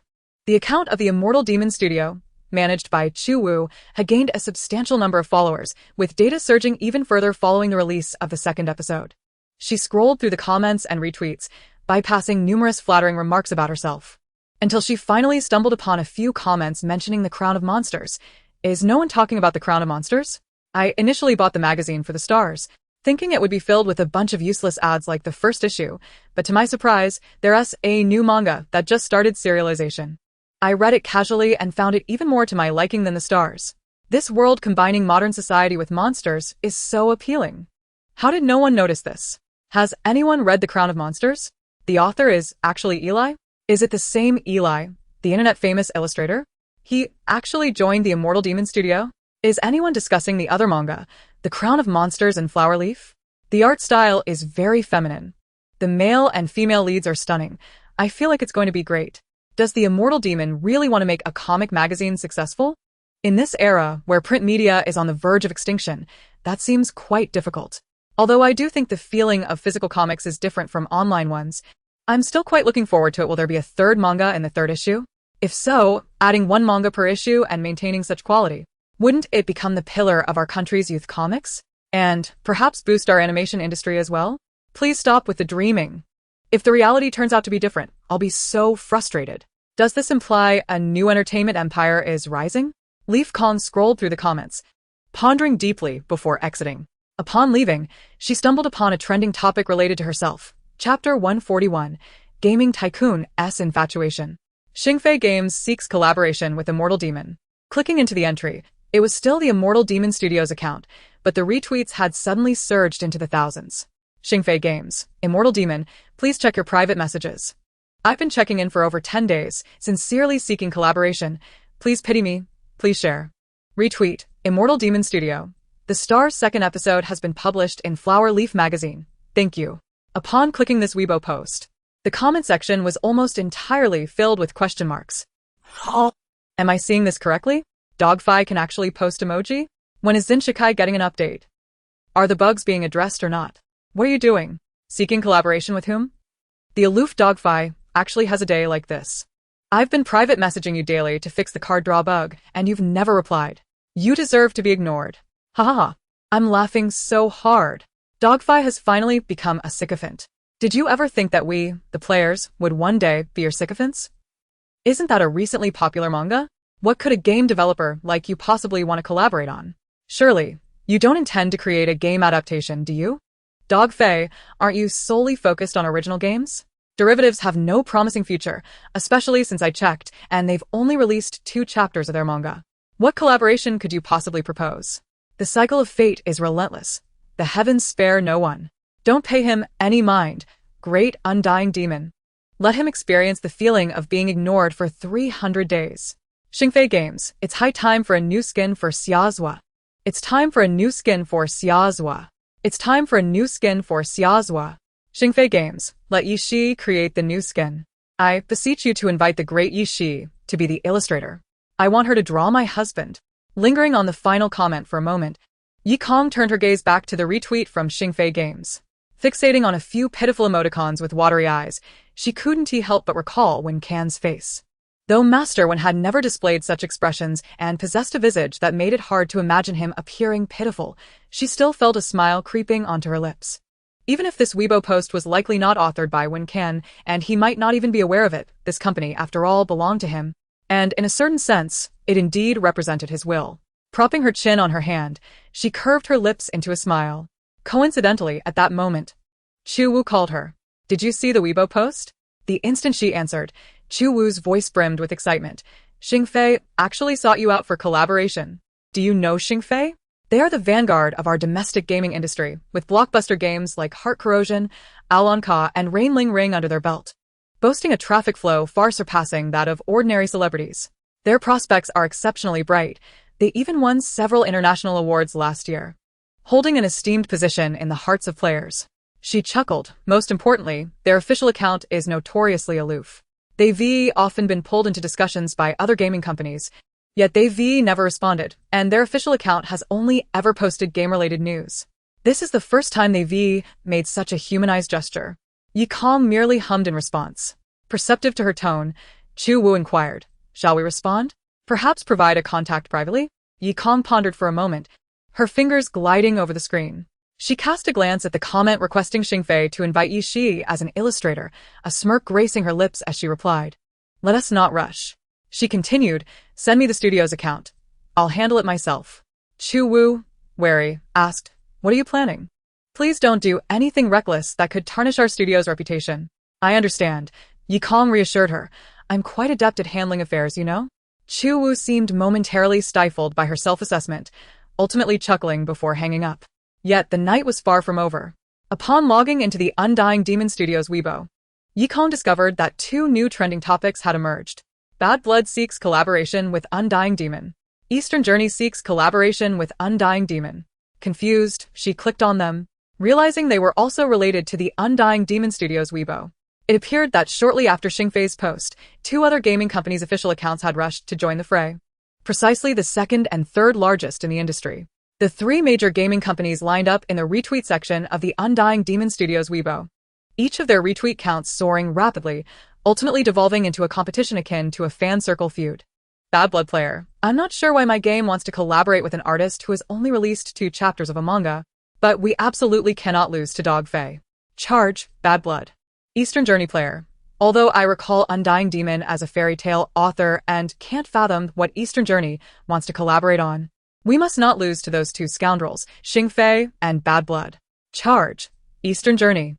Xingfei player, while I enjoy seeing Dog Fei acting like a sycophant, I cannot tolerate these two upstarts trying to snatch talent. Regardless of what Dog Fei intends to collaborate on, we must quickly throw money at them to secure the deal. The Weibo and various gaming forums were buzzing that night. Many gamers, who previously showed no interest in domestic comics, found themselves compelled to post inquiries about who Undying Demon was.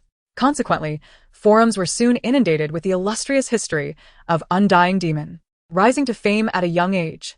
She authored renowned fairy tale collections such as Galaxy Blossoms and A Gift to the Skylark, setting sales records in her youth as a prodigious talent. After a decade of silence, she made a triumphant return with the serialized manga Stars, characterized by a more mature and incisive art style. The manga ignited a sensation upon release, with 100,000 copies flying off the shelves. The second chapter printed 800,000 copies, similarly selling out on the first day, promptly attracting collaboration invitations from the 3 major gaming companies. Stars clearly possesses a promising future. The gaming forums even began to flood with discussions about Star's storyboard and art style, leaving many bewildered as to whether they had stumbled into a gaming forum or a manga forum. Initially intending to purchase a copy of the magazine to peruse Stars, they found that all online bookstores had sold out, and upon inquiring with customer service, they learned it had been sold out for quite some time. Disheartened, they wondered if they might find it in a physical bookstore the next day. Dream on. It would be even harder to procure there. On the day of release, Undying Demon S fans began queuing from 7 in the morning, and after 2 hours, they finally managed to buy a copy. 800,000 copies were still too few. 2 million would be more appropriate. Thankfully, my younger brother is a fan of domestic comics and lent me his copy for a glance earlier. He was quite vigilant about keeping the magazine pristine, but upon inspecting the content, I must admit the artistry is exceptional. Such a mature and spirited style is rarely seen among domestic comic artists, and the world-building appears expansive. Why is the forsaken land named Eden? I can't shake the feeling that the black structure is a bit peculiar. Do such uniquely shaped buildings typically exist? The other houses seem quite normal. Can someone explain why Dogface seeks to collaborate with Undying Demon? Is there an intention to create a game adaptation of Stars? But has only updated 2 chapters thus far. What if they end up pulling a fast one? I assert that as long as Stars doesn't collapse, it will undoubtedly become a hallmark of our nation's comics, with a clearly visible path to explosive success. Undying Demon S manga? Though I have yet to read Stars. It comes as no surprise. When Galaxy Blossoms was translated into numerous languages and became a bestseller in over a dozen countries, she was still quite young. At that time, my mother, who taught painting, declared her a genius. Chapter 142. It's merely about whether I wish to indulge. By the time Yikong rose the next day, the retweet count of the Undying Demon Studios Weibo had surpassed 500,000 and continued to surge relentlessly. Yikong. Though last night's trending topics have subsided, new entries have emerged. The world war of the gaming industry. After finishing breakfast at home and attending a class at school, Yikong made her way to a cafe to await her interview. Chu Wu, for once, emerged from the basement, frowning as she circled around Yikong, ultimately asking, I thought you were going to respond to the studio's Weibo, yet you didn't reply at all? She settled beside Yikong, remarking, those are the 3 most renowned companies in the country, and you chose to be so aloof with them. She then pulled out her phone, displaying a long list of missed calls. Look at this, so many people have called me. Even media outlets unrelated to gaming have contacted me for inside information. But how would I know anything? You didn't say anything to let us reach out. So, I'm completely in the dark about what these companies want to collaborate on. Most likely, they aim to develop a game based on Stars, Yikong replied, sipping her chocolate. But I haven't even gotten my hands on the magazine yet. I don't want to get sidetracked. Can't you just buy the rights? Being a hands-off manager isn't too bad, is it? Isn't that akin to selling a child? Yikong retorted. Characters and worlds I've painstakingly created, only to sell them outright? What if they decide to alter them? I would be furious. You would be angry? Of course, I would be angry. Then you want to respond at all? Yikong pondered for a moment, deciding to postpone the matter until after the evening's busyness. She glanced at the time. It was nearly upon them. No sooner had she spoken than Qian Eli entered the room. Ever since Du Ruawei's incident, the group of bullies that Du Luxian had gathered at school seemed to have settled down. Fortunately, as a result, although Qian Eli remained quite slender, his spirits had notably improved, and his dark circles had diminished. Is this the interview location? He inquired, surveying the still empty cafe. Surely they don't believe we are an amateur troupe? We might indeed resemble one, Chu Wu replied with a cheerful smile, but with our illustrious immortal demon here. Even an amateur troupe can shine brilliantly, wouldn't you agree? Yikong remained indifferent to her flattery, requesting a mask from her while putting it on. The first chapter of The Crown of Demons has received quite a favorable response. Remember to allocate time to draw more, lest you risk stalling. The interview time was rapidly approaching. Eventually, the 3 proceeded to the basement. Compared to the bright, clean cafe devoid of patrons, the basement, filled with books and magazines, appeared significantly more professional.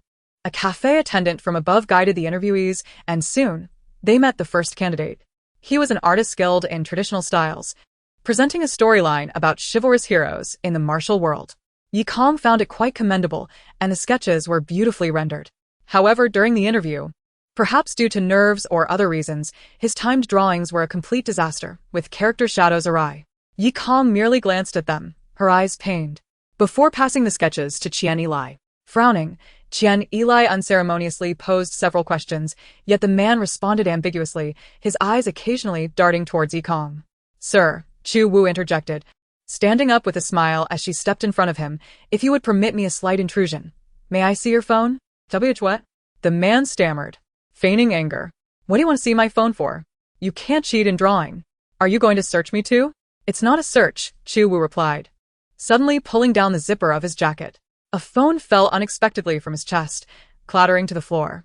Before the man could bend down in shock, Chu Wu swiftly picked it up. After a cursory glance, a light chuckle escaped her lips. Turning the phone around, she showed it to Yi Kong, revealing it was recording. Judging by the timestamp, it had been recording since his arrival at Yushan University. What are you recording for? Qian Eli suddenly stood up. Before he could finish his thought, realization dawned on him. You wanted to capture the immortal demon on film and post it online? After all, the immortal demon was immensely popular. Capturing any footage could easily garner tens of thousands of views. Chu Wu toyed with the phone, evading the man's attempt to reclaim it, and disdainfully remarked, "Too bad you think you can play the stealth game in front of me." She gestured toward the entrance of the basement. From that point on, the entire space is lined with signal monitors. If I hadn't been curious about your true drawing skills, you wouldn't have been able to step foot in here. Chu Wu didn't even bother fiddling with his phone. She merely sat at the computer for a moment before tossing the phone back to the man. Upon receiving it, he immediately clenched his teeth, speaking with a hint of insecurity. "You deleted my videos and photos without permission. That's an invasion of privacy." Chu Wu seemed disinterested in further dialogue, waving her hand dismissively, as if shooing away a pest. "Be gone. Unless you wish for me to implant a virus in your phone." Even after the man left in a huff, Qian Eli remained in a state of shock. How did she manage that? He asked Yi Kong. The answer came directly from Chu Wu, who leaned over, smiling at Qian Eli.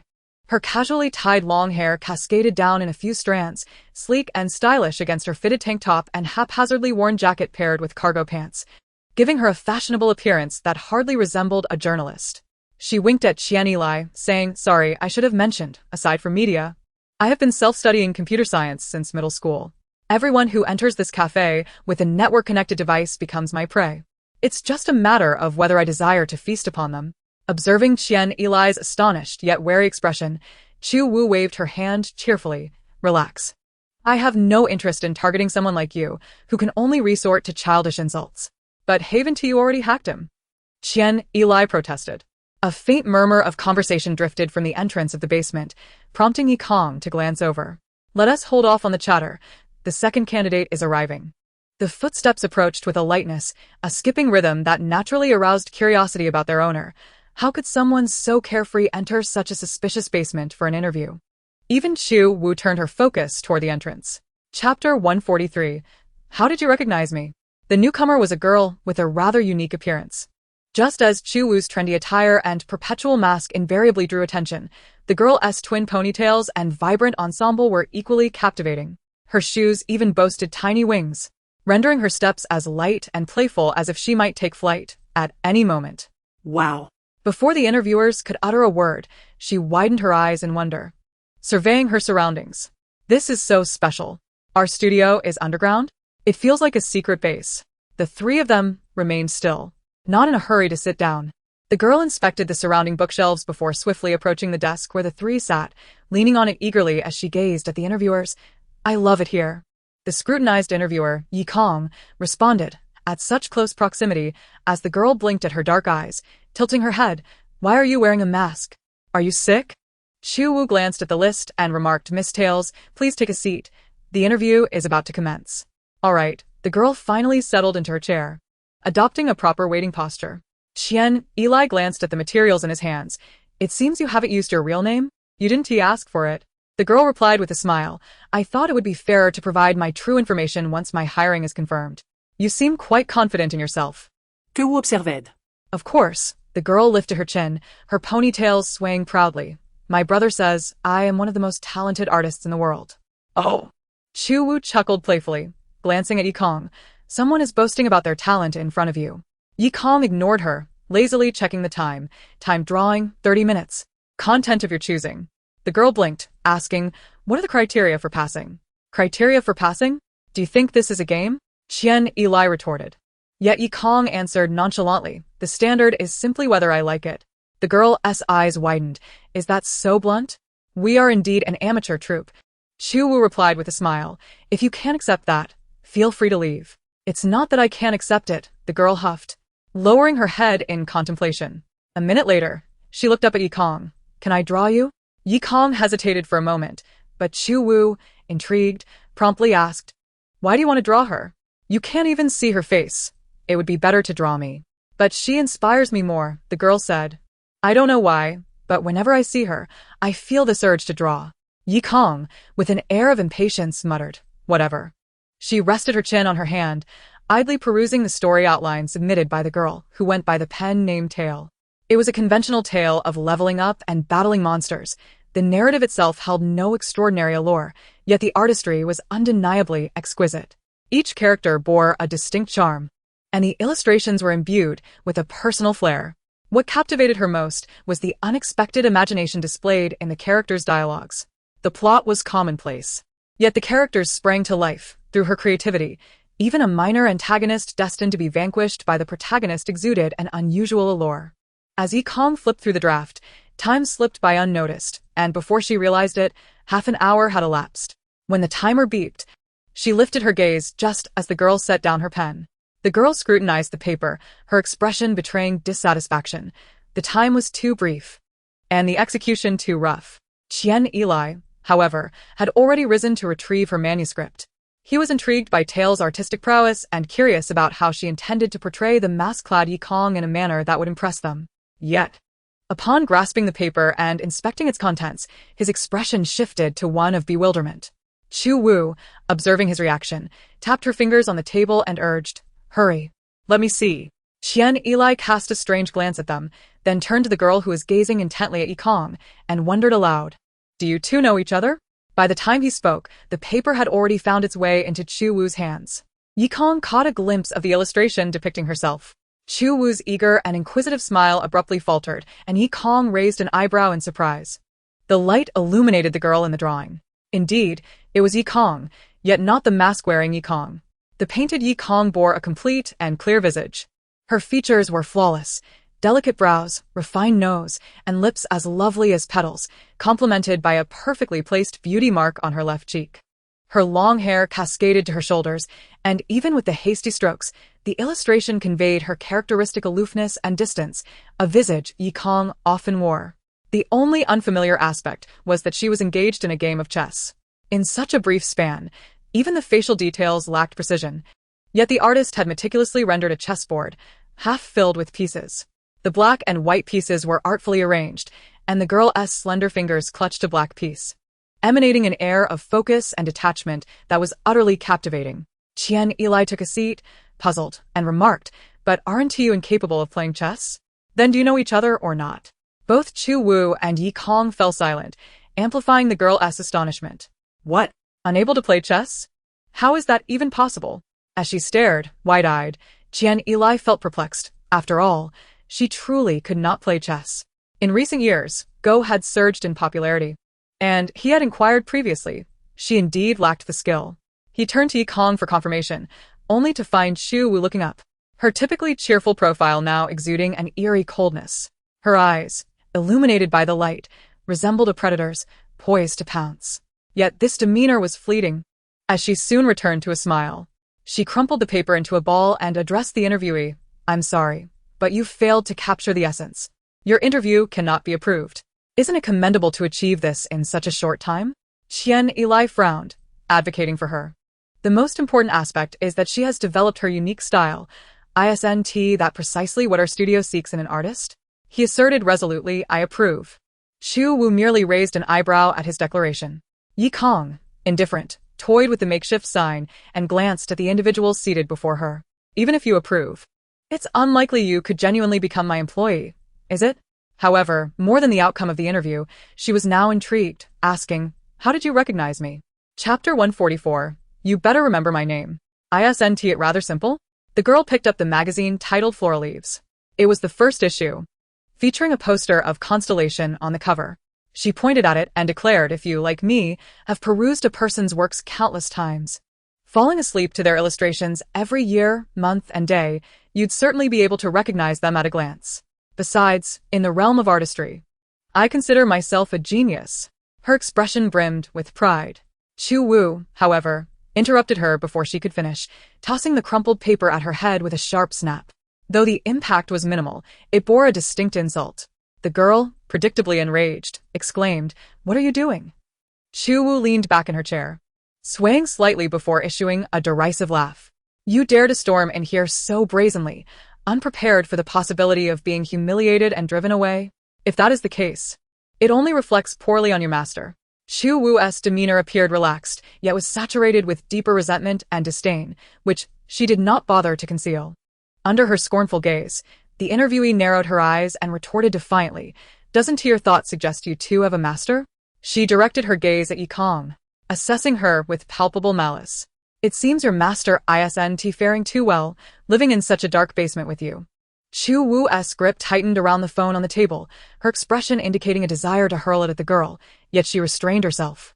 Pausing briefly before continuing to smile, "That shameless creature, Yuan Yi, biting the hand that feeds her is one thing, now she's even teaching her dog to draw." The woman shook her head, truly, as unremarkable as ever. "Shut up." Chu Wu refrained from throwing the phone, but the girl retaliated by hurling the magazine in her direction. She leaned over the table, her dark eyes starkly contrasting her bright appearance, glaring at Chu Wu as she enunciated each word. "You have no right to speak of Yuan like that."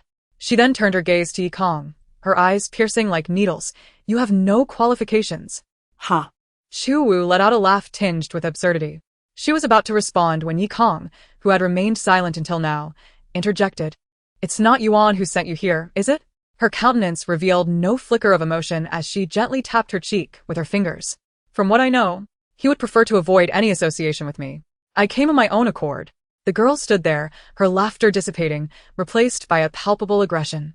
"I merely wish to see how someone could cause the death of his brother, ruin his life, yet still carry themselves with such audacity. Well, damn." Chu Wu genuinely hurled the phone across the table, only for the girl to deftly evade it. She even let out a cold laugh, so easily angered. "It seems your skin isn't as thick as you thought." Yi Kong, without a backward glance, pressed a finger down on Chu Wu, effortlessly halting her like a robot on pause. Yi Kong continued to focus on the girl. "So, you're not genuinely here for the interview? I dare to attend sincerely. Do you have the courage to accept me?" The girl shot back, crossing her arms defiantly, her icy demeanor unwavering as she regarded Yi Kong. Yi Kong blinked. "Why wouldn't he accept you? I knew you wouldn't dare." The girl's rigidity was palpable as she stared at Yi Kong, who remained unfazed. Even Chu Wu abruptly turned to her, loudly rejecting, "I don't want her. Who are you to refuse?" Yi Kong remained steadfast, prompting Chu Wu to lower her head in frustration, furiously digging her fingers into her palm. The girl, now fully astonished, shifted to suspicion. "What are you planning? You wouldn't deliberately let me in only to bully me at work, ruin my artistic hands, or destroy my spirit, would you?" Yi Kong rolled her eyes, exclaiming, "You really overestimate your own importance." She lowered her gaze to flip through the story outline in her hands and remarked, "I am merely drawn to your artistic prowess as an illustrator, yet the narrative itself lacks allure. If you genuinely aspire to join the Undying Demon Studio, you must present a far more captivating tale." "For reasons unknown," the girl unexpectedly stated, "that was merely something I wrote to fill the gaps. I have a true story I wish to illustrate." Yi Kong inquired with curiosity. The girl rummaged through her bag, retrieving a small notebook, and took a few steps forward to place it before Yi Kong, declaring, "This is the story I wish to illustrate." She raised her chin defiantly, her gaze sharp. "Do you dare to let me draw it?" Yi Kong opened the notebook.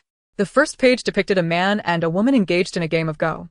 The black and white stones intermingled on the board, with the hastily scrawled title Go Girl beside it. Flipping further, she found the outline of the story. In essence, it narrated the journey of a prodigious Go player named Xiao Qi, who ascended to greatness in the global Go arena. However, in stark contrast to her thriving career, the protagonist was devoid of any moral compass in her personal life. She encountered numerous trials along the way, betraying friends and hurting those who cared for her. Ultimately, despite achieving monumental success in the Go world, she faced a storm of public criticism and condemnation, leading to her tragic decision to leap from a cliff to her demise. Furthermore, during her final game before her death, she was defeated by a genius male opponent who had long been her adversary. After perusing the outline, Yi Kong was visibly taken aback. Chu Wu, on the other hand, was directly infuriated, exclaiming, "What kind of absurdity are you imagining?" Yet she acknowledged its uniqueness. Yi Kong's calm voice rendered Chu Wu momentarily speechless. She turned abruptly. "No way. Are you serious? If a villain can be the male lead in a story, it is hardly surprising for us to produce a comic with a female antagonist as the protagonist, provided the plot and character design are compelling. Many will surely appreciate it. Is that the crux of the issue?" Chu Wu appeared nearly exasperated, realizing that the girl was clearly projecting onto Yi Kong. "And so what?" Yi Kong lifted her gaze to meet the astonished face of the girl, her dark eyes reflecting her shock, while she addressed Chu Wu. If one lives a life of sufficient brilliance, they inevitably serve as fodder for a creator's inspiration. The undying demon has already become the archetype for many novelists. One more does not make a difference. The girl narrowed her eyes, looking down at Yi Kong with a condescending glare. You are deliberately conflating me with those mediocrities. Thinking it will diminish my spirit? You are mistaken. Yi Kong lowered her eyelids, flipping back a few pages in the notebook before closing it, stating, I have not intentionally done anything to you. Today, I am merely an interviewer assessing potential illustrators. If you pass the interview, you become my employee. If not, you are simply a rejected candidate. Beyond that, you hold no other identity. She met the girl's gaze with indifference. Therefore, if you are genuinely here for the interview, please submit a more detailed story outline and a draft of the first chapter within 2 days. If not, you may leave at once. The girl appeared utterly incensed, her breath quickening, her chest rising and falling, before she gritted her teeth and snatched back her notebook, declaring, Of course, I am serious about this interview. If you dare to hire me, why would I hesitate? Just you wait. I will be at work tomorrow. Clutching her notebook, the girl turned to leave, but paused abruptly. Oh, by the way, you'd best remember my name. She turned back to Yi Kong with an arrogant, icy stare. I am. Chapter 145, The Identity of the Four Great Giants. The girl stood before the long staircase in the basement. The backlight rendered her expression strikingly vivid, every strand of hair exuding arrogance. Thus, her leisurely self-introduction felt exceedingly solemn, prompting Qian Eli to perk up his ears. Remember this. I am. Let us discuss this once you are formally employed, Yi Kong interjected without looking up, continuing to flip through the next interviewee's materials, her tone casual. No need to register your real name unless you're an official employee. After a pause, she added sincerely, I can't be bothered to remember. The girl was momentarily at a loss for words, her rehearsed lines stifled, her twin ponytails quivering with indignation, before she stormed upstairs in a furious huff. Once her footsteps faded, Chu Wu finally burst into laughter. Even if the original author were here, they wouldn't be worthy of any special treatment. Who does she think she is? Yi Kong, irritated by the noise, scratched her ear and replied earnestly, If she truly wishes to join us, I would genuinely welcome her. Chu Wu's smile vanished. Meanwhile, Qian Eli, who had been wearing a bewildered expression throughout, had grown accustomed to this feeling of profound ignorance. Before the next interviewee arrived, he cast a deep glance at Yi Kong. It seems you harbor many untold stories. It's merely a matter of living an ordinary life, Yi Kong replied. Walking my own path and doing what I love. Even if I have stories, they are but variations of the same theme, indistinguishable from others. Qian Eli raised his gaze, peering over the lowered head of Yi Kong, and encountered Chu Wu's expression. Her gaze upon Yi Kong was a blend of tenderness and complexity. Sensing his scrutiny, Chu Wu looked up, her expression growing notably colder as she raised an eyebrow in a provocative manner, as if to question, What are you looking at? The interview finally concluded as evening approached, signaling dinner time. Chu Wu ordered takeout, and the three of them, along with the uninvited Lin Xinjiao, gathered in the spacious yet empty restaurant for a meal. I haven't seen Miss Lin around much lately, Chu Wu teased. Can't hold on to your position so quickly? What position? The position of a dog? Lin Xinjiao retorted, It feels as if I've accomplished something monumental. And there are people queuing up for my dismissal to take my place. She paused, looking at Chu Wu with a mischievous smile. Could it be that the one waiting for my position is you? Yi Kong refrained from engaging in the banter. Instead, she glanced at the guitar case Lin Xinjiao had set aside and asked, Have you been practicing? Yes, I've been swamped lately, Lin Xinjiao replied. That sister of yours isn't really a sister. It's that irresponsible brat Yi Baozhu. She suddenly took off abroad in the middle of practice, forcing me to find a substitute pianist. I've been stuck in the music department like a lackey these past few days. She indeed appeared somewhat haggard, looking as though she had been through a whirlwind, but she was animated when complaining. You wouldn't believe it, but there are people on the forum claiming I'm some kind of perverted man, lurking around the music academy, eyeing anyone with an instrument and trying to hit on them. They even speculate about my sexual orientation, claiming I want to be a playboy. The thread discussing my preferences has accumulated over 300 replies. Can you believe that? She slammed her hand on the table in frustration. Those scoundrels from Zhou Song. They even relocated the school's posts to Golden City and mocked me mercilessly. They are utterly despicable. Having witnessed her frenzied outburst, Yi Kong remarked, With your tendency to obsess over someone once you take a liking to them, it's no surprise they find you strange. Lin Xinjiao. Chu Wu burst into laughter, filling the restaurant with a lively atmosphere. After finishing dinner, darkness enveloped the sky. Yi Kong glanced at the time, feeling as though she had yet to accomplish something, but could not recall what it was. Only upon returning home, and lying in the garden, enjoying the breeze, did she suddenly remember she had yet to meet with Wen Can today. Typically, it was Wen Can who would initiate contact, but for some reason, she had not received any news until now. Pondering this, Yi Kong promptly pulled out her phone to make a video call. About 5 seconds later, the call was answered. The scene unfolds in Wen Ken's study, where soft lighting illuminates a uniquely shaped hourglass on the bookshelf, as well as the tranquil expression on the man's face. He glances at the camera but refrains from speaking immediately. Amidst the cacophony in the background, Wen Ken raises his index finger, signaling for silence. Yi Kong momentarily freezes, swallowing back the words she had prepared to voice. Only the indistinct sounds of an argument filter through from the other side. What does this mean? Is it truly enough to dismiss someone over such a trivial matter? Yu Sheng has been part of Xing Fei for many years, even if her contributions are not grand. Surely, they are not insignificant? Plagiarism is plagiarism. No amount of hard work can absolve this error. I absolutely refuse to collaborate with a plagiarist. The matter has not yet been exposed, and those of us in the know are few. Why must you escalate this situation? What will we say when players confront us about why we have changed our artist? Do you really believe that she is the only artist in existence? Moreover, it was my timely recognition of her work from another game that prevented a disaster, had her draft been finalized and our character designs released.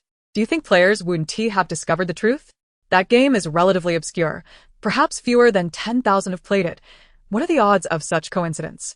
Are you underestimating our customers? Even if only 10 had played it, they could easily uncover the truth. A woman's voice, filled with anger, retorts, and what kind of attitude is this? Just because players have not discovered it, we can pretend nothing has happened? With such a careless mindset, how can you claim to be part of Xing Fei's management? Our company's principle has always been to treat our games as our own children, nurturing and cultivating them, while respecting and serving our customers as if they were our parents. Would you harbor such a careless attitude towards your own child or your parents? You are the one being unreasonable. You cannot distinguish between right and wrong. Fine. Even if you are correct, you wish to dismiss Yu Sheng, but at least provide the art department with some time, will you? To expel her immediately. What will happen to the new version and characters set to release next month? Who will take over? I have stated repeatedly, there are many talented artists out there. Then go find them. Yu Sheng currently boasts 5 million fans. Anything she draws will generate traffic. Huh. That woman scoffs coldly. Are you referring to a mere internet celebrity? I happen to have 4 on hand. A loud sound of a hand striking the table follows, suggesting she has slammed her phone down. In this era, where circles can form around anything, each realm boasts its own 4 beauties, and I recently discovered that the artist community has its own. The woman's voice drifts casually. Netizens refer to them as the 4 great artists, each boasting 1 million followers. And one named 11 has even more followers than Yu Sheng, by 1 million, to be precise. How about that? Do you think they could suffice? Chapter 146. Is investing in her merely a business consideration? During a meeting, Wen Can finally speaks, his voice slightly lowered. Yi Kong refocuses her attention and replies, I'm just eavesdropping. I can tell. Gazing at the screen where the girl stands amidst a field of flowers swaying in the wind, Wen Can smiles. Quite beautiful. Are you referring to me or the flowers? The flirtatious remark is met with earnestness from the girl, who is simply curious. However, Wen Can diverts his gaze and states, I meant the flowers. Very well. Yi Kong, unfazed, gestures towards the ongoing argument in the background. What meeting is this? Is it permissible for you to be so lax? I am not slacking off. They are unaware that I am also online. Wen Can replies lazily, recently, our game company has encountered some issues. The main artist was discovered to have plagiarized, and 2 managers are arguing about her fate. Upholding the spirit of an artist, Yi Kong muses, is there truly a need for such a quarrel? Are you also going to keep her if she has committed plagiarism? Certainly not. Wen Can remains calm, but as an old classmate, I wish to extend him some grace. At the very least, let us not lose face over a plagiarist. So, you're eavesdropping? The fact that the big boss occasionally logs in to listen to their meetings is enshrined in company policy, so I am not eavesdropping. I am observing openly. In the background, The argument intensifies, drowning out their conversation. On what grounds do you judge that they are inferior to Yusheng? Even if they are unsuitable, 2 collaborations would suffice. Among players, Yusheng and Xingfei are already intertwined. How many times must I repeat this for you to understand? What matters is not the skill, but the artistic style. It is the style that harmonizes perfectly with Xingfei, creating a seamless integration. Oh my heavens! One might think you graduated from an esteemed art program in North City. Your understanding is far too extensive. Oh, it's clear you are a management major, with no connection to art whatsoever. Yet here you are spouting nonsense about others' capabilities. You do not resort to personal attacks. When did I launch a personal attack? Am I not simply stating facts? The woman's voice rises, her tone fluctuating dramatically, akin to a comedic performer. I merely hope that professionals handle professional matters. I wish for outsiders not to instruct insiders. Am I mistaken? But Yusheng has already made considerable preparations for the new map in the upcoming version. Have you seen the planetary concept art she released? It received thousands of likes, shares, and even trended on Weibo. So, Yusheng's trending on Weibo is now her accomplishment? Do you truly understand how many players our game has? The latest daily active users number 78 million. Players can easily trend a complaint against the official account. For her to trend is merely a result of the heat provided by the game, not us thanking her. Regardless, if you cannot find a more suitable artist than Yusheng within a month's time, I will maintain this stance even in front of the big boss. Ha! Is it merely characters and posters with a sci-fi backdrop? Even if the 4 great artists are inadequate, that woman scoffs coldly, tapping her phone rapidly. Let us see. What do you have to say now? Undying Demon? That man actually chuckles coldly. No wonder our company trended alongside her these past few days. It turns out you were the driving force. Indeed, she is quite suitable, her popularity far surpassing Yusheng's, but can you actually secure her? The man sneers repeatedly. She is a prodigious artist who achieved fame at a young age. Someone who can earn a living solely from royalties. Why would she ever draw a character for you at 50,000? Or are you considering offering 500,000? In that case, she might just agree. Go ahead and invite her. The man seems to dramatically sit back in his chair. If you manage to recruit Undying Demon, I will concede defeat. I will immediately have Yusheng dismissed. Go ahead and make the invitation. On the other end of the phone, Undying Demon herself listens in, along with one of the 4 great artists, 11, who is also feeling rather disregarded. With so many aliases, this situation is indeed quite awkward. Yi Kong lies amidst the flowers, inhaling their fragrance, her expression unchanging as she contemplates this. However, Wenkin seems intent on amplifying her embarrassment, quietly asking, "Have you made up your mind? Are you considering collaborating with me?" Yi Kong, I may not understand art, but having seen your sketches last time, I find you quite suitable. Wenkin speaks with a gentle and calm demeanor, sounding genuinely rational. What do you think? Would you like to give it a try? Yi Kong's distinctly black and white eyes hesitate as they turn slowly, and she finally responds. But those renowned 4 great artists and the immensely popular Undying Demon-famed individuals are not necessarily superior. Much of their reputation is manufactured through marketing. Wenkin states matter-of-factly, in an era where everything can be marketed, 1 can turn 1 into 5 and 5 into 10, just as a lie repeated 1,000 times becomes the truth. Excessive marketing can lead the audience to accept it as reality. Thus, I place greater trust in my own judgment. Through the screen, Wenkin gazes at her gently. I believe you are the more remarkable one. Truly, a compliment that has backfired spectacularly. Yi Kong's lips curled slightly, her gaze icy as she scrutinized him.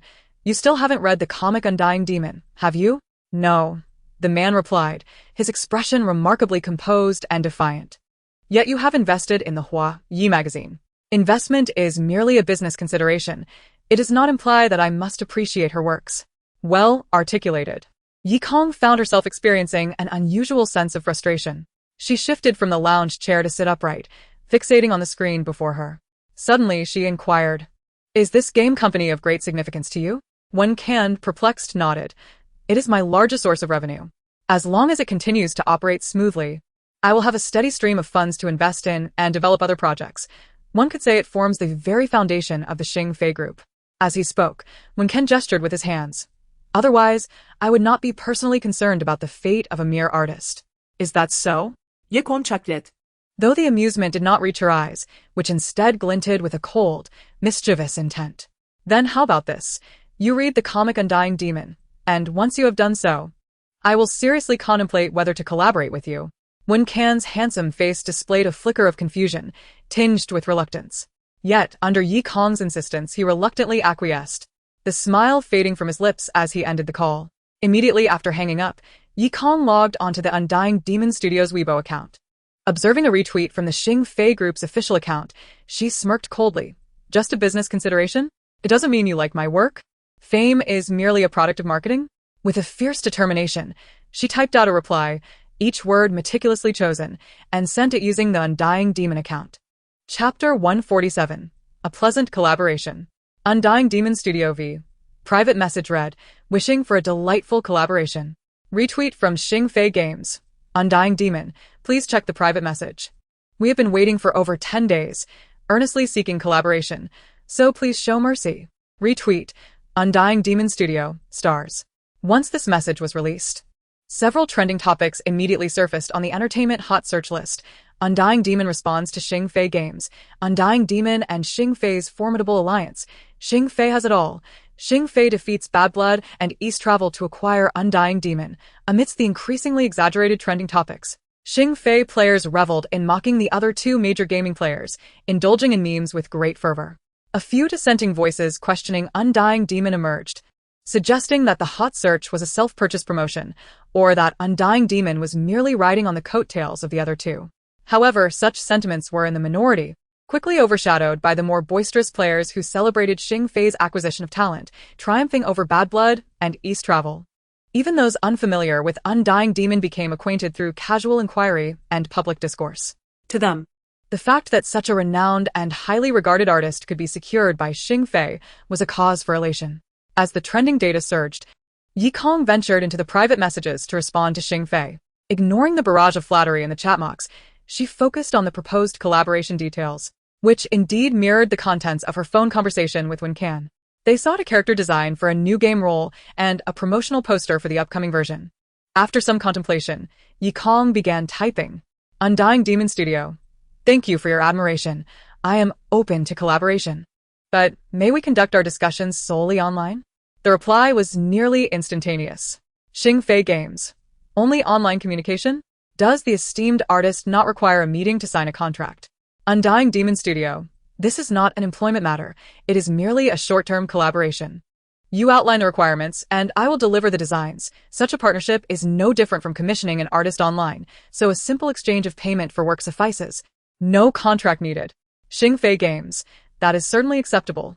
We merely assumed that the esteemed artist would prefer a more formal approach. Xing Fei Games. Have you consulted the esteemed artist's personal preferences? If we finalize this collaboration, will all communication occur through you? Undying Demon Studio. I am Undying Demon. Xing Fei Games. Xing Fei Games. I am your super loyal fan. I have printed every large artwork from Galaxy Blossom and plastered them in my bedroom. The first book I ever saved up for was dedicated to the Skylark. I adore you. Xing Fei Games has retracted a message. Xing Fei Games. Alright, since it is indeed the esteemed artist, we will accept any collaboration method you propose. Yi Kong. Yi Kong sent her work-specific WeChat ID to the other party. After they added each other as friends, she assumed they were both using work accounts and intended to glean information about Xing Fei through their moments. Upon entering, she was met with a deluge of posts related to stars, each accompanied by lengthy expressions of admiration. Yi Kong. Even Yi Kong, usually composed, couldn't help but feel a twinge of embarrassment. She rubbed her cheek, subtly inquiring if this was indeed a work account. To which the other party suddenly remembered and quickly sent another account. Xiao Huang. Apologies, esteemed artist. This is my personal account. Didn't he notice I sent the wrong one? How embarrassing. Yi Kong. So, it was a mistake, yet they had no intention of deleting it? Was this really not an attempt to deceive her into adding them as a friend? Yi Kong sighed, just as she added her work ID. Another call from Chu Wu came through. Why did you suddenly respond to Xing Fei? Chu Wu's tone was puzzled. Are you really considering collaborating with them? Yi Kong affirmed with a sound. Chu Wu grew more curious. Your tone seems disinterested. Why agree all of a sudden? What are the negotiations like? Do you want me to step in? Currently negotiating, Yi Kong leaned back on the bench, gazing at the sky. As for why I agreed, perhaps it is for a somewhat impure motive. All right then. Chu Wu, recognizing that Yi Kong had her own plans, did not press further, merely muttering, That's fine. I always thought if any of the three needed to collaborate, it would have to be Xing Fei. Because they are the strongest? Not quite. It is because they are the most courteous. Chu Wu chuckled. These major companies find it easy to investigate my phone number. In the past few days, both Bad Blood and East Travel have called me more than 5 times, while the most prominent Xing Fei has only reached out through Weibo. Chu Wu snorted. I know they all think it is perfectly normal to look up phone numbers and contact me directly, but I find it rather intrusive, as if they are blatantly saying, I can check your information whenever I want. This is normal. That is indeed bothersome. Yi Kong replied. I didn't expect Xing Fei to be quite so refined. With a newfound, albeit slight, fondness for Xing Fei, Yi Kong ended the call and sent a message to her newly added friend. Undying, I know you are my fan, and I am grateful for that. However, did you seek your boss's consent before approaching me as an artist? Xing Fei Art, esteemed artist, our boss does not concern himself with such matters. I am essentially responsible for everything in the art department. Undying, you should still check with him. Perhaps your boss does not appreciate my work. Xing Fei Art, how could that be? No one in this world could possibly dislike Undying Demon. Xing Fei Art has retracted a message. Yi Kong, Xing Fei Art. Alright, I will seek approval. Please hold on. Esteemed artist. Yi Kong crossed her legs, lost in thought, and suddenly laughed amidst the flowers. Just then Yi Zhen, returning home, caught sight of her and wondered, what could be so amusing? Yi Tingqiu glanced over, her expression unchanged. Yet the coldness that had accumulated in her eyes from years of toil dissipated silently. If you wish to know, simply inquire, she remarked. However, Yi Zhen averted his gaze, muttering, I'd rather not. She has come to despise me. Recently, Yi Zhen had been without work, spending his days either indulging in extreme sports or napping at home. His mint-green hair had faded slightly, yet it appeared even more delicate and appealing, coupled with his youthful visage. He resembled a dashing school heartthrob in his teens. Yet, at that moment, this heartthrob pressed his lips tightly together, contemplating that he would likely never hear her call him brother again. What began as a mere musing transformed into a louder proclamation under Yi Tingqiu's contemplative gaze. Of course, I don't care. I'm not lacking in sisters. With that, He strode inward, while Yi Tingqiu loosened her tie and ventured into the floral embrace. Chapter 148. Do you hold grievances against the immortal demon? What brings you such joy? Yi Zhen's reluctance was swiftly questioned by her. The young girl sat cross-legged on a bench, her lips curving into a slight smile as she looked up at her. Are you truly happy? She asked, her gaze turning inquisitive. Yi Tingqiu reached out, gently touching the corner of her lips. You are smiling. Yi Kong mimicked the gesture, exclaiming, Indeed, she murmured, but I don't feel particularly happy. I merely find it amusing. Could it be that I am actually in a good mood? Yi Tingqiu simply observed her. Yi Kong glanced toward the floor-to-ceiling window, faintly perceiving Yi Zhen entering the kitchen to eat. He would be departing for Nankong tomorrow. Yi Tingqiu followed her gaze and abruptly stated, You genuinely intend to send him out? Did you think I was jesting? She replied, Isn't that job exceedingly challenging? Moreover, he suffers from seasickness, and the conditions there are quite harsh. It is beneficial for the youth to endure some trials. Your tone is surprisingly mature. Aren't you merely 27?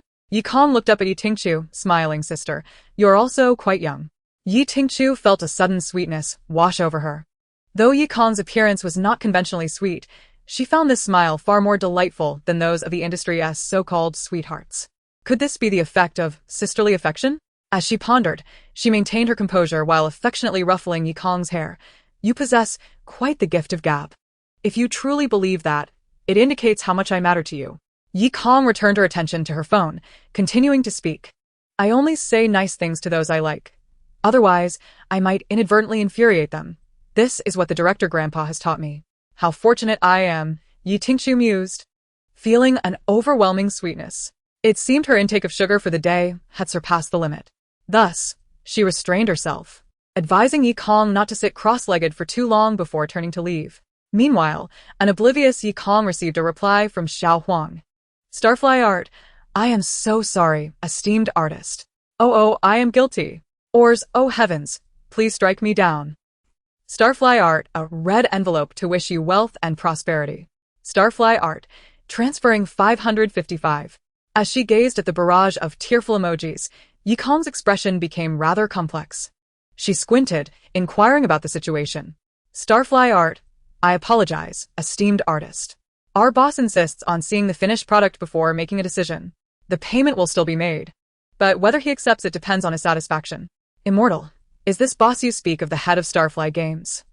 Starfly Art? Yes, indeed. In fact, he is not just the head of Starfly Games, but the entire Starfly Group.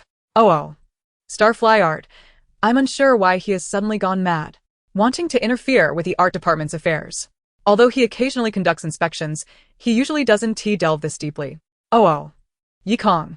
She couldn't help but smirk coldly, responding swiftly. Immortal, that's quite alright. He rather strict, but there's no need for red envelopes.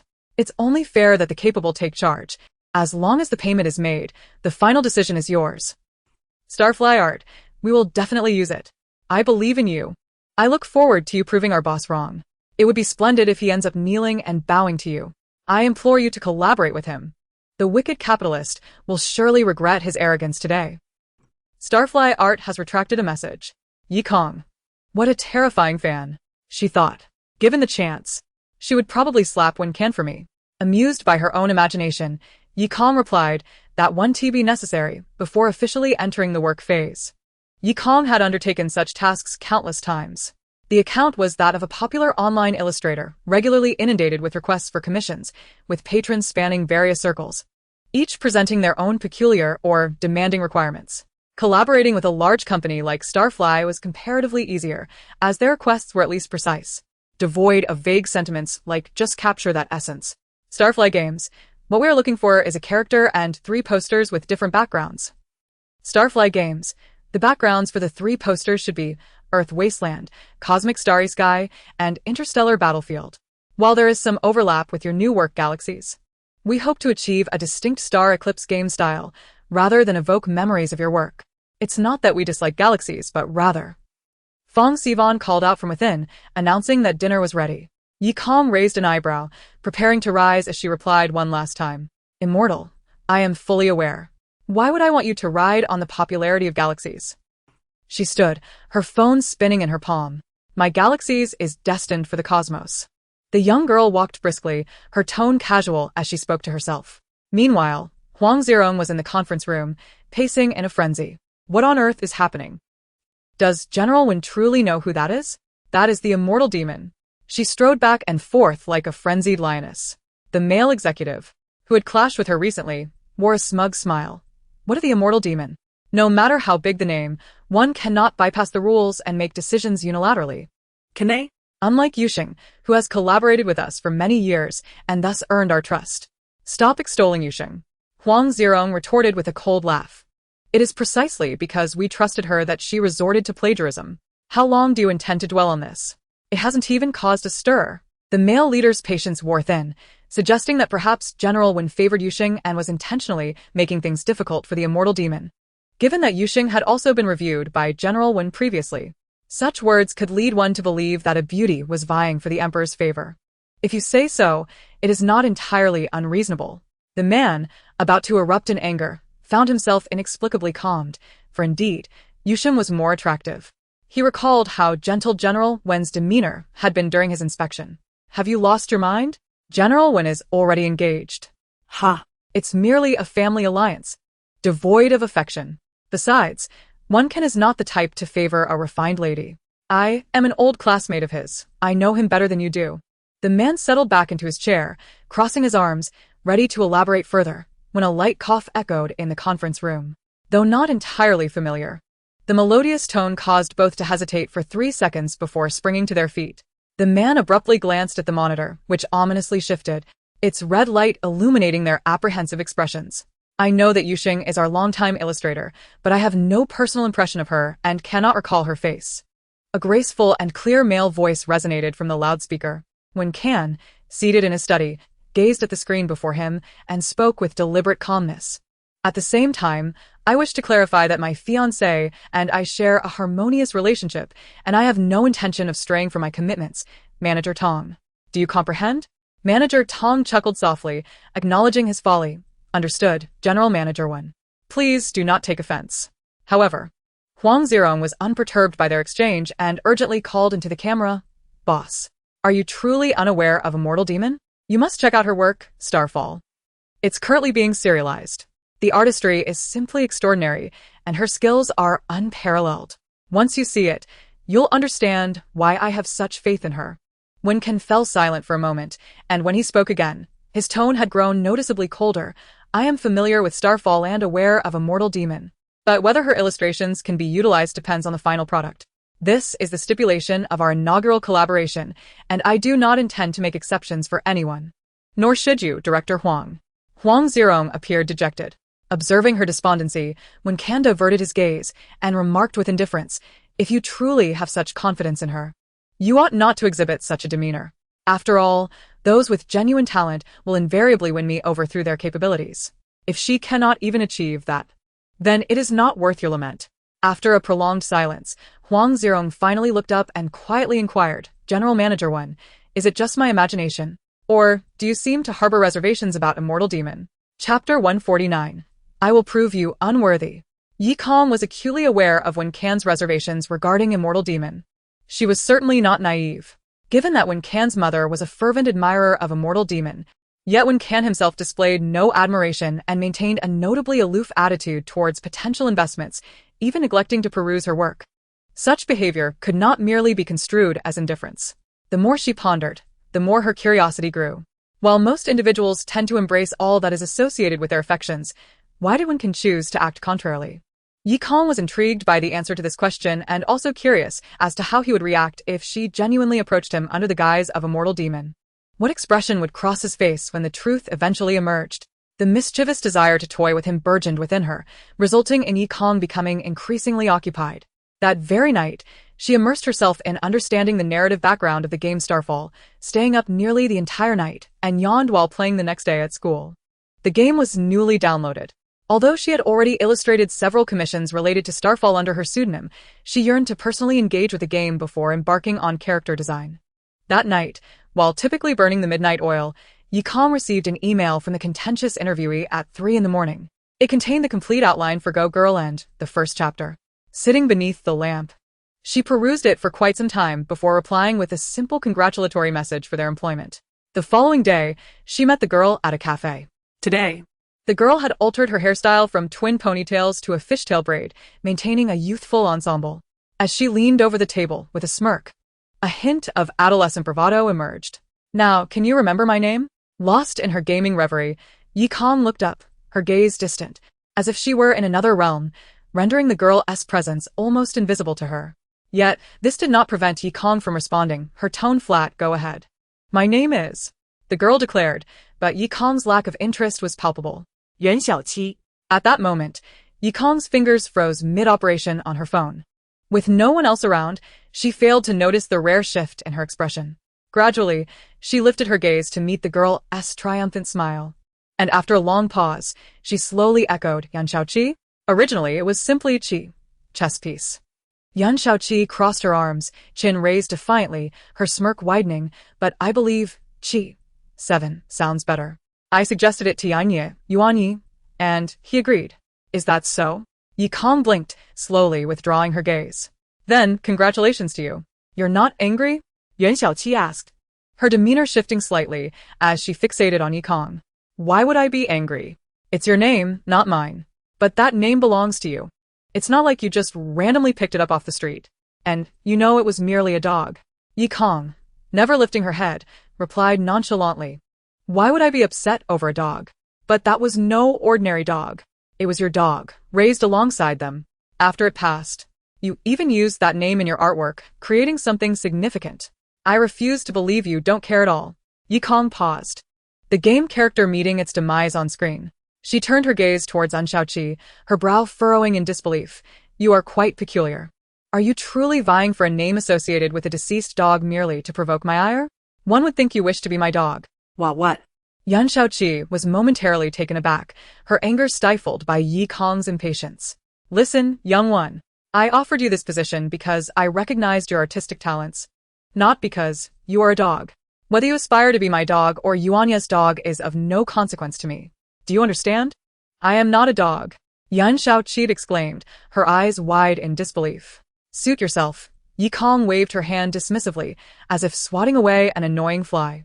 "You are here to start your employment, So head downstairs and find Chi Wu, to sign the contract. Spare me your chatter. Yun Shaoqi slammed her hands on the counter, producing a painful clap. Her expression twisted slightly, but she suppressed it, maintaining a cold glare at Yikong. You hired me for my abilities. Yet I came here because I looked down on you. She leaned closer, staring intently at Yikong. I intend to prove that you are utterly unworthy of their friendship, and even less deserving of Yuan Ye's regard after all these years. Even if that sentiment is one of disdain, you do not merit it.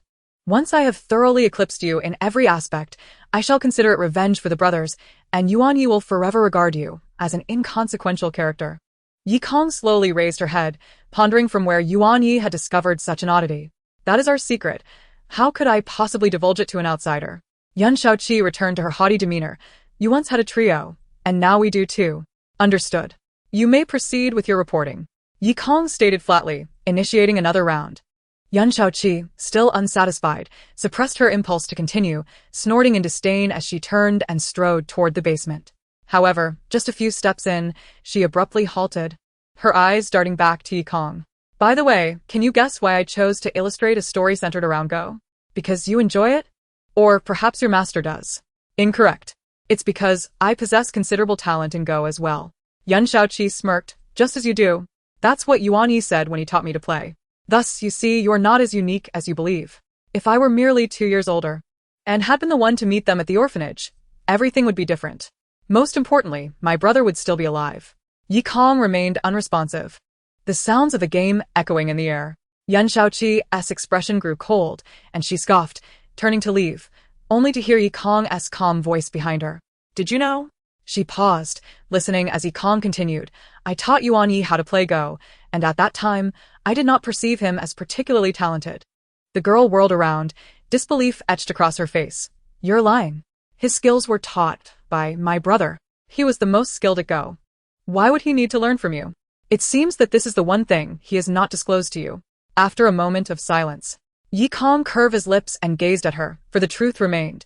Although his brother excelled at chess, he possessed an irascible temper that left no room for patience, even towards his own sibling.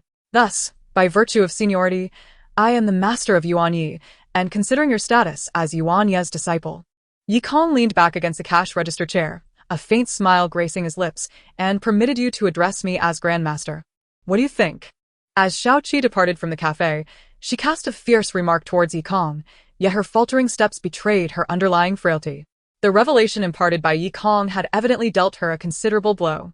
However, Yikong remained indifferent to her plight. She immersed herself in her work, attending classes occasionally during the day, while devoting the remainder of her time to commissioned illustrations for Xing Fei. In the meantime, the news of Yusheng's formal resignation from Xingshi was finally made public.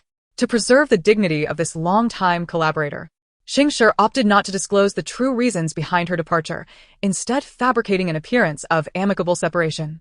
Yet, as Yusheng boasted a following of over 1 million devoted fans and held a prominent status among Xingshi players, the announcement instantly ignited a flurry of inquiries beneath the official Weibo post.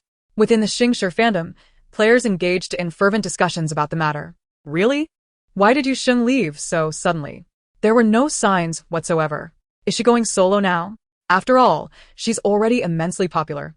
Well, if she has found a better opportunity, then I wish her all the best. No. Mailwan Yu is still waiting for her masterful touch.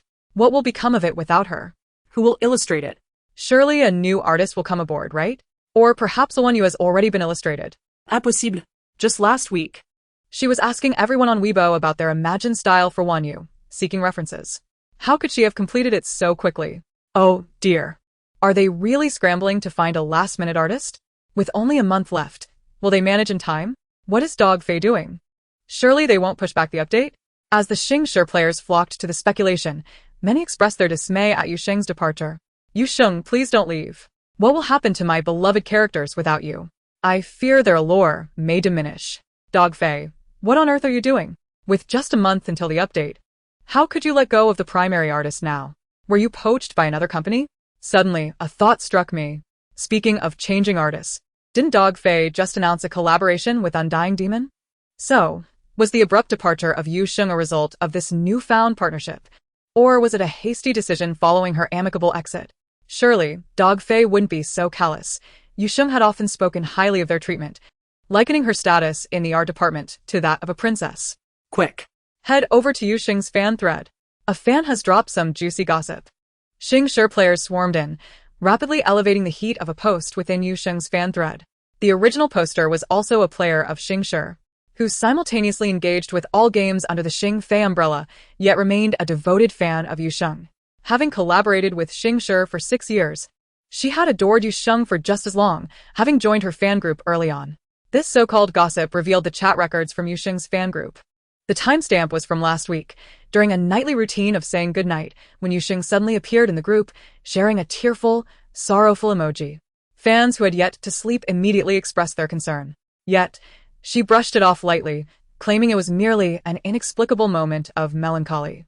Shortly after, she sent another message, inquiring whether her fans would still support her should there be changes to her work. Naturally, the responses were overwhelmingly supportive. Yet many voiced suspicions about the circumstances, questioning whether she might be reassigned to a different game zone. No one ever suspected that she would leave Xing Fei. After 6 years of collaboration, she had become deeply intertwined with the company. Each annual company meeting, she was celebrated like royalty in videos, surrounded by adoring fans. And many within her fanbase were enamored by her charm. Furthermore, it was evident that the management of Xingshi held her in high regard, assigning her to illustrate nearly all significant characters. Over time, no one believed she would ever depart from Xing Fei, with some even anticipating her eventual ascendance to the position of art department manager. However, from that day onwards, such expectations began to feel precarious. Yusheng sporadically shared illustrations imbued with a somber, melancholic tone on Weibo. Her final post coincided with Undying Demon responding positively to their collaboration with Xing Fei. It depicted a moonlit lake, split in two by a stark flash of lightning. A pale bolt cleaved the water, illuminating a golden fish whose exquisite yet tragic form was rendered visible by the lightning's glare. The large eyes of the fish mirrored the fierce, cruel light, embodying a blend of despair and beauty. At the time, her fans merely perceived it as a routine practice piece, showering her with admiration. Yet, in retrospect, this artwork pulsated with an ineffable depth of meaning. Following this, Yusheng ceased all updates on Weibo. In her fan group, she left behind a few cryptic messages. Sometimes, I truly feel that this world is quite unfair. I believe I can hold my head high, and that's enough for me, haha. I can't help but wonder, what does time mean? What does affection mean? As long as we recognize that we are all but insignificant figures, we can face any situation with unwavering composure. Interspersed among mundane conversations, no fans detected any issues at the time. Yet, in hindsight, each statement seems to resonate as a means of self-consolation and assurance. The fan who leaked the information expressed, "I don't wish to assert anything definitively nor harbor resentment towards anyone, but I cannot remain silent. I hold vivid memories of the joy each character you brought to life has bestowed upon me. I recall the dedication you poured into every character, and the way you anxiously awaited our reactions after each update, sincerely grateful for every compliment. I cannot let you slip away quietly, as if you were departing joyfully to pursue your own path. If that were the case, some players might even criticize you, accusing you of abandoning us after achieving fame, labeling you as ungrateful. I simply want everyone to understand that you have done nothing wrong. If your departure is fraught with complications or sadness, then it must be someone else's fault. As you have said, as the primary artist of Xingshi, you can rest assured, for you have been true to yourself." The players and Xing Fei. Upon reading this Weibo post, nearly all players erupted in outrage. The news of Yusheng being compelled to resign swiftly trended on social media. Fueled by the fervor of countless players, it rapidly ascended from the entertainment rankings to the main charts, transforming into a contentious topic. Undying Demon joins. Yusheng forced to resign. Chapter 151. Fan feuds and artistry disputes. Why are you employing such underhanded tactics? Now that you've grown into a large corporation, you resort to bullying smaller artists?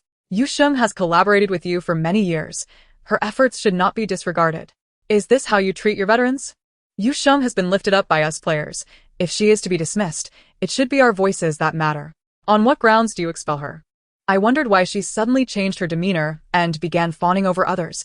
Is the management playing favorites? Every anniversary, Yusheng has participated in live streams, and every year, there have been trending topics celebrating her contributions. Now it seems she is no longer regarded as a princess or daughter, but merely a servant to Dog Fei. You think you can just cast her aside? No explanation or resolution will suffice. We demand accountability. Xingfei Games, have you not consistently proclaimed that players are akin to family? How could you neglect to inform us, your family, about such a significant change in character artists? Have you signed a contract with the infamous Dashio? If not, you must retract it immediately. I do not care how renowned she is. All I desire is Yuxing, who authorized you to spend our money on another artist. Has Gofei been exalted to such heights that it now believes it can disregard us?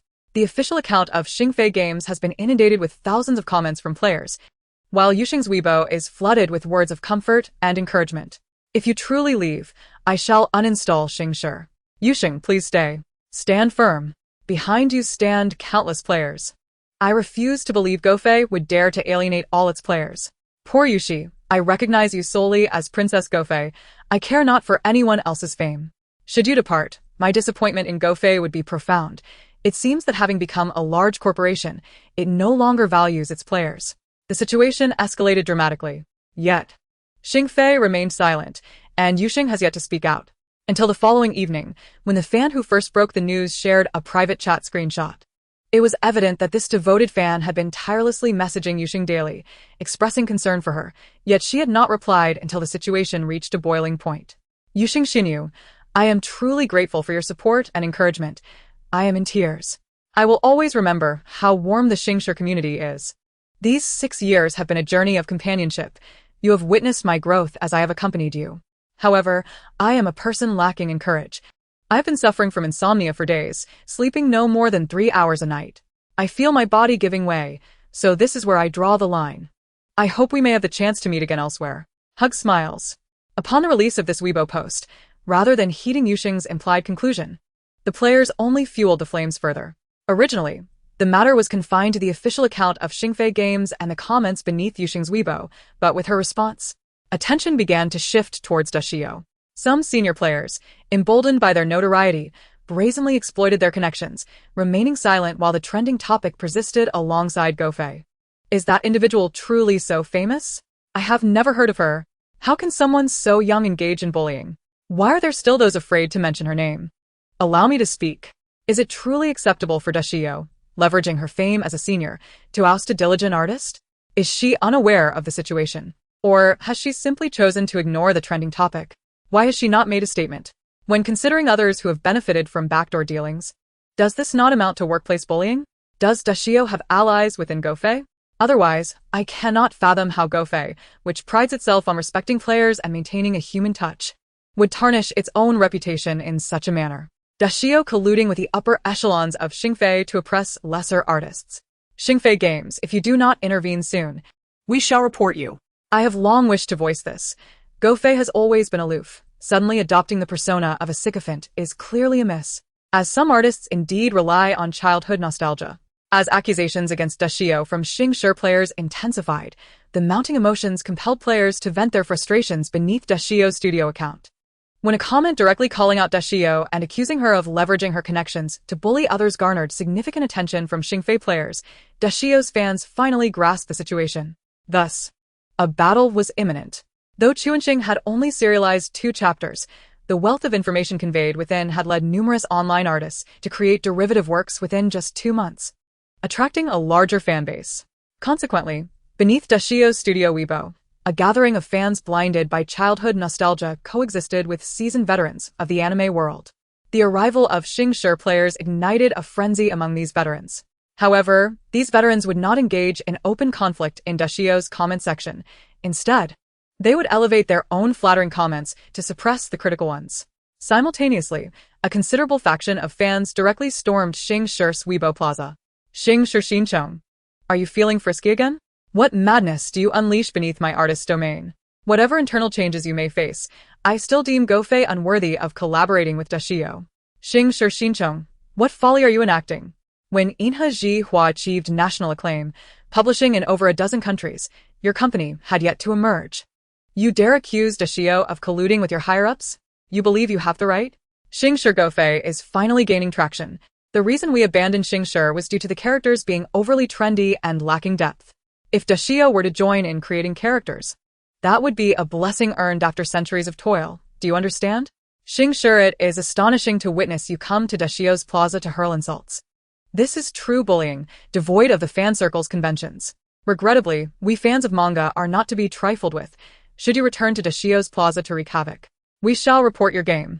Xingshi Dashio lacks even a personal Weibo account, and her fans typically identify as manga enthusiasts, never engaging in the drama of fan circles. Yet, we all understand the nuances of the two-dimensional world. Who among us cannot create videos to share on Bilibili? Xingshi, this is absurd. After 3 years of playing Xingshi, I never expected to see the Temple of the Dragon King flooded due to Yuxing, that half-hearted artist. The thought of Dashio illustrating for my game makes me dream with laughter. Xingshi, those currently criticizing Dashio undoubtedly have never seen her artwork. Anyone who has glimpsed even a single piece should feel gratitude that Gofei managed to enlist Dashio.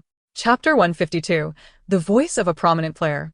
There are many players of Xingshi, and while I anticipated a one-sided battle, I was taken aback by the strength of Dashio's fans, who matched us blow for blow throughout the night. Both plazas were rife with discord. However, as a highly popular game with a vast player base, Xingshi has undoubtedly faced its share of scandals over the years, such as exploiting players, accusations of plagiarism, and being criticized for its foreign favoritism. Now, all of this has been resurrected by Dashio's fans and disseminated across various online forums. As the battleground expanded, the spark was ignited by a player well known among all who play Xingfei games. This super player, known as Inha Zhishuang, is familiar to every player of Xingfei. He has played every game released by the company, but his primary focus is not Xingshi but another title. Among them is a game with formidable combat mechanics, where he is indeed a player of Xingfei, yet his main game is Aolinka. Despite not primarily playing Xingshi, he remains a figure of interest to countless players, as he annually showcases the S-level gifts sent to him by Xingshi. These are mementos from when he spent over 2 million on that game. Each year, he receives more than 5 such gifts. Some have calculated that on Aolinka, he spends an average of 5 million annually. And when considering all the games under the Xingfei banner, his yearly expenditure surpasses 10 million. Naturally, apart from Xingfei, he is also active in Bad Blood and Dongyu, and his presence can be found in various lesser-known games. However, no one knows precisely how much he spends across all these games. He is a bona fide super-rich gaming enthusiast. It is said that every anniversary celebration, Xingfei extends an invitation to him, yet he has never attended, merely stating that he will continue to support Xingfei in creating original games. Such a player becoming a renowned figure in the gaming realm is hardly surprising. Typically, he shares only snippets of his gaming progress and occasionally offers brief critiques. He never reveals his face, nor does he engage in live streaming, yet his fanbase exceeds 1 million. It is precisely this famous yet discreet individual who unexpectedly voiced his opinion amidst this tirade. His last Weibo post was 3 months ago during the update of the Orphan version, characterized by the following sentiment: Galactic Frost, who is the genius behind the perfume monsters in the New Orleans map? After an hour, they are still spitting at me. It's utterly disgusting. The comments section amassed over 1,000 responses. Then, merely a minute ago, he posted again: Silver Frost, Star Flying Games. Allowing this situation to escalate without clarification while the undying demon is being lambasted. Do you genuinely seek collaboration? If you are not interested in cooperation, just say so. I will uninstall Star Flying's entire package and spit on it. Within a minute, the comments were flooded with question marks. Frost Brother, have you been hacked?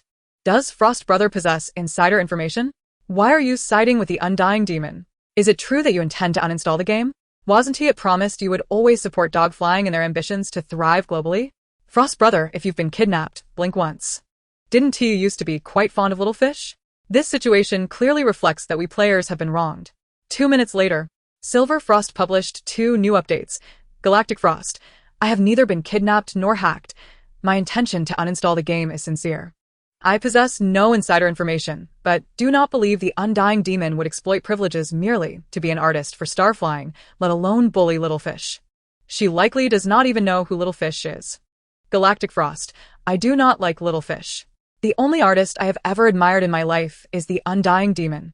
The galactic in my ID, Galactic Frost, is derived from the galactic flower. There are countless games, but I have only one beloved manga artist. The second Weibo post was accompanied by a grid of 9 photos.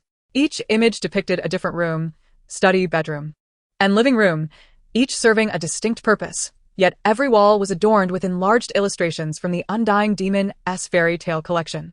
and the ubiquitous bookshelves were filled with versions of the Undying Demon's fairy tale art books from various countries. The centerpiece featured an incomplete mural, showcasing a scene from Stellar where stars shimmer and the wilderness stretches infinitely. 10 minutes later, Galactic Frost and Galactic Flower trended on social media. Concurrently, a player named Wild Banquet stormed into Little Fish's Weibo comments with considerable momentum. Wild Banquet. Little Fish. Please refrain from using various private messages and group chats to elicit sympathy. If you wish to share your plight, do so clearly. Did Star Flying really terminate your contract without cause? Did the Undying Demon truly leverage her fame to oust you? Don't wait until it escalates and then claim you said nothing, leaving players to speculate. That would be quite the pristine portrayal of a White Lotus. This Wild Banquet is also well known among Star Eclipse players. Apart from being a player, she is a fan artist who has produced many well-received fan works. Not long ago, when Stellar was released, she expressed her excitement through numerous Weibo posts, and many within the community were aware of her enthusiasm. However, no one anticipated she would confront Little Fish so directly at this critical juncture. Her actions seemed to have opened a floodgate as more individuals rushed into Little Fish's Weibo. Little Fish, a salted fish, do you consider players as mere pawns? If you truly feel wronged, why not speak out directly? Isn't it rather convenient to let private messages and group chats incite your fans, allowing them to charge forth on your behalf? Little Fish, let us be brutally honest. You are an artist too. Do you truly believe you can be compared to the Undying Demon? What exactly are you aggrieved about? I refuse to believe Star Flying failed to compensate you. Even if they did let you go, have you genuinely suffered? Did Star Flying owe you money? Little Fish. When the rumor surfaced, I could already sense the aroma of tea. Did you think there were no Undying Demon fans among the Star Eclipse players? Apologies, but I was a fan of the Undying Demon long before Star Eclipse even existed. When Dog Flying previously praised the Undying Demon, I was thrilled. Now, however, I find it utterly distasteful. All because of you. Even if you stood up for yourself and confronted me directly, I would have respected you more. Hiding behind your fans while launching attacks is hardly commendable. Little Fish, they claim you were forced out by the Undying Demon and that you suffered a grievance. But I believe it is the Undying Demon seeking to collaborate with Star Eclipse who is degrading herself by engaging in such mudslinging. An increasing number of comments surged to the forefront. Eventually, even the Star Eclipse game's super topic erupted in argument, dividing players into two factions.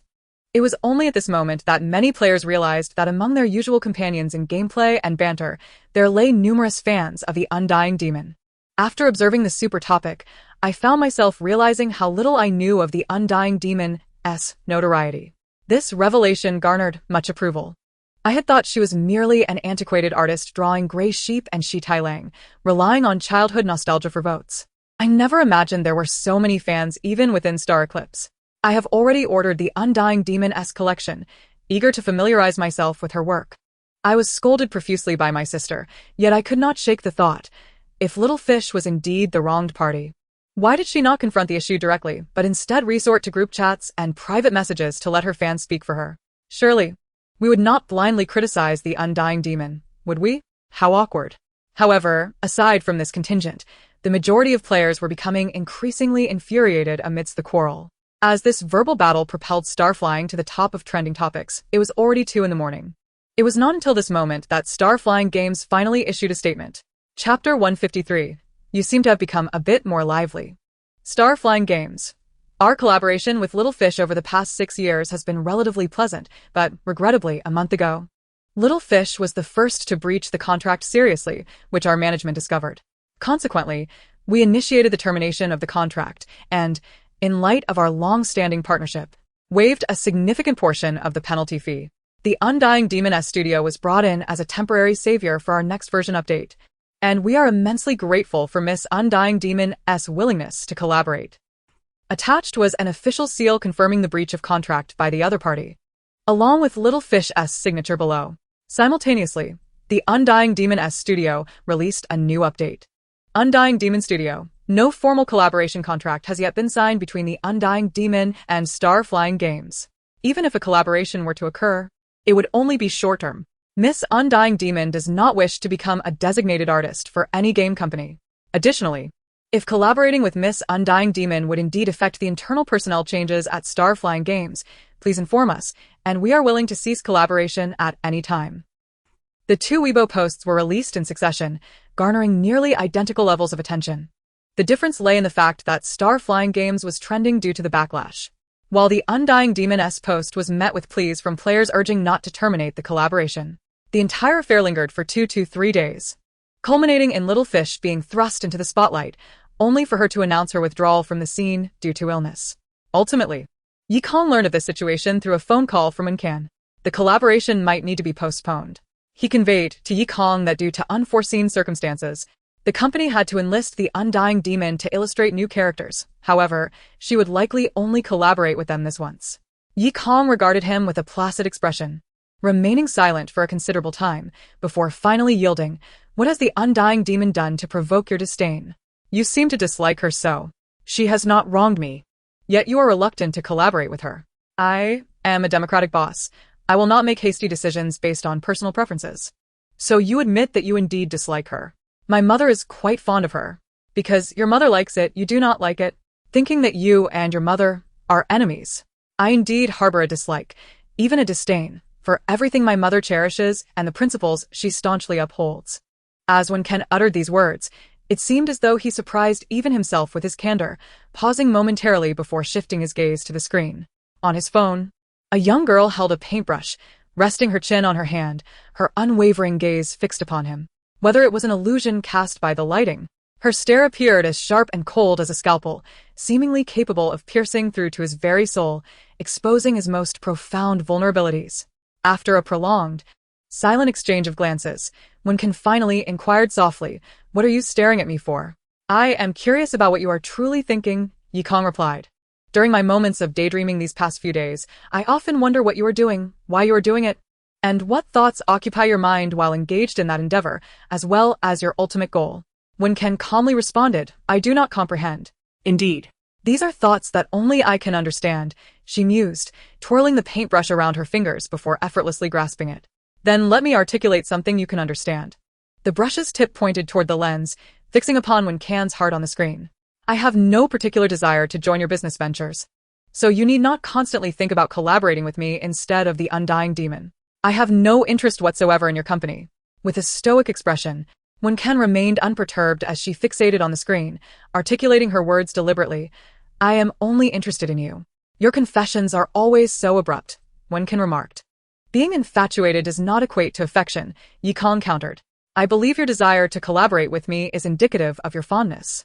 I simply regard you as a capable artist, and considering your youth, perhaps the opportunities one provide can guide you toward the path you wish to pursue." "What path? Becoming a millionaire? Through painting? Perhaps? It is certainly preferable to becoming a parasite, living off my family. Such statements would earn you scorn online. How many dream of the life of a wealthy heir? Is that so?"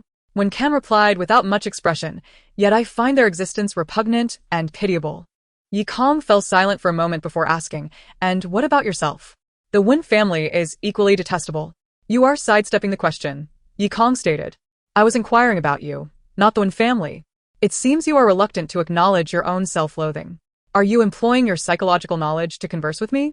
Is that not permissible?" Yi Kong replied with conviction. "You are already fretting over my future.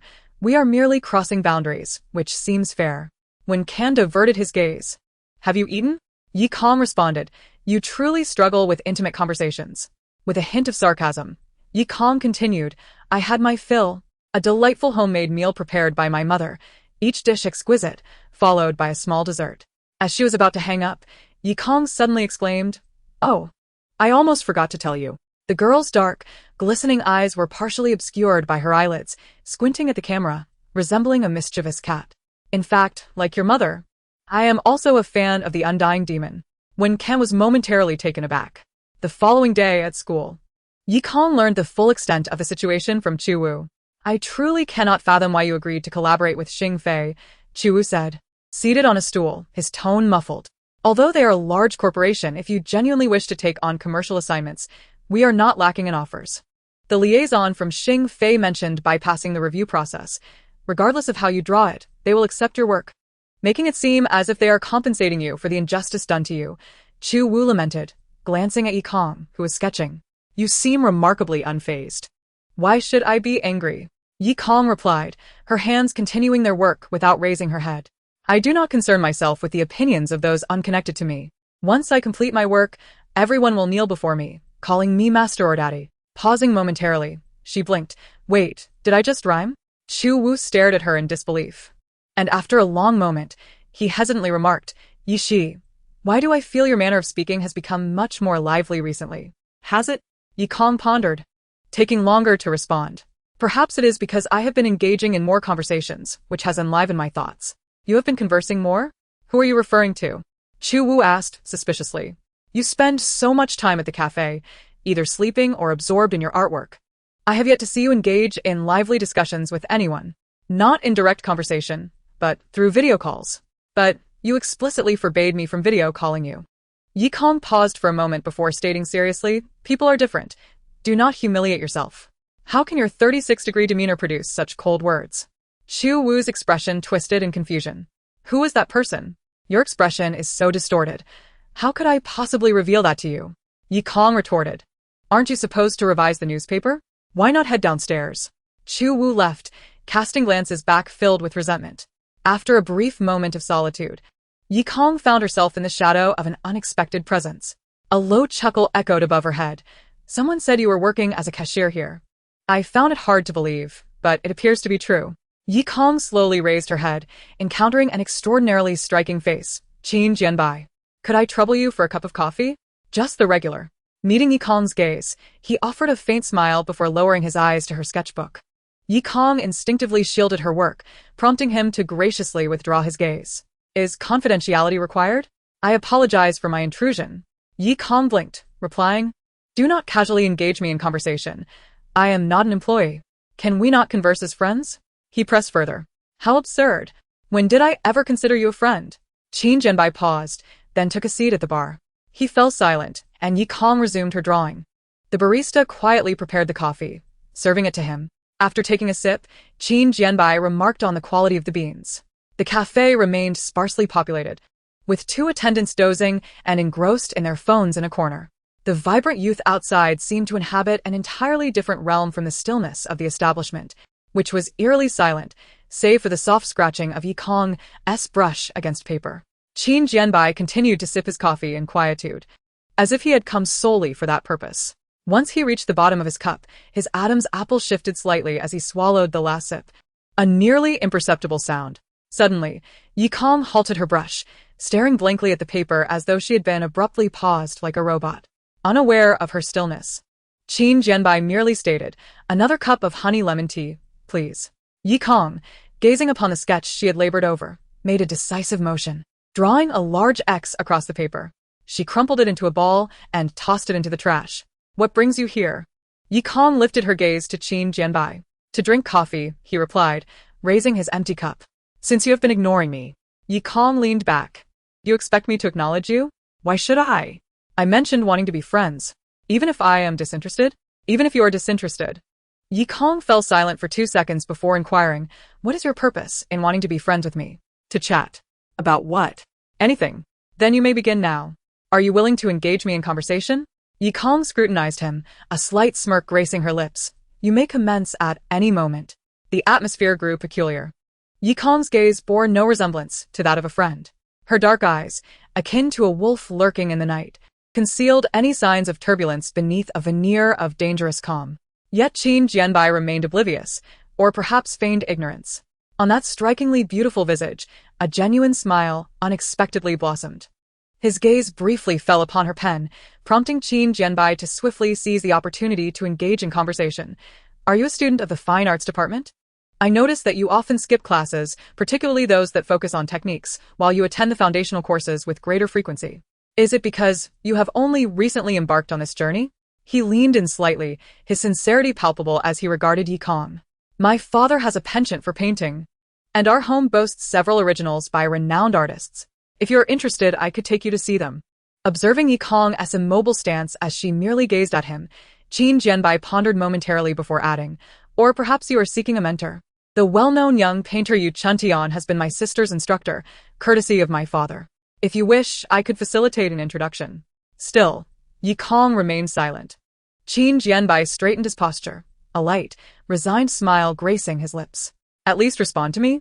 I genuinely wish to draw closer to you. Only then did Yi Kong shift, reclining more comfortably, yet her eyes deepened in darkness. With a deliberate gaze fixed on Qin Jianbai, she stated slowly, "You've checked my class schedule. Haven to you?" It was not a question, and her tone was nonchalant, yet it carried an unsettling chill. Qin Jianbai appeared taken aback, as if he had underestimated her focus. "Not only did you check my schedule, but you also meticulously investigated my attendance records, perhaps even consulted someone?" Realizing her concern, he quickly adopted a serious demeanor.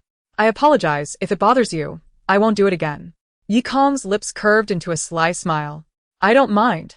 She picked up her phone, "Because I'll make you pay for it. I am aware that you graduated from Yushan a long time ago and are no longer a student there. However, to check my schedule, one must at least know my student ID and have access to a computer with investigative privileges. Therefore, you either obtain this information from a teacher," or she lifted her gaze to him, her smile betraying an icy glint in her eyes. "Your sister, Qin Ranqiu, was once a member of the student council at Yushan University and still maintains close ties with its administration, correct?" The smile on Qin Jianbai's face faded considerably. "What are you trying to imply?" "Quite simply, I could report your sister for improperly using her privileges to investigate student schedules and leaking that information to unauthorized parties. Don't you find that rather absurd? Over such a trivial matter?" He chuckled incredulously, adding, "Not to mention, you have no evidence. Even if you did, what impact do you believe it would have? Do you genuinely wish to see my sister expelled from Yushan University?" The very notion made him laugh. Qin Jianbai rested his chin on his hand, exuding an air of nonchalance as he regarded Yi Kong with a teasing glint in his eyes, reminiscent of someone indulging a child. "I finally feel your age of 21 coming through, and it's rather endearing." Is it? "I can be even more adorable." Yi Kong was far from angered. Her laughter only grew more cheerful as she fiddled with her phone, muttering, "Whether your sister gets expelled or not has nothing to do with me. All I need is to blow this situation out of proportion." The fact that Qin Ranqiu would resort to such tactics to get closer to me indicates she isn't the delicate, graceful lady you might think. Rather, she is either a typical affluent heiress willing to forsake principles for her brother, or she is utterly unscrupulous for the sake of. When Yi Kong paused, then shot Qin Jianbai another glance. "After all, as far as I know, both of Wen Can's previous blind date candidates were also seduced away by you. Much like your current attempts to draw near to me, wouldn't you agree?" Qin Jianbai maintained his unwavering gaze, calm as ever. "You lack evidence." "I've stated that I don't need evidence. I only need to report to the school and amplify the situation." "I meant you have no proof that I know your schedule." Qin Jianbai met her gaze, a subtle smile gracing his lips. "Who says I know your schedule? I haven't said anything here, and no one has heard." As he spoke, he deftly steadied the trembling hand of the barista. He accepted the lemon honey water from her with a gentle smile. "I trust you didn't hear anything, did you?" In chapter 155, the barista cast a pleading glance at Yi Kong. To her surprise, the girl burst into laughter, her amusement causing her to nearly double over, tears of mirth welling in her eyes before she sighed and halted. "What are you thinking? Isn't the evidence right here?" Yi Kong spun a small potted plant on the bar, indicating, "After I dealt with the Du family here, the boss installed listening devices in various corners to always prove my innocence. Would you like to hear what you've just said?" The girl smiled mischievously. "Because it seems you've forgotten entirely." Qin Jianbai's gaze fell upon the plant. Beneath the green leaves and soil lay a tiny black object, blinking with a red light. "You appear to excel at manipulating public opinion." Qin Jianbai withdrew his gaze, contemplating Yi Kong. "Although Yuzhou is merely a small circle, indeed, for anyone within it, the fear of public opinion is palpable. Even if this matter escalates as you suggest, I do have means to counter it. After all, having spent years in Yuzhou, I know far more people than you do. Inciting friends, posting on forums, even contacting journalists to write articles for newspapers, these are all viable methods. However, I truly wish to safeguard my sister's reputation. She lives each day with earnestness, crafting a persona that is well-liked and admired." Yi Kong shrugged. "Then you should leave and refrain from provoking me again. Yet I am genuinely curious about one thing." Qin Jianbai remained seated, his smile unwavering, his charming eyes wide open as he fixed his gaze upon Yi Kong, as if light were shimmering within them. "Are you not afraid that others might treat you the same way? Are you so certain that no one can uncover your vulnerabilities, that you will not be subjected to public scorn and derision? Are you inquiring why I act with such abandon, unafraid of offending anyone?" Yi Kong summarized, then smiled. "It's quite simple. I do not care. She continued, whether others perceive me as a madwoman, a fool, a good person, or a villain, it matters not. As long as they do not confront me directly. Even if someone were to curse me 1,000 times behind my back, I remain indifferent. There is no one in this world who is entirely impervious to public opinion. I simply do not care for those who are irrelevant. And if they were to become relevant to you, would that not truly hurt you? Yi Kong ceased smiling, regarding him as though he were a fool. Are you out of your mind?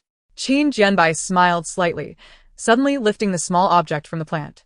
Yi Kong's eyes flickered, yet she remained noncommittal.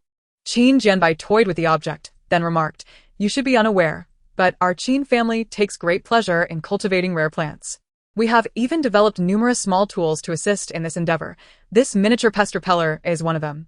This item, though small, emits a peculiar sound wave once activated, causing pests to flee from the plants. However, due to its high production cost, it did not sell well once released to the market and was quickly recalled, yet we still utilize it at home." Qin Jianbai inquired, "Where did you acquire it? It should no longer be available on the market." Yi Kong replied. Qin Jianbai tossed the small object back into the pot, his smile returning with flair. However, he soon adopted a serious tone. "I assure you, knowing that you dislike it, I will guarantee not to conduct any more private investigations on you. Are you pitying me? Before the heavens, I swear I am genuinely remorseful."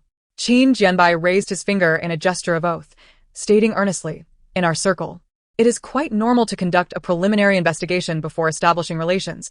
I did not anticipate you would react so adversely." "Normal." Yi Kong pondered the term for a moment, about to respond when he interrupted. "I now comprehend what is abnormal." Qin Jianbai remarked, "Such violations of privacy should never occur. However, you are aware that the world of the affluent tends to be rather distorted, leading me to forget the distinction between what is normal and what is not." Yi Kong's intended words lodged in her throat. She silently observed Qin Jianbai, who wore a gentle smile, yet possessed an inexplicable seriousness in his eyes, slightly narrowing her gaze. "Has anyone ever mentioned that you talk a lot?" she inquired. "No," Qin Jianbai replied. "My previous girlfriend." Paused for a moment, he added, "as did my friends. They all claimed I speak very little. Yet, I find you quite loquacious. Perhaps it is because those who are typically reticent have transformed into you, compelling me to be the one who speaks more when I wish to engage in conversation with you. But I do not desire to hear your voice, nor do I wish to see your face. Why do you harbor such dislike for me? And why are you so self-assured? I explicitly stated that I detest your face last time, yet you seem entirely unfazed. However, I cannot disfigure myself. I am the sole heir of the Qin family, destined to become the chairman of the Wen Corporation. If my visage were to be marred, I would find it impossible to secure a spouse. You are willing to risk your appearance yet insist on being friends with me?" Yi Kong emphasized the word friends. She leaned forward, her expression devoid of emotion as she fixed her gaze on Qin Jianbai. "I genuinely wish to know your intentions. Your sister clearly shares a good rapport with Wen Can. She should be aware of this." The words that were about to escape her lips suddenly faltered. Qin Jianbai continued, "She knows that your engagement with Wen Can is not genuine, which is why you wonder why she still wishes for me to approach you, correct?" Yi Kong fell silent. Qin Jianbai remained quiet for a moment before his voice deepened. "My sister is a person who has never felt secure. She cannot trust that you Wen T develop feelings for Wen Can, nor can she believe that Wen Can Wen T harbor feelings for you, even if she herself Wen T admit it. Therefore, the only course of action she sees is to eliminate the possibility of Wen Can being taken away from her at the very outset. Yet, she does not wish to harm you. She merely places an excessive amount of importance on young Master Wen." Yi Kong remained in a state of shock for quite some time before responding. "So, you are admitting to this? Did your sister permit you to disclose such information to me? She surely would not approve." Qin Jianbai chuckled softly, taking a sip of honey water, wincing at the sweetness before finally saying, "However, I believe you are someone who can be moved and willing to concede for the sincerity of others, while I, on the other hand, prioritize the genuine benefits she can attain over merely acquiescing to her wishes." He set down his cup, resting his elbows on the bar, and smiled at Yi Kong. "So, why don't we pretend to be in a romantic relationship? There's no need for grand gestures.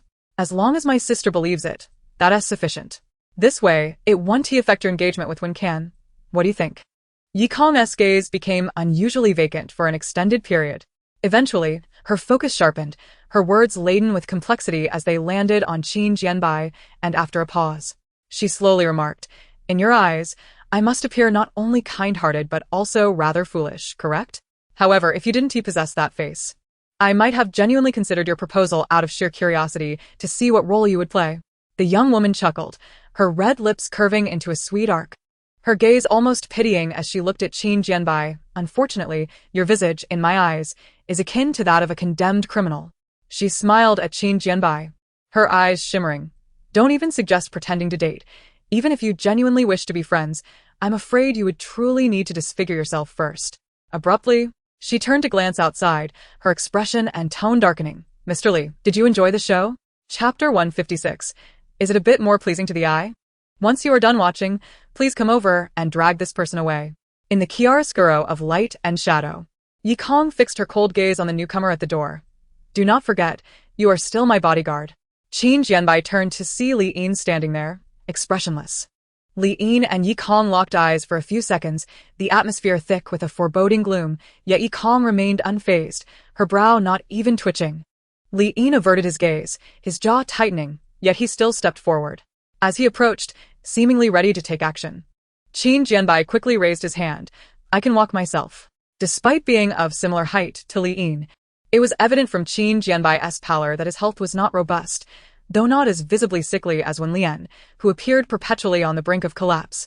He would likely be overpowered by an athletic individual like Li Yin in mere minutes. Most importantly, the dashing young master could ill afford such damage to his image. He stood up promptly, adjusted his attire, and glanced down at Yi Kong, who had also raised her head. Do you truly not require my assistance in finding an art teacher? Yi Kong remained silent. Or is there a particular place you wish to visit? I am quite familiar with Yuzhou and can take you for a drive at any time. Or perhaps you are interested in flowers and plants. Our family truly Li Yin. Take him away.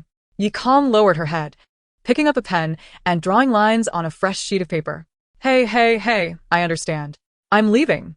Qin Jianbai gestured for Li Yin to halt before making his way outside. As he brushed past Li Yin, the look of resignation on his face suddenly shifted, a wicked smirk creeping onto his lips, his eyes lowered in a mocking manner. Young Master Li, it appears you have indeed found yourself a new master.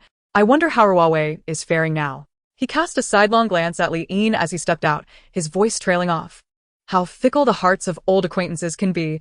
What a pity, what a pity. The expansive glass door loomed ahead. Qin Jianbai reached out to push it open just as another individual entered from outside, inadvertently colliding with his shoulder due to their haste. Ouch. A loud cry echoed as someone fell to the ground. Qin Jianbai halted, noticing a brightly dressed young woman seated on the floor, and was about to offer a friendly smile to assist her when he was met with a fierce glare as he bent down. Do you have no eyes, old man? I am wearing new clothes today. Qin Jianbai's smile faltered. Perhaps I could compensate you with a new outfit? You know nothing. I drew the lines on my skirt myself. I couldn't replicate it even if I tried. The young woman stood, brushing off her skirt, and raised her hand towards Qin Jianbai. Compensate me for my emotional distress. Qin Jianbai turned to look inside the store. Yi Kong had lifted her head at some point, observing them with a bemused expression. Is she one of your staff? Whose staff? The young woman, with her high ponytail, rolled her eyes in disbelief. You don't think I'm a waitress, do you? You must be dreaming. You truly have no sight. Qin Jianbai felt his smile wavering as he encountered yet another misfortune in a single day. The young woman paused, her eyes darting, before she suddenly raised an eyebrow at Yi Kong, asking, Do you know this person? What's your relationship? Could it be that you're dating? Her excitement grew with each wild guess. When did you start dating? Any plans for marriage? Surprisingly, it was Qin Jianbai who intervened first. Seeing her conjectures becoming increasingly ridiculous, he simply raised his hand to cover her mouth. The young woman's words were abruptly halted, her eyes wide with surprise as she stared at Qin Jianbai. He leaned in slightly, making a shushing motion. Little girl, it is rather impolite to speculate about someone who has a fiancé, especially since I merely wish to be Miss Yi Kong's friend. Releasing her, he glanced at Yi Kong. Until next time. Yi Kong turned to Li Yin. Go help me make a sign to hang outside that reads no entry for Qin family members and dogs. After Qin Jianbai departed, the high ponytail girl, originally Xiao Qi, remained in a daze. She stood there for quite a while, and it was only when Yi Kong, growing impatient, raised her head to ask, What are you spacing out for? Don't tell me you've never seen a man before and have fallen for him at first sight? What? Xiao Qi nearly leaped up. You must be dreaming. How could I possibly fall for a man who looks like he is a notorious playboy at first glance? I can only truly take a liking to someone like Yuan Yi. Just as the words were about to escape her lips, she swallowed them back, her face rapidly turning crimson. I meant that Yuan Yi is quite suitable to be a boyfriend. Not that I desire him to be. Please just be quiet. It's infuriating. Yi Kong buried herself in her artwork. Yet Yuan Shaoqi refused to relent. She leaned onto the bar, her gaze fervently fixed on Yi Kong as she pressed for answers. Don't talk about me. I was momentarily stunned because of you. What did that person say just now? Someone with a fiancé? A man cannot have a fiancé, so that means the one with a fiancé is you? So, what if it is me? You admit it? Yuan Shaoqi's eyes widened in disbelief. I do admit it. Yi Kong raised her head to meet her gaze, her eyes brimming with impatience. Is that a problem? Who is he? She swallowed hard, her eyes inexplicably brightening several degrees from before. Who is your fiancé? Is he handsome? What is his family background? What does he do for a living? Can he play chess or paint? Yi Kong's expression twisted in exasperation. One might think you are suitor probing for intel on the competition. Are you out of your mind? You despise me, yet concern yourself with my affairs? What exactly do you want? Yuan Shaoqi faltered, and after a moment, she tossed her head back with a huff, deciding not to say anything further. As long as I stick with you, I'll eventually discover who that man is. Yi Kong barely managed to dodge the swish of her ponytail, nearly getting hit in the face. Yi Kong, get lost. She spat the words out and cast a cold glance at Li Yin. Did you not hear me when I told you to make a sign? Li Yin, before long, a massive sign was erected at the entrance of the cafe. The sign read, members of the Qin family and dogs not admitted. In addition, it depicted a vividly drawn foolish dog with its tongue lolling out, alongside a grotesquely ugly and sinister figure. The dog was a spur-of-the-moment creation by Yuan Shaoqi, while the repugnant figure was undoubtedly the handiwork of Yi Kong. However, the sole purpose of this sign, hanging there, was to deter potential patrons, as the hideous depiction was enough to extinguish any desire for coffee. The already meager business of the newspaper was further crippled by this. Yet, the very individuals Yi Kong wished to keep out seemed utterly unfazed by the sign. The following day, shortly after she arrived at the cafe, a familiar shadow loomed over her once more. Yi Kong looked up to see a man donning a red and black ghost mask. The masked man, clad in a shirt, waved at her. Did you not say you disliked my face? Now that you cannot see it, how does it fare? Yi Kong, Chapter 157. It's fine. I'm here for you. Yi Kong was in the midst of coloring, surrounded by a plethora of paints. She gazed at the enchanting ghost mask before her, then shifted her focus to the eyes peering from behind it. He was smiling, his peach blossom eyes curving slightly, exuding an unpretentious charm that, when paired with the mask, created a striking visual impact. Yi Kong remained silent, her gaze drifting downward to the black shirt, where a half-embroidered branch of budding peach blossoms glimmered in silver-red threads. His entire demeanor was flamboyant and flirtatious, even managing to leave the barista, who had been startled by him the previous day, momentarily entranced. Yet, Yi Kong was unaffected.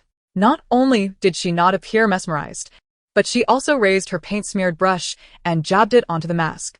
Qin Jianbai's smile faltered for a moment before he regained his composure. What do you wish to add to my mask? Yi Kong remained silent, her brush dancing across the surface, completing her thoughts in an instant. Qin Jianbai, grinning, picked up his phone and activated the front camera. Let me see what you have drawn for me. The smile in his eyes vanished. The camera reflected his mask, which bore a large, bold character on the right side, the strokes sharp enough to rival calligraphy. Ugly. Yi Kong had already set down her brush and stood up. You are willing to befriend me even while wearing a mask. I must say, I am quite touched. Since that is the case, let us see just how much your sincerity is worth.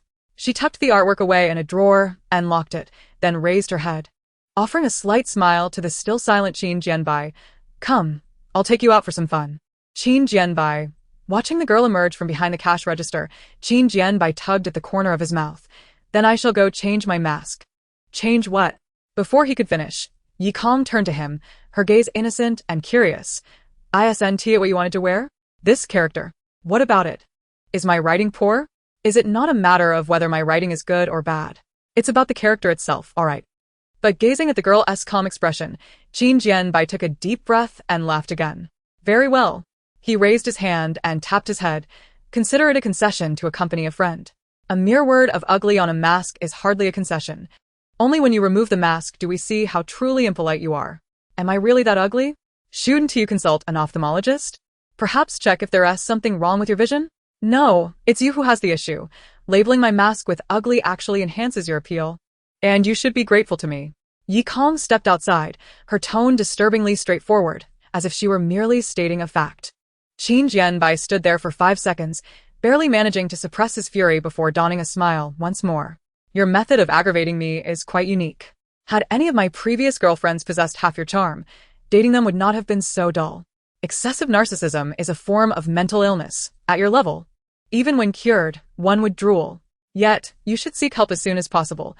Drooling is preferable to an early demise. Why would I face an early demise? In ancient tales, the flower goddess perished from her own reflection. Your level of narcissism is comparable, thus I deduce logically. Has anyone ever mentioned that your tongue is quite sharp? I only know that those who willingly approach me despite knowing I'm sharp-tongued must possess a certain masochistic streak. What say you, young Master Qin? Qin Jianbai. In their back-and-forth banter, they traversed quite a distance, with the mask bearing the large character ugly drawing countless gazes.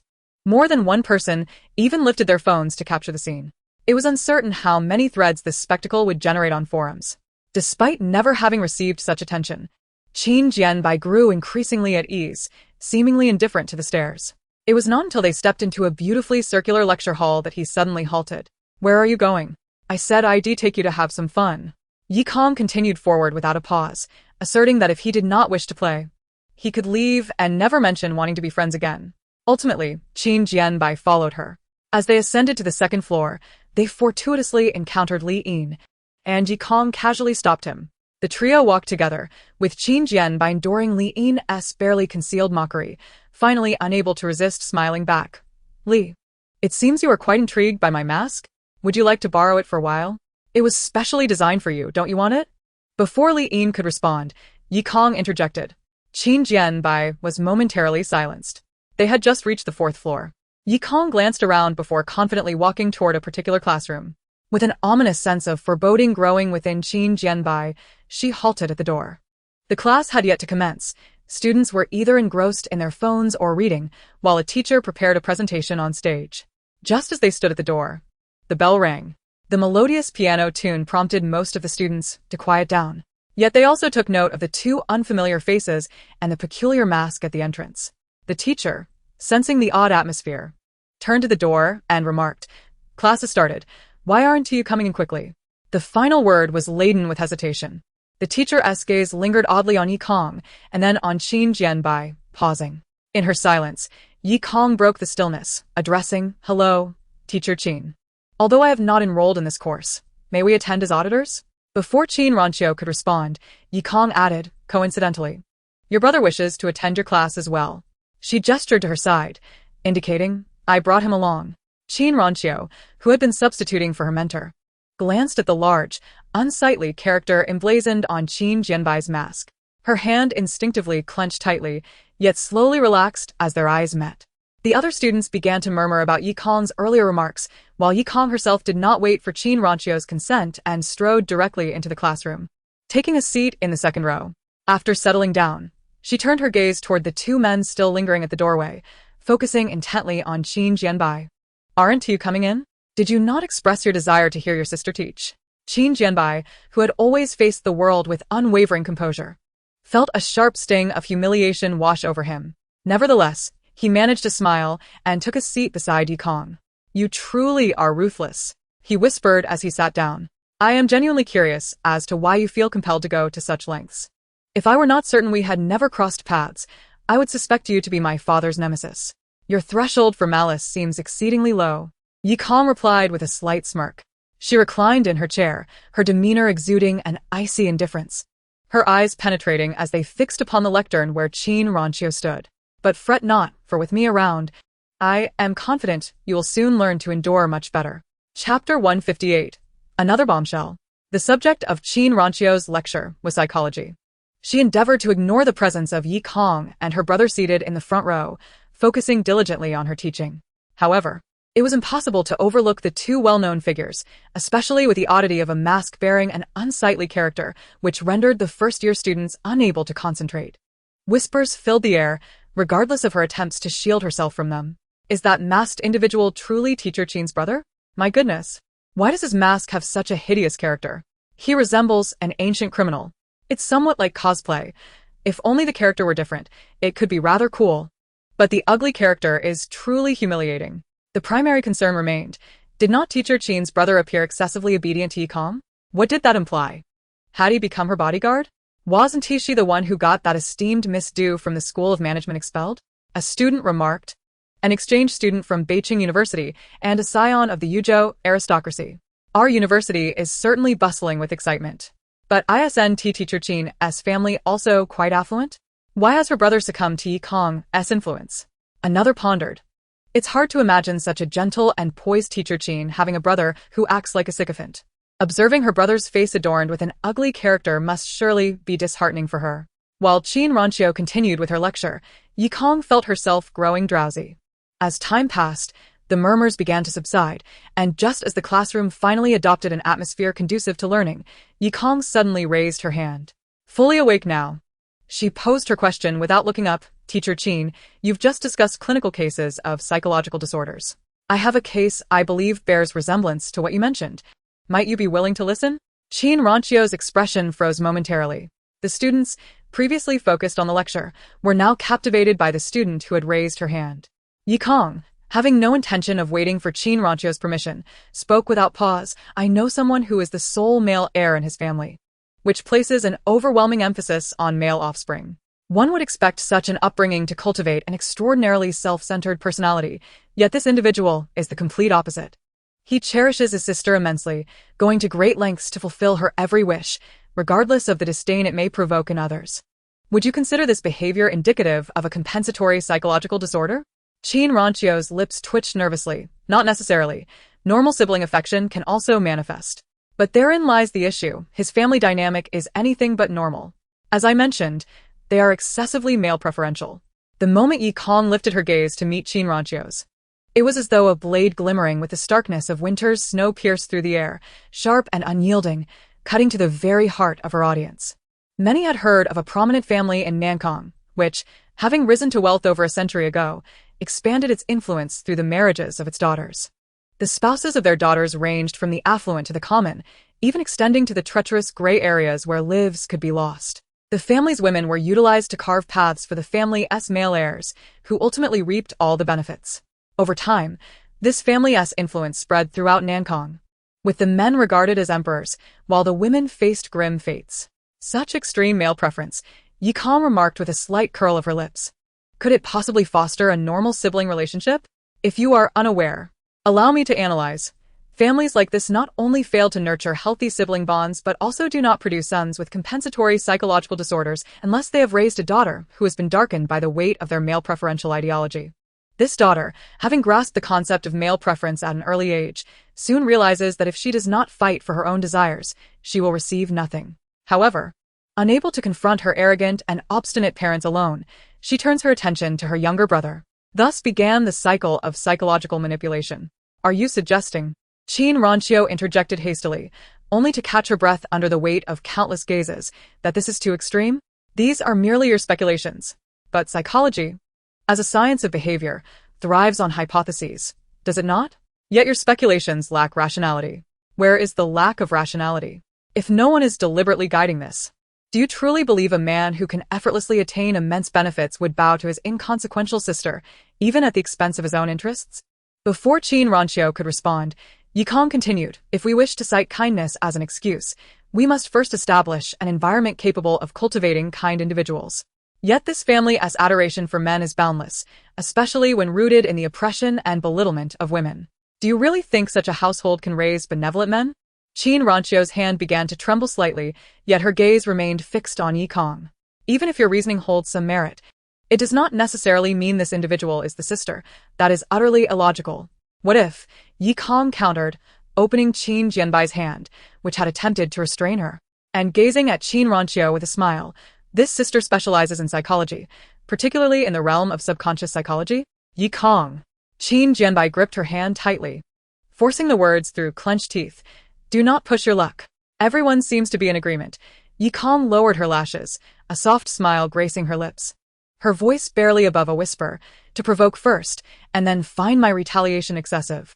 Amidst Qin Ranchio's dazed stare, Yi Kong leaned back, a smirk playing upon her lips as she continued, I apologize. The uncertainties in this case are simply too many and may appear somewhat abstract. Allow me to pose a simpler question instead. Raising the hand that Qin Jianbai still held, she asked, might my brother's willingness to endure the humiliation of having an ugly character drawn upon his face in order to follow me around suggest he possesses a paranoid personality disorder? What must I do to rid myself of him? In the ensuing silence, the girl raised her hands in prayer, bowing reverently towards Qin Ranchio. Please, Teacher Qin, do enlighten me. He is truly as bothersome as a dog. Qin Jianbai, Qin Ranchio. Another bomb has exploded. Countless students lowered their heads to grasp their phones. The classroom was enveloped in silence, yet the sound of fingers tapping on screens resonated like a thunderous wave, silently filling the entire space. Chapter 159. Unfortunately, I am one of those people. Qin Ranchio is quite renowned at Yushan University. During her undergraduate years, she won the title of Campus Belle, and although she ceased participating thereafter, her academic prowess placed her consistently among the top 3 scholars, earning scholarships that she generously donated to animal rescue organizations. Furthermore, she was elected as a student council officer with unanimous support, yet unlike many other officers who relish their authority, she always remained the most gentle and approachable one. Additionally, she hails from a well-known affluent family. This gentle and low-key image of a wealthy academic prodigy naturally made her a celebrity at Yushan University. Despite her modest demeanor, many admirers frequently updated her status and photos on forums, so it was hardly surprising to see her name appear on the homepage of the campus forum. However, on this day, a suddenly surfaced post became excessively popular. Rising star Yi Kong humiliates Qin Ranchio in person. Upon clicking, an audio clip was surprisingly provided. It was evidently recorded by students in the classroom, as the environment was so quiet that their dialogue was remarkably clear. Although the visuals were absent, the sweet and crisp tone of the female voice wielded an undeniable impact. Even with a casual smile, her rapid speech and assertive tone made one feel diminutive in comparison. In contrast, the other individual appeared weak and hurried, undeniably the underdog. The final plea, feigned sincerity, was particularly devastating. The comment section quickly filled with fervent reactions. Business management guru. Listening to this was unexpectedly exhilarating. Then I slapped myself, I'm guilty, ors. Medical student. Who exactly is this Yi Kong? First it was Du Ruowei. Now Qin Ranchio. Is she specifically targeting the second-generation elites? Thankfully, I'm just a commoner. Whoever took my paint. I call you Dad. ISNT she from the Yi family, the same as Yi Baozhu? But Yi Baozhu has already gone abroad. Is there a bizarre rule in the Yi family that only one of them can be at Yushan University? Whoever found my meal card in the canteen, return it. Yi Kong seems more formidable than Yi Baozhu. Yi Baozhu was merely a good-natured slacker, while Yi Kong is quite vicious. Her words sting like poison. It pains me to hear them directed at our goddess Qin. Professor Balding for my class. ISNT the crux those words spoken by Yi Kong? I feel like her case was quite pointed. Gender bias, sibling rivalry? Medical student, may thunder strike me. I've heard rumors of a family in Nankong that embodies gender bias. And coincidentally, they share the same surname as Qin Ranchio. Freud reincarnated. Are you referring to the shipping magnate from Nankong? All stray cats on campus are mine. After watching for so long, not a single person condemned Yi Kong? Is this really the justice-driven student body of Yushan University? Don't you feel pity for our goddess Qin after listening to that audio? Why is she being attacked by this lunatic? I can't be bothered to name myself, but isn't it true that Qin Ranchio's brother initially harassed her? And do we mere mortals dare to intervene in the disputes among these second-generation elites? Can I collect your stinky shoes? There's already a post condemning Yi Kong on the homepage. Let us thank her for providing us with this thrilling gossip. P.S. Can my roommate see this? I beg you. I'm suffocating from your shoes every day. The first canteen is closing down. Rational discussion after this incident. Shouldn't we add another name to our university's list of prominent figures? P.S. There's been a cockroach found in the spicy hot pot at the first canteen. Don't go. A homebody. Support Yi Kong to take the top spot on the prominent figures list. Let us kick that party-loving Zhou Song down. Marriage would spell disaster. What the previous commenter said isn't unreasonable. Yi Kong has now achieved a triple kill. Unemployed Chinese dog. I only know about Du Ruawei and Qin Ranchio's double kill. What's this triple kill? A homebuddy. In response to the above, there's also Du Ruawei's mother. I happened to witness that day, and Yi Kong was terrifying. Even to the affluent matriarch she could say, "Sorry. I dare not speak. Unemployed Chinese dog. I'll kill you." The forum buzzed with fervent discussions. Yet, the scene of the storm remained eerily quiet. On the podium, the slender and upright figure of Qin Ranchio gazed intently at Yi Kong, who unwaveringly returned the stare, her eyes sincere yet laced with mockery. The air between them grew tense and oppressive in their silent confrontation, making it difficult for anyone to breathe. Only Qin Jianbai, beside Yi Kong, clenched his teeth, eyes tightly shut. After 2 seconds of restraint, he could no longer endure it. He tore off his mask and pulled Yi Kong's hand, attempting to lead her away. "You're coming with me." Smack. It was the sound of Yi Kong swiftly rising and yanking Qin Jianbai back, followed by a resounding slap. Qin Jianbai stood frozen. On the podium, Qin Ranchio's eyes widened in shock. Yet, Yi Kong simply looked at him with indifference. "What do you think you are? You think you can dictate my movements? Having grown accustomed to your superiority, you truly believe everyone must conform to your script, don't you?"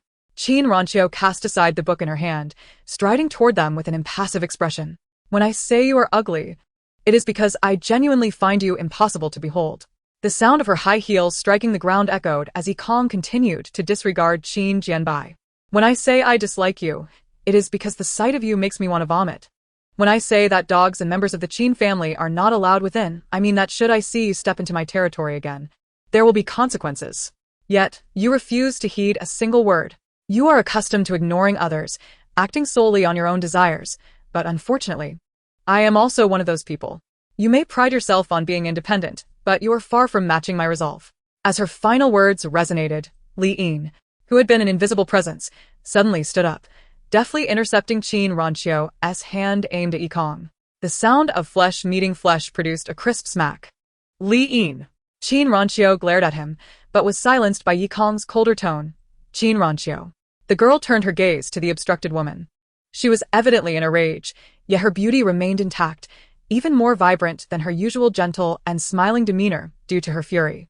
Yi Kong observed her with a frigid gaze.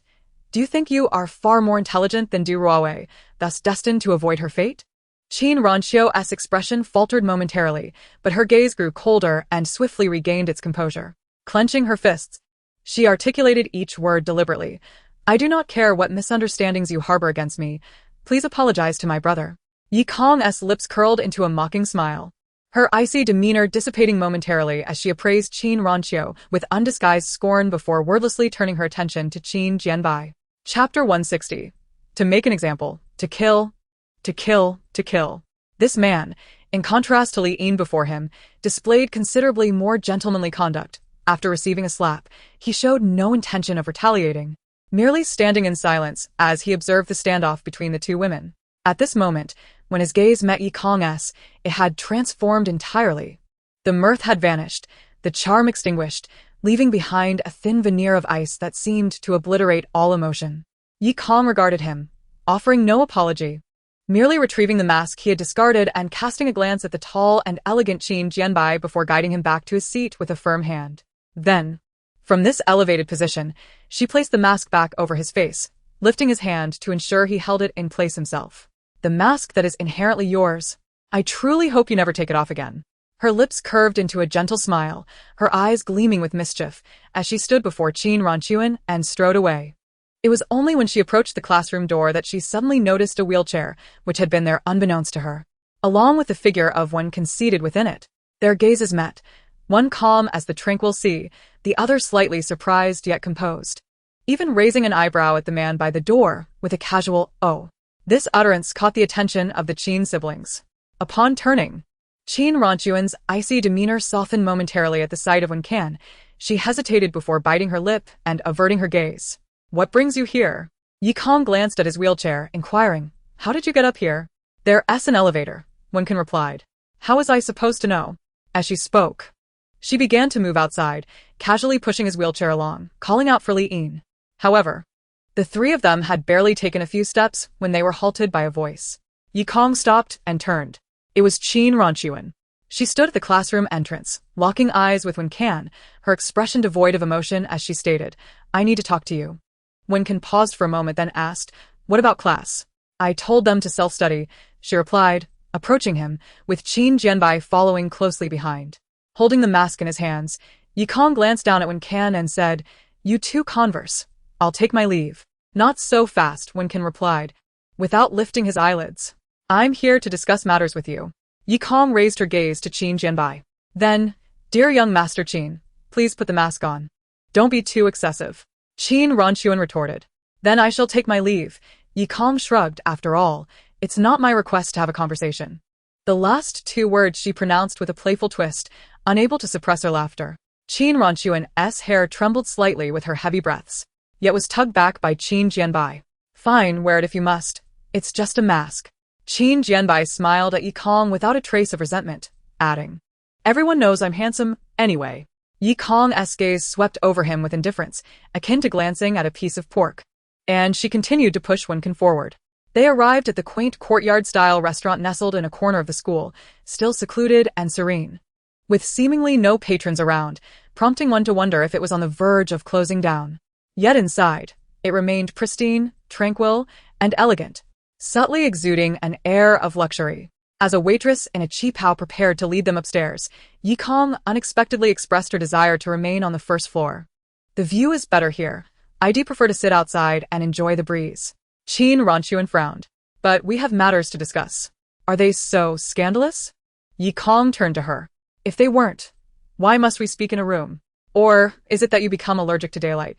"Yi Kong, you are exceedingly rude," Qin Jianbai interjected. Yi Kong laughed at his audacity. "You, who disregards my wishes while being an unshakable nuisance, dare to call me rude? Such splendid double standards." She regarded Qin Jianbai with a serious expression. "What's the matter? Is one insult not enough? Should I inscribe vulgar next to ugly on the left side?" Yikwon. "This is infuriating," the girl exclaimed, scratching her ear. "Are you two siblings performing a play?" She released Wen Can's wheelchair and plopped down beside a stone table in the courtyard, raising her hand to the waitress. "Bring me a pot of tea." Qin Ronquan stared at her for a couple of seconds before glancing at Wen Can. He, however, ignored her, maneuvering his wheelchair over. "Let us settle here. There's no one else in the restaurant." He halted the wheelchair behind Yi Kong, instructing, "Shift the stool to make space for me." Yi Kong rose to move the stone stool aside, allowing Wen Can to position his wheelchair beside her. Qin Ronquan observed this interaction with an increasingly somber expression, her earlier fury dissipating into an indescribable complexity tinged with coldness. Just then, half of her figure fell under the shade of a tree, her gentle face dappled by the shifting light. Qin Jianbai glanced at her, and as Wen Can turned his head, he discreetly touched her hand. Qin Ronquan snapped back to reality, forcing a smile at Wen Can's gaze.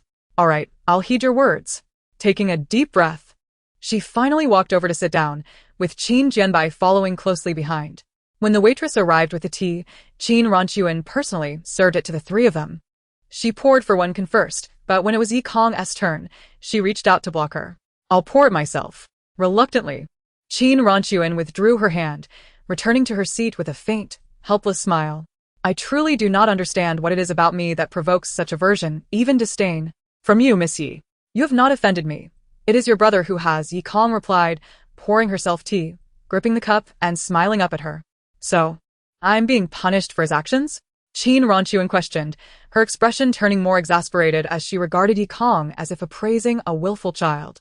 Yi Kong, however, met her gaze with unwavering boldness. "If I were to impose collective punishment, would Miss Qin not be aware of it?" She released her two reddened fingers, blowing gently on them. "If Mrs. Du's pierced hand is not sufficient to serve as a warning." After sipping from her cup, she winced from a heat, temporarily setting it down. When she lifted her gaze again, the smile on her lips was both icy and menacing. "I could easily turn your brother into the next example." Qin Ronquan, Qin Jianbai, Yi Kong continued with a slight smile. "The question is, when your own brother becomes the next victim, will Miss Qin, the monkey, finally comprehend when to draw the line?" The air thickened with the sound of Qin Ronquan's increasingly rapid breaths. Just as she was on the verge of erupting, Wen Can, calmly sipping his tea, finally set his cup down. Chapter 161. The so-called psychological warfare. The teacup clinked against the stone table, producing a crisp sound that perfectly interrupted Qin Ranchuan's impending outburst. All right, when Can began, let us first discuss the origin of this matter.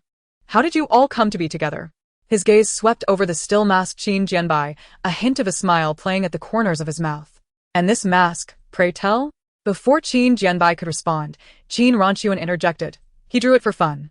Her tone was calm, dismissing the situation. There is nothing to discuss here. The issue lies in the fact that I believe Miss Yi has misunderstood me. Her gaze fell upon Yi Kong. Her tone both blunt and surprisingly gentle. Miss Yi, do you perhaps think that I harbor feelings for Wen Can? Yi Kong. Her lips instinctively curled into a smile, her head tilting slightly. Meanwhile, Qin Ranchuan seemed to have regained her composure, exuding an air of candor. If that is your concern, rest assured, there is no need for it.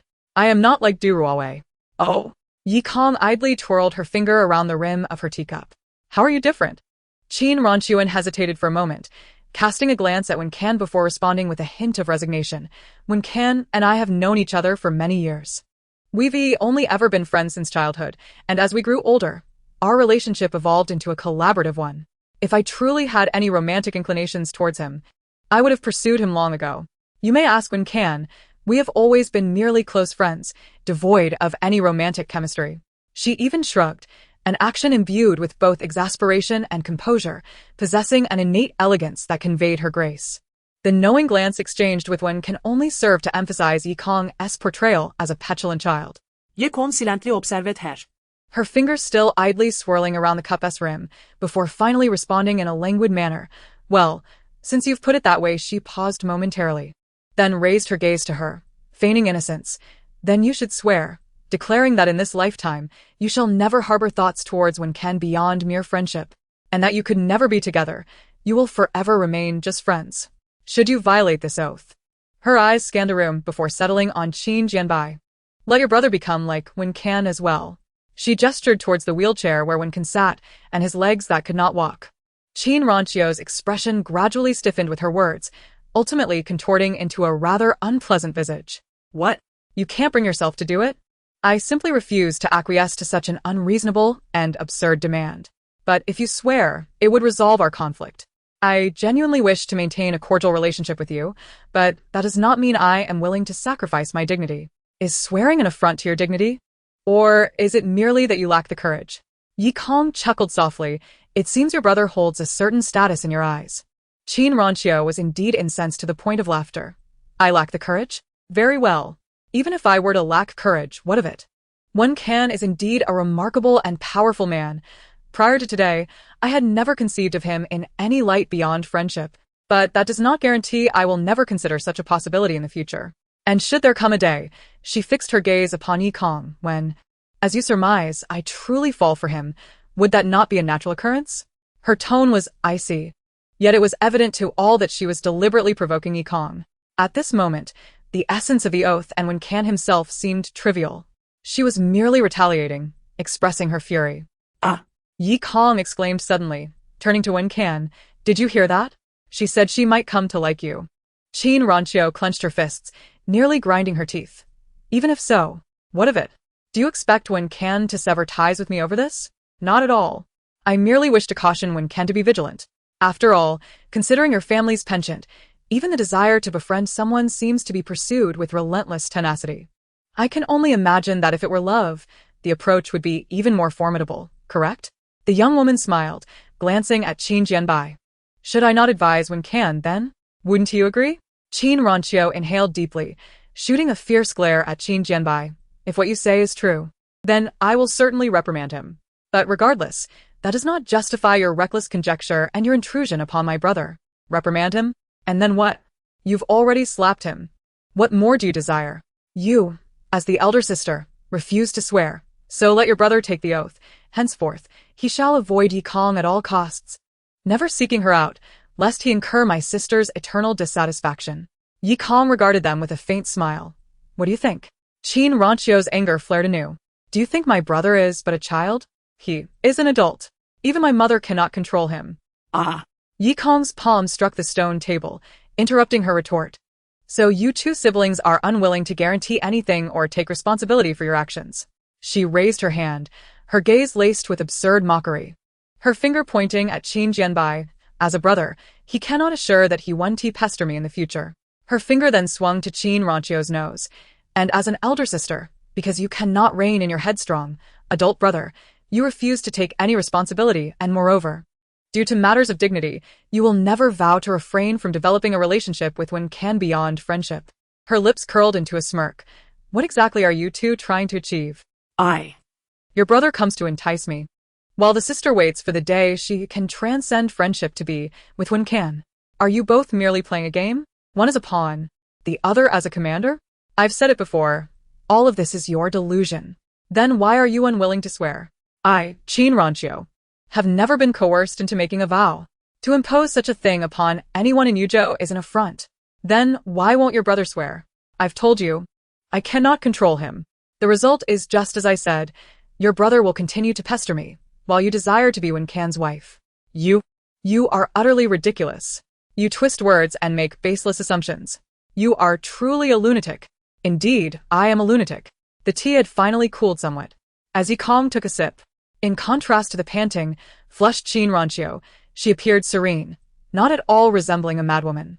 When I caused a ruckus at the Yi family banquet, leaving the matriarch fainted, you all ignored it. When I publicly slapped Du Ruawei dozens of times, you brushed it off. When I pierced through Madame Du's palm, you paid no heed, leaving me with no choice but to repeatedly recount this matter to you. She raised her eyes, a smile gracing her lips as she looked at Qin Jianbai. Let me tell you, regardless of whether your sister chooses to take responsibility for you in the future, should you dare to show your face before me again, I will not hesitate to mark your visage. Her lips curled in a smile, yet her eyes held a terrifying darkness, akin to a beast poised to devour, radiating a chilling intent. Chapter 162. The Truth Amidst Deception.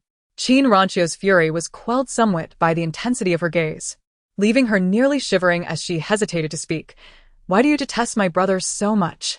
Does one require a reason to dislike someone? Yikong regarded her, still smiling. I dislike you too, though perhaps slightly less than your brother. Qin Ranchio shook her head, as if finding the unfolding events utterly absurd. She closed her eyes briefly, then turned to seek Wen Can's judgment. I ask you, will you not say something? Her tone carried a hint of resentment, as if she had been confronted by the girlfriend of a troublesome friend. Wen Can paused for a moment before gently replying, Why won't you swear? The courtyard fell into an extreme silence. A few birds flew overhead, chirping melodiously in the distance. It was only then that Qin Ranchio regained her senses. Reflexively, she tilted her head, as if unable to believe her ears. What did you say? I said, if swearing resolves the matter, why not do it? Wen Can chuckled softly, sharing the same sense of helplessness as Qin Ranchio. He resembled any man caught between the dilemma of a girlfriend and a friend. Yet his striking appearance rendered even his helplessness captivating. As Qin Ranchio observed this allure, she held her breath for a while before finally hearing the rhythm of her own breath return to normal. You. Her lips curled in disbelief. You want me to swear to her? Because of her baseless conjecture? Young Master Wen Can, Qin Jianbai, interjected, his tone icy. But it was immediately tempered by Wen Can's calm demeanor. If your brother had not first harassed her, there would have been no baseless conjecture or demands. But I am curious, why can't your brother even guarantee that he will not approach her again? Wen Can's eyes sparkled with curiosity, even if she cannot guarantee it. As her sister, can't you impose any constraints on him? I will speak to him. But my fiancé's demand is that he keeps his distance from her henceforth. Qin Ranchio's face turned completely pale as she stared fixedly at Wen Can, her voice dry. Do you not find such a demand humiliating? I find it far more humiliating that your brother disregards her wishes and continues to seek her out. The situation had shifted, transforming into a standoff between two individuals who were once close friends. Yikong receded into the background, her chin resting on her hand as she watched the unfolding drama. She observed Qin Ranchio's pallor, the disbelief etched in her eyes and every expression, every movement, revealing the aftermath of emotional injury. Then her gaze shifted to Wen Can, who maintained a gentle smile, unwavering and unyielding, neither offensive nor aggressive, yet exuding a gentle, impenetrable coldness. Especially in contrast to the woman across from him, he appeared particularly ruthless. Yikong was thoroughly entertained, contemplating that if she had some sunflower seeds before her, she might well indulge in them right there. Young Master Wen, Qin Jianbai spoke again, you and my sister. Young Master Qin. Wen Can once again suppressed his voice. The smile that once graced his face had vanished, and his entire demeanor had grown considerably colder. Although his words were directed at Qin Jianbai, his gaze remained indifferently fixed on Qin Ranqiu. I have refrained from speaking to you because I did not wish to jeopardize the collaboration between your sister and me. He continued, however, the truth is, I am quite irate about your incessant harassment of my fiancé. Qin Ranqiu's eyes widened in astonishment. Yet, Wen Ken calmly remarked in response to her shock, surely, you do not believe that the woman I have chosen to marry is up for grabs, do you? Why? Qin Ranqiu could not restrain herself. You're not. Wen Ken replied coolly, I have firmly resolved to be with her. Yi Kong blinked, silently glancing at Wen Ken, choosing not to disrupt the tension. However, Qin Ranqiu's expression morphed into something indescribable in an instant. Noticing her reaction, Yi Kong swiftly averted his gaze, but all he caught was a fleeting shadow. Qin Ranqiu quickly regained her composure, turning her head away as if to take a deep breath before saying, all right, I understand. If Miss Yi is indeed your legitimate fiancé, then I shall step back. She scoffed. After all, one must prioritize romantic interests over friendships to be considered a detrimental friend. She then turned to Qin Jianbai, her voice icy. From this day forth, you are forbidden from harassing Miss Yi. Qin Jianbai met her gaze, his lashes fluttering behind the mask, before he let out a cold laugh reminiscent of his sister's. Why should I heed your words? You have warned me countless times against having too many girlfriends, and has it ever made a difference? You. Qin Ranqiu bit her lip in frustration. Never mind, Wen Ken interjected with a smile. If your sister cannot manage you, I can certainly involve your father. Wen Ken. Qin Ranqiu turned to him abruptly, her expression a mix of shock and hurt. I have made it clear, the man said, smiling at Qin Ranqiu, that the woman I intend to marry cannot be treated lightly or harassed. Should anyone dare to do so, I will ensure your father takes appropriate action. After all, my partnership is with you, not your brother, is it? Moreover, Ranqiu, Wen Ken continued, I am unclear as to why you refuse to pledge loyalty. Nor do I understand your tendency to utter such suggestive remarks. I was provoked by Yi Kong. Qin Ranqiu quickly grasped his implication, becoming increasingly agitated. After all these years, you still do not know me? If Yi Kong had not been so humiliating, I could never harbor any affection for you. Wen Ken interrupted her fervent explanation with nonchalance, effectively halting her train of thought. Qin Ranqiu stood frozen. Wen Ken, half-lidded, took a sip of tea and remarked, as you said, we have known each other for many years. If I were truly capable of liking you, I would have long since developed feelings. I have never hesitated about what I desire. However, for you, Ranqiu, I merely perceive you as a competent partner, suitable for collaboration. Occasional gatherings with Jiangsu to discuss business matters, and perhaps a bit of mutual assistance. That is where my sentiments end. Wen Ken met Qin Ranqiu's stunned gaze directly, and under Yi Kong's unwavering scrutiny, he continued, yet with Yi Kong, our acquaintance is considerably shorter, less than a tenth of our time together. However, Yi Kong's focus intensified. The man did not turn away, and the rehearsed lines suddenly felt constricted. However, I have found myself. Each word felt like a heartbeat escaping him, the intensity of Yi Kong's gaze heightening the warmth within him, causing him to feel a heat even in the cool air. I have found myself numerous times, unable to control my racing heart for her. Ultimately, he voiced it. A breeze rustled through the courtyard, stirring the leaves and creating a gentle whisper. Chapter 163. It is only natural to forget friendship in the face of romance, is it not? The courtyard was enveloped by the sound of rustling leaves. Even Yi Kong fell momentarily silent, until Wen Ken broke the stillness. He did not look at the unwavering Yi Kong but addressed Qin Ranqiu. You do understand, do you not? She is, to me, a bona fide fiancée. He turned to Qin Jianbai. On this basis, I shall not permit anyone to offend her. Wouldn't you agree? Qin Ranqiu struggled to breathe for a moment, until a cough escaped her lips. Covering her mouth, she turned her head away, coughed a couple more times, and then faced him again, revealing a pale but relatively composed countenance. Fine, I understand, she said. Qin Jianbai will never dare to approach your fiancé again. She seemed to hold back for a moment before adding, after all, we have known one another for over a decade. Even if we are merely friends, is it too much for you to save face for your fiancé? Not merely friends, he emphasized the phrase, but we have always been just friends. As for the latter part, the man smiled and raised his gaze to her. Did you not say that forgetting friends in favor of romance is perfectly normal? Qin Ranqiu, incensed, laughed bitterly. All right, From now on, I shall recount this incident as a source of amusement to Jiangsu. He must be wary not to offend your little fiancé. Thank you, Wenkin replied indifferently. You have made my life easier. Qin Ranqiu clenched her fists and stood up, glaring at Wenkan for a moment before storming away. Yet just a step out, she halted abruptly, turning back to him with venom in her voice, and stop being so self-important. I do not like you. I have never felt even the slightest twinge of affection. If I had, with my qualities and character, I would have confessed to you long ago. You are merely a useful partner to me. That is for the best, Wenkin replied, still unfazed, raising his eyes to smile at her. After all, you know that since coming of age, I have never collaborated with women who hold any interest in me. And since my fiancé has no feelings for you, I would appreciate it if you could limit our encounters to work-related matters. You may send your assistant or, he turned to Qin Jianbai, your brother will suffice. Qin Ranqiu's expression shifted slightly. Is it truly necessary to be so extreme? Old houses burn, Wenkin replied politely, as a friend, please understand. Qin Ranqiu forced a smile at him, then turned to Yikong. Miss Yi, I must say, you are truly impressive. Her radiant smile suggested genuine admiration as she gave Yikong a thumbs up. Our 2 decades of friendship pale in comparison to your few months of acquaintance. You are far more formidable than I ever imagined. Yikong, holding a teacup, had just taken a sip when she spoke, blinking back at her. Thank you for the compliment. Fuming, Qin Ranqiu marched towards the courtyard exit, while Qin Jianbai, behind his mask, cast a lingering gaze at Yikong before following suit. As they were about to step out of the courtyard, Yikong casually asked Wenkan, So, what brings you to see me today?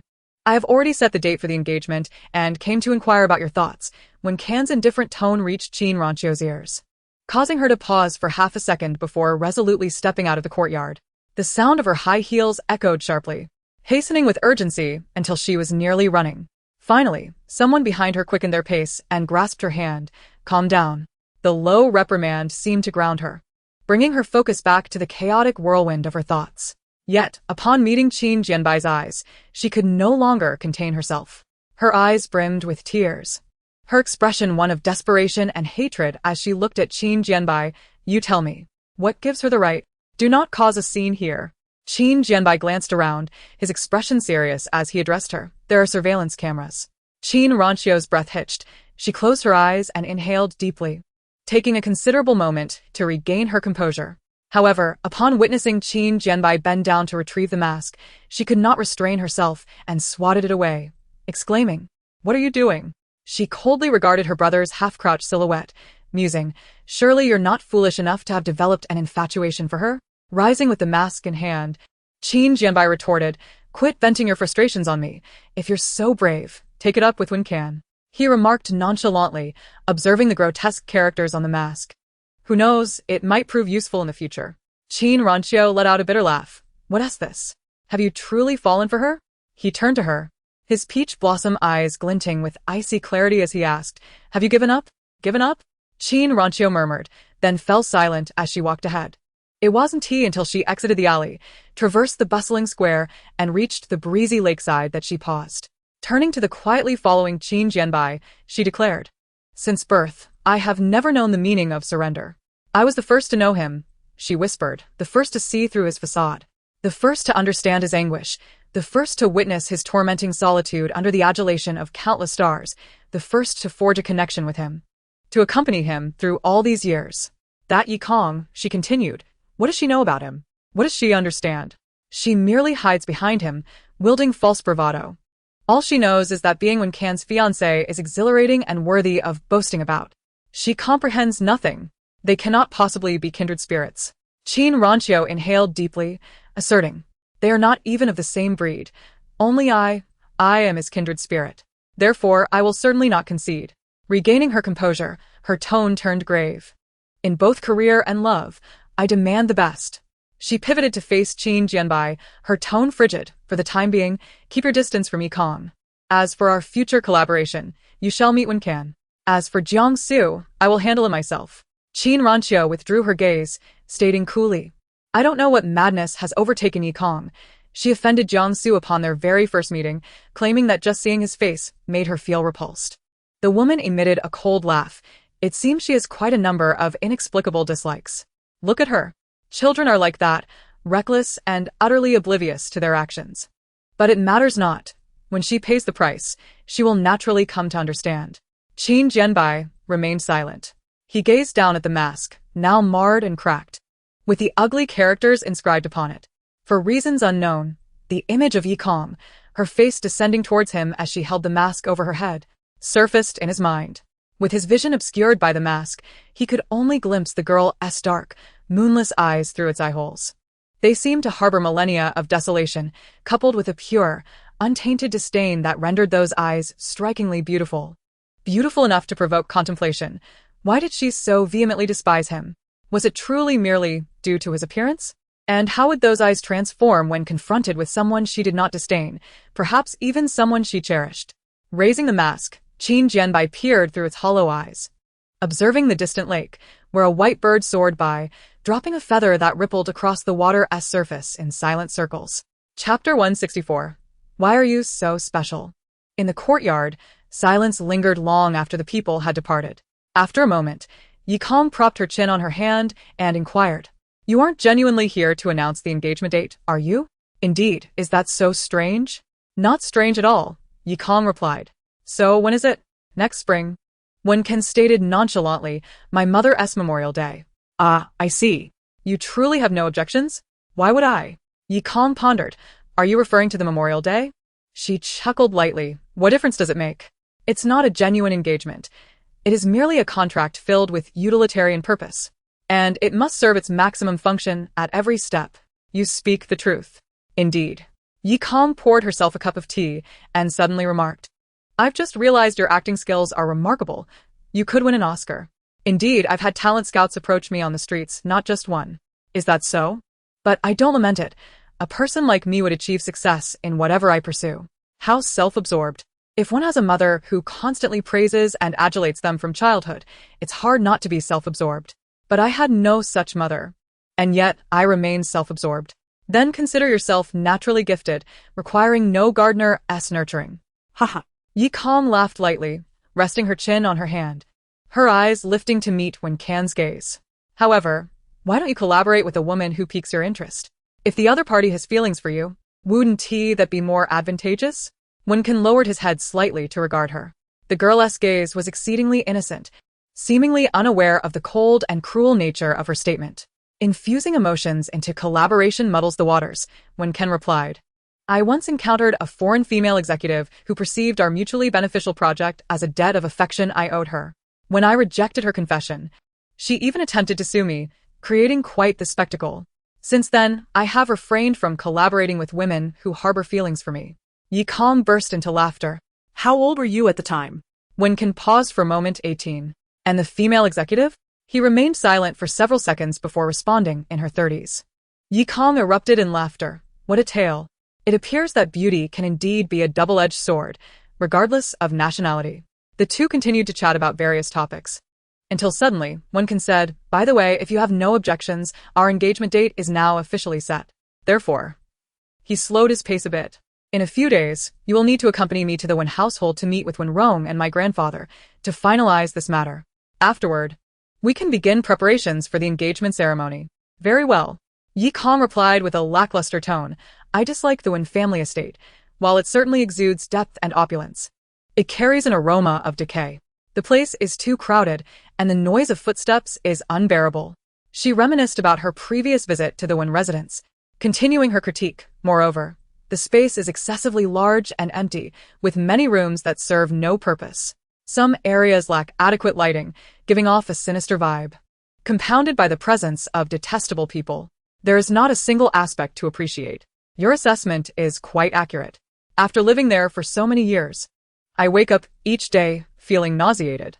"Then why not move out sooner?" "Because I need to act," Wen Ken replied, lifting his eyelids to look at her, suddenly breaking into a smile that was unusually radiant for him. This smile was almost breathtaking, yet it bore an unsettling hint of madness. "To perform a play that transcends memory and time, immersing everyone except for me in its depths.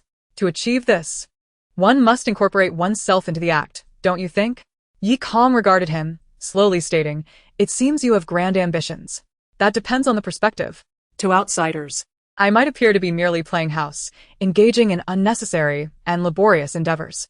Wen fiddled with his teacup, a smile lingering on his lips. But it doesn't matter.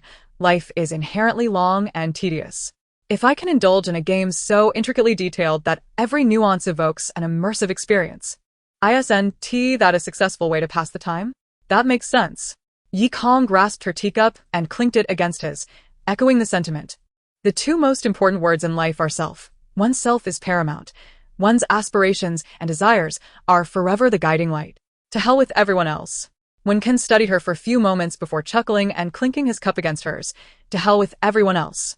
And so, like finishing a glass of wine, they savored this cup of tea together.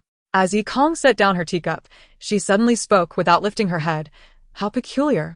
She fixed her gaze on the now empty cup, adding, generally, I wouldn't be so approachable with someone I've only just met. Is that so? Wen ventured, uncertain of her intent. Thank you? It's an honor?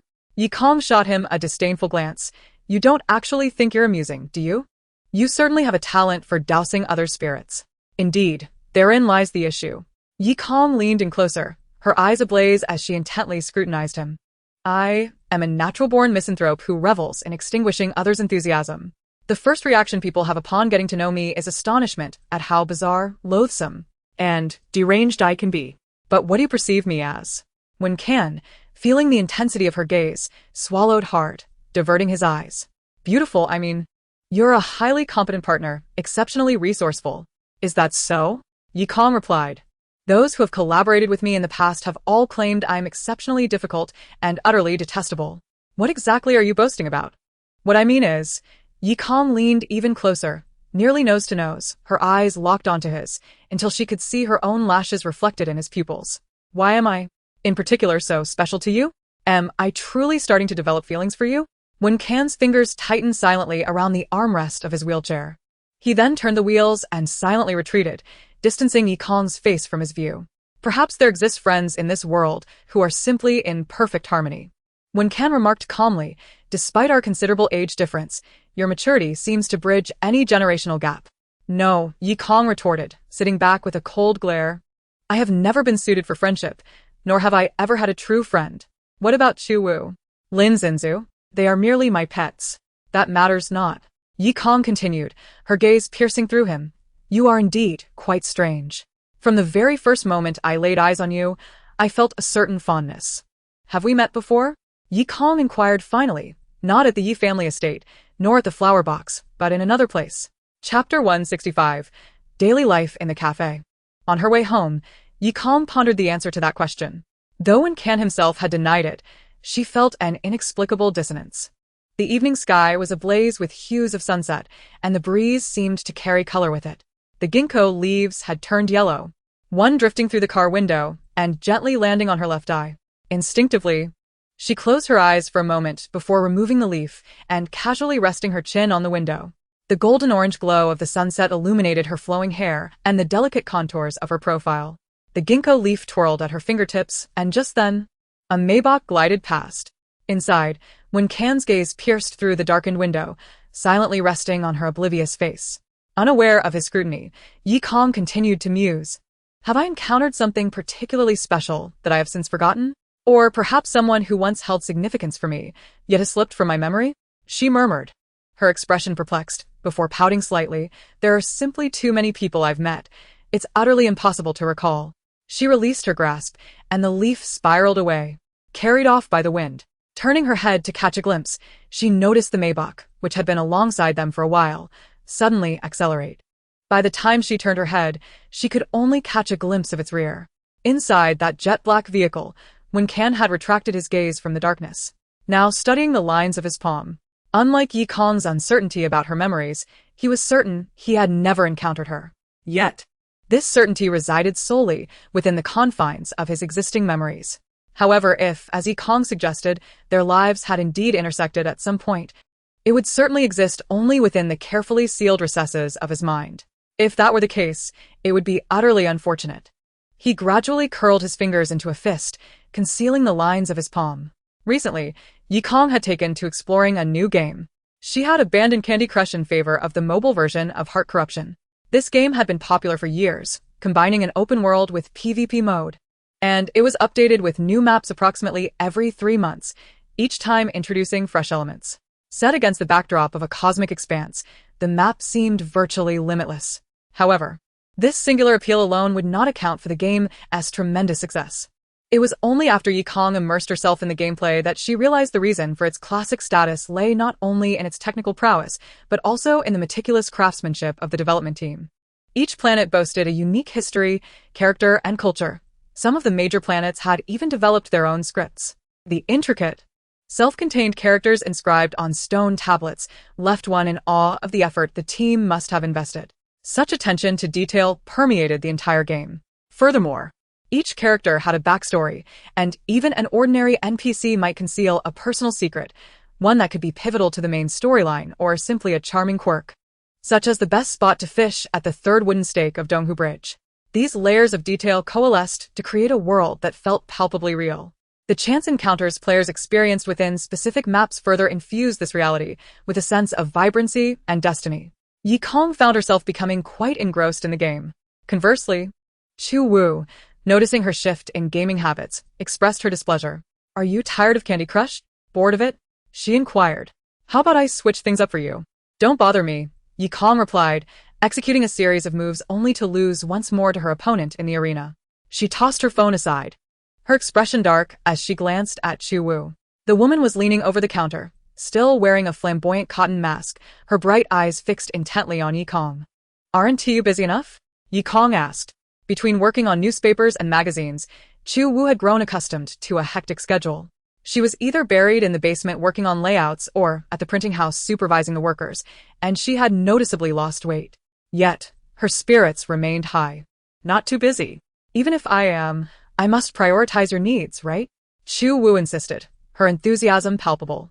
Yi Kong waved her hand in annoyance. Just then, the cafe door swung open with a loud clamor. Yi Kong looked up to see Yuan Xiaoqi. Unlike her previous stylish attire, today she wore a proper high school uniform. "I'll have a glass of ice water," the girl exclaimed, swinging her braids as she lunged toward the bar. Chu Wu, astonished by her uniform, widened her eyes in surprise. "Green footwear uniform? You're a student at Green Footwear?" "I just transferred here," Yuan Xiaoqi replied, glancing disdainfully at her uniform before starting to undress right there. Yi Kong and Chu Wu exchanged incredulous looks. Before they could utter a word of protest, they caught sight of the green tank top beneath her uniform. With a swift motion, she discarded the uniform shirt and retrieved a stylish, lightweight jacket from her bag. That wasn't all. She then pulled out a pair of jeans and slipped them on beneath her skirt, discarding the skirt in mere seconds. In less than a minute, the youthful girl in uniform transformed into the trendy fashionista they both knew so well.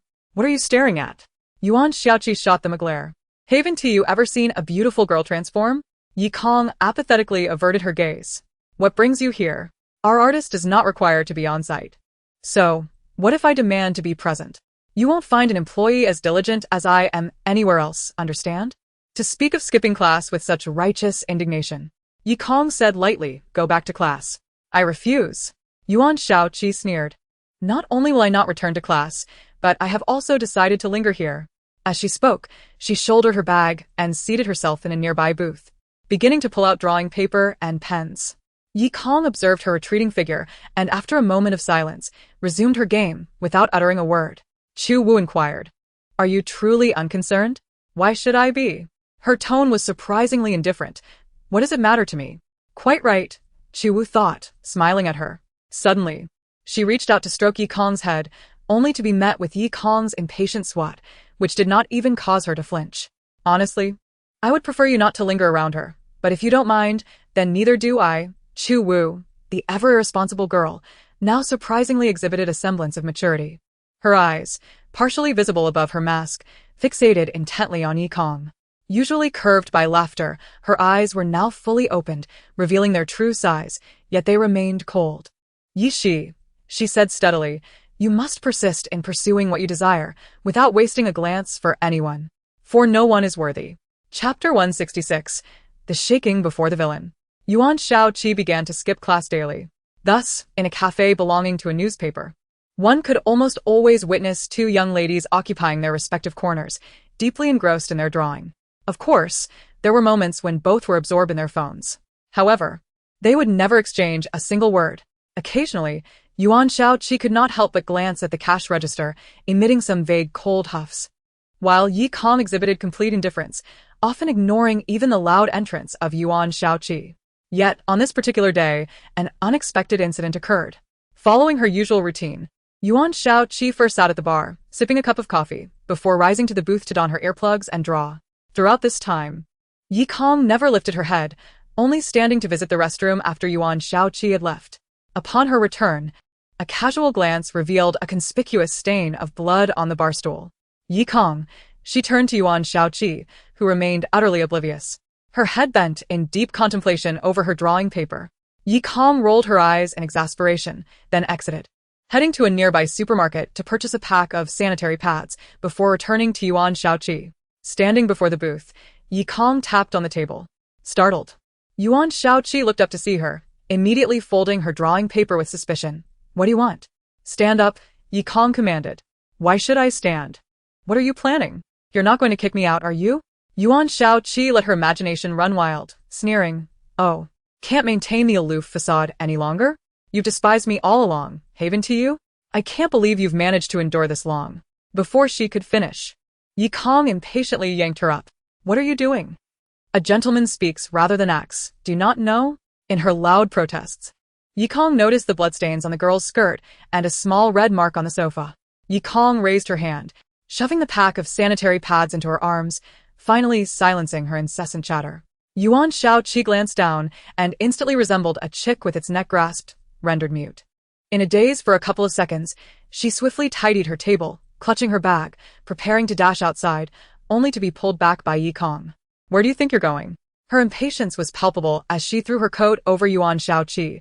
Are you planning to flaunt that skirt in public? There's a restroom in the store. Go handle that before you leave. Without waiting for a response, Yi Kong turned and walked away. Yuan Shaoqi, red-faced and clutching her coat, stood frozen for a few seconds before finally rushing into the restroom with her bag. When she emerged, the server had just finished cleaning the stain from the bar stool, while Yi Kong had already returned to her spot behind the cash register, engrossed in her drawing again. Not bothering to look up at the sound of footsteps, Yuan Shaoqi, wearing Yi Kong's coat around her waist, bit her lip. Standing in front of the cash register for a while, seemingly at a loss for words, unable to utter a single syllable. Before she could speak, the busy barista suddenly slid a cup of water toward her. Honey ginger tea, hot. Would you like a cup? Seeing the young barista's warm smile, Yuan Shaoqi's stubborn facade began to crumble. She glanced back at Yi Kong, who still did not look up.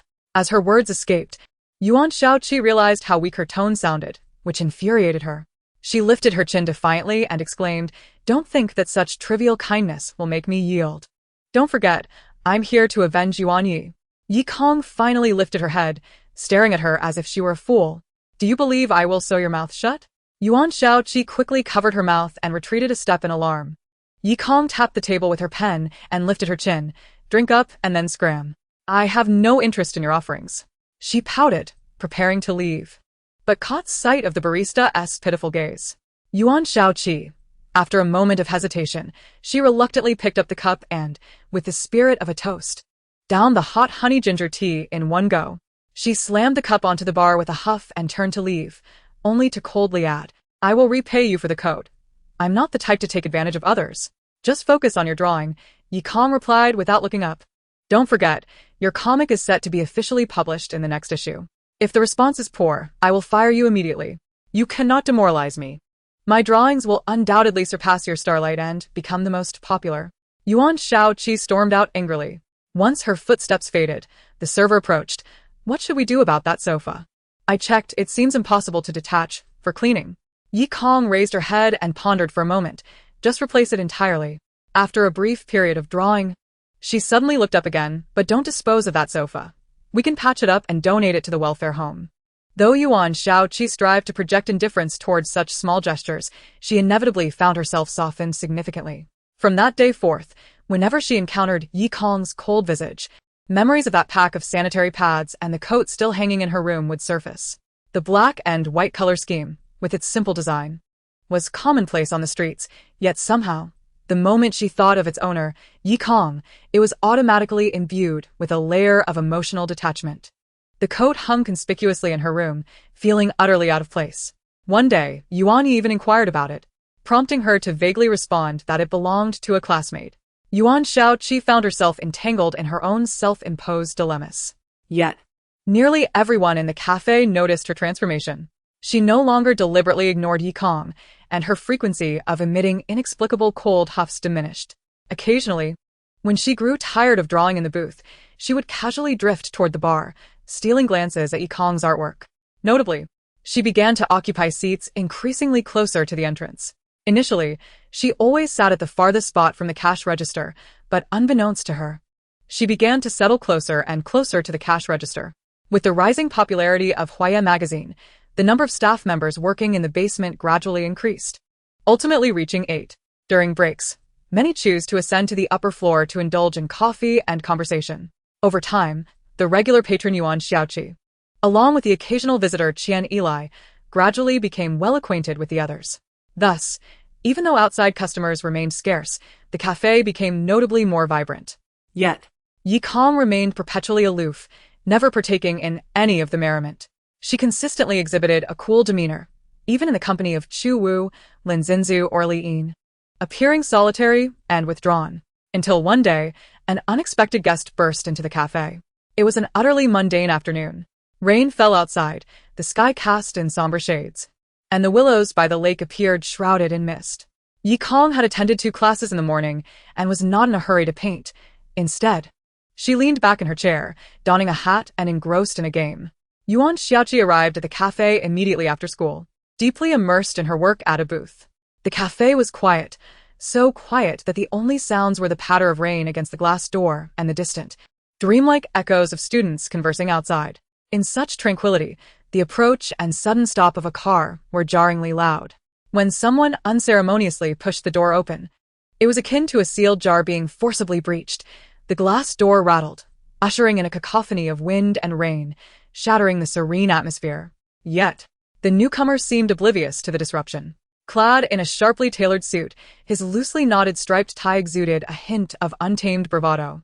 His gaze swept across the room, quickly disregarding everything but Yuan Xiaoqi, who was absorbed in her art. The man inhaled deeply, attempting to suppress his emotions, but ultimately, he could not conceal his fury as he gritted his teeth and exclaimed, "Yuan Xiaoqi." Startled, Yuan Xiaoqi sprang up, her posture immediately tense as she stood frozen, her eyes darting across the man's face before she stammered, Yuan Yi Ji." The visitor was indeed Yuan Yi, the rumored chess prodigy.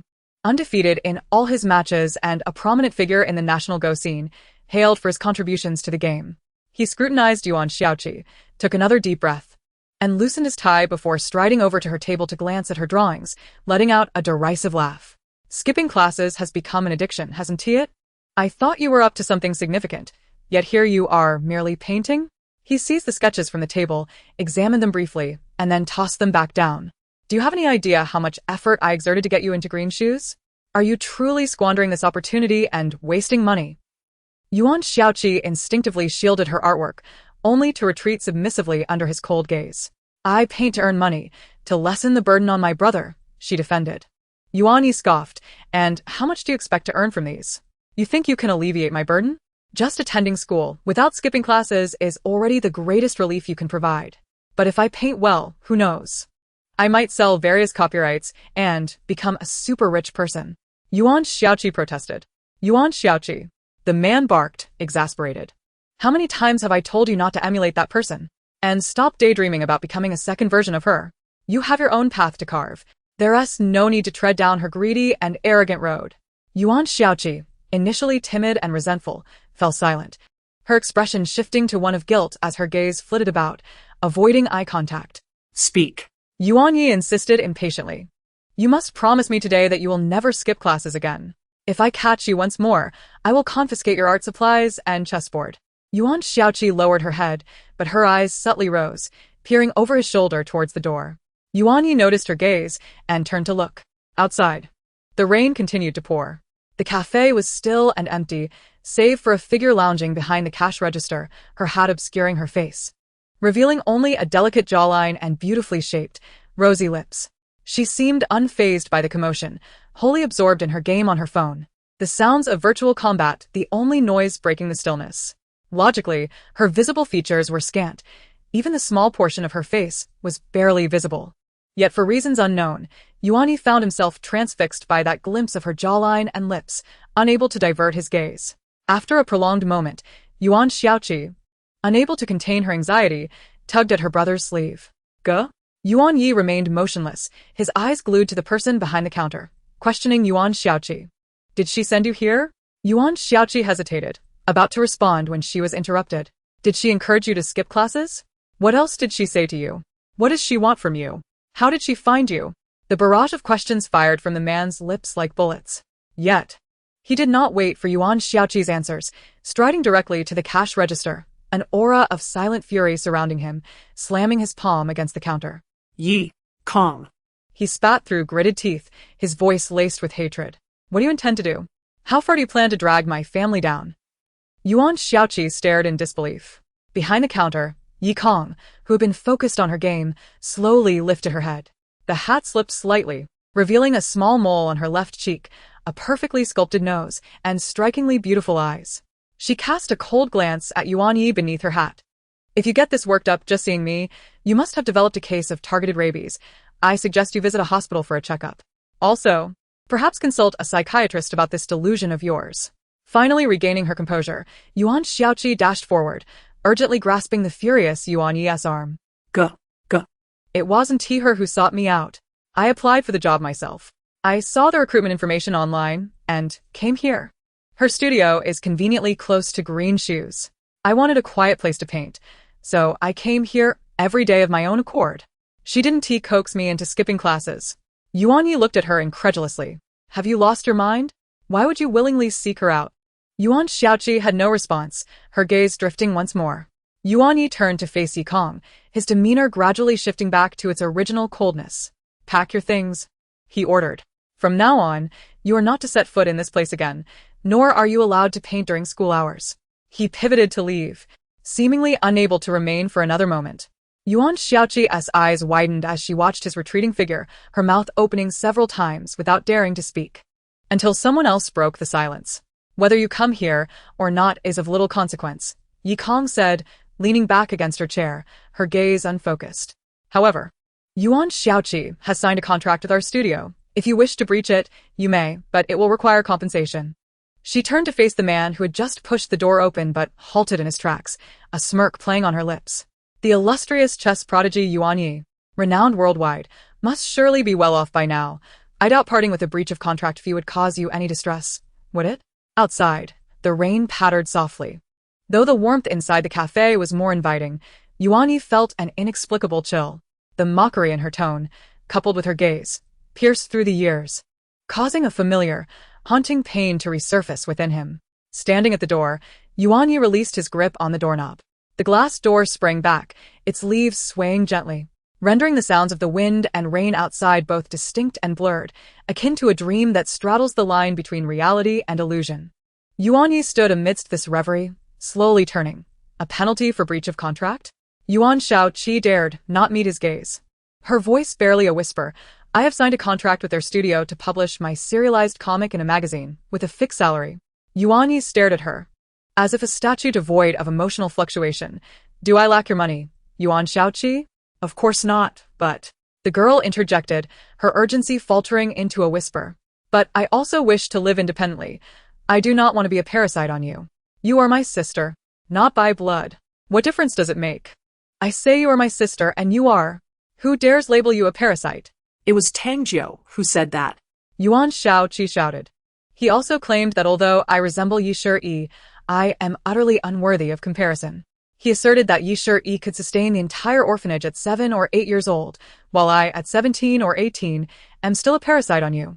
He said I am unworthy of being Yi Shi's substitute. The store fell into a profound silence. The torrential sounds from outside grew increasingly overwhelming. Inside, the character on Yi Kong's phone cried out before an impending attack. Everything for freedom. She still did not lift her gaze. Yuan Xiaoqi clenched her fists. Her face flushed, standing in place, breathing rapidly, radiating agitation and regret, her eyes downcast. Meanwhile, Yuan Yi remained silent for a prolonged moment. It was not until another mournful cry from Yi Kong's phone echoed, a character lamenting before their demise. Friend, I tried my best. That Yuan Yi finally blinked slowly. Just as Yi Kong never lifted her head, he too did not allow his peripheral vision to stray, fixating intently on Yuan Shaoqi. Who told you that you are a substitute? He spoke slowly. You are no one's substitute, never have been. Tang Jiao is a fool. Why do you heed his words? Yet Yuan Shaoqi murmured involuntarily, but did you not take me in because I can play chess? Yuan Yi froze, his Adam's apple bobbing involuntarily. Before he could respond, Yuan Shaoqi continued, struggling to contain her emotions. Tang Jiao said it was because I resembled Yi Shi so much while playing chess that you felt a twinge of pity. Then, upon discovering my talent for drawing, you placed even greater value on me. I have worked tirelessly in these two areas, hoping one day to surpass Yi Shi and assist you. Bang. A glass cup was violently hurled from the counter, shattering on the floor with a brittle sound. Yuan Shaoqi was startled, her unfinished words retreating in fright. Yuan Ye's pupils narrowed, instinctively turning to see the girl lift her head, revealing a delicately cold profile half hidden beneath her hat's brim. Continuously invoking Yi Shi, she glanced disdainfully at the two, her tone laced with contempt. Do you think I do not exist? She flung her phone aside, leaning back, wearily surveying the two. I do not care if you wish to stage a family drama or some sort of Mary Sue narrative. First, vacate my territory before you proceed. You are the one playing the Mary Sue. Yuan Shaoqi glared at her. How dare you speak to brother Yuan Yi like that? Oh. Yi Kong smirked, lazily glancing at her. Then how should I address him? You truly possess no conscience or sense of guilt. Yuan Shaoqi stared at her incredulously. Clearly brother Yuan Yi has died for you, yet you still. Yuan Shaoqi. Yuan Yi interjected sharply, halting her words. But Yi Kong's expression had turned entirely devoid of emotion. She leaned back in her chair, her gaze flowing like transparent water, slowly gliding past the two, yet drifting toward a more distant realm. Yuan Chu, she uttered the name softly. Low, akin to a gentle stream, it carried a hint of icy mirth. It has been so long since I last heard that name, has it not, Yuan Yi, Mr. Yuan Heir? If possible, I would prefer never to hear that name from your lips again. Yuan Yi did not even glance her way, his tone frigid to the bone. Then you had best never appear before me again. That way, I won't be reminded of him every time I see your face. Yi Kong gazed at Yuan Yi, a semblance of a smile playing on her lips, her eyes and voice dripping with mockery. After all, what else could be expected from twins sharing identical features? Is it not so? Yi Kong suddenly seemed to recall something, her expression turning serious as she fixed her gaze on Yuan Yi, asking, according to your sister's earlier statement, Tang Jiao is still by your side, is he? No wonder she has been exposed to such nonsensical remarks. In that case, I suppose I am the true instigator. Shall I apologize to you? Yi Kong tilted her head slightly, fully revealing her face beneath the hat's brim, regarding Yuan Yi with a challenging look. About the matter of regarding you as a substitute after your brother's death? Yuan Shaoqi's pupils widened in shock. Yuan Yi held his breath. After a lengthy pause, he glared at Yi Kong, his eyes darkened, resembling a caged beast. He breathed heavily, finally managing to rasp, You should be apologizing to me, not for this, but for the fact that you caused my brother's death. The girl's lightly flushed lips curled into a soft smile, and she let out a short, mocking laugh, tilting her head as she uttered 3 words, I refuse to. Your brother chose to die for me. Why should I apologize? Moreover, he was not just your brother, he was also my Yi Shi's brother. Yi Kong smiled sweetly. Let's not forget that while he was alive, he treated me far better than he ever did you. Yuan Yi looked as though he were on the brink of madness. However, before him, it was Yuan Shaoqi who first exploded with rage. With reddened eyes, she screamed, hurling her backpack forcefully at the counter, only to have Yi Kong effortlessly catch it with a raised hand. She even let out a triumphant roar. Yuan Shaoqi. Ah! You heartless villain! I will annihilate you! The girl shouted as she charged forward. Just then, the sound of running footsteps echoed from the basement of the cafe. Before Yuan Shaoqi could reach the counter, Chu Wu rushed up, shouting in alarm. The sudden presence of another person caused her to pause. And upon recognizing Yuan Yi's face, the usually irreverent and eccentric woman's pupils constricted to their limits. Seeing Yuan Shaoqi poised to attack Yi Kong, her sanity shattered in an instant. Even amidst the indistinct sounds of wind and rain, one could almost hear the sharp clang that ensued. Chapter 169. Who are you? Who am I? Yi Kong leaned back, deftly evading Yuan Shaoqi's clawing attacks. Just as she was about to grab something to strike her hand down, Yuan Shaoqi was abruptly yanked back by her collar. It was akin to seizing a frenzied cat or dog, lacking any restraint, exhibiting sheer brutality as she was cast aside. Taken by surprise, Yuan Shaoqi screamed as she fell to the ground. Yuan Yi's expression shifted dramatically as he rushed forward to assist Yuan Shaoqi, simultaneously glancing at Chu Wu, who was facing away from the counter, observing them intently. The woman still wore a mask, yet her eyes, usually crinkled with mirth, were now wide open, filled with a chilling intensity. Yuan Yi cast her a fleeting glance before shifting his focus back to Yi Kong behind the counter. Is your companion not a tad rude? The toppled Yuan Shaoqi merely sat up, dazedly rubbing her hand, her gaze toward Chu Wu resembling that of someone lost in a dream. She recalled the days spent idly in the cafe, the numerous encounters and shared meals with Chu Wu, who, despite appearing as the laid-back manager, had always teased her and catered to her preferences with takeout. Yuan Shaoqi had always believed her to be a good-natured eccentric, but now Yuan Shaoqi looked up at Chu Wu, almost feeling as though she was meeting her for the very first time. Chu had not even cast a glance at her. Instead, she coldly regarded the vast expanse before her and let out a derisive laugh. Politeness? You dare to bellow at my boss on my territory and speak to me of manners? No, or rather. Her gaze sharpened as she fixed it on Yuan Yi, her tone dripping with icy disdain. The mere fact that you appeared before Yi Kong is already an egregious breach of decorum. Do you still wish to demand civility from me? It seemed that Yuan Yi only then realized the gravity of the situation. His gaze slowly returned to Chu. Who are you? Who else could I be? Chu tilted her head, a sardonic smile gracing her lips. At least I am not a treacherous wolf like Mr. Yuan. Chu. Yuan Yi finally uttered her name. He studied the dazed Yuan Shaoqi, shielding her behind him, and scrutinized Chu anew, a mocking chuckle escaping his lips. It appears you've fared quite well in your years of servitude, at least well-fed and well-watered, a stark contrast to your former emaciated self. And you seem to be doing all right as well, Chu retorted. Is the world's greatest chess prodigy merely a title you wear? Ha ha ha. She clapped her hands, leaning slightly towards him. I read in the news that you taught yourself to play chess, you audacious wolf. What a bold claim. Her smile was radiant. Yuan Yi's expression turned frosty once more. Otherwise? What would you have me say? He glanced past Chu at Yi Kong, who had reclined back into his chair, lazily observing them. Should I inform the reporters that a girl younger than me by 6 years taught me Go? And when they inquire who this girl is and how she came to play Go, what then? Should I continue? He stepped forward, looking down at Chu with a frigid gaze. Should I tell them that this girl learned Go from my twin brother, who, by the way, was killed because of her? Is that what you wish to hear?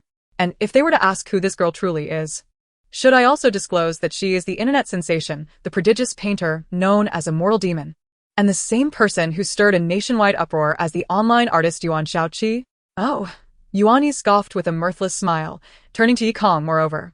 She currently belongs to the elite of Yuzhou, the daughter of the Yi family conglomerate. What do you think? He queried Yi Kong. Having an elder brother must feel better than having stolen someone else's brother back then, right? Chu's pupils narrowed, fixating intently on him. At that moment, her eyes shrank with an intensity reminiscent of a predatory feline, showcasing an almost inhuman obsession and ferocity. Yuan Yi. She enunciated his name with palpable venom. Yi Kong, lazily seated behind the stage, raised an eyebrow but hadn't yet spoken when Chu's fist collided sharply with Yuan Yi's face. The towering man staggered a few steps, nearly losing his balance. Yet before he could regain his footing, Chu seized his collar with an iron grip. With a force that seemed nearly lethal, she yanked Yuan Yi toward her, pushing him relentlessly through the cacophony of Yuan Shaoqi's screams, like a bulldozer heading for the glass door. Bang. The sound of his back crashing against the glass reverberated in the air. The door swung open mercilessly, allowing the rain-soaked world outside to invade the interior with a rush of wind. Through the obscured vision of the rain, Chu forcefully shoved Yuan Yi down onto the splashing floor. The glass door wobbled violently. Yuan Shaoqi stood frozen in shock, while Yi Kong swiftly rose, moving around the cashier counter and heading for the exit. It wasn't until the glass door swung back, creaking ominously, that Yuan Shaoqi finally screamed and rushed outside. The rain fell in torrents. In but a moment, Chu's long hair was drenched, her mask soaked through, filtering her voice to a muffled, oppressive tone. How dare you speak to her that way? What gives you the right to utter such words in her presence? Yuan Yi lay on the ground, rainwater streaming down his face as he attempted to reclaim his collar, but Chu Chu forcefully slapped his hand away and delivered another punch. Shameless wolf. Who is the true wolf here? Yuan Yi retorted in fury, gripping her wrist with one hand while pushing her shoulder with the other, reversing their positions. Don't forget, I was the one who insisted on saving you. Initially, Yi-11 had no intention of rescuing you. Ha! You saved me? Chu Chu's laughter was sharp and derisive. She seized both of Yuan Ye's hands, twisting them in opposite directions with brutal force. As he winced in pain and instinctively withdrew, she seized the opportunity to kick out her leg with unrestrained ferocity. The kick had no mercy, sending Yuan Yi staggering backward, bent over and unable to straighten. Chu Chu stood tall, yanked off her mask, and strode over to grasp his collar. Hoisting him up, "You claim you saved me? By what means? By your words?" She shoved him again, then kicked. "You think a couple of words were enough for your brother to agree? You must be quite proud of that, huh? One kick. What? Should I start regarding you as a savior? Another kick. Fine, I'll offer my tribute to you." With yet another kick, Yuan Yi, nearly on the brink of falling again, could contain himself no longer. "Don't think I won't fight back."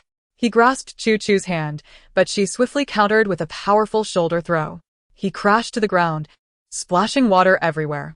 Chu Chu stood over him, gazing down with eyes like a cold, cruel statue. "You wish to retaliate? Is it even effective?" Chapter 170. Who says who is unworthy? Yuan Shaoqi, having burst onto the scene, was taken aback by the ferocity of the shoulder throw. Was she always this formidable? Meanwhile, Yi Kong, standing under the eaves, regarded the drenched figure with a slow realization. She has trained in Sonda for many years. It's not just Sonda. She has learned everything she could, all to ensure she never loses a fight. Yuan Shaoqi was momentarily stunned.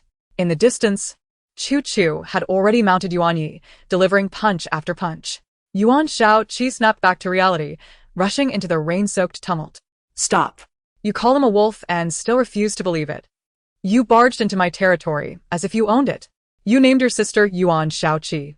You let your sister prance before her, shouting and jumping. You flaunt yourself as my savior. The one who saved me from the very start was Yi-11. She was the one who rescued me from that orphanage, who took me away from the flower box, who helped me find my parents. Who do you think you are to claim you saved me? Is it merely your words?" With every word she spoke, she landed another punch.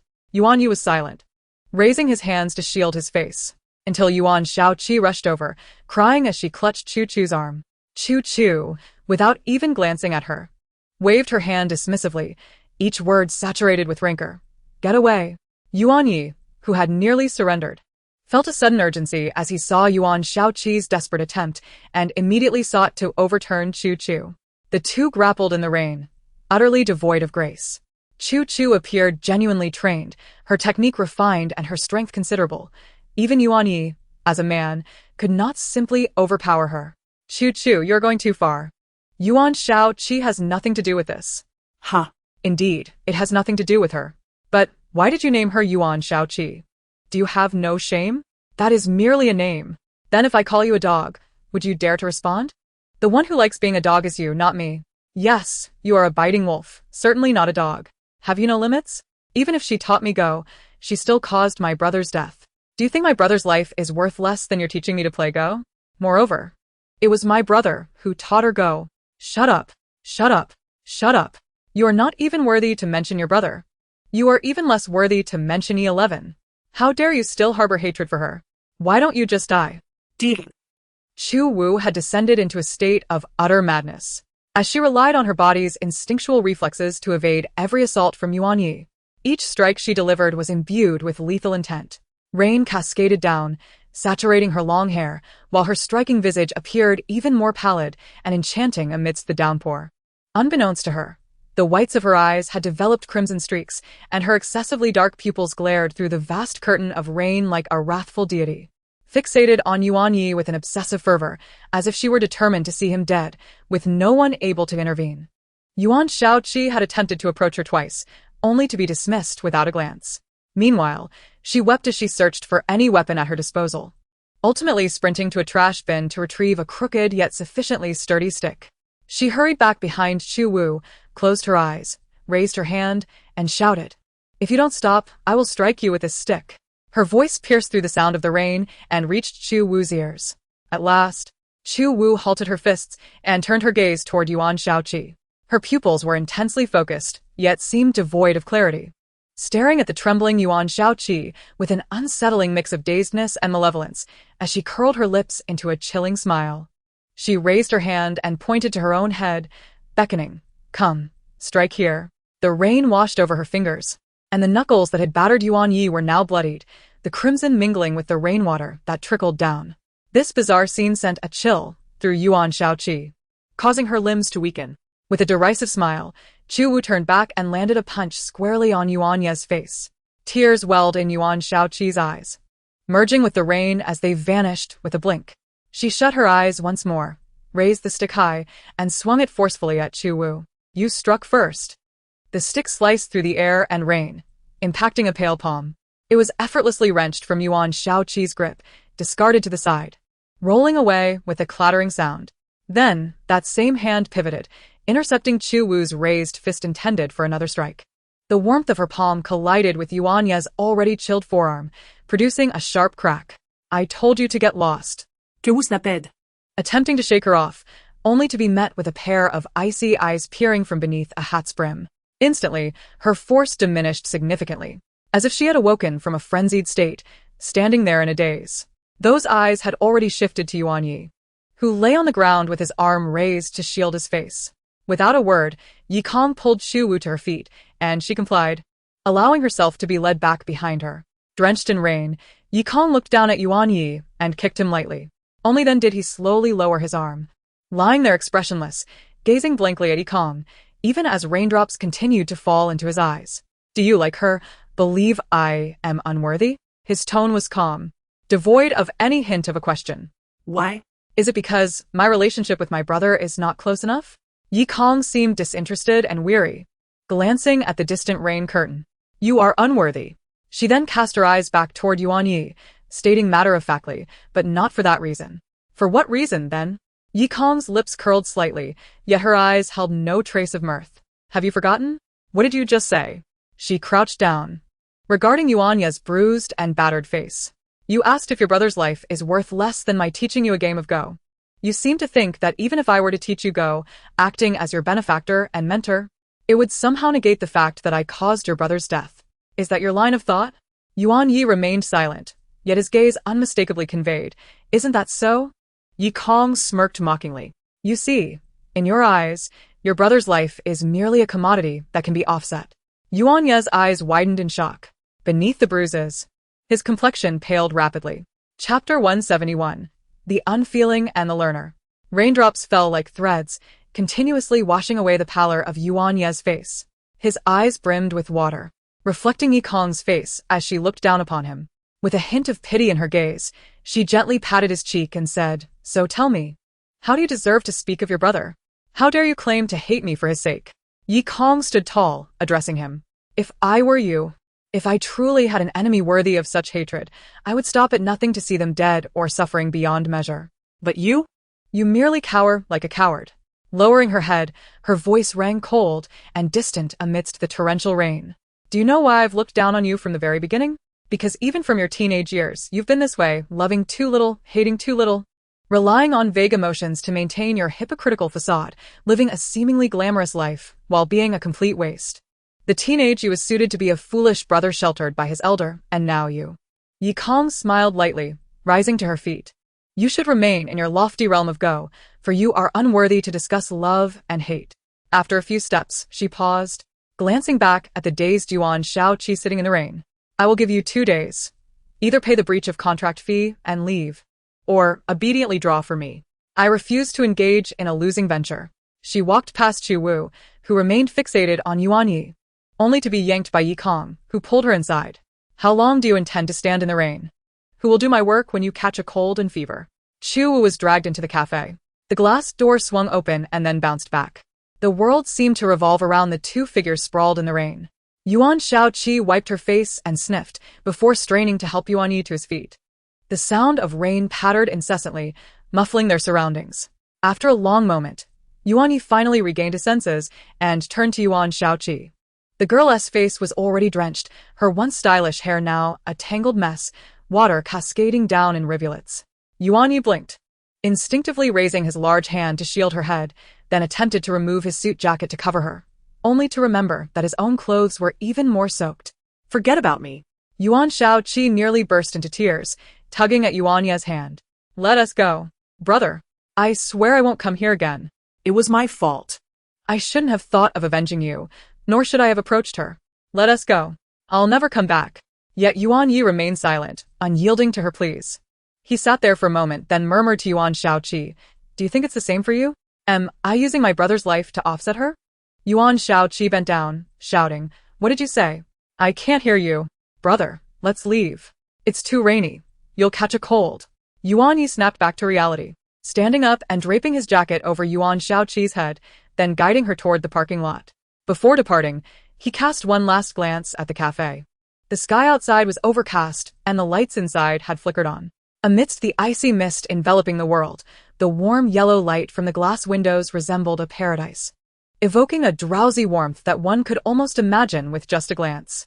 Yuan Yi withdrew his gaze and led Yuan Shaoqi away. Yi Kong descended from upstairs with 2 towels, one for drying her hair and the other tossed atop Chu Wu's head. When she returned with 2 cups of ginger tea, Chu Wu remained motionless. With a towel draped over her head, she squatted in a booth, her head bowed, the tightly pressed lips betraying her lingering anger.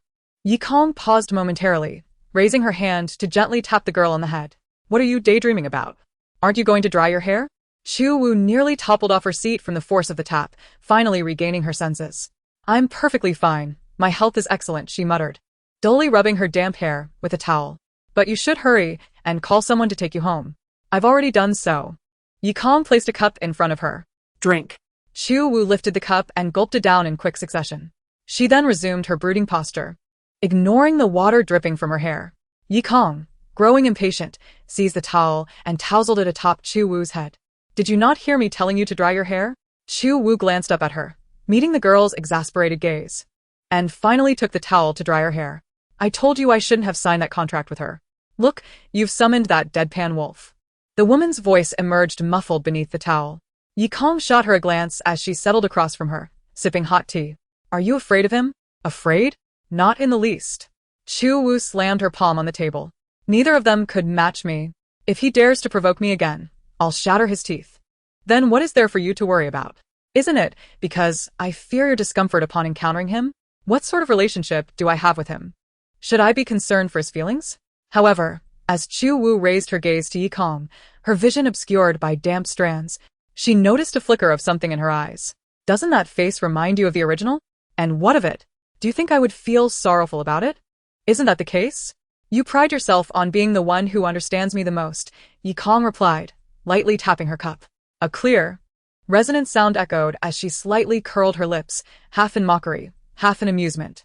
If I were truly to grieve over a deceased person, I wouldn't have come to you, Zhou, nor would I have returned to the Yi family. Chu Wu fell into a contemplative silence, gazing at her.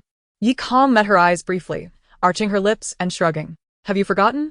Many years ago, I told you that the kindness you perceive from me is merely something I learned from others, mechanical and cold, ready to vanish at any moment. Yi Kong propped her chin on her hand, observing Chu Wu. It seems time has dulled your memory, or perhaps you never truly absorbed my words. Allow me to reiterate. Chu Wu, if everything you do for me is merely a pursuit of genuine warmth, affection, or friendship, it is utterly unattainable. The white towel draped over her head absorbed the warm, golden light, casting a shadow like a cap. The girl's eyes gleamed like black marbles within the shade, reflecting the cold rain outside.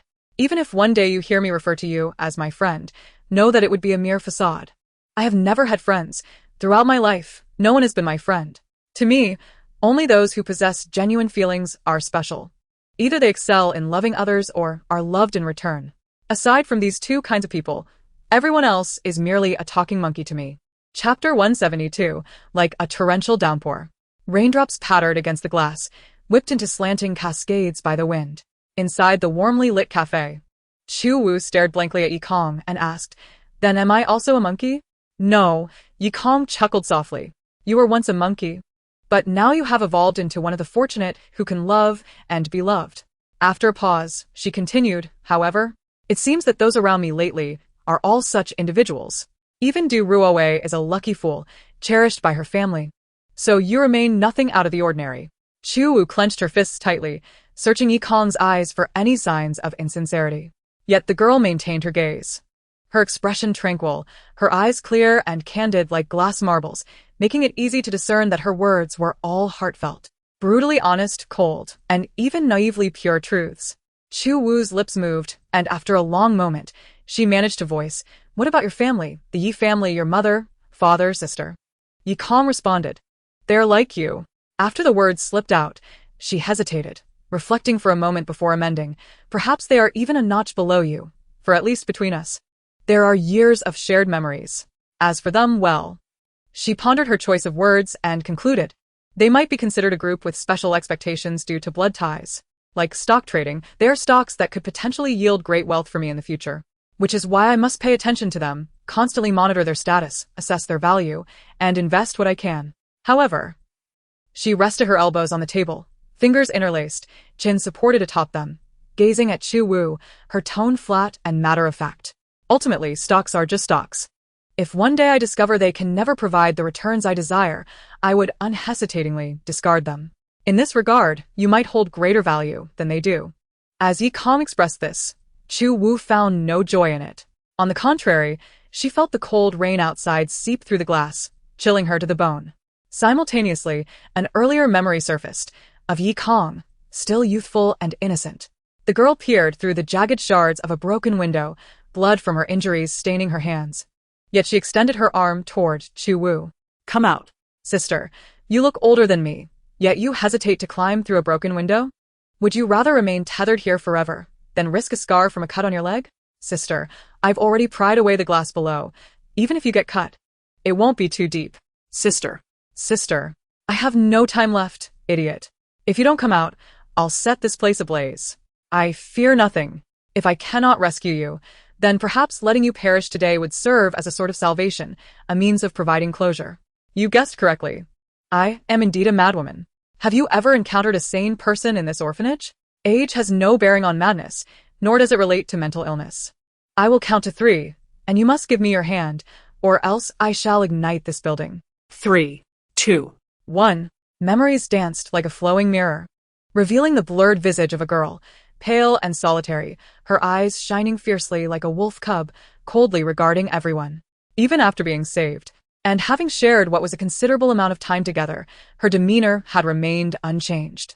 In the back mountain of the flower box, overrun with dandelions, she had once asked the now familiar "Yi sure yi, when you saved me, did you really mean it when you said you would burn me if I didn't give you my hand? What else would it be?" The girl reclined amidst the dandelions, casually chewing on one, her tone relaxed and carefree, betraying none of the cruelty behind her words. "You are terrifying." The slender girl sat beside her, muttering, "So young, yet with the heart of a demon. I have always maintained that age bears no relation to good or evil." She languidly replied, "I, Yi sure yi, am but a young demon. When I grow up, I shall transform into a demon among adults." But you still saved me. "Don't flatter yourself. It was the original that compelled me to save you. If you owe thanks, direct them to him. Then should I not thank Yuan Yi? Was it not his desire to save me that prompted the original to seek you out?" The girl fell silent. "You truly dislike Yuan Yi, don't you?" "I do not harbor such feelings. Yet your actions convey disdain." I do not perceive it that way. "Very well." The girl felt a sense of maturity, assuming an elder sister's demeanor, and decided to let it go. After a long silence, she finally spoke. "What do you plan to do in the future?" "What do you mean by do? Surely you cannot remain in the flower box forever? It is in such disrepair, and you will inevitably grow up. Must growing up mean leaving? I find this place quite lovely, with flowers, grass, and the walls I have painted.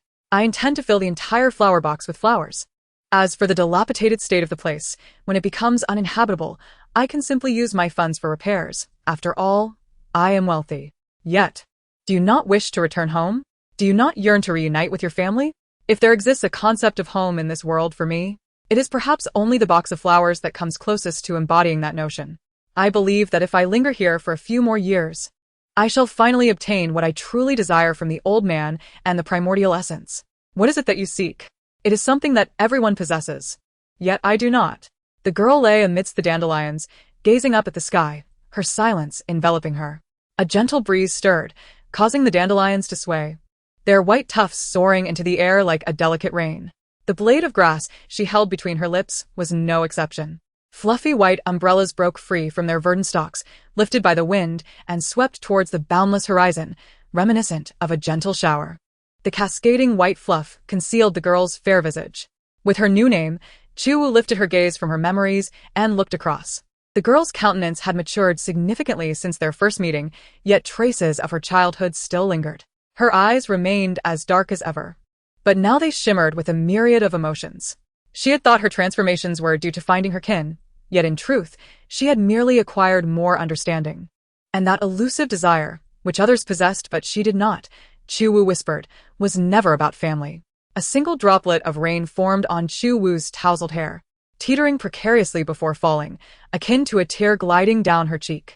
But 11, if she murmured, you never find what you seek in your lifetime, what then?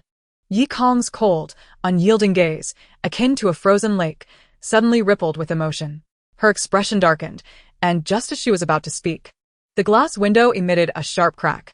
Turning her attention, Yi Kong saw Yi Tingqiu standing outside, sheltered beneath an umbrella, slightly bent forward as she peered in. Noticing Yi Kong's gaze, she tapped lightly on the window and bestowed upon her a faint smile, which, for little Yi, could only be described as radiant. Yi Kong discerned that her lips formed words meant for her. Kong, I'm here to take you home. Chapter 173. Inside and outside the glass window. The oppressive silence of the shop was shattered by the sound of 2 knocks. Like a stone cast into a lake, ripples spread, and Yi Kong's previously dim gaze gradually regained its usual luster. She witnessed Yi Tingqiu pass by the window, and soon the shop door swung open as she entered. Upon seeing the 2 drenched figures, Yi Tingqiu paused in astonishment. Why are you still caught in the rain? Today, she was dressed casually, donning a gray knitted cardigan that barely zipped over her abdomen, which she unhesitatingly pulled down. Moments later, she draped her coat over Yi Kong's shoulders, then turned to the equally soaked woman across from her. You must be Chuwu? Chuwu's eyes flickered. You have heard of me? No need for formalities. We are of similar age, Yi Tingqiu replied. Yi Kong mentioned you at home, stating that you co-own a cafe. Chuwu looked at Yi Kong, who tilted her head slightly, as if questioning whether that was incorrect. She gazed deeply into her eyes, which, though less cold than before, were not softened by the presence of the newcomer. Instead, it seemed as if all her previous chilliness had sunk into her depths, masked by an ordinary calmness. Thus, she appeared as a relatively normal Yi Kong, just a touch reclusive, a hint difficult to approach, yet ultimately a normal individual. Que vous soit l'audarde? Lifting her hand to grasp the towel atop her head, gently pulling it down to cover her eyes. Her voice, parched, emerged softly. Yes, I am Yi Kong's partner. She continued, please take her home quickly. She'll catch a cold otherwise. Yi Tingqiu nodded, though hesitantly. She regarded Chuwu. And you, Miss Chu? I have someone to pick me up, Chuwu replied, not lifting her head. By this time, Yi Kong had already risen, heading for the exit without a backward glance. Yi Tingqiu nodded to Chuwu before following suit. However, just as Yi Tingqiu was about to pass the booth, she was suddenly yanked by her sleeve. The icy moisture seeped up her arm, prompting her to halt and turn hesitantly. Yet, Chuwu still did not raise her head. Her eyes remained concealed beneath the towel as her voice came out low and muffled. You must. She whispered, be good to her, even more so. Yi Tingqiu was taken aback. Even if one day she brings you sorrow and despair, do not cease to treat her well. That is what you owe her. Beneath the towel, hot tears slid down her cold cheeks. She had once fervently yearned for a future filled with family and love, and she had nearly attained it. The image of white dandelions under a clear sky surfaced in her mind, causing her tears to flow more freely. Alas, many had shattered her hopes, leading her through a long, solitary journey over the years. I hope she never leaves again, Chuwu lamented. I wish for someone to love her eternally, to always choose her, to always keep their promises, so she need not face the empty anticipation of seeking something that may not exist. I cannot fulfill that role, she murmured, but I hope you can. I wish for you, Zhou, for the Yi family, to be her final destination. Though only a couple of minutes had passed, it felt like an eternity, until at last, the glass door swung open once more, and Yi Kong poked her head inside, looking at the two. What are you discussing? Are you not leaving? Yi Tingqiu regained her composure and looked down. Chuwu had released her grip, leaving only a damp, cold imprint on her sleeve. I'm here, Yi Tingchu replied to Yi Kong, then glanced at Chu Wu, lightly patting her shoulder with a gentle yet firm tone. I will. Not we will, but I will. After all, I am her sister. She expressed her gratitude once more before moving away. The glass door trembled as it closed behind her, leaving only the sound of the wind and rain outside, blurring the light and furniture, along with the figure soaked in cold.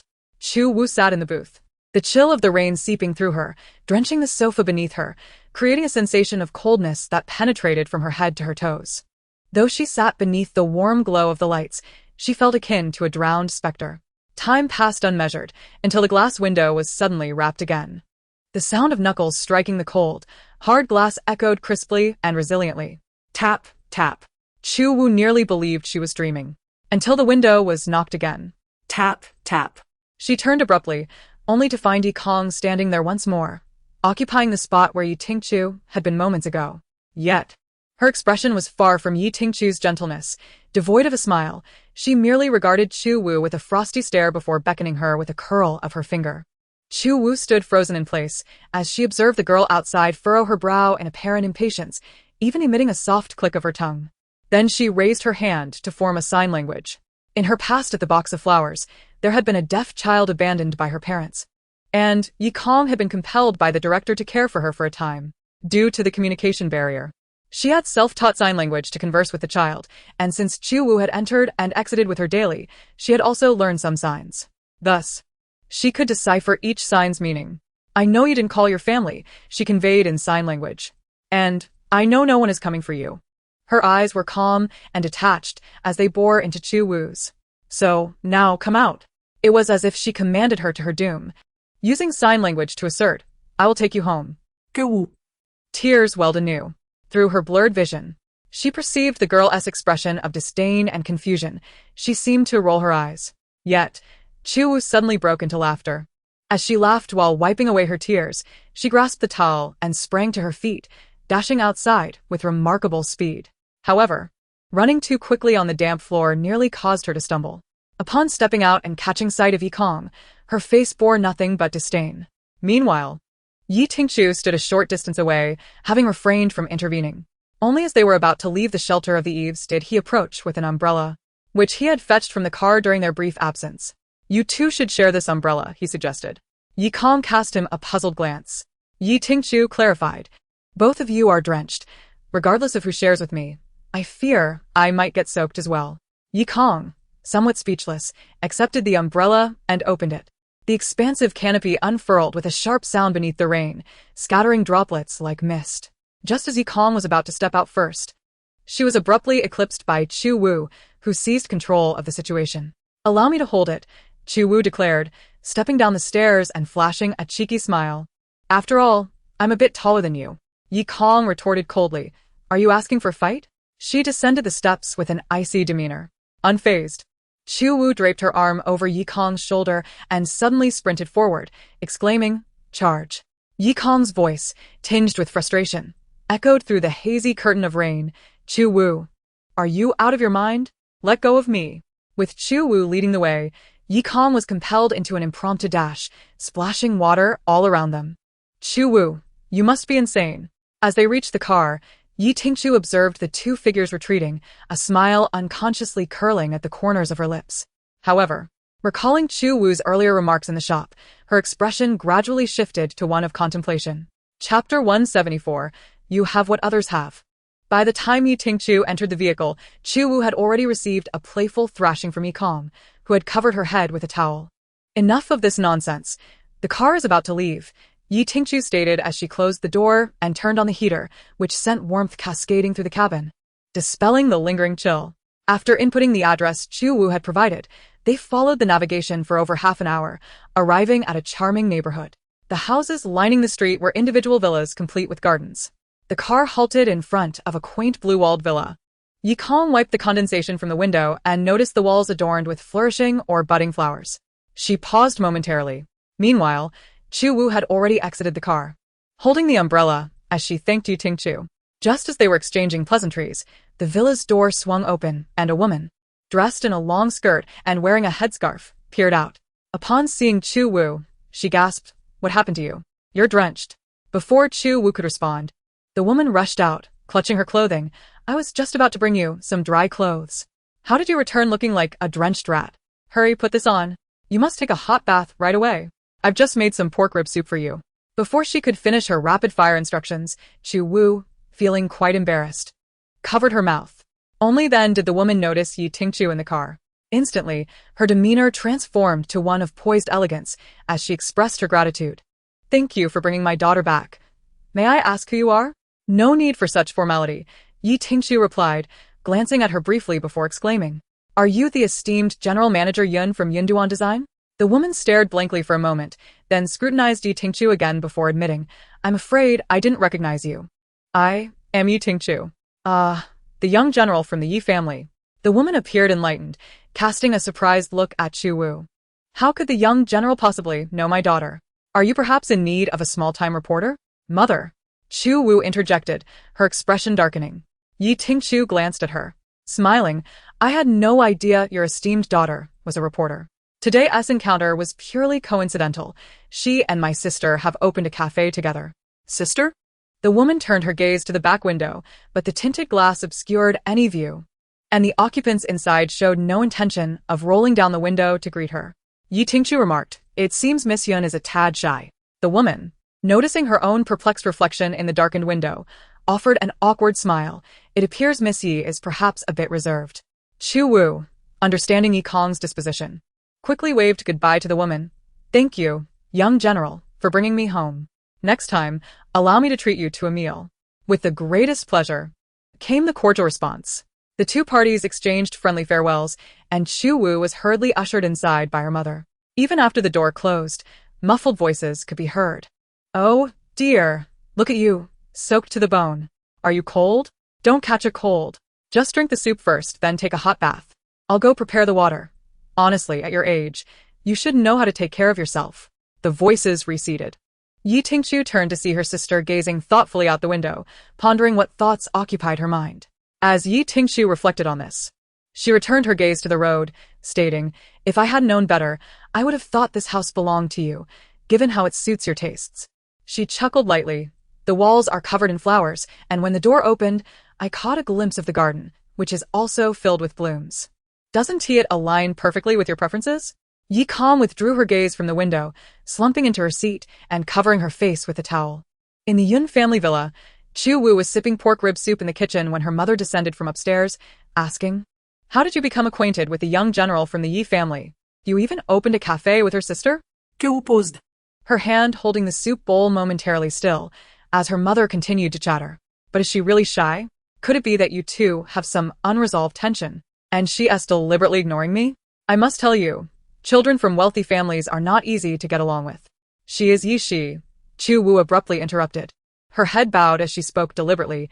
She saved me during the incident at the flower box, protected me, and led me away from the flower box to find my home. She turned to meet her mother's stunned gaze, offering a gentle smile. She is the Yi Shi I mentioned to you before.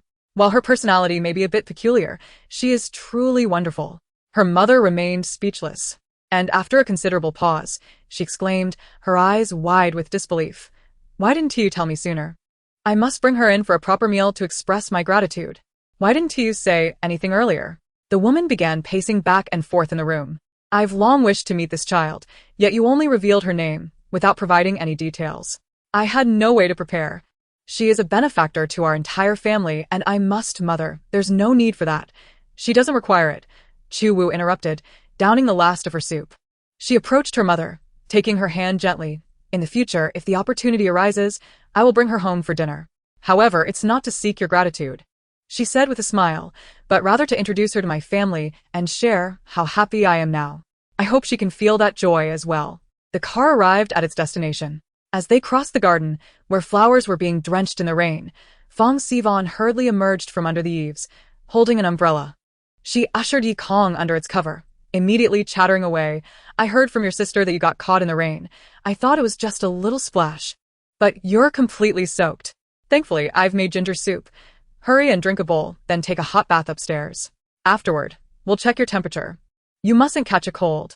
Yi Kong, momentarily frozen by her words, felt a sudden stillness in her steps. Fong Sivan noticed her pause and turned to ask, What's the matter? Nothing. Ye konse gaze inadvertently met Yeting. It seemed as though Yi Tingqiu had been watching her all along. And now that she was caught in her gaze, she remained composed, even smiling in return. The young general's coat was still draped over Yi Kong's shoulders. She wore only a shirt, yet she stood in the rain with an air of serene composure, speaking calmly. What others have, you shall have as well. Ye kon replied. What do you mean? What do others have?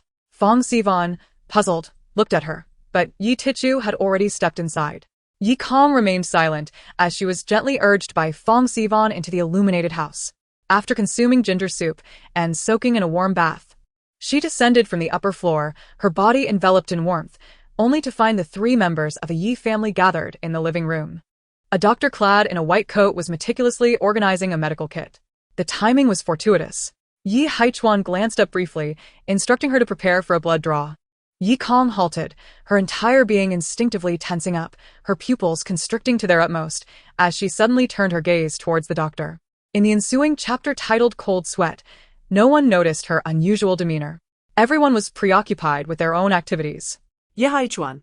Sitting on the sofa with a cotton swab pressed against the puncture site, observed the doctor retrieve a new syringe from the medical kit. Yi Tingqiu sat at the dining table, engrossed in a bowl of pork rib soup, while Fong Sivan conversed with the doctor. Outside, the rain continued to pour. The indoor lights illuminated the villa's opulent decor. Yi Kong lingered on the staircase until Yi Haichuan called for her again, prompting her to descend slowly. Arriving beside Yi Haichuan, she positioned herself to observe the doctor's every move. In a barely audible voice, Yi Kong inquired, "What is the purpose of the blood draw?" "For precautionary measures." Yi Haichuan replied, turning to face her. "In this household, only you and your brother have inherited my rare blood type. The 3 of us possess panda blood. Therefore, we typically draw a vial of blood annually to contribute to the blood bank as a safeguard." After a moment of silence, Yi Kong expressed her reluctance. "I do not wish to draw blood." Yi Haichuan was momentarily taken aback, looking at her with surprise. "Why not?" he asked softly. "Our blood type is quite uncommon. In the event of an emergency requiring a transfusion, the blood bank may not be able to provide it promptly." Observing Yi Kong's expression, Yi Haichuan maintained a subtle smile as he continued, "This idea originated thanks to your brother. When he was around 11 or 12, he fell from a tree and sustained a significant laceration on his back, nearly losing too much blood.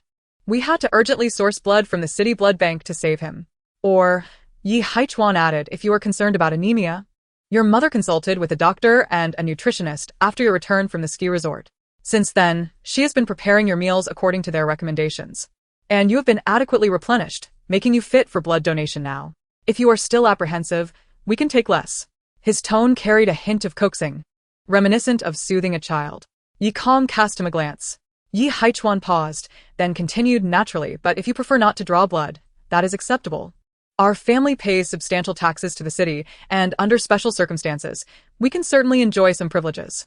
In a matter of seconds, Yi Kong's thoughts seemed to swirl, and when she lifted her head, she bore an expression of indifference. "Let us proceed," she declared, sinking into the plush cushions of the sofa. "Then, shall we draw less?" the doctor inquired, turning his gaze towards Yi Haichuan. He nodded in agreement. The doctor approached, with Fong Sivan following closely, taking a seat beside Yi Kong and affectionately tousling her hair. "Our little Kong isn't afraid of needles, is she?" she teased, eliciting an annoyed frown from Yi Kong. Instantly, she sat up, rolling up her loose sleeves and coldly addressed the doctor. "Let us draw." The doctor stiffened, sensing that Yi San's gaze was not that of a patient facing a mere blood draw, but rather that of a combatant confronting an adversary. Nevertheless, the procedure had to continue. After a series of operations, the doctor carefully brought a pair of tweezers holding a swab close to the young girl's skin, revealing the faintly visible vein beneath. Yi Kong's dark eyes fixated on the needle, her entire body unconsciously tensing, her complexion paling. Fong Sivan, who initially intended to mock her, gradually lost her amusement, reaching out to touch Yi Kong's face. "Don't look. If you can't see it, you won't fear it," she advised. Yet, Yi Kong seemed impervious to her words, her gaze unwaveringly locked onto the approaching needle, her fists clenched tightly. As the needle approached her skin, Yi Kong held her breath. However, after a moment, the needle did not pierce her. The doctor, somewhat awkwardly, looked up and said, "You must relax your muscles and unclench your fists, otherwise, I cannot proceed."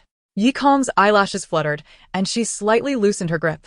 At that moment, Yi Tingqiu, who had been sipping soup nearby, abruptly set down his bowl and strode over, pressing down on the doctor's hand. Forget it. Let's not do it now. We can do it next time. No need. Yi Kong interjected, her fists completely relaxed, her gaze still fixed on the doctor. Draw. She maintained her unwavering focus, even coldly urging, hurry. The doctor glanced at Yi Tingqiu, who regarded Yi Kong with a discerning look, and after confirming that she appeared normal, he hesitantly released his grip. The cold, sharp needle finally pierced her skin. The doctor's proficiency was evident as he swiftly inserted it into the vein with almost no pain, the sensation akin to a slight ant bite. Yi Kong stared intently at the site where the needle had entered, observing the crimson blood flowing into the transparent syringe, her expression somewhat peculiar, reminiscent of a child experiencing the novelty and strangeness of a needle. Beyond that, she displayed no further reaction, her body appearing relaxed. Yi Tingqiu, who had been closely monitoring her, finally took a step back, exhaling in relief. 200 milliliters of blood were collected and placed into a bag, which was then stored in the medical kit. Is it done? Yi Kong pressed, her expression displeased. All done, all done.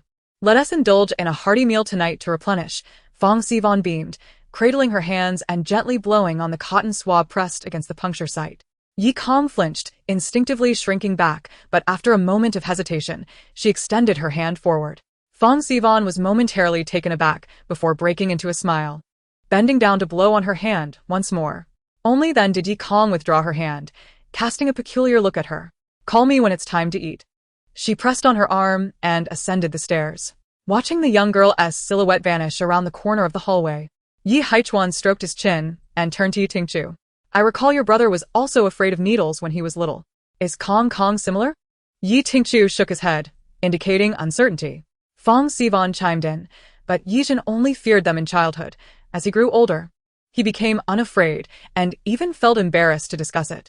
After a moment's reflection, Fong Sivan continued, could it be a phobia of sharp objects? I know a lady who is terrified of sharp things without any particular reason, similar to some individuals who are inherently afraid of birds or large objects. The three of them downstairs engaged in a spirited discussion about whether Yi Kong was afraid of needles or all sharp objects. Meanwhile, Yi Kong stood at the top of the stairs, leaning against her door for an extended period before finally approaching her bed, discarding the cotton swab into the trash without a glance. She then flopped back onto the large bed. The nearby floor-to-ceiling window was partially obscured by curtains, revealing the torrential rain outside. The twilight gloom deepened as the lights in the villa community flickered on, casting a warm, hazy glow amid the downpour. However, Yi Kong's bedroom remained dim. In the faint light beyond, the interior appeared dark and oppressive.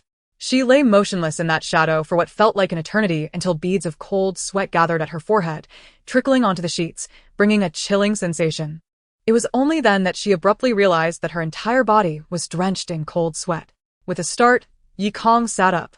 In the darkness, her silent demeanor bore an intensity that resembled a profound yet unvoiced fury. In the following chapter, titled I Cannot Cultivate Flowers, Nor Play Chess, the sound of her phone ringing pierced through her disordered dreams. Upon awakening, she groggily assumed it was still early, only to find, upon checking her phone, that it was already past 10 o'clock. With a cloud of annoyance enveloping her, she sat up in bed, sunlight cascading over her shoulders. While answering the phone, the young girl cast a curious glance towards the door, bewildered by how Fong Sivan, who usually insisted on early bedtimes for her children, had suddenly chosen to let her off the hook today. Hello. Yikon. Don't forget today is the weekend. You promised to come to the band. Lin Xinju's wail nearly ruptured eardrums, dispersing much of the dark aura enveloping Yi Kong. She clicked her tongue softly and was about to speak when a louder clamor erupted from the other end. What are you clicking your tongue for? You've stood me up several times already. Do you have any idea how long I've waited for you? I've played the role of your loyal dog for so long, and you haven't done a single thing for me. If you don't come, I swear I'll die in front of you. Yi Kong, the cacophony of drum beats in the background accentuated the woman's increasingly frenzied screams. Even Yi Kong, who prided herself on being accustomed to eccentricities, found it somewhat overwhelming. Nevertheless, she defiantly retorted, What do you mean by standing you up? I never formally committed to attending at any specific time. Ah. Yi Kong hastily ended the call. With the weight of dark energy still clinging to her, she hurried to freshen up. Upon emerging, she discovered her phone inundated with over a dozen missed calls. Yi Kong, She answered the phone before the other party could unleash any more heart-wrenching sounds, swiftly declaring, "If you come to pick me up, I'll visit your band today." Great. Lin Xinju immediately transformed into a ray of sunshine, each syllable brimming with joy as she responded. "Just stay home and wait for me. Don't take a single step on your own. I'll come to fetch you personally, complete with the red carpet." Yi Kong. She shivered slightly and decisively hung up before heading out. As she descended the stairs, she was surprised to find both Yi Haichuan and Yi Tingchu still at home. One was in the living room engrossed in work on his computer, while the other, donned in a hat, tended to the flower beds outside.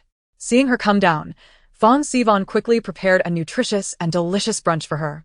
"I thought you might be feeling weak after your blood draw yesterday, so I let you sleep in a bit longer. But if you keep snoozing, I'll have to go upstairs to wake you." Yi Kong took a seat at the dining table, glancing at the tall figure in the flower field visible through the floor-to-ceiling windows. Following her gaze, Fong Sivan smiled and remarked, "Your father is almost becoming a professional gardener. Every time he comes home, the first thing he does is check on the flowers, and he has learned quite a bit from the gardener. He hasn't even played Go in ages." Carrying a glass of milk, she sat down with a smile and asked, "So, how about it?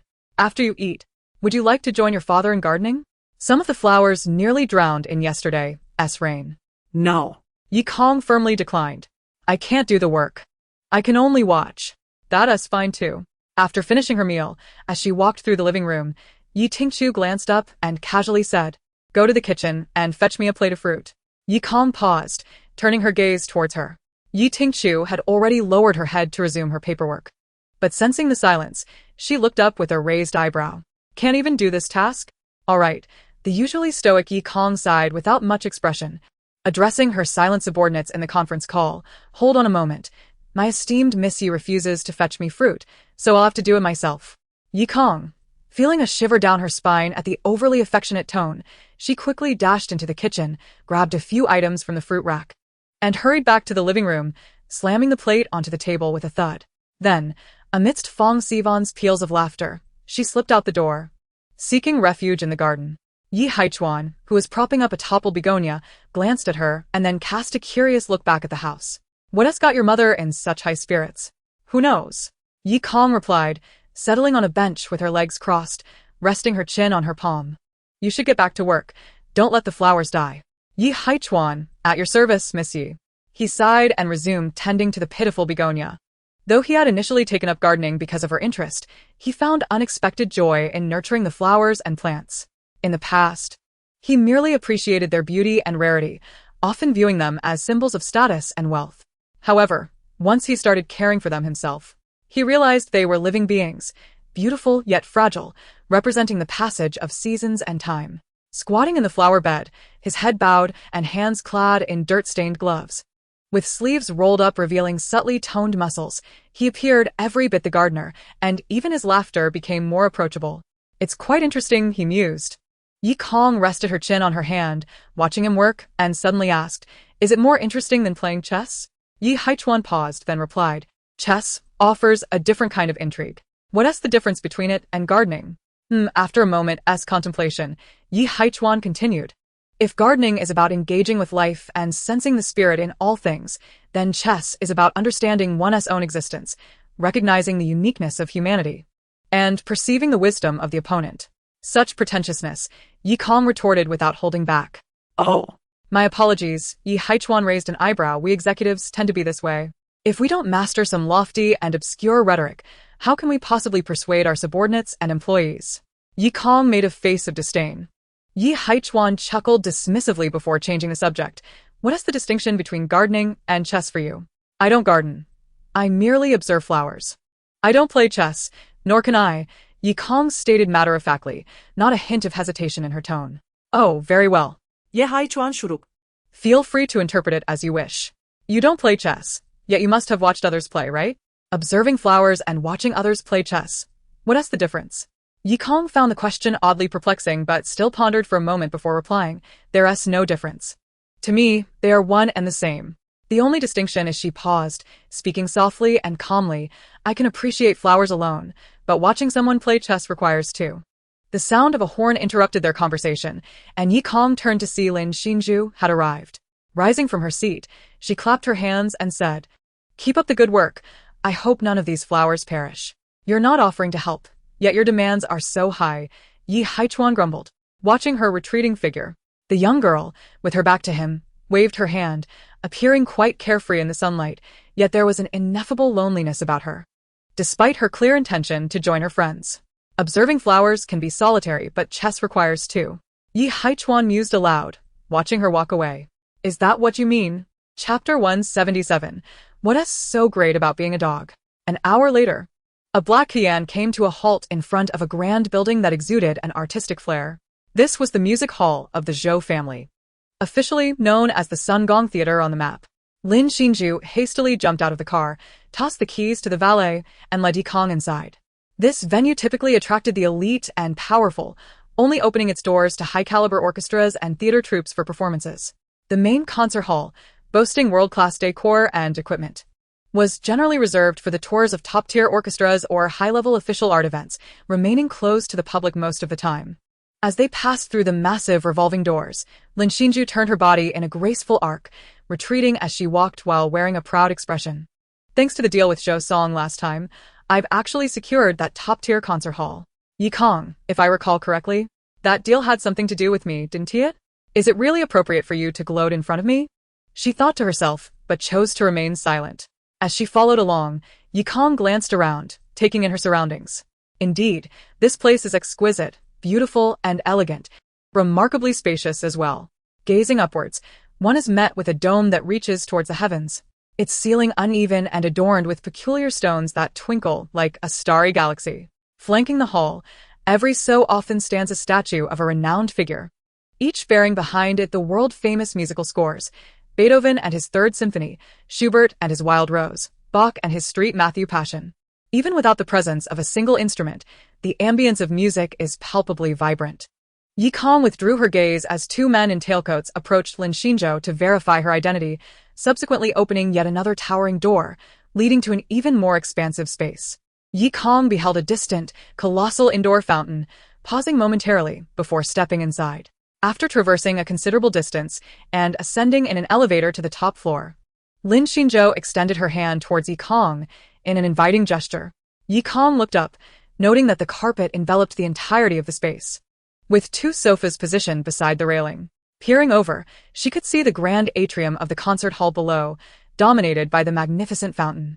On the inner side of the railing, at the far end of her line of sight, stood another set of hefty double doors. Two more guards, clad in tailcoats, flanked the entrance. Upon recognizing Lin Xinzhou, they promptly turned to open the door. The entrance creaked softly, releasing a rich scent of pine. As Lin Xinzhou and Yikong arrived at the threshold, the doors swung wide open. Before she could fully appreciate the decor within, Yikong was suddenly assaulted by the piercing sound of a swona, causing her to instinctively cover her ears. Lin Xinzhou's previously graceful expression contorted in an instant as she screamed, "What are you playing? Who allowed you to touch my swona? I'll kill you." Wow. How did you return so quickly? The swona ceased abruptly, allowing Yikong to finally lower her hands and cautiously step inside after a moment of trepidation. The space was indeed vast, almost cavernous. A golden carpet enveloped every inch of the floor and steps, while rows of red leather sofas formed a fan-shaped audience area that receded inward, culminating in a stage that shimmered like a pearl under the spotlight. The ceiling mirrored the materials of the outer hall, with uneven stones reflecting starlight, coalescing into a Milky Way. Additionally, the walls of the hall featured 3 arched terraces on either side, seemingly connecting to various private boxes, though the closed curtains obscured any view of the interiors, leaving only shadows to glimpse beyond. "What are you still doing standing there?" Lin Xinzhou called out from afar, wildly waving her hands from the stage. Come on. "You're the last one we need. You remember the score I sent you last time, right?"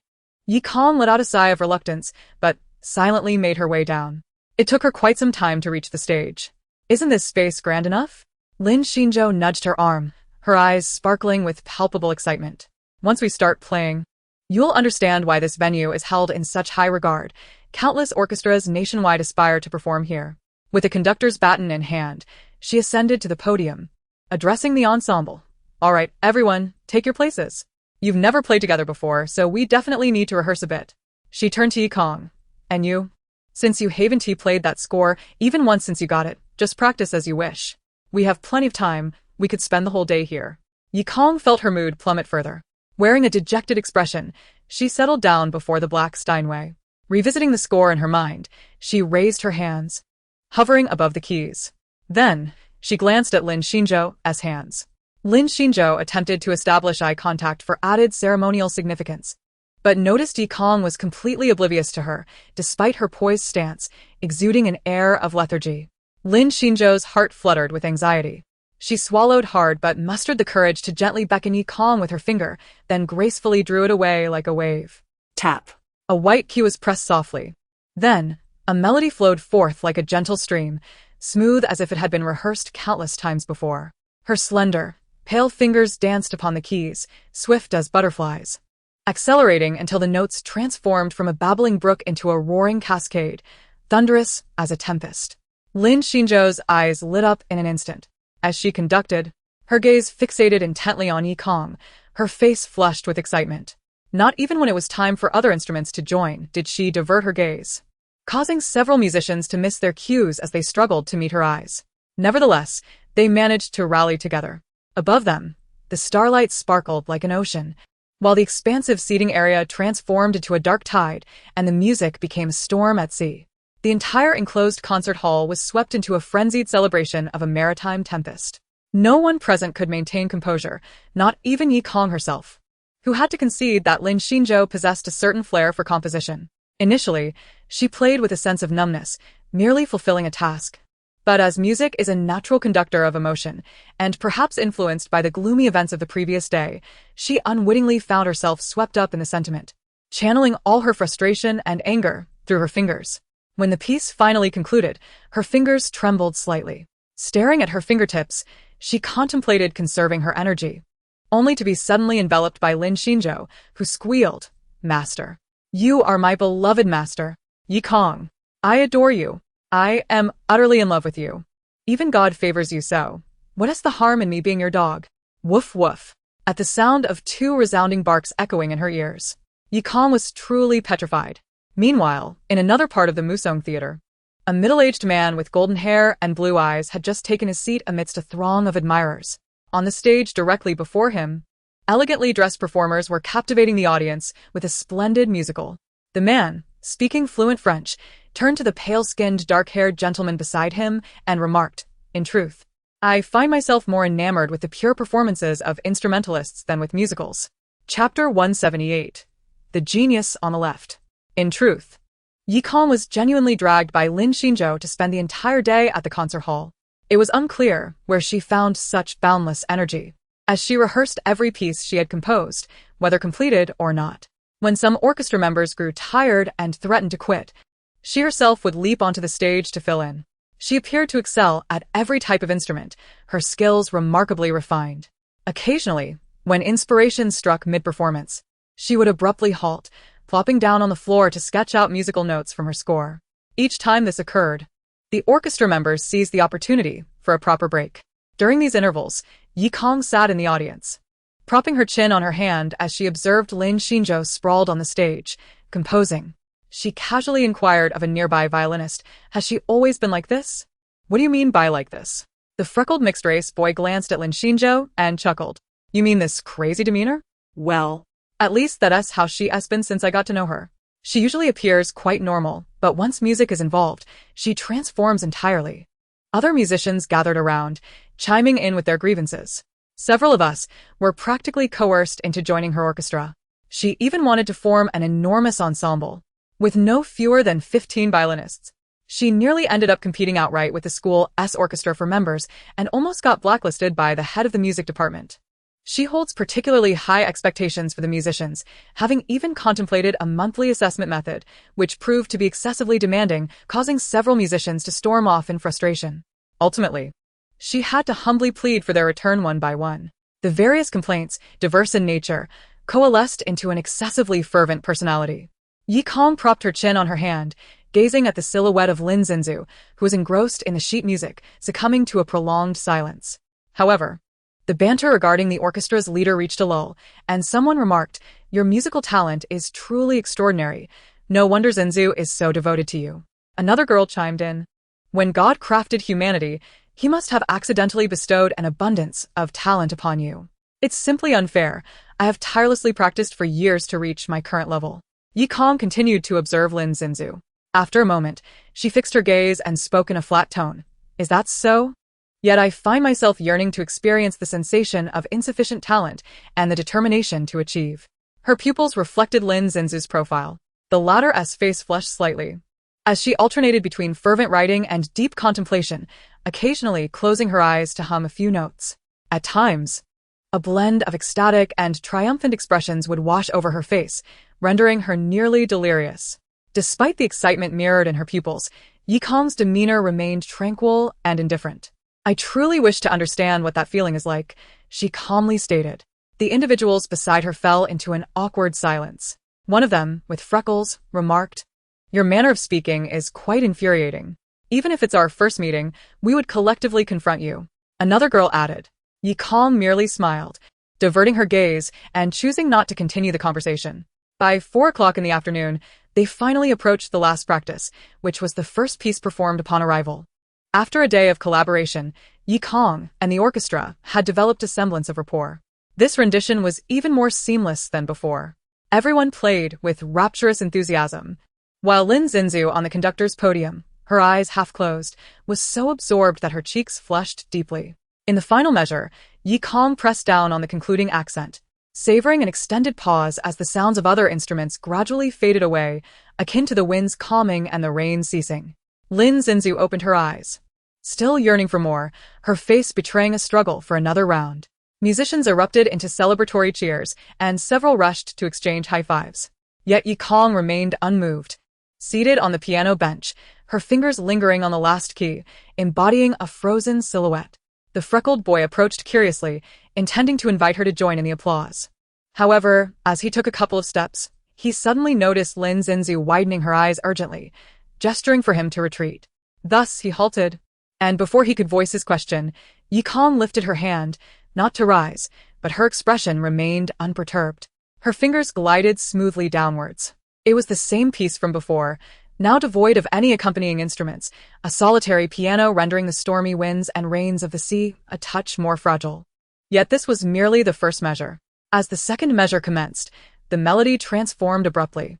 Her fingers no longer adhered to the original path of play. If Lin Xinzu's composition represented the tumultuous waves and storms upon the boundless sea, navigating between life and death, then the melody crafted by Yi Kong's fingertips now evoked the desolate winds of the polar extremes. Glaciers flickered in the distance, while the rarely trodden shores were shrouded in a mist that resembled frost. It felt like a torrential downpour at the world's end, devoid of ships, humanity, or even wildlife. Only time languished in futile motion. As the first segment concluded, the freckled boy absent-mindedly touched his face, feeling a dampness akin to tears. Yet Yi Kong did not cease. The melody surged into its climax. The imagery seemed to transition from the sea to a solitary island veiled in frost-like mist, featuring a house with lights flickering in the darkness. The rain persisted, intensifying, but the roads remained empty, leaving only the malfunctioning streetlights drenched.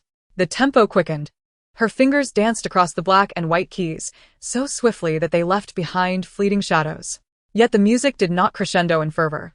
Instead, it flowed with a profound, almost furious solitude. Music, indeed, is a wondrous entity. Images and emotions can be conjured from thin air, guided by melody. Hence, the greatest musicians or composers are invariably the architects of imagery and sentiment. At that moment, within the vast concert hall, each individual seemed to be caught in a solitary and tempestuous downpour upon an island. Until the final note dissipated into the air, Yi Kong lowered her head, raised her hand, her fingertips trembling in the air like the wings of a transparent butterfly. Lin Xinzu's gaze was fixed intently on her profile, her chest rising and falling rapidly before she suddenly lifted her hand. Clap. Clap. The sound of resounding and excited applause erupted. Lin Xinzu, taken aback, realized the applause did not originate from her own hands. Turning her head towards the sound, she glimpsed several indistinct figures emerging from the darkened terrace that jutted out from the wall. Soon someone leaned over the railing, revealing a neatly groomed head of golden hair. Lin Xinzu displayed a perplexed expression. What language is he speaking? It's French. The freckled boy interjected. He praising Yi Kong for her performance and expressing a desire to befriend her. Yi Kong finally turned her head to glance at the terrace. Behind the middle-aged man with golden hair, a somewhat familiar figure emerged, offering her a subtle smile. However, Yi Kong narrowed her eyes. Chapter 179. Sister-in-law. Could you lend a hand? Observing the Frenchman animatedly gesturing and speaking incomprehensible words below, the freckled boy translated once more. He says he wants to get to know you.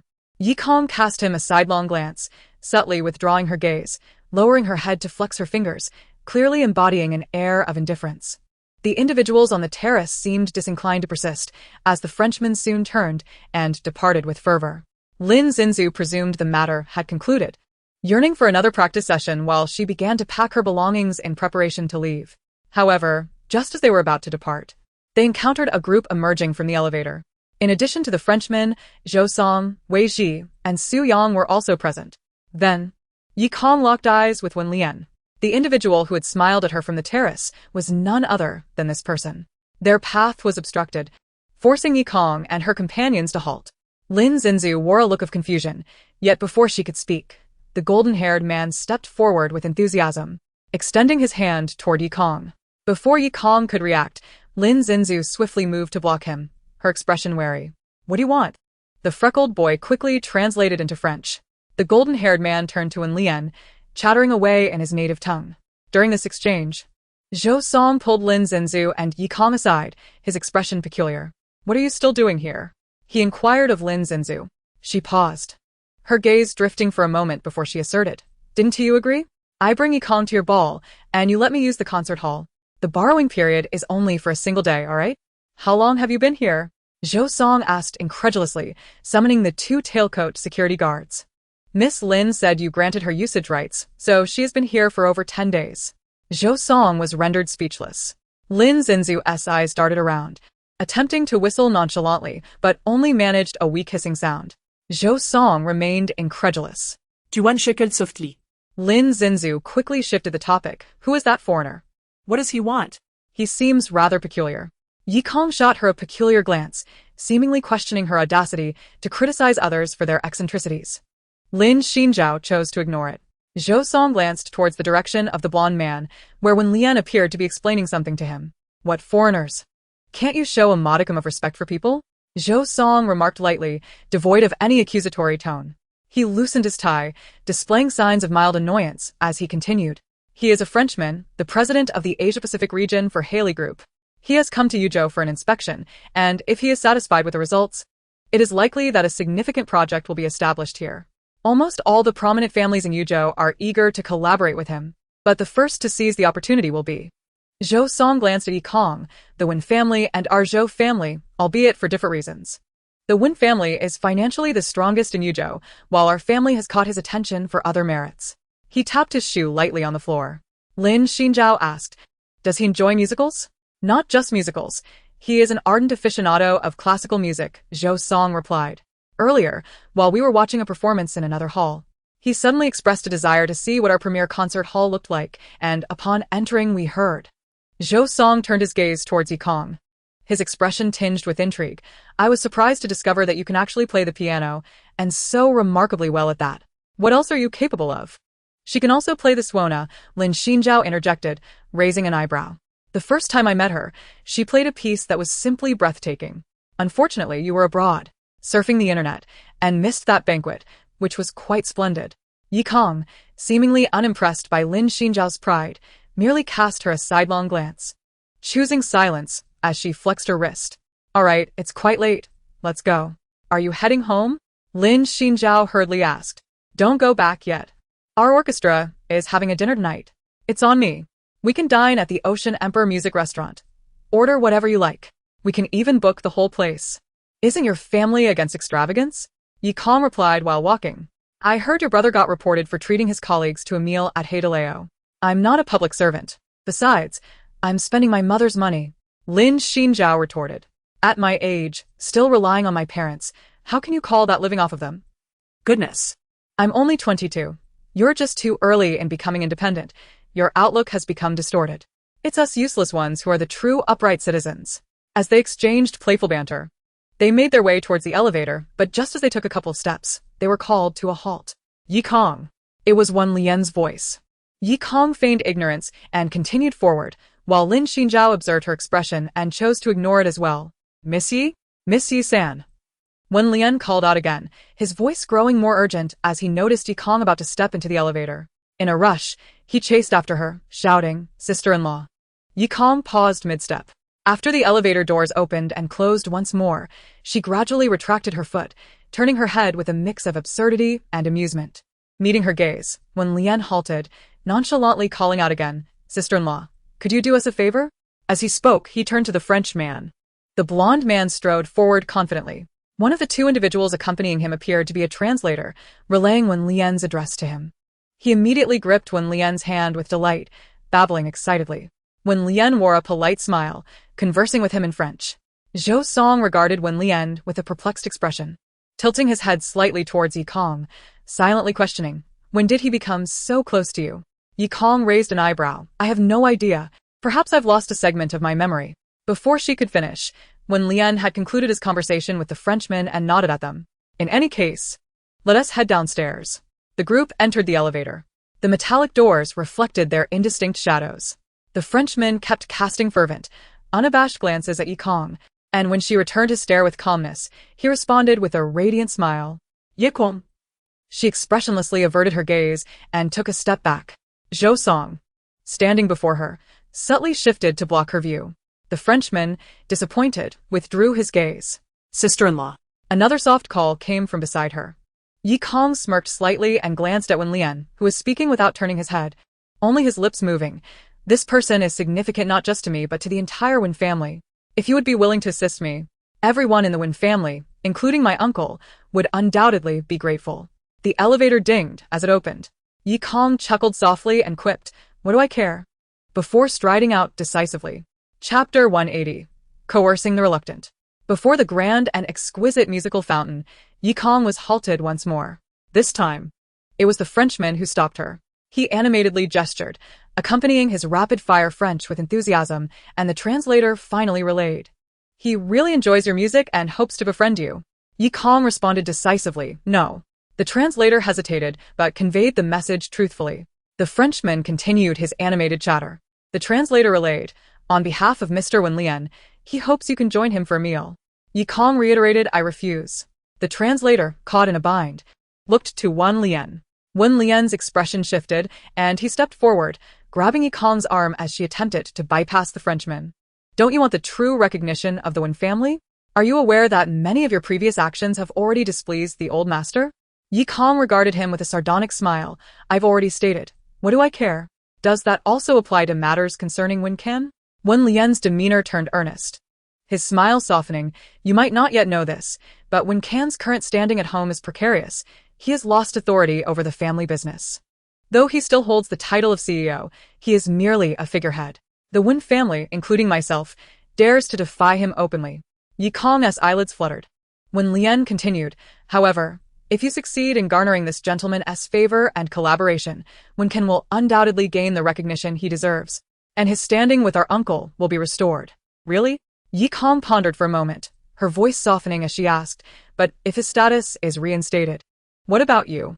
After finally escaping from his shadow, will you return to being invisible and revert to your former position?" Wen Lian maintained his composure, even smiling gently.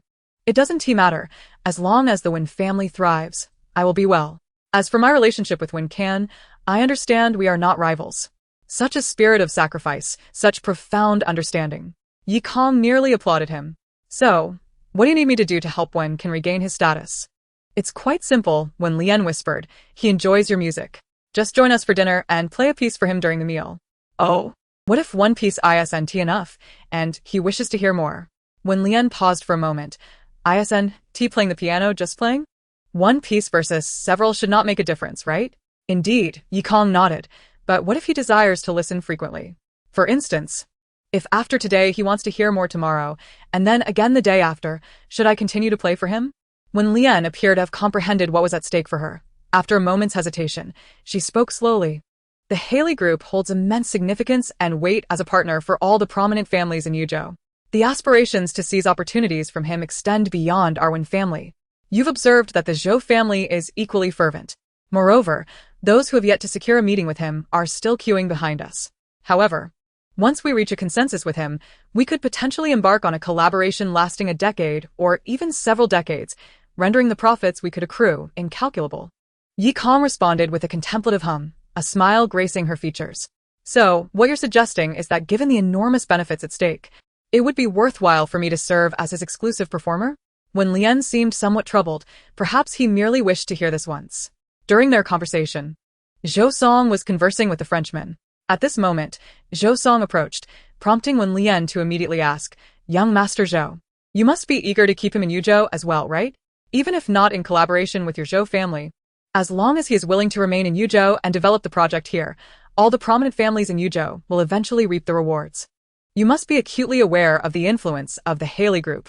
Zhou Song, under his intense gaze, fell silent for a few seconds, glanced at Yi Kong, and slowly replied, "He does make a valid point." As when Lien displayed a satisfied expression, Zhou Song suddenly shifted his tone. "However, what does it matter to me?" A roguish grin spread across the man's face, and despite being clad in formal attire, he appeared utterly nonchalant. "I'm merely a wasteful second-generation rich kid, after all. Surely my parents wouldn't place their hopes on me?" When Lien's expression shifted dramatically. "But you," before she could finish, the sound of high heels striking the ground approached rapidly, accompanied by a haughty inquiry, "Richard, I've been waiting for you outside for ages. Weren't you supposed to go out? Why are you still dawdling here?" When Lien's face soured further, as she observed the newcomer, she quietly informed Yi Kong, "This person is Mr. Richard's secretary. But she is also the daughter of a family from Nankong. She has always sought to leverage her position to lure Richard to Nankong." Uncertain which of his words had struck a chord with Yi Kong, or perhaps she found the tone somewhat familiar, she turned to face the increasingly approaching footsteps, only to encounter a completely unfamiliar visage. Before her stood a tall woman of striking presence, her face exquisitely sculpted, with cascading, sensual waves of hair. Her features resembled a living sculpture of beauty, each line and contour impeccably defined, and her eyes radiated a dazzling yet haughty brilliance, rendering her vibrantly alive. As she reached the Frenchman, her gaze swept across the crowd without pausing for a single moment. Only after the Frenchman finished speaking did she scan the gathering and fix her gaze upon Yi Kong. Yi Kong noticed her squinting. She was evidently severely nearsighted. Zhou Song remarked beside her, "Earlier, she was supposed to join us for the musical script reading, but halfway through, she dozed off and rubbed her contact lenses out. So she came out on her own." Clack, clack, clack. The heels approached Yi Kong, and as the woman scrutinized her, she stated, "So, it's you? The one who caught Richard's attention. It seems your piano skills are quite remarkable. Come dine with us later, and for the next few days, you'll accompany us, playing for him whenever he wishes. If you perform well." The heels halted before Yi Kong. The woman's vision finally cleared, and Yi Kong could distinctly discern her features. They stood closely, locking eyes. For some unknown reason, the woman suddenly fell silent, while the onlookers began to sense the oddity of the moment. "Am I imagining things?" Zhou Song murmured. "Why do I feel like they resemble each other a bit?" Yet Yi Kong remained oblivious to this resemblance, her attention fixated on the woman's astonished pupils. "I should not have encountered her before," she thought. "Why does this woman look as if she has seen a ghost?" As these thoughts crossed her mind, Yi Kong's gaze grew cautious. Chapter 181. Where have you seen me before? If you perform well. The woman did not afford Yi Kong the opportunity to inquire further. Smoothly continuing, "Rest assured, the compensation will be generous." Despite her eyes still reflecting evident shock, her verbal faculties appeared to have engaged automatically, her tone sounding quite normal. "Is that so?" Yi Kong fixed her gaze upon the woman, who, in turn, diverted her attention to Zhou Song, nonchalantly asking, "Mr. Zhou, is this your music hall's performer?" No, she is my elder brother's fiancée." Before Zhou Song could elaborate, when Lien interjected, "She's merely here for leisure." Yi Kong cast a bemused glance at Wen Lien, while the woman once again stiffened. After a prolonged silence, she gradually turned to Wen Lien, her voice rigid with disbelief. "Fiancé? Whose fiancé?" Witnessing her reaction, Yi Kong felt her curiosity piqued against her will. Wen Lien also appeared perplexed but nonetheless replied, "My elder brother, Wen Can. That is the one." As she observed Wen Lien's somewhat strained expression, the woman's eyes widened further. "The Wen family's young master who was left disabled after a car accident?" She abruptly turned to Yi Kong, her expression shifting, ultimately settling into a mask of calm. It was as if all her tumultuous emotions had settled, leaving behind the aloof demeanor Yi Kong had encountered countless times among the nobility of Yuzhou. I see. So she is indeed a member of the Wen family. The corners of the woman's mouth curled up slightly. In that case, the future Mrs. Wen should be willing to join us for a few meals, don't you think? For the sake of your poor fiancé. The Frenchman interjected with a few more words. And upon hearing them, the woman glanced at Yi Kong, her smile morphing into one of even greater disdain. It's a rarity for Richard to take an interest in a musician. His standards are notoriously high. Consider yourself fortunate. What are you talking about? Lin Xinzhou, who had just solidified her loyalty, could no longer contain herself and was about to confront the woman when Yi Kong grasped her hand. She regarded the woman's seemingly jubilant smile and spoke before the latter could turn away. Before you invite me to dine with you, miss. Shouldn't you introduce yourself first? Me? Introduce myself to you? The woman turned around, her laughter bordering on absurdity. Her impeccably refined face radiated the haughtiness characteristic of elite individuals. Have you failed to grasp your own position? Even if you are associated with the Wen family, you are merely the fiancé of a man whose status has long diminished. How dare you ask for an introduction? Do you know who I am? Holding on to the irate Lin Xinzhou, Yi Kong chuckled. I may not know who you are, but it seems you are quite aware of who I am, are you not? The woman's smile faltered. What nonsense are you spouting? Who do you think you are to deserve my knowledge? That is a question you should be asking yourself. Yi Kong released Lin Xinzhou and stepped forward, a woman of such wealth and elite status. Where could you have encountered someone of my humble stature and remembered me so vividly? Yi Kong halted at a notably close distance, leaning slightly forward, her voice lowered. I hear you hail from Nankong? So, was it 7 years ago? She inquired. 7 years ago, did you see me in Nankong? After a brief moment of stillness, Yi Kong was suddenly shoved aside. I know not what you speak of. The woman regarded her coldly. If you are that eager to know my name, I shall enlighten you. My surname is Hua, and my name is Hui Qingyun. How about that? She gazed at Yi Kong and inquired. Have you ever heard of the future Mrs. Wen? Yi Kong fixed his gaze upon her, his eyes devoid of any discernible emotion. Yet they seemed to pierce through the depths of her soul, sending shivers down her spine. Ultimately, he uttered nothing, merely offering a faint smile before turning to leave with Lin Xinzhou. Wait. The Frenchman, witnessing the scene, wore an expression of urgency, his eyes darting between Wen Lian and Hui Qingyun as he proceeded to speak a flurry of French. However, Yi Kong continued on without pausing. When Wen Lian grasped her hand once more, she unhesitatingly shook it off, simultaneously turning to point at his outstretched hand. Dare to touch me again. Her tone was not fierce, yet it was as frigid and brittle as shards of ice. Wen Lian halted his movement, yet he stood resolutely in her path. Sister-in-law, have you not considered your elder brother? Mr. Richard is indeed a very important guest. Indeed, Hui Qingyun observed from a distance, arms crossed, a casual smile gracing her lips. At least think of your crippled fiancé. Think of your mother. Yi Kong shot a glance at her, her expression betraying no hint of vulgarity. Hui Qingyun, taken aback, responded incredulously. You? How can you be so rude? Are you actually cursing? And you? Yi Kong dismissed her, turning her attention back to the disapproving Wen Lian. What gives you the right to demand that I act as a mere entertainer for the benefit of your Wen family? Playing the piano is merely. Why do you insist on calling me sister-in-law? Is it not embarrassing? Does it bring you joy to hear others berate Wen Can as a cripple? Stepping forward, her lips curled in a smirk, she continued, even if Wen Can is indeed a cripple, he is infinitely superior to you. A frail wretch who could perish at any moment.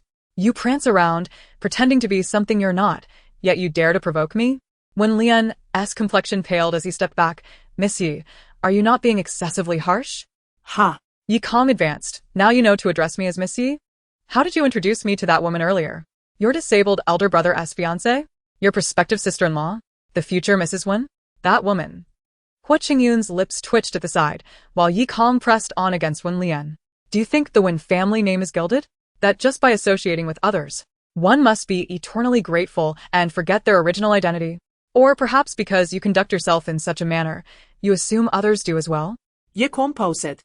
Her expression shifting subtly as she regarded him.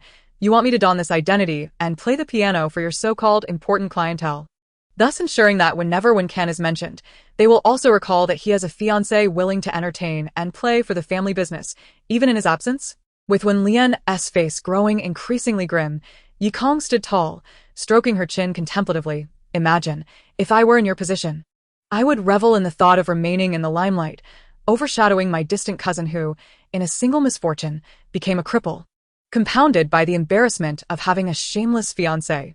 How delightful that must be. Monsieur. These are all your malicious speculations. Did you not think so? Yi Kong turned to face him. Of course not. When Lien asserted firmly, his voice tinged with indignation and helplessness. Yi Kong's lips curled into a smirk. Then utter the words, "You have no desire for Wen Can's position, nor have you ever contemplated supplanting him as the heir of the Wen group. Even if one day you are compelled to inherit, you would categorically refuse, never coveting what does not belong to you." When Lien's face flushed crimson, he fixed his gaze on Yi Kong, as if on the verge of suffocating. After a long silence, he murmured, "That is not for me to decide." Yi Kong erupted into laughter. During this time, Hu Qingyun glanced at her watch, preparing to speak, yet Yi Kong abruptly ceased her mirth and turned. "Allow me to formally introduce myself," she addressed Hu Qingyun. "I am not the Wen family's prospective young mistress, nor am I your sister-in-law. I am Yi Kong, the daughter of Yi Haichuan, chairman of the Yi Group. Thus, I believe a mere dog of the Wen family has no right to make decisions on my behalf. Therefore, please permit me to decline Mr. Richard's invitation." Yi Kong directed her gaze toward the Frenchman, effectively silencing Hu Qingyun's intended words. She lowered her elegantly groomed neck in a dismissive manner, her posture casual, yet strikingly graceful. "So, farewell." She turned to leave, but suddenly paused. Glancing back at the anxious expressions of the Frenchman and Wen Lian, addressing Hu Qingyun with a complex look, "Oh, by the way, Miss Hua, if I were you, I would never collaborate with this man." Without a backward glance, she gestured toward Wen Lian, smiling at his suddenly pale complexion, "because this man is hypocritical and repugnant, possibly even an illegitimate child. Associating with someone of his ilk would only tarnish your reputation and diminish your standing. Therefore, I implore you to consider this carefully." With that, she disregarded Wen Lian's feeble gesture of clutching his heart and strode confidently out. Before following her, Lin Xinzhou cast a peculiar glance at Wen Lian. "I used to think you were a rare gem in the circle, but I never imagined you to be this sort of person." Wen Lian remained speechless. Zhou Song passed by him with a sardonic smile, leaving without a word. Su Yang walked past him, her expression blank, pausing for a second to echo, "I never imagined you to be this sort of person." Tu Wan sauntered by with a smile, pausing for a moment, yet in the wake of his stunned gaze. She said nothing, merely smiling before continuing on her way. Wen Lian was left speechless. Finally, he met Hu Qingyun's gaze. The seemingly aristocratic secretary was fluently explaining something to the blonde man in French, yet she did not hesitate to scrutinize Wen Lian with an inscrutable expression. Wen Lian felt his heart race under her gaze, nearly succumbing to a swoon. Fortunately, it wasn't long before Hu Qingyun shifted her attention away. Yet just as he exhaled in relief, he caught the tail end of Hu Qingyun's last statement. "Richard, I believe we need to adjust our itinerary for today. Let's south choose another place for dinner." Wen Lian stared at her in shock. "Miss Hua, you can't possibly believe her." "Apologies," she replied, her tone devoid of any remorse, her exquisitely sculpted features reflecting disdain as she refused to even glance his way. "Our family in Nongguang is quite traditional. Those born with inheritance rights generally do not associate with illegitimate children, lest they be looked down upon." Wen Lian. He expended every ounce of energy to maintain his faltering gentlemanly composure. Once he bid farewell to the Haley group, he hastened his pace, rushing towards the exit in a whirlwind, eager to catch up with Yi Kong. A profound shame and fury were igniting his heart, curling it in agony. If he did not find an outlet for his emotions, he feared he would once again succumb to illness. As he traversed the lengthy distance from the indoor fountain to the outer door, he rapidly formulated his words for Yi Kong and what he would say upon returning to the Wen family. Like a volcano poised to erupt, yet holding back in that final moment, when Lian's fury had morphed into a twisted exhilaration. Upon catching sight of the revolving door, he raised his head, catching a glimpse of several figures slowly retreating through the glass. Impelled by impatience, he quickened his pace, resolving to break into a run the moment he exited, determined to reach her before she boarded her vehicle. As he approached the revolving door, he stepped through, then emerged with no hesitation, sprinting forward while calling out her name, "Yi Kong." The voice, laden with suppressed fury, indignation, and passionate resentment, halted Yi Kong, who had just reached the roadside and was about to pick up his phone. "Yi Kong," he shouted with a biting intensity, "shouldn't you be apologizing to me?" Finally catching up to Yi Kong, Wen Lian stifled her panting breaths and relentlessly pressed on. To slander me so openly before an important client. You must be out of your mind. Do you even comprehend that I represent the entire Wen family right now? Your defamation of me equates to tarnishing the reputation of the whole Wen clan. Moreover, her words spilled forth rapidly, yet her voice remained a low hiss. Don't even mention that Mr. Richard is enamored solely with your performance. Even if he truly desired your company for debauchery, that would be your honor. Do you believe that without the Wen family's influence, your Yi family could ever engage with someone from the Haley group? Not to mention, you don't even know where the third Missy emerged from. What qualifies you to look down upon me? Perhaps your own origins are even more unsavory. Suddenly, a forceful object struck his calf. With no restraint, Wen Lian cried out in agony as she crumpled to the ground. Clutching her leg and gritting her teeth, she turned her head with great effort. Who? Before her furious inquiry could fully escape her lips, she beheld the impassive face of Wen Can in his wheelchair. Then, the very cane that had just struck his leg was raised again, mercilessly crashing down upon his head. Ah! He futilely shielded his head in a desperate attempt to ward off the relentless assault, feeling the warmth of blood trickling down from his scalp. Through the crimson-stained gaps between his fingers, he gazed up in shock, catching a glimpse of the man's dark, icy eyes. In stark contrast to his brutal actions, that handsome visage bore no expression whatsoever. The only relentless force was the cane, striking down with cruel precision as if determined to beat him into submission. It was only at this moment that Yi Kong slowly turned around, still holding her phone to her ear. Chapter 183. Unrestrained. The man in the wheelchair wielded his cane with unbridled ferocity against the already bloodied figure sprawled on the ground, while a girl stood a meter away.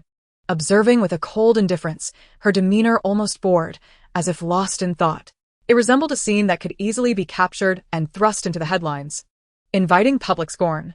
Indeed, among the onlookers trailing behind at a distance, one individual raised their phone in astonishment, intending to record the spectacle. It was the French translator. Yet, just as he activated the recording feature, the device was violently snatched from his grasp. What are you trying to do? Hua Qingyun glared at him coldly. The translator stammered. They are assaulting him in public. What business is that of yours? Hua Qingyun snapped back, glaring at him, while casting a swift glance around to ensure no one else was surreptitiously filming. Fortunately, there was indeed no one else. Zhou Song, who had already entered his vehicle, dismissed the scene as he departed, even exchanging a casual greeting with Yi Kong. Let us go. Yi Kong glanced at the receding car before shifting her gaze back to the crumpled form of Wen Lian on the ground. Brother. He was still calling for his elder brother. Yi Kong chuckled softly, stepping forward to intercept Wen Can's descending hand, then gradually took the cane from him. Wen Lian, bloodied and dazed, lifted his head with a muddled expression, filled with resentment. If it were merely for her to defy our uncle, that would be one thing. But today you are actually beating me to a pulp for her. Do you think the old man and our uncle will tolerate you indefinitely? Wen Can, this time you are truly finished. Before he could finish his tirade, his face was deliberately pressed down by a shoe sole.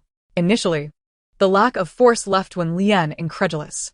However, as the pressure intensified, he could no longer afford the luxury of outrage, letting out a pained cry reminiscent of a broken nose as he desperately grasped at the ankle of the foot pressing him down.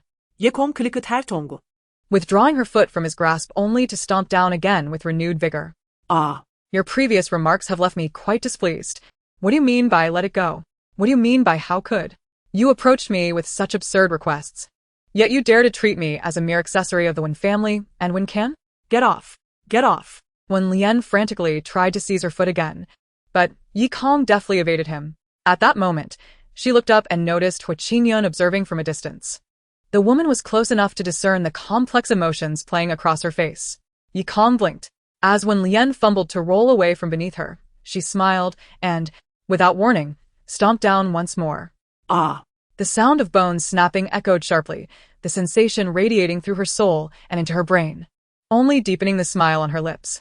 Amidst the man's heart-wrenching screams and the girl's darkly gleeful gaze, Hua Qingyun felt a sudden chill run down her spine, an overwhelming fear causing her to instinctively take a step back.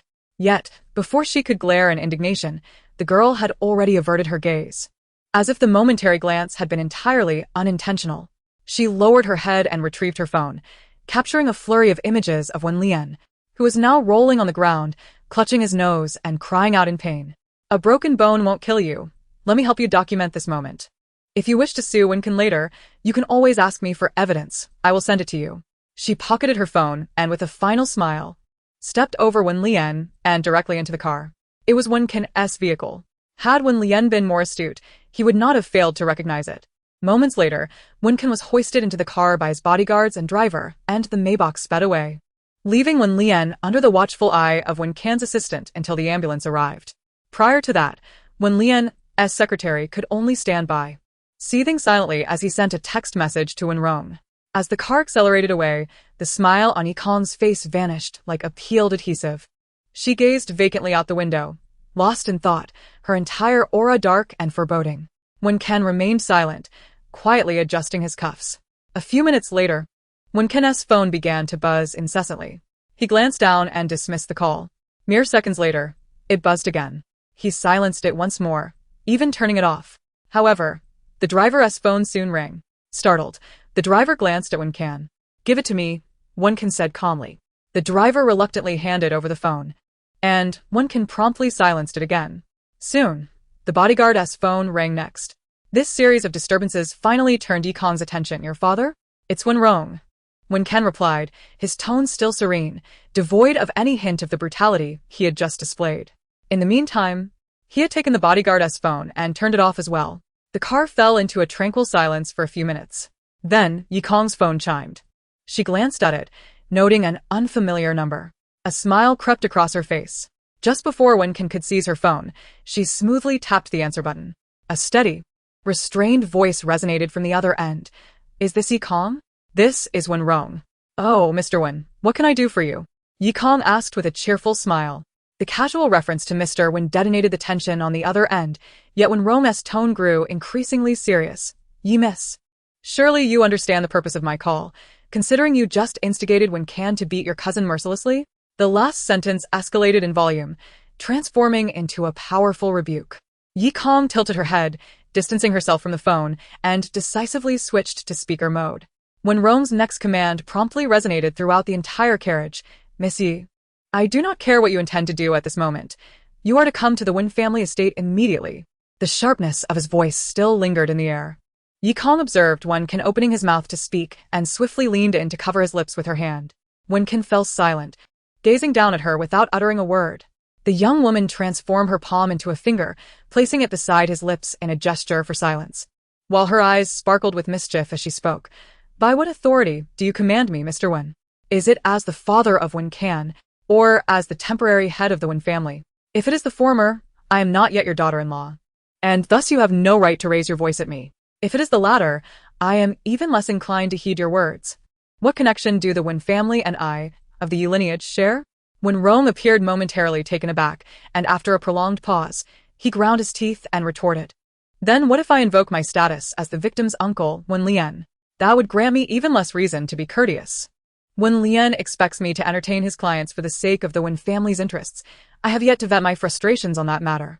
"Miss Yi, do you still wish to marry into our Wen family?" Wenrong's patience was wearing thin. Yikong lapsed into silence.